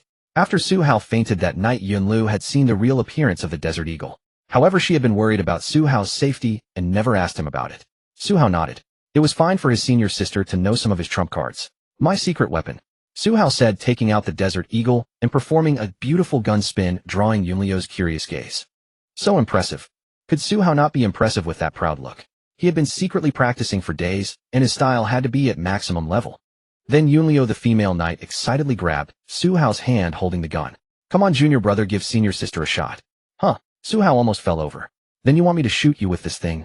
Yunliu's words made Su Hao panic. Su Hao's senior sister, would this even pass censorship? Senior sister, are you crazy? Why would I shoot you? Su Hao said irritably and put away the gun. No, his senior sister seemed like a flat-headed mongoose, daring to challenge anything. This thing was too dangerous for her. Why are you putting it away? I want to see the power of this thing. It's fine, I have protective aura. Yunlu said confidently. Su Hao scoffed. Senior sister, if you say from a distance, I might believe you could dodge it. But at this range, one shot. Not to mention your protective aura. Your underwear, you'd be gone. Su Hao almost let the trash talk slip out. Is it that powerful? Yunlu asked curiously. Yes, unless you reach the peak, otherwise do you think that Prince of Wuling would have honestly judged me as the winner today?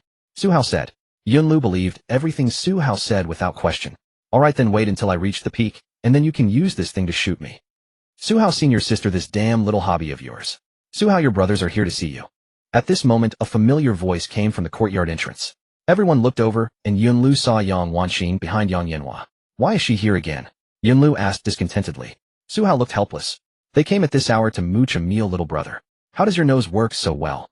As soon as it's mealtime, you can smell it and come running right. Su Hao teased loudly. See, I guessed you'd be at home eating and drinking. Senior sister, wasn't I right? The food at Su Hao's place smells delicious. Yang Yanhua couldn't take his eyes off the barbecue grill. You only know how to eat, go help out.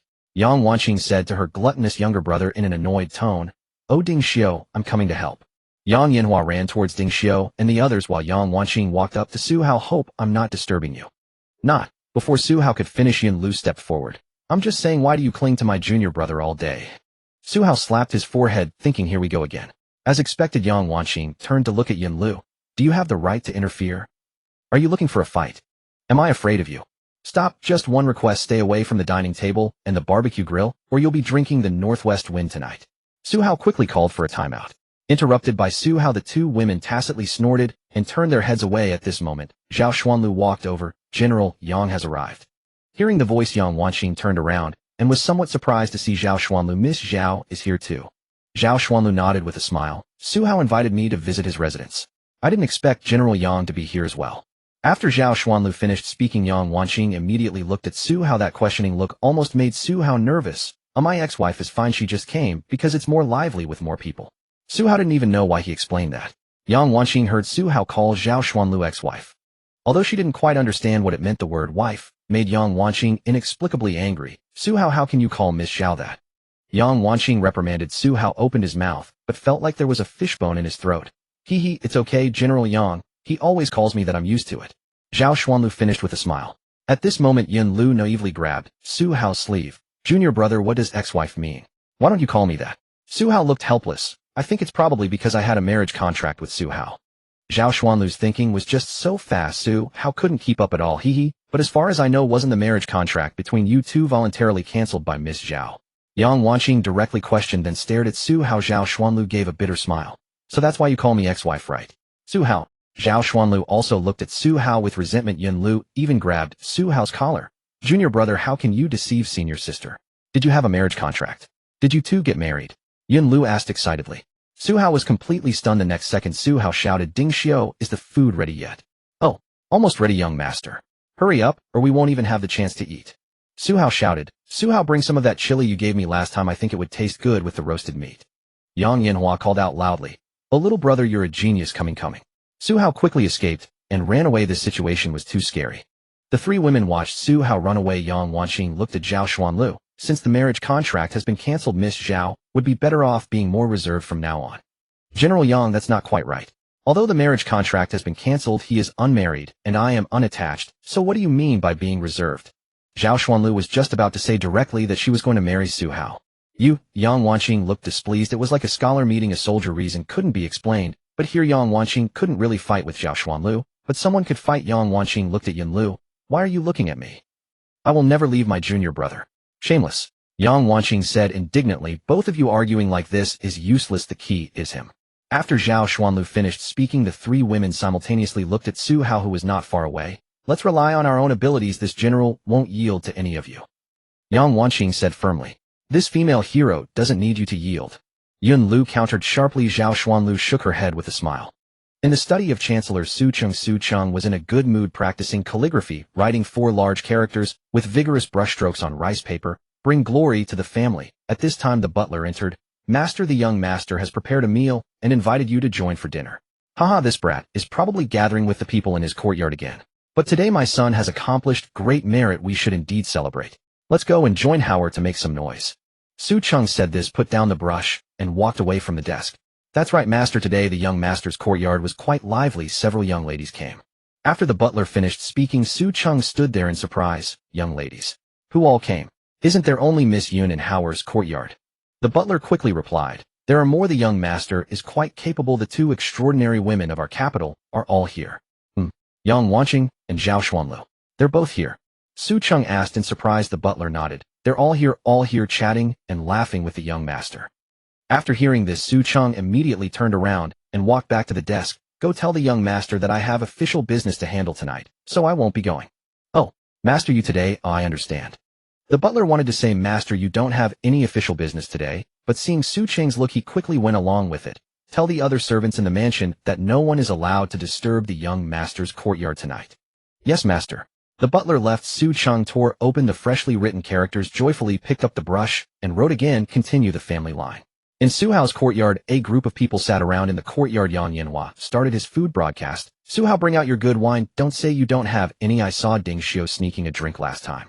Ding Xiao was stunned. Did you get paid? Betraying your brother without hesitation. Su Hao glared at Ding Xiao, then looked at Yang Yanhua, who was eating with grease all over his mouth. Is this guy the future king of Jinbei? Does De Wu even have a future? Ding Xiao, go get it. You know where it's kept, right? Su Hao said sarcastically, his eyes clearly saying there are too many people around. I'll save you some face for now. Ding Xiao quickly signaled Zhao Hu to go get the wine. Look at you, what a sight. Coming to someone's place to beg for wine. Yang Wanqing looked at her unlucky younger brother with dissatisfaction and scolded. Oh, older sister, we're not outsiders. Didn't you also receive things from Su Hao? Flowers and mirrors, I can't even touch them. Yang Yanhua was clearly enjoying the food, completely unaware of his older sister's embarrassed and angry expression. Su Hao looked helpless. This little brother hasn't been beaten for several days again. Oh, brother Yang, it's not just your sister who has them. I have them too. Wanner has them too. Yun Lu took out a small mirror reluctantly. Zhao Xuanlu saw this scene, thinking, should I leave? It's just that I don't have any. The bit of her made her lower her head, but the next second she saw a mirror being handed to her. Zhao Xuanlu looked up in surprise. We all have them, we all have them. Does this young master lack such things? Su Hao said to everyone. Zhao Xuanlu gazed at Su Hao with a subtle expression, so Su Hao simply placed the mirror into her hands. Hua ran over to Zhao Xuanlu's side at that moment, looking at her reflection in the mirror. Teacher, sister, your face is very red. Hua isn't lying. After Hua finished speaking, Zhao Xuanlu covered her face with a smile and gently touched the little one's cheek. You're the only clever one here. Soon Ding Xiao and Zhao Hu returned, each carrying 2 large jars of wine. Sister, this wine is exceptional. At Su Hao's tavern, there's always a long queue of people buying wine every day. If you arrive late, you can't buy any. Today I'm going to drink my fill. Yang Yanhua spoke with eager anticipation, staring at the wine jars. Unfortunately, before he could even reach for one, Yang Wanqing grabbed him by the collar and pulled him back to his seat. What business do you have drinking wine at your age? Ah, sister, I won't drink anymore. Yang Yanhua had just started to protest that he could handle his liquor, but upon seeing the murderous glint in his sister's eyes, the future king of Jinbei was left speechless with indignation. Yang Wanqing, on the other hand, inhaled the fragrance from the open wine jar. Fine wine. Everyone drink in moderation. It's not that I'm being stingy, but this liquor is quite strong, and it's easy to get drunk. Su Hao reminded them. Upon hearing this, General Yang chuckled. Has strong liquor. If it weren't potent, I wouldn't drink it at all. Fill it up. Su Hao, holding the wine jar and looking at Yang Wanqing, hesitated. Fine. Since you won't take my advice, I'll pour yours to the brim. Senior brother, I want some too. Let me switch to a larger bowl. Yun Lu stated proudly. Yun Lu always felt the need to compete with Yang Wanqing in everything. Su Hao set the wine jar down on the table. Pour it yourselves. 1 cup, and you'll learn your place. Su Hao said irritably. Then he glanced at his ex-wife beside him and saw her raising her own cup. You're drinking too. Although I can't handle much alcohol, I still need to drink. Zhao Xuanlu insisted stubbornly. Su Hao slapped his forehead in exasperation. Not a single one of them was giving him any peace of mind. As everyone poured their cups full, they rose to joyfully clink glasses together. Meanwhile, in a prison within the imperial capital, Zhao Ritian slowly regained consciousness on a wooden bed in his cell. After sitting up appearing weak, he noticed a person dressed as a prison guard standing beside the bed. Your Highness, you've awakened. Zhao Ritian showed no surprise at the sight. Instead, he struggled to sit up further. Your Highness, be careful. Your injuries are quite severe. The guard warned with concern. Zhao Ritian gave up and lay back down. What about Su Hao? I only rescued you. I didn't lay a hand on him. Upon hearing the response, Zhao Ritian's eyes widened in fury. Why didn't you kill him? Your Highness, this is the imperial capital. My intervention this time has already drawn the attention of the palace experts. We must prioritize the greater situation. The guard spoke solemnly. He reduced me to this state, and we're just going to let it go. Is this how you protect me? Zhao Ritian said resentfully. Your Highness, as long as you live, there is hope. Your injuries will heal soon. You've always said before that you could accomplish great things on your own, but now you must realize that your current strength is weak. This is what you should focus on most right now. The guard continued earnestly and seriously. Hearing these words, Zhao Ritian fell silent. What should I do? Strengthen yourself, hide your capabilities, and wait for the right opportunity. After the guard finished speaking, Zhao Ritian looked desolate. Zhao Ritian, why do I feel like I've taken the wrong path? I understand.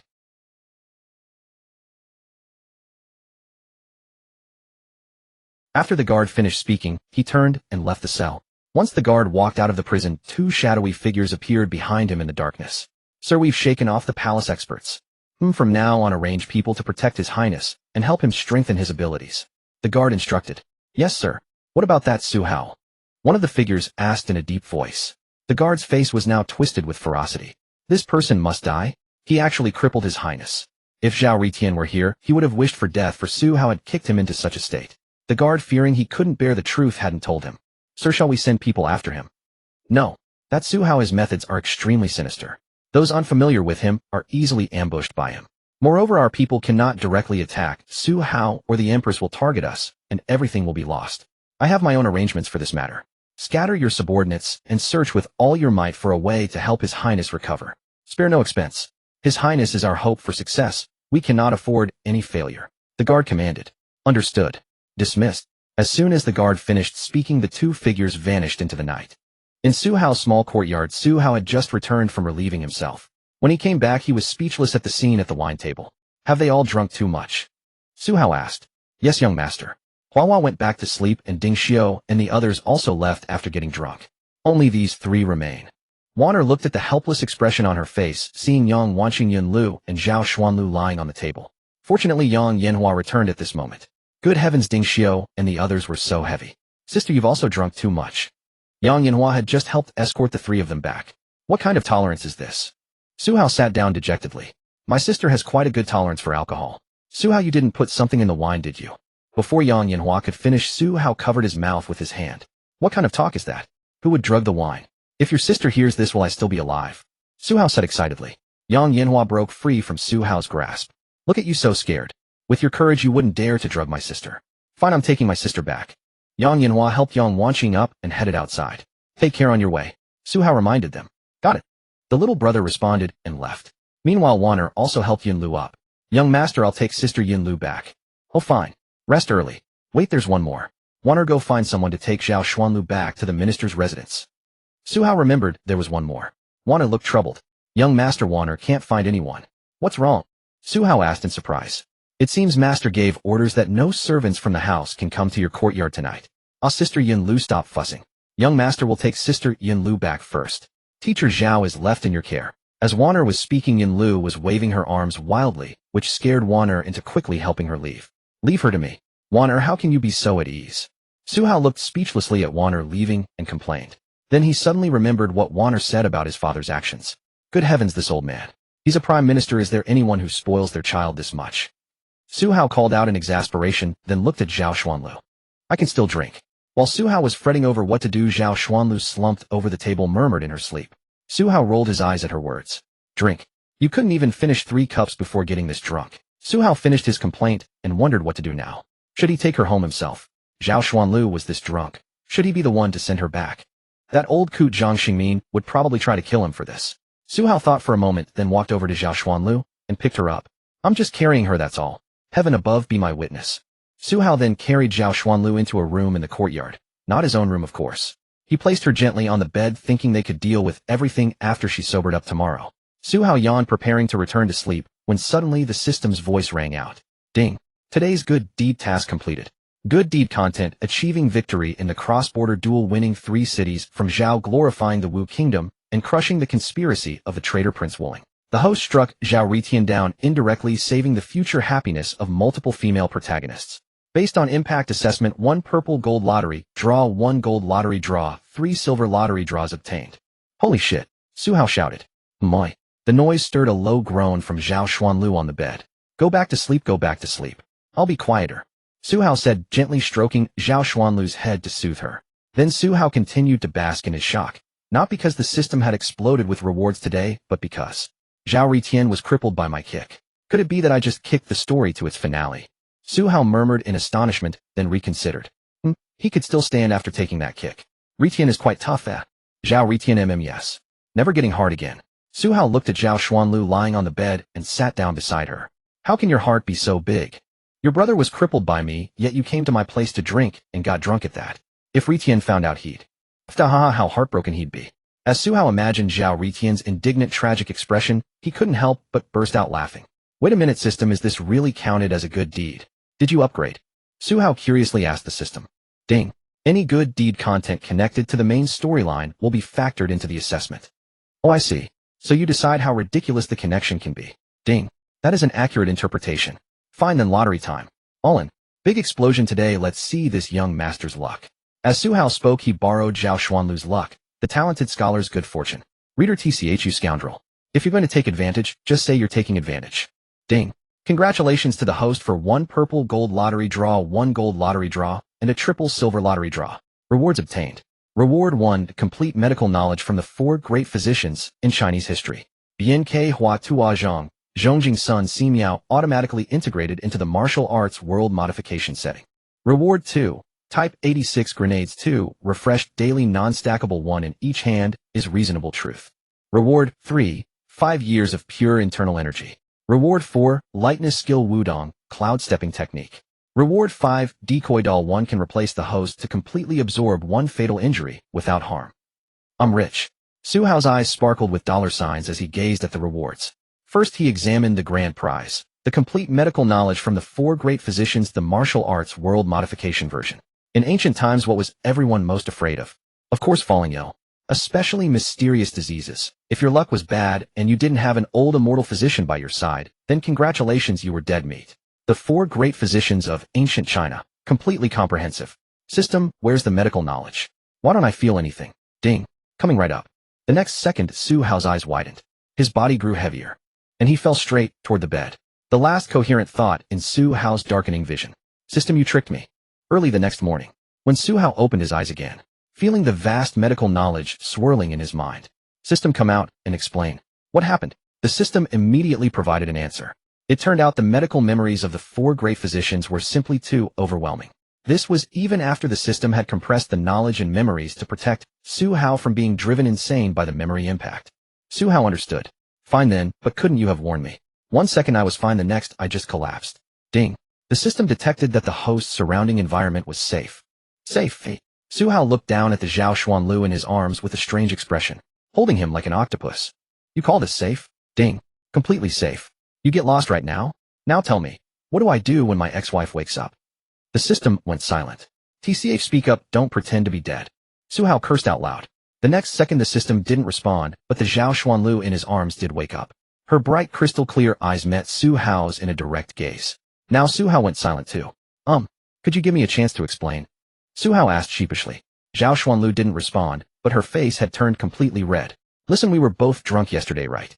Then things just ended up like this. But nothing happened between us, look. Our clothes are still on, really. Su Hao quickly explained. Zhao Xuanlu's shy gaze dodged away. Let go of me first. Zhao Xuanlu whispered like a mosquito. Oh. Su Hao came back to his senses. Quickly removed his hand from somewhere inappropriate. You damn treacherous hand. Why do you have no self-control? Hand bro, who's the shameless one now? Su Hao let go and Zhao Xuanlu also released Su Hao. She sat up gracefully, cheeks flushed, as she quietly straightened her rumpled collar. Su Hao's words came out in a flustered rush. Listen, you're still young. Hanging yourself, drowning, cutting your wrists. None of that is the answer. The best way to die is simply to live to a ripe old age, you understand. Su Hao dished out scrambled life advice from his past life to his ex-wife in a jumble. Women in this era were extremely virtuous and resolute. Especially someone like Zhao Xuanlu, a proper lady from a great family. Spending the night like this with him, she might truly do something drastic to preserve her honor. Zhao Xuanlu turned to look at Su Hao. Why should I die when you remain alive? Zhao Xuanlu rolled her eyes at Su Hao. What do you mean? Su Hao asked. You're asking me to die while you live? Zhao Xuanlu couldn't help but laugh despite her anger. Right, we're both alive. Let's just live well. Su Hao quickly said. Internally, don't do anything foolish, ex-wife. Riqian couldn't beat me, so please don't do anything rash. Alright, go arrange a carriage to wait at your family's back door. Send me home. And don't go around telling anyone. We're not married yet. Zhao Xuanlu's voice faded to a whisper at the end, her face blushing again. After hearing this, Su Hao quickly jumped off the bed. No problem, wait here. I'll have someone arrange it right away. Su Hao rushed out the door, then immediately ran back. Whatever you do, don't do anything rash. Unfortunately, what greeted him was a pillow thrown by Zhao Xuanlu in sheer embarrassment and mortification. Su Hao, who had gone out to arrange carriages, personally asked Zhang Long and Zhao Hu to see off Zhao Xuanlu. He also instructed the steward to tell all the servants in the house to keep quiet about yesterday's matter. After arranging everything, Su Hao personally escorted Zhao Xuanlu to a back alley behind the Prime Minister's residence. Before boarding the carriage, Zhao Xuanlu bit her lip and turned to look at Su Hao. Su Hao, make your preparations. Come to my home soon and pick a good day. I'm leaving. After shyly finishing her words, Zhao Xuanlu quickly entered the carriage. Go to your home. Am I going to beg for forgiveness? Su Hao thought speechlessly as he watched the carriage depart. Back in his own room, Su Hao finally had some time to check yesterday's rewards. Medical skills were already beyond doubt, leaving him utterly stunned. As for the 2 grenades, just like the Desert Eagle setup, they were absolutely perfect for ambush tactics. Damn it, this time let me see who dares to show off their protective aura against me again. Su Hao thought confidently, but then reconsidered. It wasn't practical. The grenades weren't as simple to use as the Desert Eagle. The power was great, but how could you throw them effectively? At a distance, experts could catch them before they even detonated, let alone dodge. Up close, you might end up blowing yourself up. Never mind. It was better to have them than nothing. Just throwing one to scare the hell out of someone would be enough to frighten them to death. Then there was Su Hao's strength. The 5 years of inner energy had firmly elevated his cultivation to the peak of the later heaven stage. He was also given a lightness skill if you can't win run.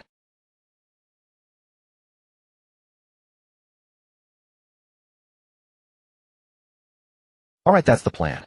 As for the substitute doll at the end, Su Hao felt it was somewhat similar to the Can't Be Killed attribute, except it was single use.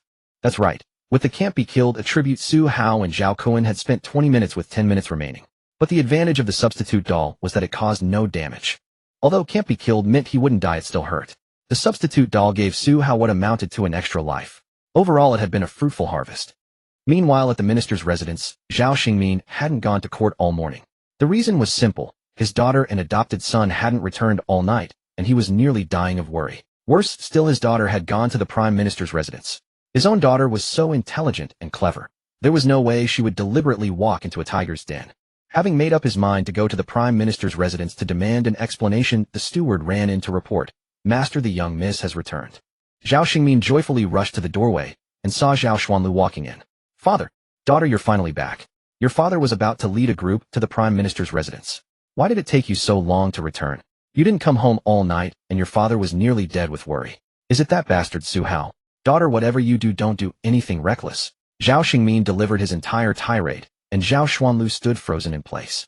"One after another, are you all hoping I'll die soon? Should I kill one of you to liven things up?" "Father, what are you talking about? It was simply too late, so I stayed overnight at the prime minister's residence. Su Hao and I, nothing happened between us." As Zhao Xuanlu spoke those final words, her mind drifted back to Su Hao that morning, and her face flushed red once more. Seeing his daughter like this, Zhao Xingmin thought, "Daughter, you say nothing happened. I've been through this myself. If you want to deceive me, at least put some effort into it," Zhao Xingmin thought. Anger began to surface on his face as he imagined Su Hao standing at his doorstep with dyed yellow hair, calling him an old man. Daughter, even if it costs me my life, I will impeach that bastard Su Hao before the Empress. Zhao Xingmin said angrily. Father, please don't. It's not Su Hao's fault. It was all my own choice. Zhao Xuanlu hurriedly tried to stop him. Click. A sound of a heart breaking. Su Hao, hi old man. If my carriage gets left at your door, and I come home to find your daughter hurt, I'll make sure you regret it. Just as Zhao Xingmin was about to ask Zhao Xuanlu whether there was truly no room for negotiation, he saw Zhao Hao enter weakly from outside the door, leaning on his familiar cane. Adoptive father, I'm back. Zhao Xingmin, who had a belly full of anger with nowhere to vent it, said. You rebellious son, you still know to come back. What happened to you this time? Hurt again. After saying this, Zhao Xingmin thought, adoptive father, why did you use again? Zhao Hao glanced at Zhao Xuanlu. He didn't want more people to know that he had lost to Su Hao. Adoptive father, I accidentally got hurt. It's nothing serious. Su Hao, if this is nothing serious, then, yeah, there's truly no love left. Zhao Ritian, shut the fuck up. Look at you two siblings. You never give your father any peace. Both of you didn't come home all night. Are you trying to anger your father to death? Zhao Xingmin complained. Zhao Ritian suddenly looked at Zhao Xuanlu. Sister, you didn't return to the mansion yesterday either. Where did you go? Zhao Ritian asked somewhat excitedly, constantly comforting himself in his heart that she was definitely not with Su Hao. Zhao Xuanlu glanced at him indifferently. The Prime Minister's residence. Crack. A sound louder than Zhao Xingmin's heart breaking. Zhao Ritian was stunned, tears sliding from the corners of his eyes. Seeing Zhao Ritian cry, Zhao Xingmin thought, why are you more excited than me? Zhao Ritian, a childhood sweetheart, can never defeat a destined encounter, no. Zhao Ritian in a daze leaned on his cane and turned to leave. Howler. Zhao Xingmin called out to him, but Zhao Ritian didn't respond. Zhao Xingmin looked at Zhao Xuanlu and saw her wearing a helpless expression. Father, when you have time, find some doctors who can treat brain ailments for little Hao. It's getting worse and worse. Then Zhao Xuanlu also returned to her own room. Sitting on a chair, she suddenly took out the mirror Su Hao had given her the day before. Looking at herself in the mirror, she thought of Su Hao from that morning. Dummy, don't make me wait too long this time. A smile appeared at the corners of her mouth. Meanwhile, young Wanqing also woke up. After a simple wash, when she came to the front courtyard, the old Prince Xinbei was playing chess with his grandson Yang Yanhua. Wanqing, you're awake? The old Prince Xinbei asked. Grandfather Wanqing overslept. I'll go to the military camp right away. Yang Wanqing said with some guilt. It's fine. I'll have someone inform the camp that you have the day off. You got so drunk last night. Rest properly at home today. The old Prince Xinbei said with concern. Exactly. I even suspected that bastard Su Hao drugged my sister. Thanks to me not taking a single sip, I was the one who brought her home. Yang Yanhua held a chess piece and complained with mixed emotions. Nonsense. I simply drank too much on my own. What does Su Hao have to do with it? General Yang retorted in embarrassment and indignation. The old Prince Xinbei smiled with a knowing expression, stroking his beard. Yang Wanqing dared not meet her grandfather's gaze. How did everyone else do yesterday? Oh, they were all drunk. That Miss Zhao Haro and Yun, just like my sister. They couldn't even stand up. They probably couldn't even make it home last night. Yang Yanhua recalled and analyzed. Yang Wanqing stood frozen. So you're saying that except for me, Zhao Xuanlu stayed at the Prime Minister's residence last night? That's right. Thanks to having a good younger brother like me, useful at critical moments, right? Yang Yanhua said proudly. Yang Wanqing's expression turned livid. What a dear little brother you are to your sister. The next instant she grabbed Yang Yanhua by the collar. Where is your sister going? The martial training grounds. Huh, what did I do? Yang Yanhua looked at his grandfather with eyes on the verge of tears. The old prince of the north glanced at him coldly. TCH, not a single son or grandson of mine is as clever as this old man. The old prince of the north muttered helplessly. In the imperial palace, a servant respectfully reported to the empress. Your Majesty, the Su merchant house sent silver to the palace early this morning, though due to the enormous sum the national treasury is still counting. The empress, who was reading memorials, smiled. Quite proactive. What is Su Hao doing today? She asked casually. Your Majesty, the scouts report that last night, Zhao Xuanlu, the daughter of the Minister of Rights, stayed overnight at the Prime Minister's residence. Zhao Xuanlu. The talented beauty of the capital, I remember her. Didn't she and Su Hao call off their engagement? Why would she stay at the Prime Minister's residence? The Empress asked in puzzlement. It seems Master Su held a party at his residence last night, and Zhao Xuanlu attended as invited. The servant struggled to recall. Party? What's that? The Empress also asked curiously. This old servant doesn't know either, but it appears Zhao Xuanlu and Master Su were together in one room all night. This morning Master Su had her leave through the back door of the Prime Minister's residence. Together in one room all night. With a startled exclamation, the Empress slammed the memorial onto the table. The servant hastily lowered his head in fear. Where is this lecture now? The Empress asked with suppressed fury. Master Su is currently in the Western District. The Western District? What's he doing there? The Empress wondered. The imperial capital is divided into the inner city where the imperial palace is located, the eastern district, an affluent area where most officials' mansions and noble estates are located, the southern district, large restaurants, brothels, gambling dens, and shops catering to wealthy consumers. The northern district, vendors and traveling merchants activity area targeting common folk, and the western district, a commoner area, with the largest section being the vast streets and alleys where the poor reside. The western district was a commoner's quarter. Wealthy young masters like Su Hao rarely ventured there, which was why the Empress was surprised. Your Majesty, Master Su has set up a stall on the Western District Street, under the banner of charity medical service offering to treat people. The servant's tone carried disbelief. Treating people? Su Hao? Is he out of his mind? The Empress said in astonishment. The servant dared not answer. How would he know what Su Hao was thinking? Interesting, the Empress said with a light laugh. In the Western District, on a bustling street, a stall with a charity medical banner stood. Su Hao was beside it, dozing off in a lounge chair. In front of the stall, Wanner sat with her chin resting in her hands, gazing blankly at the stream of people on the street. Ding Xiu, Zhonglong, and Zhao Hu leaned nearby. Do you think young master got drunk yesterday and still hasn't sobered up? Just decided to come treat people for fun? Zhao Hu asked Ding Xiu and Zhonglong with a silly look. Who knows? But I've been wondering, does our young master even know medicine? Ding Xiu said with a pained expression. And he's not even charging money. Another day of losses. Zhonglong and Zhao Hu nodded in unison. Indeed, Su Hao had just acquired divine medical skills, and the day's charitable mission had quickly found its purpose, treating patients in the Western District where common folk were most active and foot traffic was greatest. Providing medical care here was indeed a meritorious deed. At this moment, Wanner seemed to have sat long enough. She rose and walked to Su Hao's side. Young master, young master. Wanner gently called out to Su Hao. What's wrong? Has a patient come? Su Hao asked, opening his eyes groggily. No, young master. It's been half a day and not a single person has even come to ask, Wanner said dejectedly. Yan, tell Ding Xiu and the other three to shout out the announcement. Most likely few people here can even read what charity medical service means. Just tell them our treatment is free. Su Hao said. Oh, all right, young master. Wanner obediently went to call Ding Xiu and the three. The trio of guards went into action. Zhonglong, little lady want a consultation. Free of charge. Why are you cussing at me for not wanting it? Zhao Hu, hey, come get examined. What do you mean you're not sick? I'll give you 2 taels of silver. Let me break your leg so our young master can get some practice treating patients. Don't run away. Ding Xiu shouldering a halberd. Get a checkup, no, free. Why are you running? I'm not going to cut you. Treatment's free, but I do charge for cutting people. Wanner stood beside Su Hao watching the 3 awkwardly solicit patients. Young master, is this appropriate? You 3 bastards. I told you to recruit patients, not create them. Get back here. Su Hao bellowed at the top of his lungs. After a while, the clanging of a brass gong echoed through the street, drawing the attention of many townsfolk. Ladies and gentlemen, young and old, if you have headaches, fevers, or any discomforts, great news for families. Today, this divine doctor offers free consultations and treatment for everyone. In the end, Su Hao did the shouting himself. The townsfolk looked over. Free medical treatment. A divine doctor. Isn't that Su Hao, the young master from the Prime Minister's residence? Could a young noble like him treat illnesses? Must be a scam. The townsfolk chattered endlessly. A scam? Why would I scam you? I said it's free. Su Hao retorted. Young master Su, how could someone as young as you possibly know medicine? Just stop playing jokes on us poor folk. A townsman shouted in skepticism. Damn it, whether I can treat it or not. Just try it. Anyone who's sick, get in line. That's right, only sick people should get in line. Don't waste our time, let's get back to work. Let's go, let's go. The townsfolk didn't buy it at all and began dispersing. Watching the crowd about to leave, Su Hao's temper flared. Damn it, if I can't cure you, I'll give you 100 coppers. How about? Before Su Hao could finish shouting with eyes squeezed shut, Wanner tugged his arm. Young master. Su Hao opened his eyes to look. Holy haha. The townsfolk who had been about to leave had somehow employed some incredible footwork, forming a long line right there on the street. This sight left Su Hao thoroughly amused. Young master, do all these people really have illnesses?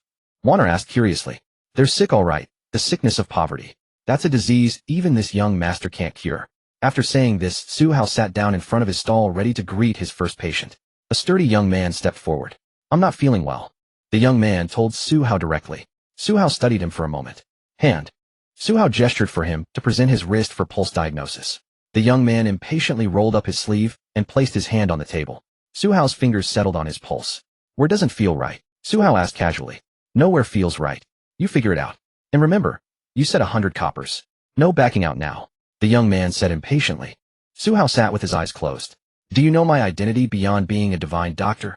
Of course, you're the young master of the Prime Minister's mansion, young master Su. The young man replied. Su Hao opened his eyes and stared at him. You know yet you still dare to come here and deceive me. You've got quite the nerve.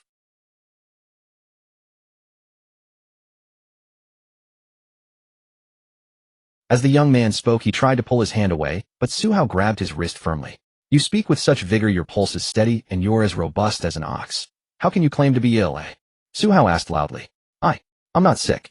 The young man backed down and admitted it immediately. Su Hao grabbed him and stood up, addressing the crowd. Listen up, everyone in line. If I truly cannot cure you, you'll pay in full without exception. But if I catch anyone here pretending to be ill out of greed, coming to mess with me for fun, then my guards will treat you instead. Su Hao announced loudly, then released the young man's wrist. Get lost. The young man hurried away, and Su Hao observed the long queue as many people began to leave. They were indeed after free treatment. Those who remained were genuinely unwell. Having heard Su Hao could actually diagnose illness, they hoped to stay and try their luck. What if it worked?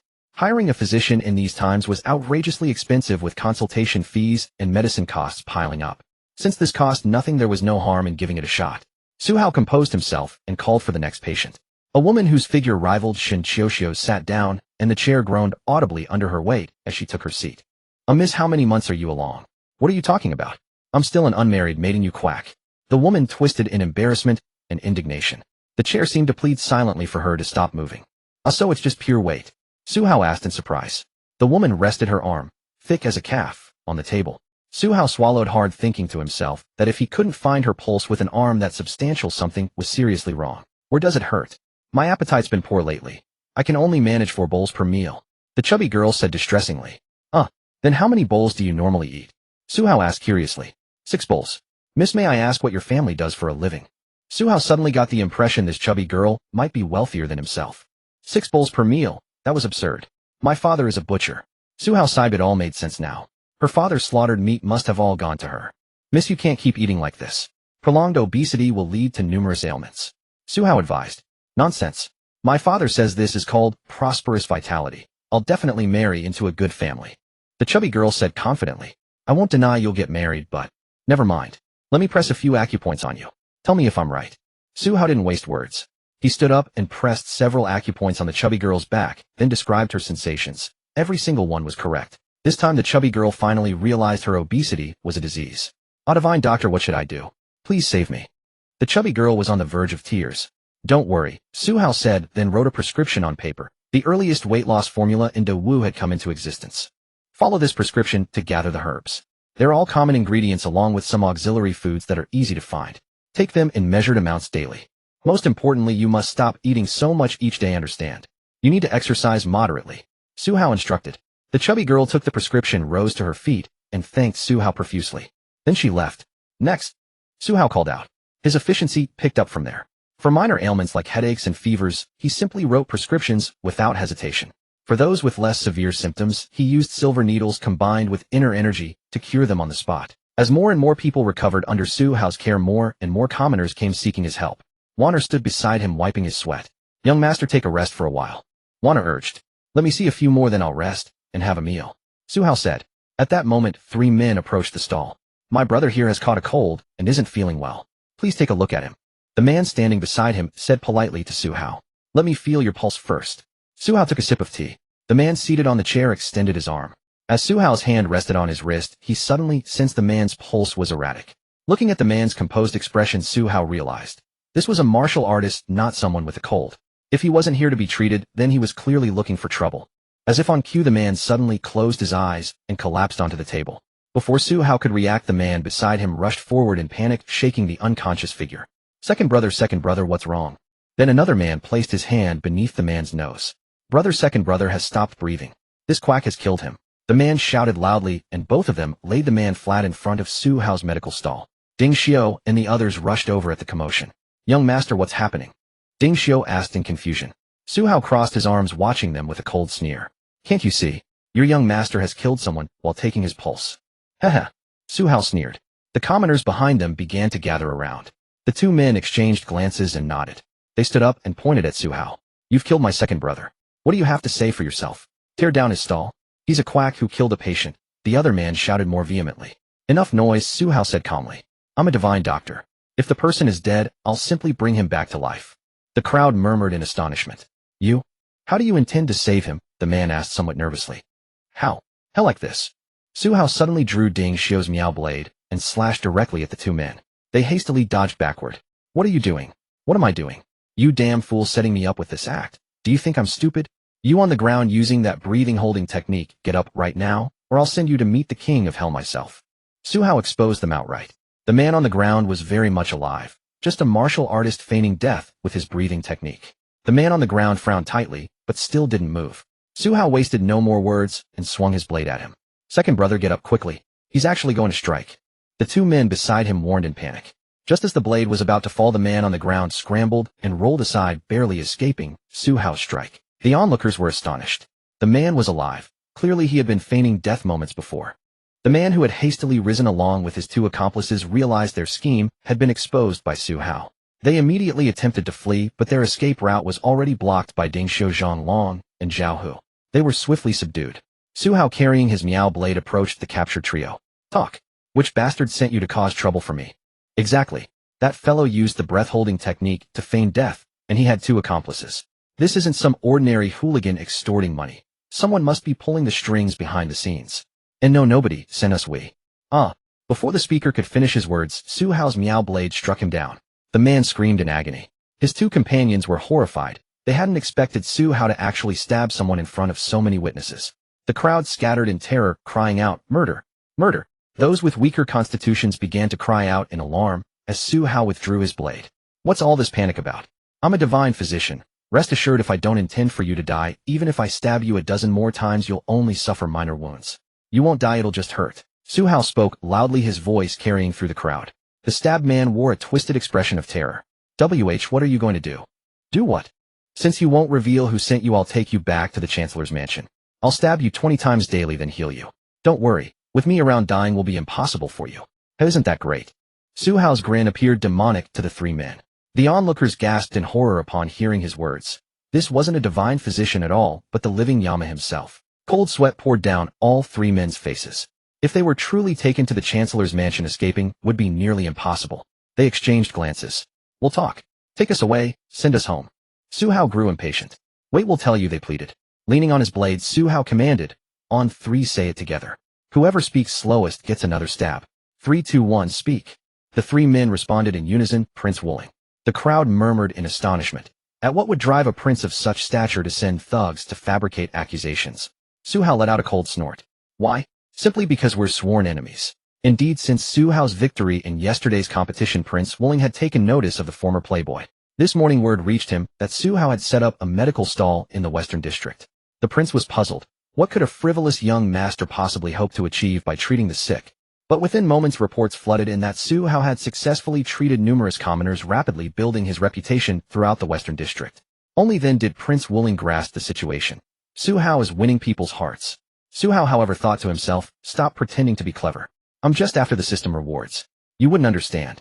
He had dispatched men to harass Su Hao in response. As expected of that old fox, Su Hao muttered, Zhonglong, Zhao Hu, take them away. The three men asked in panic. Damn it, you're causing disturbances at medical practices and extorting people. Sending you to the authorities. What's wrong with that? Su Hao demanded loudly, and the nearby commoners immediately chimed in, send them to the authorities. Exactly, they were treating patients properly, and these people came to cause trouble. Serves them right. Upon hearing this, Su Hao waved his hand dismissively. Take them away. Then go to Prince Wuling's mansion and inform that old fox to come to the yamen and collect them. After Su Hao finished speaking, Zhonglong and Zhao Hu grabbed the three men and escorted them to the yamen. Su Hao tossed his blade to Ding Xiu. That's enough, take a rest. Su Hao stretched as he spoke. Isn't the divine physician done with his consultations? Our turn is coming up soon. An elderly man asked. Don't worry, this divine physician will remain in the Western District for the next couple of days. Su Hao fixed his resolve, watching the steady stream of patients, calculating he could collect system rewards for 2 or 3 more days. Wonderful, thank you, divine physician. Thank you, divine physician. The commoners thanked him cheerfully. Su Hao waved his hand and said, everyone disperse. Go on now. The crowd scattered in all directions. Su Hao let out a yawn. Ding Xiu, wanna pack everything up. Let's go eat. Just then a voice called out from behind him. Divine physician, Su, might I also receive your consultation? Come early tomorrow. I'm exhausted today. Su Hao responded absent-mindedly, but the next moment he suddenly registered what had been said. The royal we. Su Hao turned to look and saw an elegantly dressed young man with unusually developed pectoral muscles standing there alongside a young maid. Your Majesty, Su Hao asked in astonishment. There was no mistaking it. Only the Empress could command such an entourage. Minister Su, you're quite accomplished. Did you also study medicine?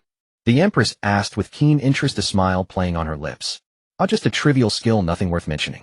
Your Majesty, how did you come to leave the palace dressed like this? Su Hao asked in confusion.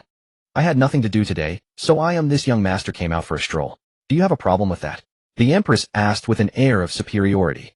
Su Hao's face twisted in bitterness. Your Majesty, with that thunderous voice of yours, stop pretending to be a young master. Anyone with half a brain can see your cross-dressing. Couldn't the makeup team put in a little more effort? And no, Your Majesty, please continue your stroll. This humble minister takes his leave. Su Hao hastened to speak. The Empress was visibly alarmed upon hearing this. Where do you think you're going? To eat. I've been busy all morning, and I'm hungry. Su Hao replied. I'm hungry too, Minister Su. Join me. Might I decline, Your Majesty? Su Hao asked awkwardly. What did you say? The Empress glared at him, demanding an answer. Just joking, Your Majesty. Please let's go. Su Hao quickly took back his words. Damn it, the Empress was undeniably beautiful, but he felt uneasy being in her company right now. Why? She was like a gold-sucking beast. Yesterday she'd traded a worthless official title for half the profits from his merchant enterprise, and today would surely bring no good either. What a gold digger. Su Hao had originally planned to bring Ding Xiao and Waner along for the meal, but with the Empress suddenly appearing, it wouldn't be appropriate to include them now. Su Hao instructed the two to find Zhang Long and Zhao, who then returned the stall belongings home. He climbed into the Empress's carriage and only then noticed she had brought along a single young maid to drive. Your Majesty, you only brought one palace maid with you? Su Hao asked in surprise. Indeed. When I leave the palace I prefer not to draw too much attention. The Empress replied casually. Upon hearing this, Su Hao thought, right, you don't want to be too conspicuous, but this is rather amusing. By international convention, emperors who casually leave the palace without reason have an 80% chance of being greeted by a group of men shouting, overthrow the Qing, restore the Ming. Your Majesty, I'm even less inclined to stay with you now. The Empress noticed Su Hao's troubled expression as he stared blankly. Minister Su, what's wrong? Your Majesty, this humble minister feels unwell in his stomach. I'd like to return home first. As Su Hao spoke, he attempted to leap from the carriage, but the Empress firmly held him in place. He strained with all his strength, trying to break free, but to no avail. Damn it, he'd forgotten. The Empress was a formidable expert. Su Hao, you're eating this meal with me today whether you like it or not. The Empress declared with confidence and authority. Arriving at a tavern in the southern district of the city, Su Hao and the female emperor were seated in a private room on the second floor. Your Majesty, this minister believes you should return to the palace at once. Su Hao urged with a troubled expression, yet the female emperor appeared utterly indifferent. This emperor does not need your opinion. This emperor has decided otherwise. Su Hao was speechless. Look at how cocky you are, he thought. Then Your Majesty, please summon that eunuch skilled in martial arts who serves beside you. That would be safer. Only then did the female emperor glance at Su Hao strangely. You mean Lu Yu? Could it be that this emperor might encounter danger? The female emperor's eyes filled with suspicion. You're clever, aren't you? I made it so obvious, and only now you figured it out. Your Majesty, do you believe in fate? Su Hao asked mysteriously. Oh, does Su Hao also possess divination skills? The female emperor asked curiously. At this moment, Su Hao mysteriously brandished his folding fan and stood by the window. A wandering soothsayer once said that when an emperor ventures out alone, more often than not they will encounter assassination attempts, accidents, or romantic encounters. That last one is unsuitable for you. In any case, a gentleman should never stand beneath a crumbling wall, so Your Majesty must prioritize your own safety. Su Hao reasoned with perfect seriousness. The female emperor tapped her fingers lightly on the table. This emperor understands. Oh, that's the spirit. Come, this humble subject shall escort you back to the palace. Su Hao exhaled in relief. This emperor does not believe in fate, because this emperor is fate itself. The female emperor declared domineeringly. Su Hao's eyes widened in shock. What the hell, you really know how to show off? Even the heavens couldn't match your audacity. Zhao Ritian, I am fate itself, the world. Su Hao, get lost, can you even summon a bird? Zhao Ritian, enraged, it's still they're just not active. Hearing the female emperor's words, Su Hao deflated and slumped back into his chair, pouring himself a drink. He took a sip. Why did you stop talking? The female emperor asked with interest. What's there to say? Even if I told you, you wouldn't listen. Even if you listened, you'd treat it like a fart. Do whatever you want. Su Hao resigned himself to fate. Hey, you want this emperor to listen to you? The female emperor asked with a charming smile. Before Su Hao could speak, the private room door was suddenly kicked open. Su Hao and the female emperor both looked over to see four extremely ugly muscular men rushing and wielding weapons. One of them swung his weapon, casually speaking with a thick regional accent. Are you two mentally ill, or something? Chasing you from the west side of the city all the way to the south side. Made us brothers run the whole way. The female emperor calmly observed the men. Who are you? At this moment, Su Hao stared blankly at the intruders. Isn't it obvious? They're assassins, obviously. I told you to leave earlier. Now tell me, shouldn't you have listened to me? Su Hao complained loudly to the female emperor. Are you shouting at this emperor? The female emperor glared and rebuked Su Hao. Su Hao immediately backed down, muttering under his breath, "You're so brave, when it's just us two. Are you two done with your chit-chat? Can you show us some respect? We are the Southwest Four Evil Ones here to kill you." One of the thugs shouted angrily. "Hey, hold on, I'm just a wastrel. Killing me would be a waste of 4 people." Su Hao quickly corrected them. "The Southwest Four Evil Ones. Aren't you supposed to be in prison?" The female emperor fixed her cold gaze on the 4 men. "Do you know them?" 4 martial artists from the Southwest. However, because they slaughtered ordinary citizens, this emperor had them captured and imprisoned in the imperial capital prison. "How are they here?" The female emperor revealed the 4 men's identity to Su Hao. "What else is there to guess? They said it themselves, following us from the west side of the city to the south side. Someone must have sent people to track you the entire way using these 4 degenerates of the martial world." "Hey kid, who are you calling degenerates?" One of the thugs shouted with furious eyes. Sorry, I'm not done yet. Using 4 prisoners from the jail, the mastermind definitely doesn't want their identity exposed. But one flaw in this plan. How could 4 common prisoners get out of prison unless they had enough influence? In my view, it's like those who have ambitions for the throne doing nothing all day but plotting usurpers. Royal relatives, princes. They're the most suspicious. Wu Lingwang, why don't you just say my name directly? The female emperor looked at Su Hao with an appreciative gaze. Well said. Stop. Have you two finished talking? Finish up and get ready to die. The Southwest Four Evil Ones shouted angrily. The 4 of them assumed fighting stances, their internal energy erupting outward. Su Hao quickly stood up and hid behind the female emperor. "Your Majesty, I'll rely on you." The female emperor glanced at Su Hao strangely. 1 innate realm, 3 Hodeon realm martial artists. Su Hao, guard this emperor. After she finished speaking, Su Hao was stunned. "Your Majesty, don't joke around." You actually want me to fight? They're coming. Go." The female emperor watched the Southwest Four Evil Ones rushing forward and simply pushed Su Hao's back. Su Hao charged toward the 4 men. "Damn it," Su Hao shouted. In his heart, he had already cursed the female emperor 10,000 times. Truly a shameless emperor. But there was no way to retreat now. In the next moment, Su Hao struck out with both fists, directly hitting the 2 men in front. The internal energy of peak Hodeon realm forced the 2 men back. The space in the cramped private room was limited, and the other 2 men caught their retreating companions. "Boss, this kid is pretty skilled." Everyone attacked together. Su Hao quickly raised his hand. "Wait, are you folks from the martial world?"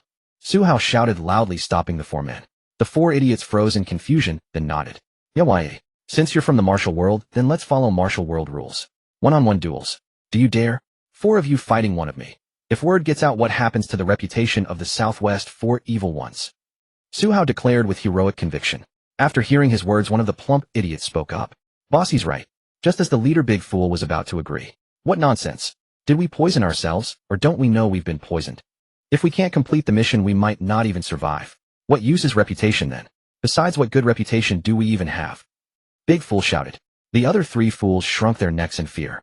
Big Fool stared at Su Hao. "Su Hao, consider yourself unlucky. Someone wants you dead. Today you must die." Upon hearing this, Su Hao was shocked. "Damn it, they're not here to assassinate the female emperor. They're here for me." Su Hao's expression turned serious. "Fine, this is getting endless. Old man Zhou Qing, you can't kill me, so you can't sleep, is that it? Come on then." Su Hao was furious. He was certain it must be that old geezer, Zhou Qing, who sent these people. Damn it, with such a big female emperor right here, they don't go after her. They come for me instead. The female emperor, who had been calmly seated in her chair upon hearing Su Hao mention Wu Lingwang again, felt his analysis wasn't without reason. As the Southwest Four Evil Ones prepared to attack together, Su Hao reached into his chest and pulled out something. A hand grenade. Su Hao pulled out the safety pin and shouted at the Southwest Four Fools, "Take this hidden weapon." Under the wary gazes of the 4 fools, Su Hao rolled the grenade across the ground toward the 4 men. One of them, looking utterly foolish, picked up the grenade. Brother, is this guy an idiot? Who uses an assassin weapon like that? Completely unprofessional. As for Su Hao at that moment, with this level of intelligence, whoever let you out of prison did you no favors. Rest in peace, brothers. Su Hao turned and grabbed the female emperor. "What are you doing?" she asked, puzzled. "Stop asking questions and come with me now." Urgency drove Su Hao's actions. He wrapped his arms around the female emperor's slender waist and leapt from the window. Thanks to the light footwork technique he had acquired just yesterday, they landed safely. The moment her feet touched the ground, the female emperor looked at Su Hao with displeasure. "Su Hao." She had barely spoken when boom. A tremendous explosion roared from the second floor of the tavern. The immense impact and flames startled not only the female emperor, but but also the citizens on the street, sending them fleeing in panic. Countless diners rushed out of the tavern. What? What is this? The female emperor asked in astonishment. A unique assassin weapon. If they still don't die after this, I can only say, fools are indeed blessed with fortune. Su Hao sighed. The female emperor stared at the burning smoke-filled remains of the private room that had been perfectly fine moments ago, utterly shocked. Then she looked at Su Hao and suddenly noticed the hand still on her waist. Hand. The female emperor spoke with cold anger. Su Hao was stunned. Sorry, Your Majesty. Just saving you. Su Hao quickly released his hand, awkwardly reminding the female emperor that he had been rescuing her. The female emperor fixed Su Hao with an intense gaze. Just then the handmaiden who had been driving the carriage rushed over anxiously. Your Majesty, are you unharmed? I'm fine. Return to the palace. The female emperor said coldly. The handmaiden respectfully nodded and immediately went to prepare the carriage. Farewell, Your Majesty. Your subject shall take his leave first. After clasping his hands in salute, Su Hao turned to leave. Unfortunately, the female emperor grabbed him. You're coming with me. Su Hao wore a bitter expression. I just want to go home. In the imperial study, the female emperor stared at Su Hao standing there. Su Hao, what exactly was that thing you used just now? It's an assassin weapon called truth. After Su Hao finished speaking, the female emperor fell into contemplation. Truth. What a strange name. Where did you get it? Did you make it yourself? The female emperor continued asking. Your subject couldn't possibly make such a thing. Its origin is quite a long story. Remember when I was young and promising, full of confidence. I dreamed of meeting an old immortal. In the end, the old immortal gave me this truth to protect me in times of danger and help me escape misfortune. I never imagined it would have such tremendous power. Sigh, if I had known earlier, I would have presented it to Your Majesty. Su Hao had already fabricated a cheesy story about the grenade on his way to the palace. Present it to me. The destructive power is truly considerable. 1 innate realm expert, and 3 post-heaven realm martial artists, all killed by truth. Su, how do you think I would believe what you're saying? The female emperor demanded coldly. I don't expect you to believe it, Your Majesty. Search me if you wish. Su Hao spread his hands, open, resigned to his fate. The female emperor stood up abruptly.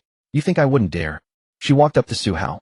Just as she was about to act, she saw Su Hao biting his lip and closing his eyes, wearing an expression of willingly sacrificing himself for the Empress. The female emperor's face flushed with shame and anger. Take it off yourself, she commanded sharply. Your Majesty, your subject is embarrassed, but I can overcome it. Su Hao, seeing the female emperor's expression turning increasingly angry, sorrowfully unbuckled his belt and removed his outer robe. Your Majesty, look, there's nothing there. Su Hao said sincerely. Search all you want, there's no way you'd find anything. The female emperor examined Su Hao's entire body and found nothing that could hide anything. Humph. She coldly snorted and returned to her dragon throne. Your Majesty, should I continue undressing? Su Hao asked. Put your clothes back on. The female emperor snapped irritably. Su Hao then dressed himself. By the way, Your Majesty does today count as meritorious service in protecting you. Is there a reward? Su Hao asked curiously. The female emperor glared at Su Hao. If you want a reward, should I calculate with you the matter of your impropriety toward me? Su Hao's eyes widened. Your Majesty, you can't just make unfounded accusations because you're beautiful, can you? I'm making unfounded accusations. How dare you say you didn't act improperly toward me in the tavern just now? I was only trying to save you, wasn't I? Su Hao stammered. It was just holding your waist for a moment. Su Hao's voice grew quieter and quieter. Keep talking, and I'll have your head removed. Everything I did was merely my duty. I seek no rewards. Su Hao's attitude did a complete 180-degree turn. Get out. I don't want to see you right now. The unhappy female emperor said. Your subject takes his leave. You were the one who called me here, now you don't want to see me. Woman, what exactly do you want? Su Hao cursed internally as he left the imperial study. The female emperor watched Su Hao leave. She knew he was definitely lying. That weapon he definitely had more of. Thinking about how Su Hao had presented her with various strange things in the imperial study that day, Su Hao had more and more secrets. What pleased the female emperor was that someone like Su Hao could be of use to her. If Su Hao truly harbored treacherous intentions, he could have easily used these things against her when she was completely unguarded. Judging from the destructive power demonstrated by truth, today, although the female emperor possessed formidable strength, she had no confidence she could escape unscathed from Su Hao's sneak attack. What had just transpired was actually a test of Su Hao. If Su Hao had shown any unusual movements, the hidden experts within the palace would have subdued him in the first moment. However, what truly angered the female emperor was Su Hao's shameless expression of getting the better end of the deal while still pretending to be wronged. Night had fallen.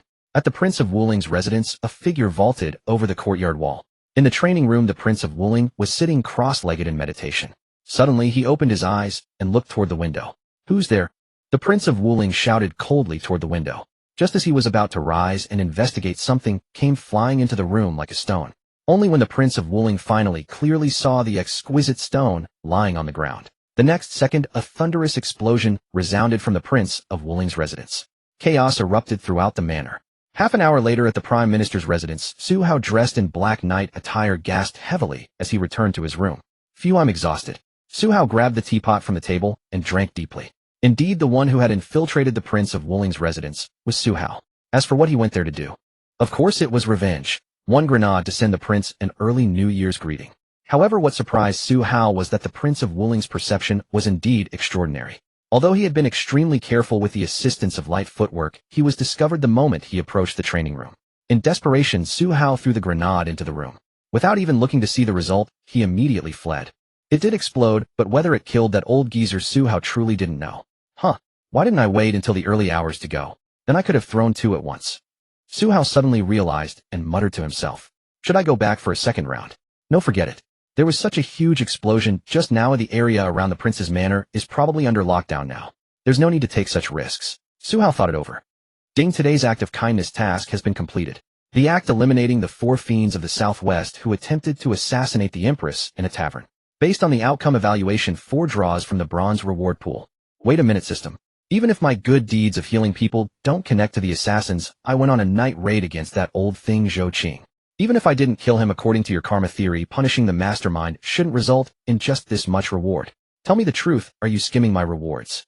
Su Hao questioned today's kindness task.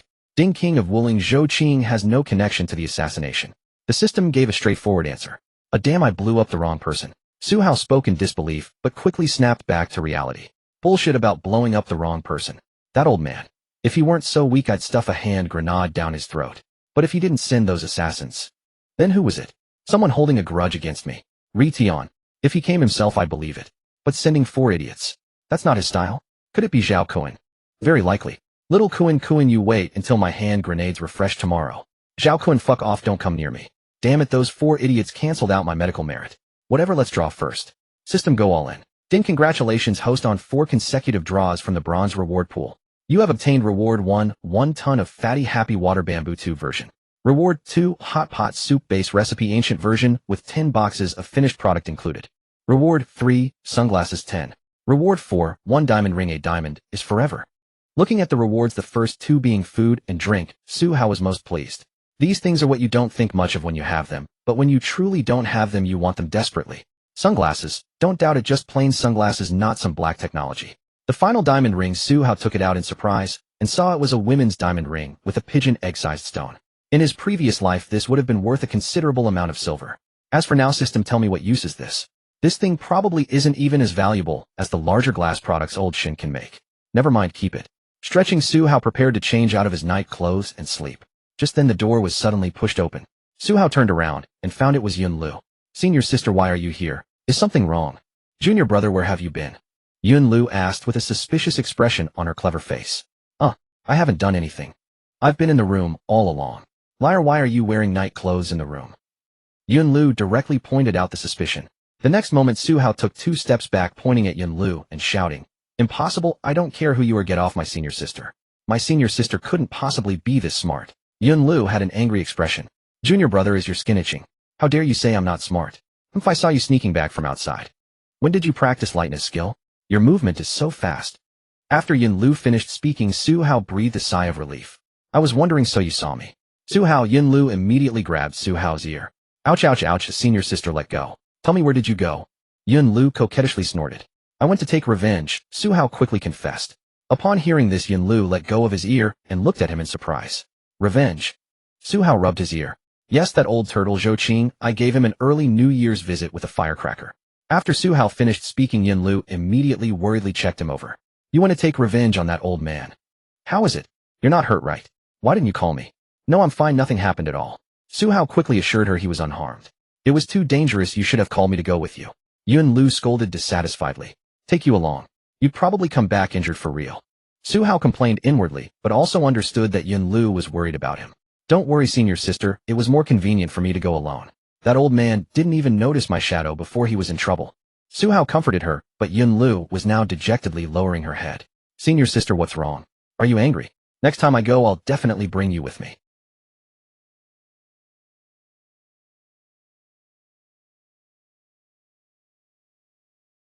Su Hao thought, senior sister, these are the words I wanted to say to you. Who in the entire mansion can be more reckless than you? You need to practice martial arts diligently. Only when you're strong can you help more people. Yun Lu's words made Su Hao feel something was off. Senior sister, what's wrong? Why are you saying these things for no reason? Hearing Su Hao's words, Yun Lu raised her head with tears glistening in her eyes. Junior brother, do you like senior sister? Yun Lu asked sincerely. Of course I like you. My senior sister is so beautiful and strong. Although sometimes a bit clumsy, you're very cute. Most importantly, you treat me so well. Su Hao answered sincerely. The next moment, Yun Lu had already thrown herself into Su Hao's arms. Leaning against him, she said, Junior brother, senior sister wants to stay by your side for a lifetime. Su Hao's heart skipped a beat. He sensed that Yun Lu might be leaving. In that instant, his reluctance made him hold Yun Lu tightly. Then, let's never be apart for a lifetime. Yun Lu looked up at Su Hao. Really? Yes, I'm willing to take care of senior sister for a lifetime. Yun Lu smiled through her tears. If you dare to deceive me, I'll beat you up. Then senior sister should prepare to beat me up for a lifetime. After all, you're so easy to fool. Su Hao responded with a smile. The next moment, Su Hao and Yun Lu locked eyes. By the moonlight from the window, a couple embraced and kissed. The next morning, Su Hao opened his eyes. The warmth of the embrace still lingered, but Yun Lu had already left, leaving only a letter on the bedside table. Su Hao sat up and opened the letter.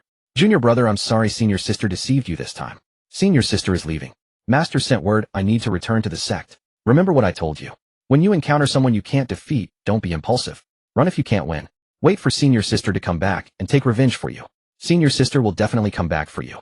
Don't forget me, or I won't let the future grandchildren take your surname. Su Hao saw the last sentence and his mouth twitched. Who the hell taught my senior sister to be this vicious? However, seeing the faint water stains on the letter, Su Hao knew they were Yun Lu's tears. Having lived 2 lives, Su Hao realized for the first time that in this ancient era of slow carriages and horses, longing for someone could be so intense. Outside the imperial capital, the swordswoman Yun Lu, wearing a bamboo hat, looked at the diamond ring on her finger, which Su Hao had placed there the night before. Junior brother, wait for senior sister to come back. Yun Lu gazed toward the imperial capital and whispered. News spread through the imperial capital early that morning. Have you heard? The Prince of Wuling's mansion was struck by lightning last night. It's true, truly. I heard about it too. My neighbor's 3rd cousin's 2nd uncle's daughter-in-law's lover serves in the prince's mansion. Apparently this Prince of Wuling has been constantly plotting to seize power and usurp the throne, provoking heaven's wrath. Yes, I heard the house was blown apart. At this moment in the Prince of Wuling's mansion, Prince Zhou Qing was bound like a mummy lying on a bed. Have you found out who it was last night? Zhou Qing stared at his subordinate with bloodshot eyes, demanding answers. Your Highness, our guards and the city militia searched all night, but found no clues about last night's assassins. The subordinate reported tremblingly. Useless. Zhou Qing cursed loudly, reaching for the teacup beside his bed, only to awkwardly discover he couldn't reach it. He stretched again, but still couldn't reach it. The subordinate, trembling with fear, approached. Your Highness, is there anything you need? Let this servant fetch it for you. The Prince of Wuling stared deathly at him. I want you to die. Hearing this, the loyal servant's face showed tragic indignation. If your Highness commands me to die, this subordinate will fulfill his loyalty. Take care of yourself, my lord. The Prince of Wuling was still straining to reach the teacup. Take care, my foot. I'm in this state, just wait. I'm about to grab it, and I'll smash you with it to vent my anger. Zhou Qing was nearly dying of anger. His fingers had almost touched the teacup, when suddenly the loyal servant drew a dagger and stabbed himself in the heart. Your Highness, take care. The servant finished speaking and fell straight forward, landing squarely on the stool where the teacup sat. The teacup was knocked over right in front of the Prince of Wuling's eyes. Zhou Qing was utterly dumbfounded. You fool! Couldn't you die farther away? You've enraged this prince. Zhou Qing roared in fury. In the imperial palace, the Empress listened to the scout's report. Struck by lightning. Yes, your majesty. The citizens throughout the city are saying that the Prince of Wuling harbored rebellious ambitions and provoked the wrath of heaven, which sent down the thunder punishment. He is now severely injured and recuperating in his mansion. The scout reported in detail. Heaven. The uncle I have is not someone who provoked any heaven. He provoked a scoundrel, a thief, a fraud. The Empress said angrily, causing both the attendant and the scout to stare in confusion, unsure of what she meant. Realizing her state was inappropriate, the Empress waved her hand. Leave. Yes. The scout departed. At this moment, the attendant Lu Yu stepped forward. Your Majesty, rumors of the Prince of Wuling's treason are spreading throughout the city. Should we take this opportunity to? Lu Yu's meaning was clear. To take a swipe at the Prince of Wuling. My brave but foolish royal uncle has never been a threat in my eyes. I've spared him all this time because I was giving him a chance. If he had behaved himself, I would have let him enjoy his wealth and status as a royal relative for life. His own stupidity and arrogance will only send him to meet our father sooner. The Empress spoke with undisputed authority. In truth, she was secretly fuming at Su Hao. You bastard, you caused such a commotion and still didn't kill the man. Su Hao, here you go ahead and talk tough from your comfortable position. In the West District, yesterday's medical stall had become a row of wooden beds and chairs forming a medical tent. Su Hao was busy moving back and forth among them. Yes, Su Hao had arrived early with Wanner and Ding Xiu and the others.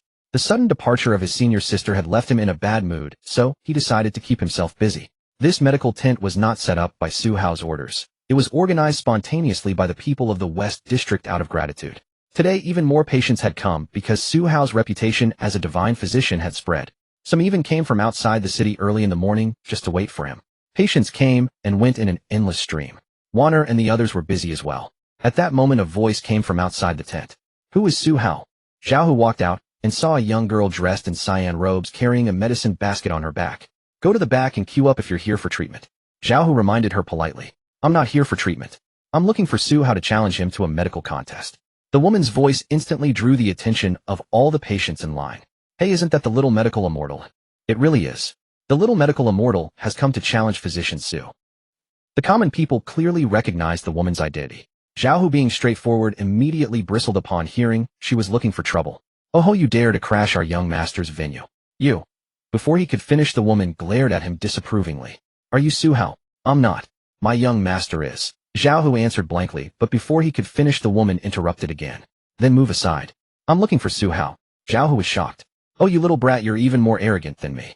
Xiao Hu rolled up his sleeves. He had never encountered someone who wouldn't even let him finish a sentence. Except for his own young master, of course. But surprisingly, the woman showed no fear at Xiao Hu's posture. She pushed past him and rushed into the medical tent. Xiao Hu was dumbfounded. Damn it, there's no justice in the world. Someone's bullying a loyal servant. Young master, someone's causing trouble. Xiao Hu shouted at the top of his lungs. At this moment, the woman had already rushed into the tent.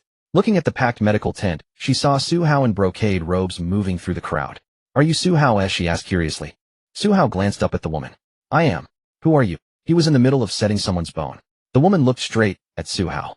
My name is Mingyu. I've come to challenge you to a medical contest. The next moment, Su Hao, who was setting a patient's bone, exclaimed, You're Mingyu. In his surprise, he didn't notice his hand applying too much force. A crisp crack echoed through the air. The patient's face contorted in pain. Physician Su, I seem to be in more pain than before. Oh, that's normal. I misaligned it. Sorry, let me redo it. Su Hao apologized. It was no wonder he was startled by the woman's name. Mingyu was another important female lead from the original novel. With her family's mysterious medical techniques, she had earned the title of Little Medical Immortal in the Jianghu. Later, through a fortunate coincidence, she saved Zhao Ritian, and the two formed a bond. She saved him multiple times when he was on the brink of death, leading readers to joke, Ritian, run wild, all you want. The little medical immortal is on her way. You'll find it hard to die. Su Hao readjusted the patient's bone. At that moment, Xiao Hu followed in. Young master, it's this girl causing trouble. Little brat, come out here. Xiao Hu said, reaching out to grab Mingyu. Xiao Hu, stop. Su Hao called out to him. Young master, she. Xiao Hu paused, confused. If you get poisoned by her, this young master won't have time to administer the antidote for you, Su Hao reminded him irritably. Xiao Hu looked resentfully at Mingyu, who barely reached his shoulders. Mingyu looked up and glared at Xiao Hu. Tall guy, I'd advise you to treat this lady with more respect. You. Xiao Hu was about to speak when another voice cut in. I suggest you listen to her. That 5-step viper in her sleeve, one bite. And even if the young master cures you, you'd be drooling over him. Su Hao said it half-jokingly. Xiao Hu may have been simple-minded, but he knew the young master would never joke about such matters. He took a large step backward. You have a snake. The little medical immortal ignored him and instead looked cautiously at Su Hao. How did you know Xiao Wu is in my sleeve? Su Hao thought to himself, how could I not know? Who would have known that the little medical immortal, renowned for healing the sick, was not at her strongest in medicine? Her family's most precious inheritance was actually a classic on poisons. Xiao Wu was a 5-step viper she had raised since childhood, possessing extremely potent venom. When this girl Mingyu is treating patients, you may call her the little medical immortal. But if you intend to oppose her, you'd best be careful. One careless moment, and you'll fall victim to this poison king's arts. I'm also familiar with the little medical immortal's reputation. It's not strange that I know some of your methods. Su Hao replied casually. Since that's the case, let's cut the chatter and compare our medical skills. The little medical immortal set down the medicine basket on her back and rubbed her hands together, eager and ready. Why had Mingyu come to challenge Su Hao? It turned out that recently Mingyu had been gathering herbs near the imperial capital. In her spare time, she would provide free medical consultations to villagers. That morning, she had gone to revisit a patient she had treated before, only to be told his illness had already been cured. Not by her, but by a miraculous doctor named Su Hao in the West District. After just a few acupuncture sessions, the man was healed. Ming Yu examined him herself and confirmed he was truly cured. She immediately felt interested in Su Hao. And so began the story of a young genius encountering another genius in their chosen field, igniting the flame of competition. Su Hao glanced at Ming Yu's fighting stance. "Sigh, young people shouldn't be so overconfident." "Nonsense. If you're not overconfident, are you even young?" After saying those words with great spirit, Ming Yu herself was puzzled. Why had she said that? Su Hao looked at her and thought, "Thank the heavens I'm not a melon seller." "Fine, you win," Su Hao said directly. "What? We haven't even started." Ming Yu was confused. "You can see for yourself how busy I am. Where would I find time to compete with you? The queue stretches all the way to the corner of the street." Su Hao gestured for Ming Yu to look at the line of patients outside the medical tent. After seeing it, Ming Yu fell silent. "If you have so much free time, you can help me treat these patients," Su Hao suggested. Ming Yu's eyes lit up. "Good, then let's see who treats more patients," she said confidently. Su Hao looked at her helplessly. "As you wish." Su Hao merely wanted someone to help him. Wanner and Ding Xiu didn't understand medicine and couldn't relieve his burden at all, but the little medical immortal could. Time passed quickly. Inside the medical tent, Su Hao and Ming Yu continuously treated the incoming patients. Throughout the day, word spread across the streets and alleys of the West District that the little medical immortal and Dr. Su Hao were providing free treatment to the people. The tent was filled with voices of gratitude from the common folk, and some even performed deep bows to the tent in their excitement. By the time it ended, the little medical immortal no longer carried the confident air she had arrived with. Instead, she looked at Su Hao with disappointment. "I've lost. My medical skills are inferior to yours." Yes, ever since she truly witnessed Su Hao's healing abilities, Ming Yu knew she had lost. But she had mustered all her strength, still wanting to measure herself against him. Yet for many patients, her methods couldn't compare to Su Hao's. Seeing the disappointed Ming Yu, Su Hao really wanted to tell this medical genius that it wasn't because she was weak. It was because he carried the complete skills of all four great divine physicians. "Forget you. Even if your father crawled out of his grave, he'd still have to call you a divine physician." "Not exactly. Your medical skills are quite good. Besides, you're still so young. There's plenty of room to grow." Su Hao had only wanted to comfort the little medical immortal's bruised ego, but Ming Yu, with her medicine basket slung over her shoulder, glared at him. "Don't think that just because you won you can be so smug. I'll come find you to compete again. I will definitely defeat you."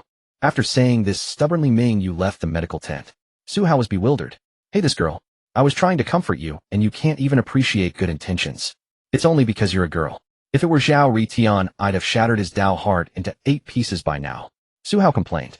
"Zhao Ritian, my heart is clear as ice. Even if the heavens collapse, I remain unmoved.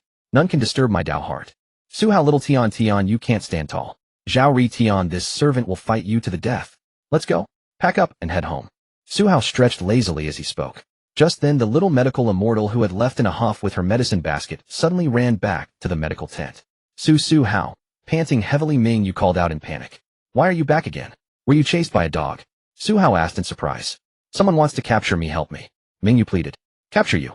Su Hao hadn't even processed this when he saw 7 or 8 figures in black clothing leap down from the rooftop surrounding the medical tent. "It's them." The little medical immortal pointed at them in panic. "Even a fool can see that," Su Hao said speechlessly. Then he stepped forward. "Hey, which gang do you belong to?" "This is young Master Su Hao. Give me some face," Su Hao said arrogantly. "Scram. Little medical immortal, come with us." The leader of the men in black rebuked coldly. "What the?" In the imperial capital, even the Empress wouldn't dare deny this young master's face. "You've picked a fight you can't handle." "Empress, are you sure?" Ding Xiu, Zhonglong, and Zhao, who had already positioned themselves in front of Su Hao. "Young master, they're all experts," Ding Xiu said seriously, holding his horizontal blade at the ready. Just then Wanner unexpectedly stood in front of Su Hao. "Get behind me." Su Hao was startled and pulled her behind him to protect her. "The young master told you, and not a single word did you listen. You have no idea how you died in your past life, do you?" Ding Xiu, Zhonglong, Zhao, who find an opportunity to take Wanner and escape. Su Hao said seriously now. "Young master, when I said they're experts, it means we need to pay extra? Don't forget that." Zhonglong, Zhao, who protect the young master and go. The paid combatant master had logged in, striking first and charging at the men in black, attempting to carve out a path for Su Hao and the others.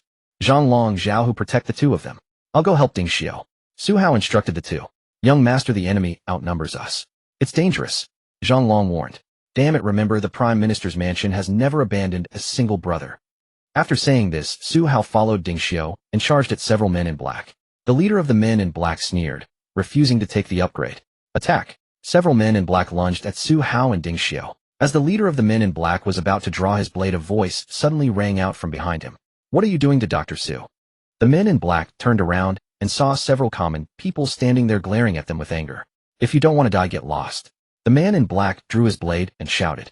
The commoners who had been reprimanded by the men in black turned and shouted down the street. Help! Someone is trying to harm Physician Su. The man in black sneered, not giving the unarmed commoners a second thought. Before anyone could react, figures began appearing on the street. Even the leader of the men in black stared in disbelief at the unfolding scene, while Su Hao, who had been engaged in combat with Ding Xiao and several others, also looked on in surprise. The street was filling with more and more commoners, most of whom Su Hao had treated that day, each wielding brooms and carrying shoulder poles. At that moment, Su Hao and Ding Xiao ceased their struggle. Young master, what's happening? Su Hao smiled with satisfaction. Those who follow the Tao receive much assistance. The power of the people. Ding Xiao looked at his young master in puzzlement, thinking to himself, it seems the young master is showing off again. Do not harm Physician Su. The commoners shouted loudly at the men in black, and the crowd kept closing in on them. Some commoners threw objects at the attackers, forcing the men in black to dodge and weave. Before long, the entire street was blocked by the commoners from both ends surrounding the several men in black. One of the men in black approached the leader. What do we do now? The leader of the men in black wanted to curse. What can we do? There are too many people. Even if I dull my blade from hacking, I won't be able to kill them all. Mission failed. Retreat. The men in black leaped onto the rooftops along the street and fled in haste. Watching them leave, the commoners turned their attention to Su Hao. Physician Su, are you alright? The commoners asked one after another. I'm fine. Thank you all, Su Hao said calmly, bowing to the crowd with a respectful gesture. Then the commoners began to disperse. Watching them leave, Su Hao couldn't help but sigh inwardly. No wonder rebellions were so easy in ancient times. These people are too simple and trusting. Su Hao, thank you for what you just did. The little medical immortal approached Su Hao and said, why were they trying to capture you? Su Hao asked curiously. This scene isn't in the original novel. Minghua looked helpless. It seems they wanted me to treat someone. They were dressed like that and carrying weapons. Obviously not good people. Oh, you refused, and then they tried to use force. Su Hao understood. Minghua nodded dejectedly. If there hadn't been so many of them, and I hadn't been unprepared, I would have made them regret it. Also, your medical skills are far superior to mine. Why are they causing trouble for me? They should be coming after you. Minghua said confusedly. Hey, I just saved you, and you're saying something so cold. Su Hao retorted, it's the truth. I've never seen your acupuncture techniques or most of your medical prescriptions before. The little medical immortal said enviously, which was also an indirect acknowledgement that Su Hao's medical skills surpassed her own. Want to learn? Shall I teach you? Su Hao asked straightforwardly. Minghua looked up at him in surprise. What did you say? You're willing to teach me your medical skills? Su Hao nodded. As long as you can learn it, I'll teach you everything I know. Why? Isn't this your family's exclusive medical art? Why teach it to me? I won't be bowing down to you as my master. The little medical immortal asked in surprise. In this era, lineage and mentorship were highly valued. Didn't Yun Lu need to formally accept disciples before teaching Su Hao swordsmanship? Without a proper relationship, learning someone else's skills, no matter how you acquired them, even if it was by stealing, would create enmity. True, although the little medical immortal was envious of Su Hao's medical skills and acknowledged them, it didn't mean that Minghua, who had her own family lineage, would lower herself to become Su Hao's disciple. There's no need to become my disciple. Not just you. I'll teach anyone who wants to learn, Su Hao said. Upon hearing this, the little medical immortal was even more surprised. If your master knew you were doing this, wouldn't he scold you to death? Minghua said grumpily. Others might not know, but if she were to teach her family's medical arts to others like this, her father would surely jump out of his grave in anger. Hearing the little medical immortal mention her master, Su Hao thought of the great physicians of his past life, who had dedicated themselves to healing the sick and leaving a lasting legacy. My masters taught me, a physician must have a benevolent heart. To save the world through medicine. How many people could I save in my entire lifetime if I relied only on myself? Only when medical skills are passed on and more people learn them can the suffering in the world be reduced. As a renowned physician, Minghua was deeply moved by the words, a physician must have a benevolent heart. Coming back to her senses, Minghua thought for a moment. Then I won't learn your medical skills for nothing. I can teach you my family's poison classics and medical arts. No need. Su Hao was taken aback and immediately refused. Why? The little medical immortal asked in surprise. Do you look down on it? Why should I learn it? Su Hao's blunt response almost made Minghua so angry, she wanted to throw her medicine basket at his face. No, you must learn it. This is an exchange. The little medical immortal insisted stubbornly. Su Hao rubbed his ears helplessly. Fine, whatever. Alright, I'm going home now. See you later. As Su Hao spoke, he signaled to Ding Xiao and the others. But just as he was about to leave, he noticed Minghua following him with her medicine basket on her back. Why are you still following me? I'm going home. Aren't you going to teach me medical skills? How am I supposed to learn if I don't follow you? Besides, if those men in black come after me again, it's safer to stay by your side. The little medical immortal said, awkwardly embarrassed. Upon hearing this, Su Hao wondered, does this count as taking a walking health pack home with me? Forget it. With her attitude like that, I can't handle her. In the future, when practicing medicine, having the little medical immortal around would save him a lot of trouble. So this is why you're teaching me medical skills, to do all the work. Seeing Su Hao lost in thought, the little medical immortal assumed he was unwilling. Don't worry, I'll pay you. I won't just eat and live at your place for free. Pay me. Are you looking down on some rich kid? When I make friends, I never care about whether they have money. After all, they don't have as much as I do. Don't use your entire fortune to challenge my allowance. Su Hao said arrogantly. Rich kid? Aren't you a doctor? How did you become a rich kid? The little medical immortal asked confusedly. Sorry, physician, Su has finished work. Now standing before you is the #1 rich kid in the imperial capital, the prime minister's son, young master Su Hao. Little girl want to come home with young master and have some fun. Su Hao said to Mingyue in a frivolous and exaggerated manner. Beside him, Ding Xiao, Zhonglong, and Zhao, who could barely bear to watch their young master's bewildering behavior. As for Wan Er, she was watching Su Hao smile happily at this moment. Only she understood that the young master was actually very unhappy today, because Sister Yin Lu had left. The young master hadn't smiled much all day, whereas he usually loved to smile. For Wan Er, when the young master was happy, she was happy too. Watching Su Hao like this, Mingyue said, is your brain broken? Let me check you. You're being so silly. Your brain is broken. This is called your identity, is what you make of it when you're away from home. You wouldn't understand. Let's go home. But let me be clear first. If anything damages your reputation while staying at a rich kid's house, the prime minister's mansion won't take responsibility. Su Hao glanced at Mingyue, finished speaking, and turned to leave. Mingyue sniffed at his retreating figure. Dare to act crazy. This young lady will send Xiao Wu to bite you. After venting her frustration, she slung her medicine basket over her shoulder and followed after him. In the imperial capital's prison, my lord, the mission has failed. The person was taken away by Su Hao. The man in black reported to the prison guard, who was meditating inside the cell. The guard opened his eyes and a surge of aura erupted from his body, sending the man in black flying backward. Useless. Blood spilled from the man in black's lips as he struggled to rise. This subordinate failed in his duties. Continue searching for renowned physicians and rare medicines. His Highness's foundation must be restored. The guard commanded in a cold, stern voice. Yes, my lord.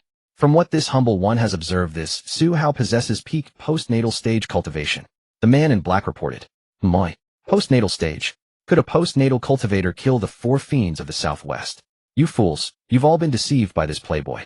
There's no need to concern yourselves with Su Hao at present. What matters most is His Highness. Do you understand? The guard sneered dismissively. The man in black responded with respect and departed. Indeed, the 4 idiots of the Southwest had been sent by the guard to kill Su Hao, and the kidnapping of the little medical immortal was also orchestrated by the guard's subordinates, all with the sole purpose of curing Zhao Ritian. If Su Hao were to learn of this, he would surely mutter, "Damn it, Zhao Ritian. I suspected everyone except you. You sneaky bastard. Zhao Ritian, I know nothing of this. You must believe me. Why would I need your trust? Wait, no. We are mortal enemies. I'll kill you." Meanwhile, Su Hao had just returned home when Wan Er settled the little medical immortal into the mansion. Ding, today's act of kindness mission has been completed. The deeds include practicing medicine to heal the impoverished citizens west of the city, receiving their praise, alleviating worldly suffering, rescuing the little medical immortal, and preventing her from being forcibly taken to treat the protagonist Zhao Hao. Based on the behavioral impact assessment, reward 1 lottery draw from the golden prize pool, 1 from the silver prize pool. Upon reading the final line of the kindness mission, Su Hao froze. So these men in black are Zhao Ritian's subordinates. They kidnapped the little medical immortal to cure this bastard's condition. Zhao Ritian, tell me, should I kill you or not? Damn it, good thing he was rescued. Otherwise, what was the point of that kick I gave him? Su Hao breathed a sigh of relief. System draw from the prize pools. Ding, congratulations to the host for drawing once from the golden prize pool and once from the silver prize pool. Rewards: reward 1 cultivation realm breakthrough for system characters. Any system character at any cultivation level can instantly advance 1 major realm. Appears in the form of a pill usable only by system characters. Reward 2, 1 bad luck card. The target will be plagued by misfortune for 1 day. Usage: activate within 3 meters of the target. Su Hao examined today's rewards. The first reward was quite impressive, but currently, he could only summon 2 system characters, Ding Xiao and Shin Chi Qiao. Shin Chi Qiao. No way. What would he give that idiot? He'd save it for next time when he drew the special weight loss pills for him. Using it on Ding Xiao felt like a waste. After all, bypassing any bottleneck to advance a full realm. Imagine applying it to a Grandmaster level expert if he drew one in the future. He'd be unstoppable in the martial world. Should he hold on to it for later to maximize its value? Never mind. I'll just use it on Ding Xiao.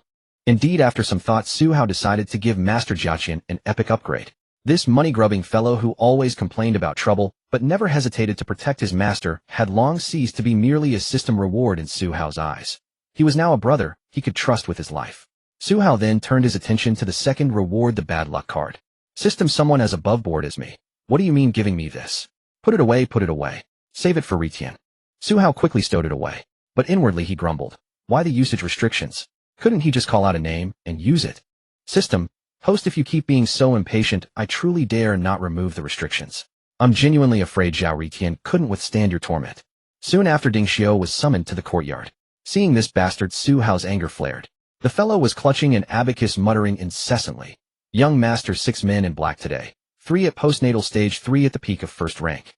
10 taels each for the postnatal, 3 taels each for the first rank. And there was 1 at the innate stage who didn't lift a finger, but his presence alone costs 50 taels. Total comes to 89 taels. Oh right, young master also fought, so giving you face 90 taels will do. Su Hao had reached his limit and hurled a teacup at him. So I help you out, and I end up paying you. Ding Xiao deftly dodged it.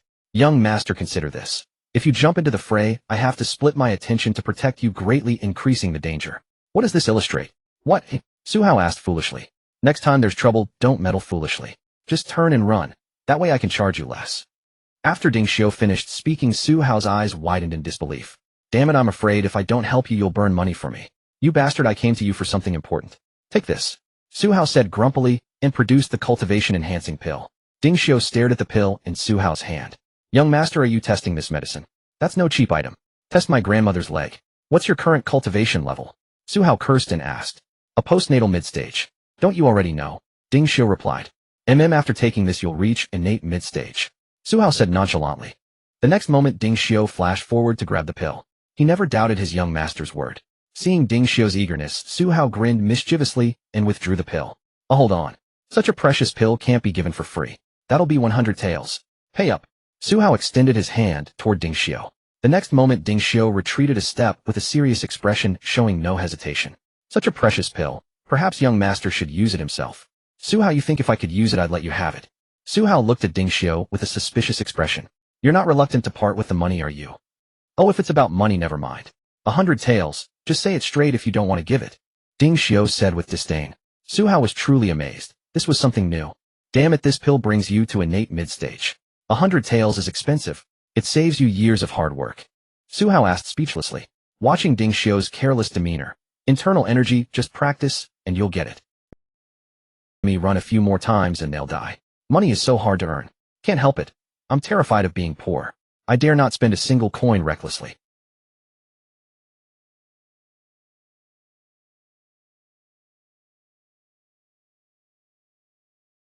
Su Hao was utterly speechless inside. He threw the pill at Ding Xiao in one motion.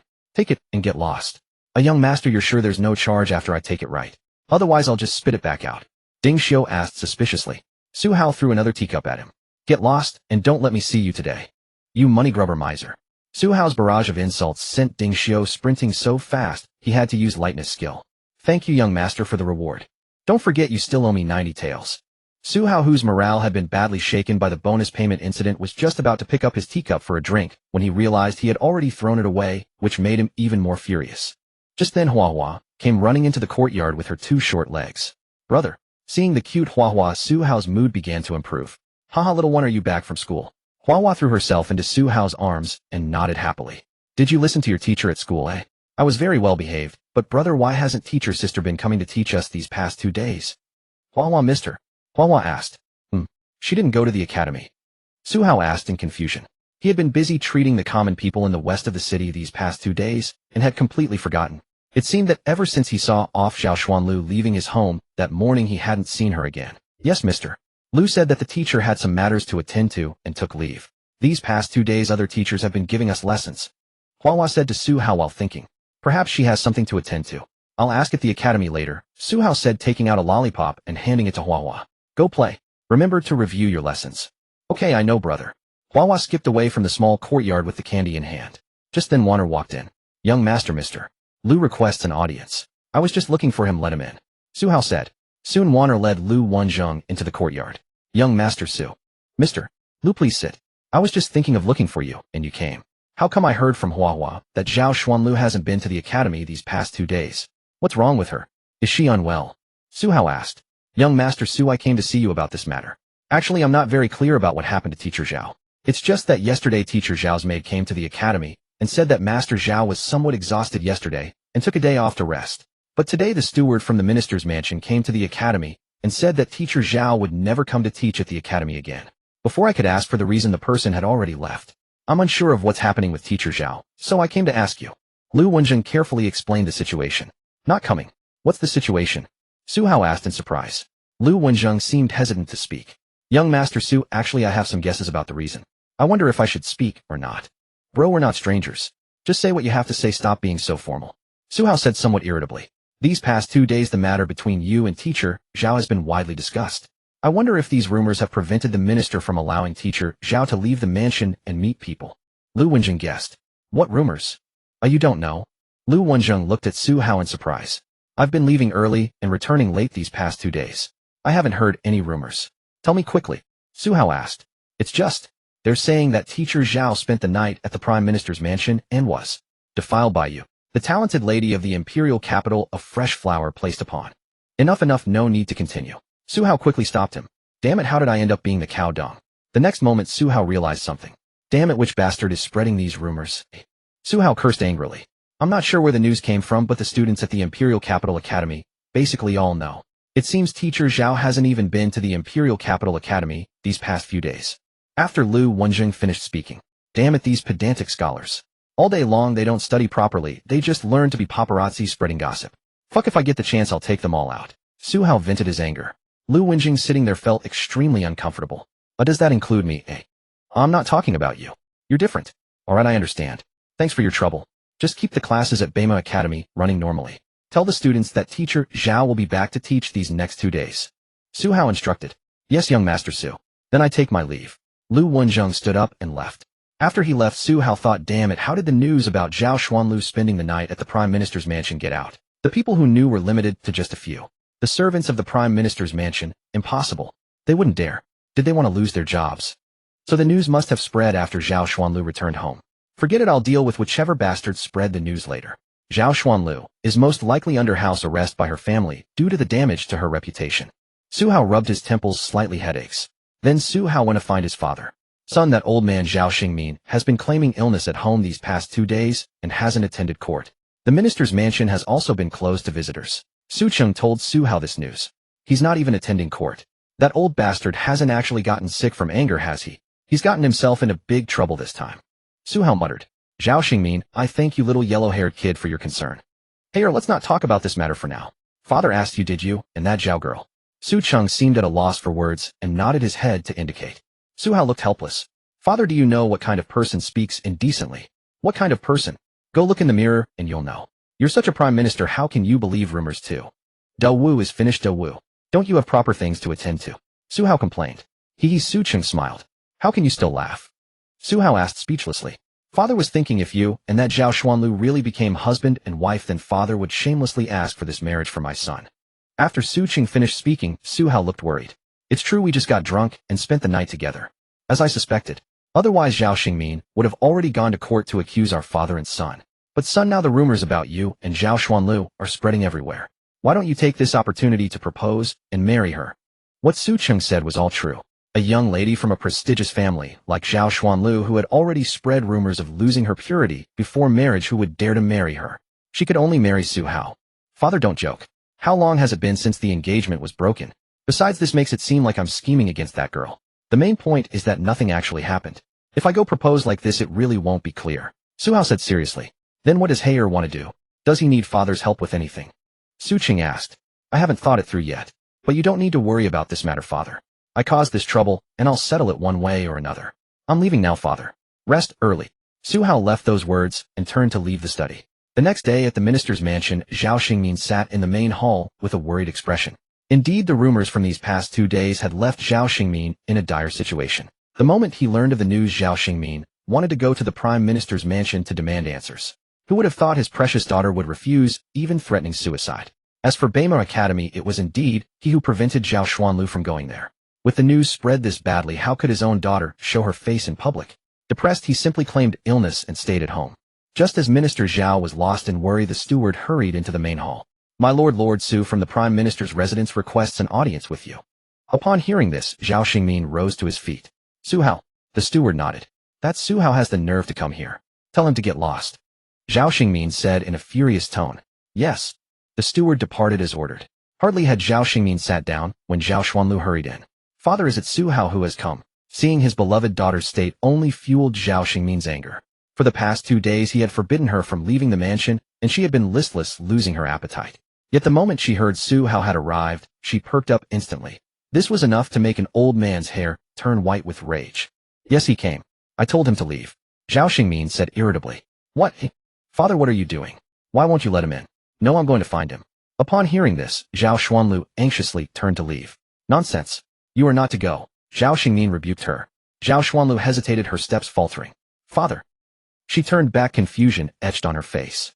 "Your affair has become the talk of the town. Even ministers in the court know of it. If you meet him now, are you really asking your father to marry you off to that bastard?"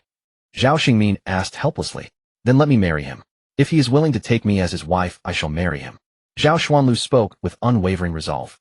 Zhao Xingmin felt his heart palpitate, as if something were wrong with it. "You were the one who wanted to break the engagement initially. Now why do you wish to marry him? Even if you must marry him, you cannot simply run off to him. Do you not care about your reputation?" Zhao Xingmin was so furious his head felt as though it might burst. Just then Zhao Xuanlu bowed deeply to him. "Father, forgive your unfilial daughter for bringing disgrace upon our family.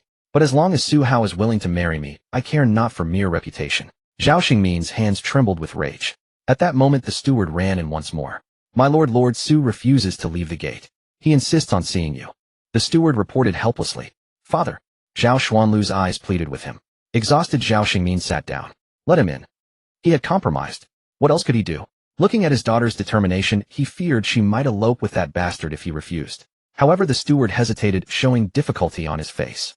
"Did you not hear me? Bring him in," Zhao Xingmin urged impatiently. "And my lord, Lord Su says you should go out to see him." The steward stammered as he delivered the message. Not only was Zhao Xingmin stunned, but even Zhao Xuanlu was bewildered. Zhao Xingmin suddenly recalled a strange dream he had the previous night. In the dream, Su Hao had stood at his doorstep. The memory made Zhao Xingmin's blood pressure skyrocket. "Is he mad? Father, perhaps I should go see him instead." Zhao Xuanlu, hoping to ease her father's burden, prepared to meet Su Hao. "You had best rest, daughter. If you go, are you certain you can return?" "You shall not go. I want to see what that bastard is up to." Zhao Xingmin stopped Zhao Xuanlu and rose to walk outside. The steward and Zhao Xuanlu hurried to follow. Zhao Xuanlu had made up her mind if her father acted too rashly, she would quickly pull Su Hao away. At the gate of Minister Zhao's residence, Su Hao stood wearing sunglasses and holding a folding fan, looking every bit the decadent young master. The crowd of onlookers continued to grow. Soon Ding Xiu approached Su Hao. "My lord, the news has spread." Su Hao nodded. "Fine, go cool your heels somewhere. You're dismissed," he said casually. Ding Xiu nodded and melted into the crowd. The surrounding crowd buzzed with speculation. As they approached the gate, the steward reminded Zhao Xingmin. "My lord, there is quite a crowd gathered at our entrance." "Why didn't you say so earlier?"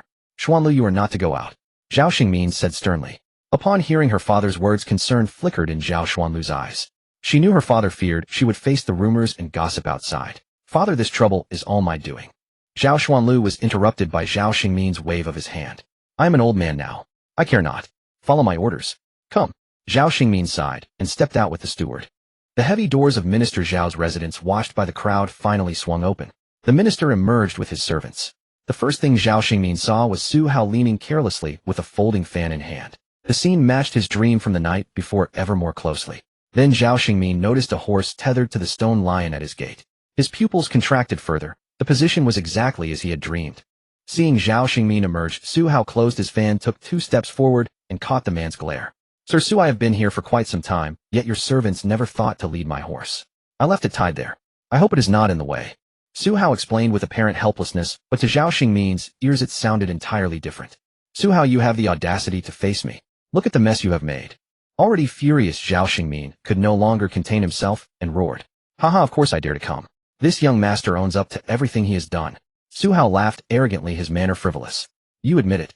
Zhao Xingmin glared at him, demanding an answer. Su Hao wore an expression of utter indifference. "Naturally." He then swept his fan across the crowd. "Who in the imperial capital does not know that I, Su Hao, have long coveted the beauty of your daughter, Zhao Xuanlu? What is there I should not admit?"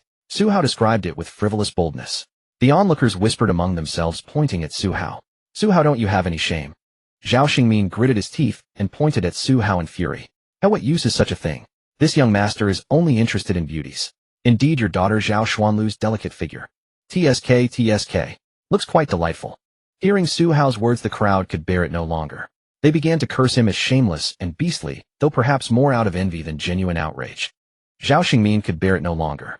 With so many people watching, as a father hearing his daughter spoken to so frivolously by that lecherous Su Hao, the Minister of Revenue, snatched the wooden staff from the servant's hand. You bastard, you rascal, I'll beat you to death. Su Hao watched the old man charging at him with the staff raised high. Zhao Xingmin, think carefully. My father is the Grand Chancellor. Su Hao took a tactical step back and retorted, even if your father himself came today, I'd still beat the hell out of you, you son of a bitch. As soon as the words left his mouth, the minister's staff came crashing down. Su Hao quickly dodged and exclaimed, damn it, old man, are you actually going for it? I'm an official of the court now. Su Hao shouted while dodging. I'll make you an official too. I'll make you run away. Su Hao, don't run. At the entrance to the minister's residence, a farce was unfolding. The sitting Minister of Revenue, a high-ranking official, was chasing the emperor's personal attendant, son of the Grand Chancellor, brandishing his staff. They circled each other in pursuit and flight, drawing a crowd that had never seen anything quite like it. Old man, if you keep chasing me, I'll fight back. Su Hao called over his shoulder as Zhao Xingmin panted heavily, leaning on his staff. You little rascal. You. Don't. Run. It was understandable. Civil officials weren't built for running. Look at you panting like that, you might have kidney problems. How long does it usually last? Su Hao, observing Zhao Xingmin's condition, couldn't help but let his professional instincts take over. He forgot the inappropriate moment and asked outright. Zhao Xingmin's eyes bulged like bronze bells at the question, and in his final burst of energy he hurled the wooden staff at Su Hao, though it was unlikely to hit its mark. Su Hao claimed this time he wasn't trying to provoke him, but genuinely meant well. The onlookers nearby, hearing Su Hao's words, pointed at Zhao Xingmin and whispered among themselves, struggling to suppress their laughter. Su Hao looked completely innocent as he regarded Zhao Xingmin. See, you're getting anxious again.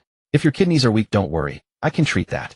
The moment Su Hao finished speaking, many in the crowd loudly called out, tell us how you treat it. Doctor. Su Hao looked back at them with disdain. Now I'm a doctor again. Just then Su Hao suddenly felt a fierce gust of wind strike from behind. He instinctively turned and struck out. As the lingering force dissipated, everyone saw Su Hao gripping Zhao Ritian's incoming fist, the two locked in a stalemate. Su Hao, do you bully my minister's residence for having no one? Zhao Ritian shouted with righteous indignation. Damn it, Ritian, you're recovering pretty quickly. Coming out to show off in front of me again. Doesn't it hurt down there? Su Hao asked mockingly. Zhao Ritian's eyes turned red with anger. Su Hao, you shameless creature, you've ruined my sister's reputation and come to our door to humiliate us. People like you deserve to be punished by all. Hearing Zhao Ritian's words, Su Hao's smile faded as he questioned him in a low voice. You little brat, I can overlook the rumors spreading about your sister outside, but you, a younger brother, adding fuel to the fire. You've truly refreshed my understanding of you. Can you deny that nothing happened between you two that night at the Chancellor's mansion? Zhao Ritian asked, just as quietly, his tone laced with apparent disgust toward both Su Hao and Zhao Xuanlu. The fact that you could even ask that shows what a bastard you really are. Su Hao finished angrily, then called out to the system in his mind, System, use the bad luck card on this guy. Ding, bad luck card target Zhao Hao used successfully takes effect immediately. I was just looking for you, and you came right to my door. After using the bad luck card, Su Hao resumed his earlier frivolous expression. Brother-in-law, your father hit me twice, and I didn't say anything, but you dare bare your teeth at your brother-in-law. I won't spoil you. Get lost. Su Hao shouted loudly and unleashed his full internal energy, sending Zhao Ritian reeling backward. But to Su Hao's surprise, Zhao Ritian only stepped back a few paces before regaining his stance. His strength seemed different from before. Su Hao, I'm not the same as before. I've already reached the late stage of the postnatal realm. Surprised? Zhao Ritian said triumphantly. Damn, did you practice the sunflower manual? Su Hao asked instinctively in surprise. It had only been a few days. How had this brat broken through two minor realms? Ritian, you can't go down the wrong path. What? Zhao Ritian was confused. He didn't understand. The sunflower manual, a martial arts secret technique. Why did it sound so chilling down below? Su Hao observed Zhao Ritian's reaction and guessed he had no idea what he was talking about. Nothing, it's a martial art that proves a man's courage. You might want to try it sometime. It suits you well. Cut the nonsense, Su Hao. This is the gap between us. I am forever a genius. Just as Zhao Ritian was triumphantly declaring to the sky, to everyone's astonishment, an unidentified substance splattered directly onto his face. Zhao Ritian was stunned, his facial senses overwhelmed. Su Hao, closest to the scene, suddenly caught a foul stench. Covering his nose, Su Hao watched Zhao Ritian touch his face. Holy shit, bird droppings. What kind of bird drops this much crap? Su Hao cried out in shock, pinching his nose. The onlookers all took a collective step backward, their eyes filled with disgust and mockery as they looked at Zhao Ritian. Zhao Ritian, with half his face covered in bird droppings, looked around in a panic. No. Zhao Ritian desperately tried to flee. How could this happen? This was supposed to be his moment of glory. Where did this bird come from? At that moment, a banana peel, thrown by someone in the crowd, seemed to land with precise calculation right at Zhao Ritian's feet as he tried to escape. The next second, Zhao Ritian stepped on the peel and went sprawling forward. Damn it! Su Hao and the onlookers exclaimed in unison. When Zhao Ritian crawled back up, Su Hao took one look and turned away in disgust. Ugh, damn, it looks like he got some in his mouth, ugh. The audience's reactions were similar, but Zhao Ritian's response was far more intense, because it had actually gone into his mouth. Forgetting his disgust, he sprinted into the residence. Su Hao felt nauseous for a moment, internally cursing the system. This was too ruthless, wasn't it? But I'm quite satisfied. After Zhao Ritian's farce ended on the other side, Zhao Xingmin, who had finally caught his breath, said, Su Hao, get lost. You're not welcome in our Zhao family. Su Hao turned around. How can that be? I haven't even gotten to my business today. What exactly do you want? Zhao Xingmin demanded. Father-in-law, look at how everyone talks about your daughter, as if she's already mine. Why not fulfill my wishes and let me have my way? Su Hao asked mockingly in a loud voice. Dream on. I would never marry my daughter to a shameless person like you. Zhao Xingmin roared in anger. You old bastard, ungrateful. Let me tell you, if I hadn't nearly succeeded that day, you'd be preparing to be my father-in-law right now. Su Hao cursed unhappily. Hearing Su Hao's words, Zhao Xingmin frowned and looked at him. What do you mean? What do I mean? That night I did intend to get Zhao Xuanlu drunk and take her. Who would have thought my old man would stumble upon us and ruin my plans? Otherwise, do you really think your daughter would have been able to return home unharmed the next day? Su Hao said this with a look of reluctance and anger, but Zhao Xingmin was utterly bewildered. This version of events didn't match what his daughter had told him. The onlookers were equally astonished. Did you hear that? Miss Zhao is still a virgin. Is that true? Of course. If Su Hao had actually succeeded, it would be the Zhao family panicking, not him. Exactly, we have the Prime Minister to thank for that. He's kept a fine young woman from being ruined by that worthless playboy. The crowd erupted in heated discussion. Just then Zhao Xuanlu, who had been held back at the mansion gate by her maid, broke free and rushed out. With an agitated expression, she had guessed Su Hao's true intention. Su Hao! Zhao Xuanlu called out in excitement. Seeing her appear, a flicker of panic crossed Su Hao's eyes, but he quickly pointed at her and shouted, Shut up first, old man. Let me ask you one more time. Will you marry Zhao Xuanlu to me? Su Hao shouted arrogantly. The still processing Minister of Revenue hadn't even opened his mouth when Su Hao shook his head slightly at him. Zhao Xingmin's surprised expression seemed to realize something. Looking at Zhao Xuanlu in the distance, then back at Su Hao, his eyes filled with complexity. No. Impossible. Zhao Xingmin gave his answer. Fine, you ungrateful bastards. If your daughter won't marry me, I don't want her anyway. I've been dealing with this nonsense for too long. Su Hao cursed loudly. At that moment, Zhao Xuanlu could no longer hold back and ran toward him, but just as she was about to reach him, Stop right there. You thinking of laying a hand on me? Su Hao. Zhao Xuanlu stammered, wanting to say something, but he cut her off. Don't put on this act like you're the wrong party here.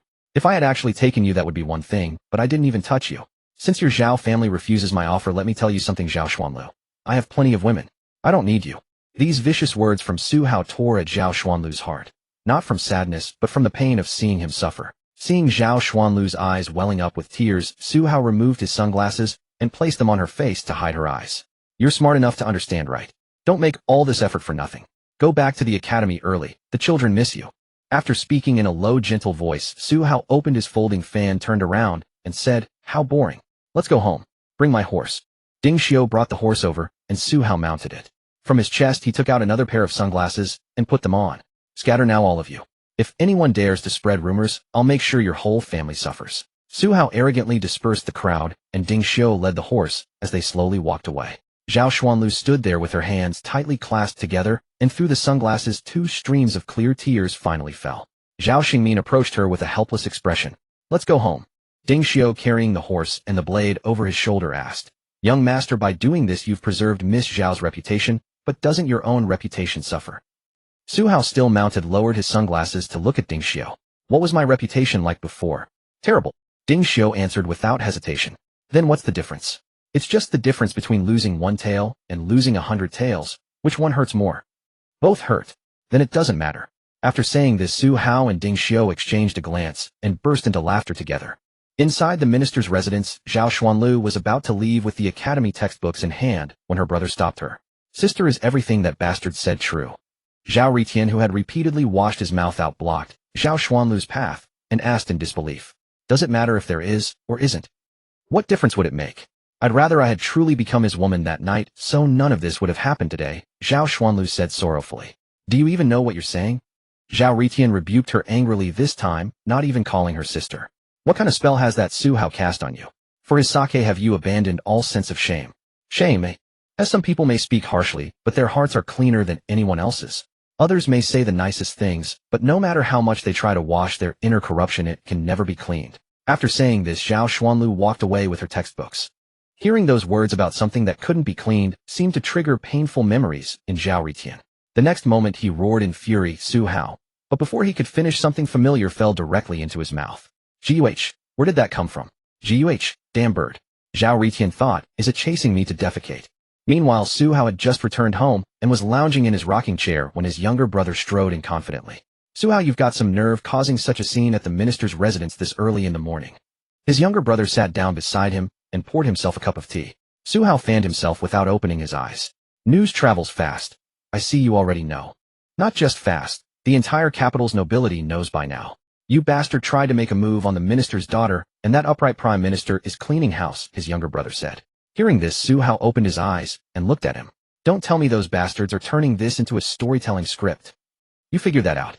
Many storytellers have already started weaving tales. His younger brother said this with exaggerated flair. Damn it, how could I forget that? Bastards are making money off this, and there's no copyright protection in this damn world. What a loss. Su Hao spoke with regret.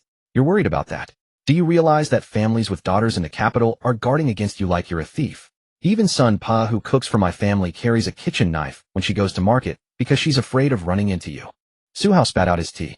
Your family's elderly cook is over 70, isn't she? What am I, some kind of criminal or a philanthropist? Su Hao complained. Anyway, the rumors only get worse. It doesn't matter. Rumors die with the wise, he said lazily. Oh, by the way, my eldest sister is coming to your place. She's carrying a long spear, and she's quite angry. His younger brother said this casually. Su Hao shot up from his rocking chair. You bastard, shouldn't you have mentioned that first? After cursing, Su Hao hurriedly got up. Oh my god, where is she? Little brother, help me block her. Normally it's just a few punches and kicks, but this time she's got a spear. She'll poke holes in me, Su Hao said in a flustered manner. Yang Yanhua looked at Su Hao, who was panicking and trying to flee, with a disdainful expression. Overreacting. My sister carries a long spear, and you're scared like this. Have you ever seen a spiked mace with its barbs sharpened to a gleam? I've seen one. The little brother boasted, gesturing proudly. Su Hao suddenly felt a pang of sympathy for him. Sigh, little brother, how did you even survive this long? Yang Wanqing is the same. Look how she beat the poor kid. No wonder his brain doesn't work right anymore. After silently sympathizing with his little brother for a moment, Su Hao was about to leave the courtyard to avoid the situation when unexpectedly, he ran right into a magnificent female warrior holding a red-tasseled spear. Hello, good morning, General Yang. Su Hao greeted awkwardly. Where are you going? Yang Wanqing asked with a cold expression. I ate too much going for a walk. Excuse me. As Su Hao spoke, he tried to slip away, but if General Yang were to give him a chance to escape, the spear in her hand would be pointless. As expected, Yang Wanqing didn't even turn around. She simply swung her spear sideways across his path. Su Hao stared blankly at the weapon blocking his way. In the next moment, he stepped forward with his sleeve wiping the spear. Look how busy you are every day, no time to even clean your weapon, he said sycophantically. The little brother watching from the side was stunned. Learning another trick. Yang Wanqing glanced at Su Hao with her beautiful eyes. Don't try that on me. I'm asking you. Did you go to the minister's residence to propose marriage? Yang Wanqing asked in a cold voice. Actually Su Hao was caught off guard. Fortunately, his little brother spoke up from the side. Sister, this guy went to the minister's residence and got completely rejected. Now every lady in the capital wants to beat him up. Nobody even notices whether he proposes or not. After Yang Yanhua finished speaking, Su Hao nodded vigorously. Get lost, none of your business. Su Hao, I'm asking you. Why did you go to propose to Zhao Xuanlu first? How am I inferior to her? Yang Wanqing asked resentfully. Yang Yanhua's jaw nearly dropped. Sister, you're not even pretending anymore, are you? That's right, the little brother had long suspected that his sister had taken a fancy to Su Hao. Duh, if I hadn't figured that out, all those beatings would have been for nothing. Su, how do you even know how much your brother has taken on for you? Su Hao was also caught off guard by Yang Wanqing's question. He had rehearsed the scenario where someone came to condemn him, the playboy, on behalf of the beauties of the capital, but he never expected Yang Wanqing to throw such a curveball. Yang Yanhua watched Su Hao dazed and nervously touched his own face. Think carefully about what you're going to say. If my sister's weapon lands on you, well, I lay there for a whole day and couldn't get up. Just look at me for reference. Yang Wanqing shot him a glare, and Yang Yanhua shuddered, quickly signaling that he'd keep quiet. He turned and walked away. Brother can't help you this time. Su Hao snapped out of it. What are you saying? You two are equally renowned in the capital. How could you possibly be inferior to her? She's breathtakingly beautiful, while you're heroic and valiant. She's deeply learned, but you possess the talent of a general and commander. Su Hao kept his eyes on the spear, his heart pounding with nervousness. Upon hearing his words, Yang Wanqing's anger visibly dropped by 80%. What else? What else? Su Hao paused. There's nothing else left to say. I'm completely out of words. Suddenly Su Hao remembered that morning when he was holding Zhao Xuanlu. And her figure is quite nice. As for you, should be pretty good too. Su Hao gazed at Yang Wanqing in her gleaming armor, and when she looked down at herself, her cheeks suddenly flushed. He's only thinking about getting me to remove this armor. Pervert. In broad daylight, how am I supposed to take it off? I won't wear armor next time. If that's the case, then why did you only go to propose to Zhao Xuanlu? Yang Wanqing asked, flustered and indignant. Su Hao breathed a sigh of relief. How about this? Let's go out on the street together, and I'll tease you a bit. My reputation's already ruined anyway. 2 extraordinary women from the capital have both been teased by me. It'd actually be something to boast about. Su Hao said resignedly. Yang Wanqing watched him with keen interest. If I let you tease me, would you dare? Su Hao glanced at the gleaming spear tip. I suppose I wouldn't dare. Humph. Yang Wanqing shot Su Hao a look, then walked into the courtyard and tossed the spear to Yang Yanhua. The little brother, catching the spear and watching Su Hao wipe his sweat, asked, Is that it? What else was I supposed to do? Your sister is easy to deal with. Classic sharp tongue, but soft heart. Su Hao shared his experience. You're kidding, right? Every time my sister beats me up, no matter what I say, she doesn't hesitate to strike. But you. Damn, something feels off about this. The little brother said resentfully. Hey, you're basically afraid your brother will suffer, but also afraid your brother will succeed. Su Hao chuckled teasingly. What do you mean? You'll understand when you grow up, ha. Su Hao said with a joking smile. At that moment, Yang Wanqing, who was searching for something in the courtyard, called out, Su Hao, where are your flower seeds? The ones I planted have already sprouted. Let me check yours. Are they in the back courtyard? As Yang Wanqing spoke, she headed toward the back courtyard. Flowers? What flowers? Su Hao was taken aback. Those seeds you gave my sister, you know. She's got them potted all over her courtyard like they're precious treasures. How, looking at your expression, you didn't plant them, did you? After Yang Yanhua finished explaining, he suddenly realized something and asked with a mischievous grin. Rose flowers. Damn, I forgot about that. Stop gloating and hurry after her. Your sister's not going to tear my house down, is she? Su Hao said anxiously. Yang Yanhua laughed, even harder, slinging the spear over his shoulder. Haha, of course I'm going. I need to bring my sister her weapon. When Su Hao and Yang Yanhua caught up to the back courtyard, they found Yang Wanqing standing in a fenced-off empty plot where the soil had clearly been turned over and something planted. Su Hao, you planted this, right? Yeah, I guess so. Su Hao replied awkwardly. Then why are there other things growing here too? Yang Wanqing asked, curiously looking at the other sprouts in the flower bed. Yang Yanhua leaned close to Su Hao. Make something up, keep going. Su Hao glared at him. This brat really deserves a beating. As for this flower variety, let me explain it to you in detail.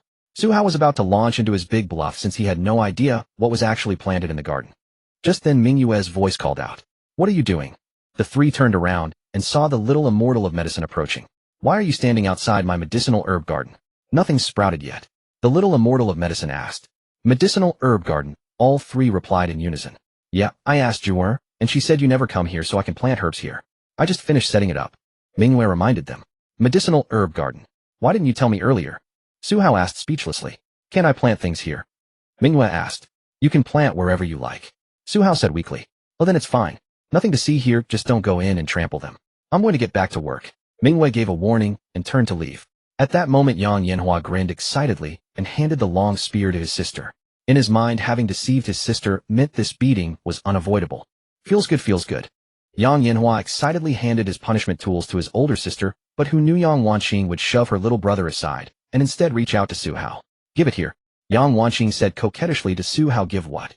Su Hao was confused and asked tentatively. His little brother, who had nearly been knocked down by Yang Wanqing, quickly steadied himself and leaned in. Don't you understand? My sister is asking you to pay with your life. You're done for.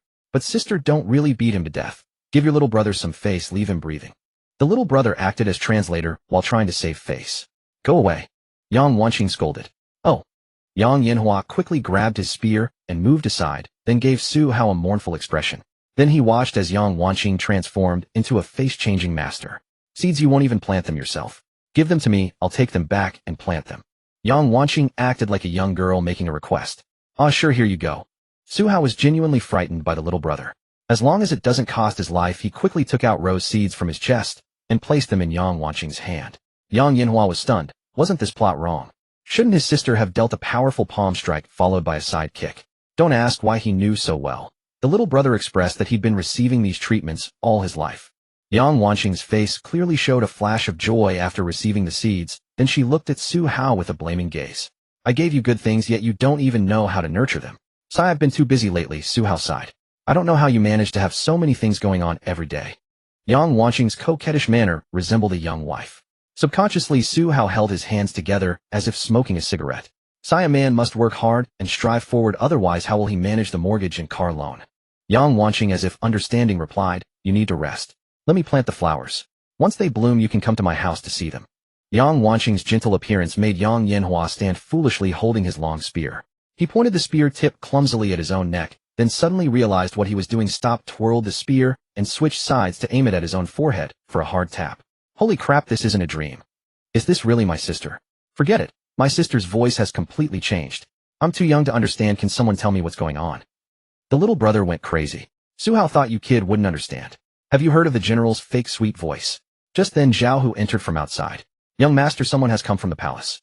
His Majesty requests your presence at court. As Zhao Hu spoke, Su Hao grumbled, sigh, what now? Does the Great Wu Dynasty not turn without me all day? Zhao Ritian, without you the Great Wu Dynasty wouldn't be like this. Alright, His Majesty is looking for you, go quickly, Yang Wanqing advised. Oh fine then, you and the little brother do as you please. Su Hao said, you don't need to worry about us. Yanhua and I will head back. Yang Wanqing said, I'm already going back. Wait, I'll be back. Let's have a meal together. Su Hao politely replied, if you truly care, come to my house earlier. General Yang gave a charming glance and coquettishly sighed. Before Su Hao could react, Yang Wanqing looked at her little brother, who was still in disbelief. Let's go. Yanhua, practice martial arts when you return. Sister, didn't Su Hao say he'd be back soon? Stay for a meal. Yang Yanhua, motivated by the prospect of food, snapped out of it. He saw General Yang's true form activate, eyes glaring. All day you only think about eating. If you can't last 20 moves when you return, no dinner for you. Yang Wanqing said sternly. Yang Yanhua looked utterly disbelief. 20 moves. Sister, if you don't want me to eat, just say so. I won't eat, saving myself from a beating. Yang Yanhua suddenly looked at Su Hao, who was smirking nearby, as if having an epiphany. The next moment he imitated Su Hao's cigarette gesture. A man must work hard and strive forward, otherwise the mortgage. What was Su Hao's? Su Hao watched the mischievous child and helplessly turned away to laugh. Then he saw Yang Wanqing step forward, directly grab the back of Yang Yanhua's collar and drag him away. Fine then. Let's walk back and let sister see how hard you work. That's not right. Shouldn't my sister tell me to rest? What's going on? Su Hao, brother, save me. Su Hao waved at the little brother. Keep it up, little brother. Hopefully you'll spend fewer days better than at home. Oh my, he didn't even make it home. Su Hao watched the little brother receive a kick as soon as he exited the courtyard and sighed helplessly. The Imperial Palace study room. Su Hao walked in with ease. Your subject Su Hao pays respects to your Majesty. May your Majesty's health be ever prosperous. Su Hao cupped his fists toward the Empress. As subject Su, you're quite something. Have you grown tired of being a divine physician? Now you're playing the audacious scoundrel in the capital. The Empress sneered while looking at the memorial in her hand, teasing. Experiencing life, every trade is something I wish to try. Su Hao replied brazenly. Oh, when does subject Su wish to try being emperor? The Empress asked coldly, this time setting down the memorial and staring at Su Hao. Su Hao looked at the Empress curiously. Your Majesty, has being emperor become tiring? With such heavy daily workload, it's truly unfriendly to women. This subject observes your Majesty's appearance. Your Majesty's monthly cycle should be irregular this month, likely delayed. Allow this subject to take your Majesty's pulse and regulate it. Su Hao's little combo left the Empress dumbfounded. By the time she reacted, Su Hao had already walked to her side and taken her jade-like wrist. The Empress quickly withdrew her hand. Su Hao, you dare? Are you going to flirt with Zhen as well? Su Hao cupped his fists. This subject dares to ask which crime is greater, flirting or treason. The Empress slammed the table. Both are capital offenses. Su Hao nodded after hearing this. The next moment, he shouted toward the outside. Someone, startling the Empress. What are you shouting? What am I shouting? Shouting for someone to come and see. The Empress is framing a loyal minister. Come, emperors of Great Wu through the ages, come look. This old minister has walked on thin ice all his life, serving the Empress only to end up like this. This subject can die for Great Wu, but cannot die wrong. Su Hao's emotional monologue made the Empress's eyes widen. Su Hao, shut your mouth for Zhen. I'm about to die, and you won't even let me say a few words. Once I reach the other side, I'll tell your majesty's ancestors one by one how you persecuted loyal ministers. When you go there, see how you face your ancestors. Su Hao shouted, angrily stomping his feet. You bastard, when have I wronged or persecuted you? The Empress was so furious that even her thunder drums trembled. Pointing at Su Hao, she demanded, not yet. With my experience, if written into history books, it would be enough to make a TV drama, Su Hao said, as if suffering a great injustice.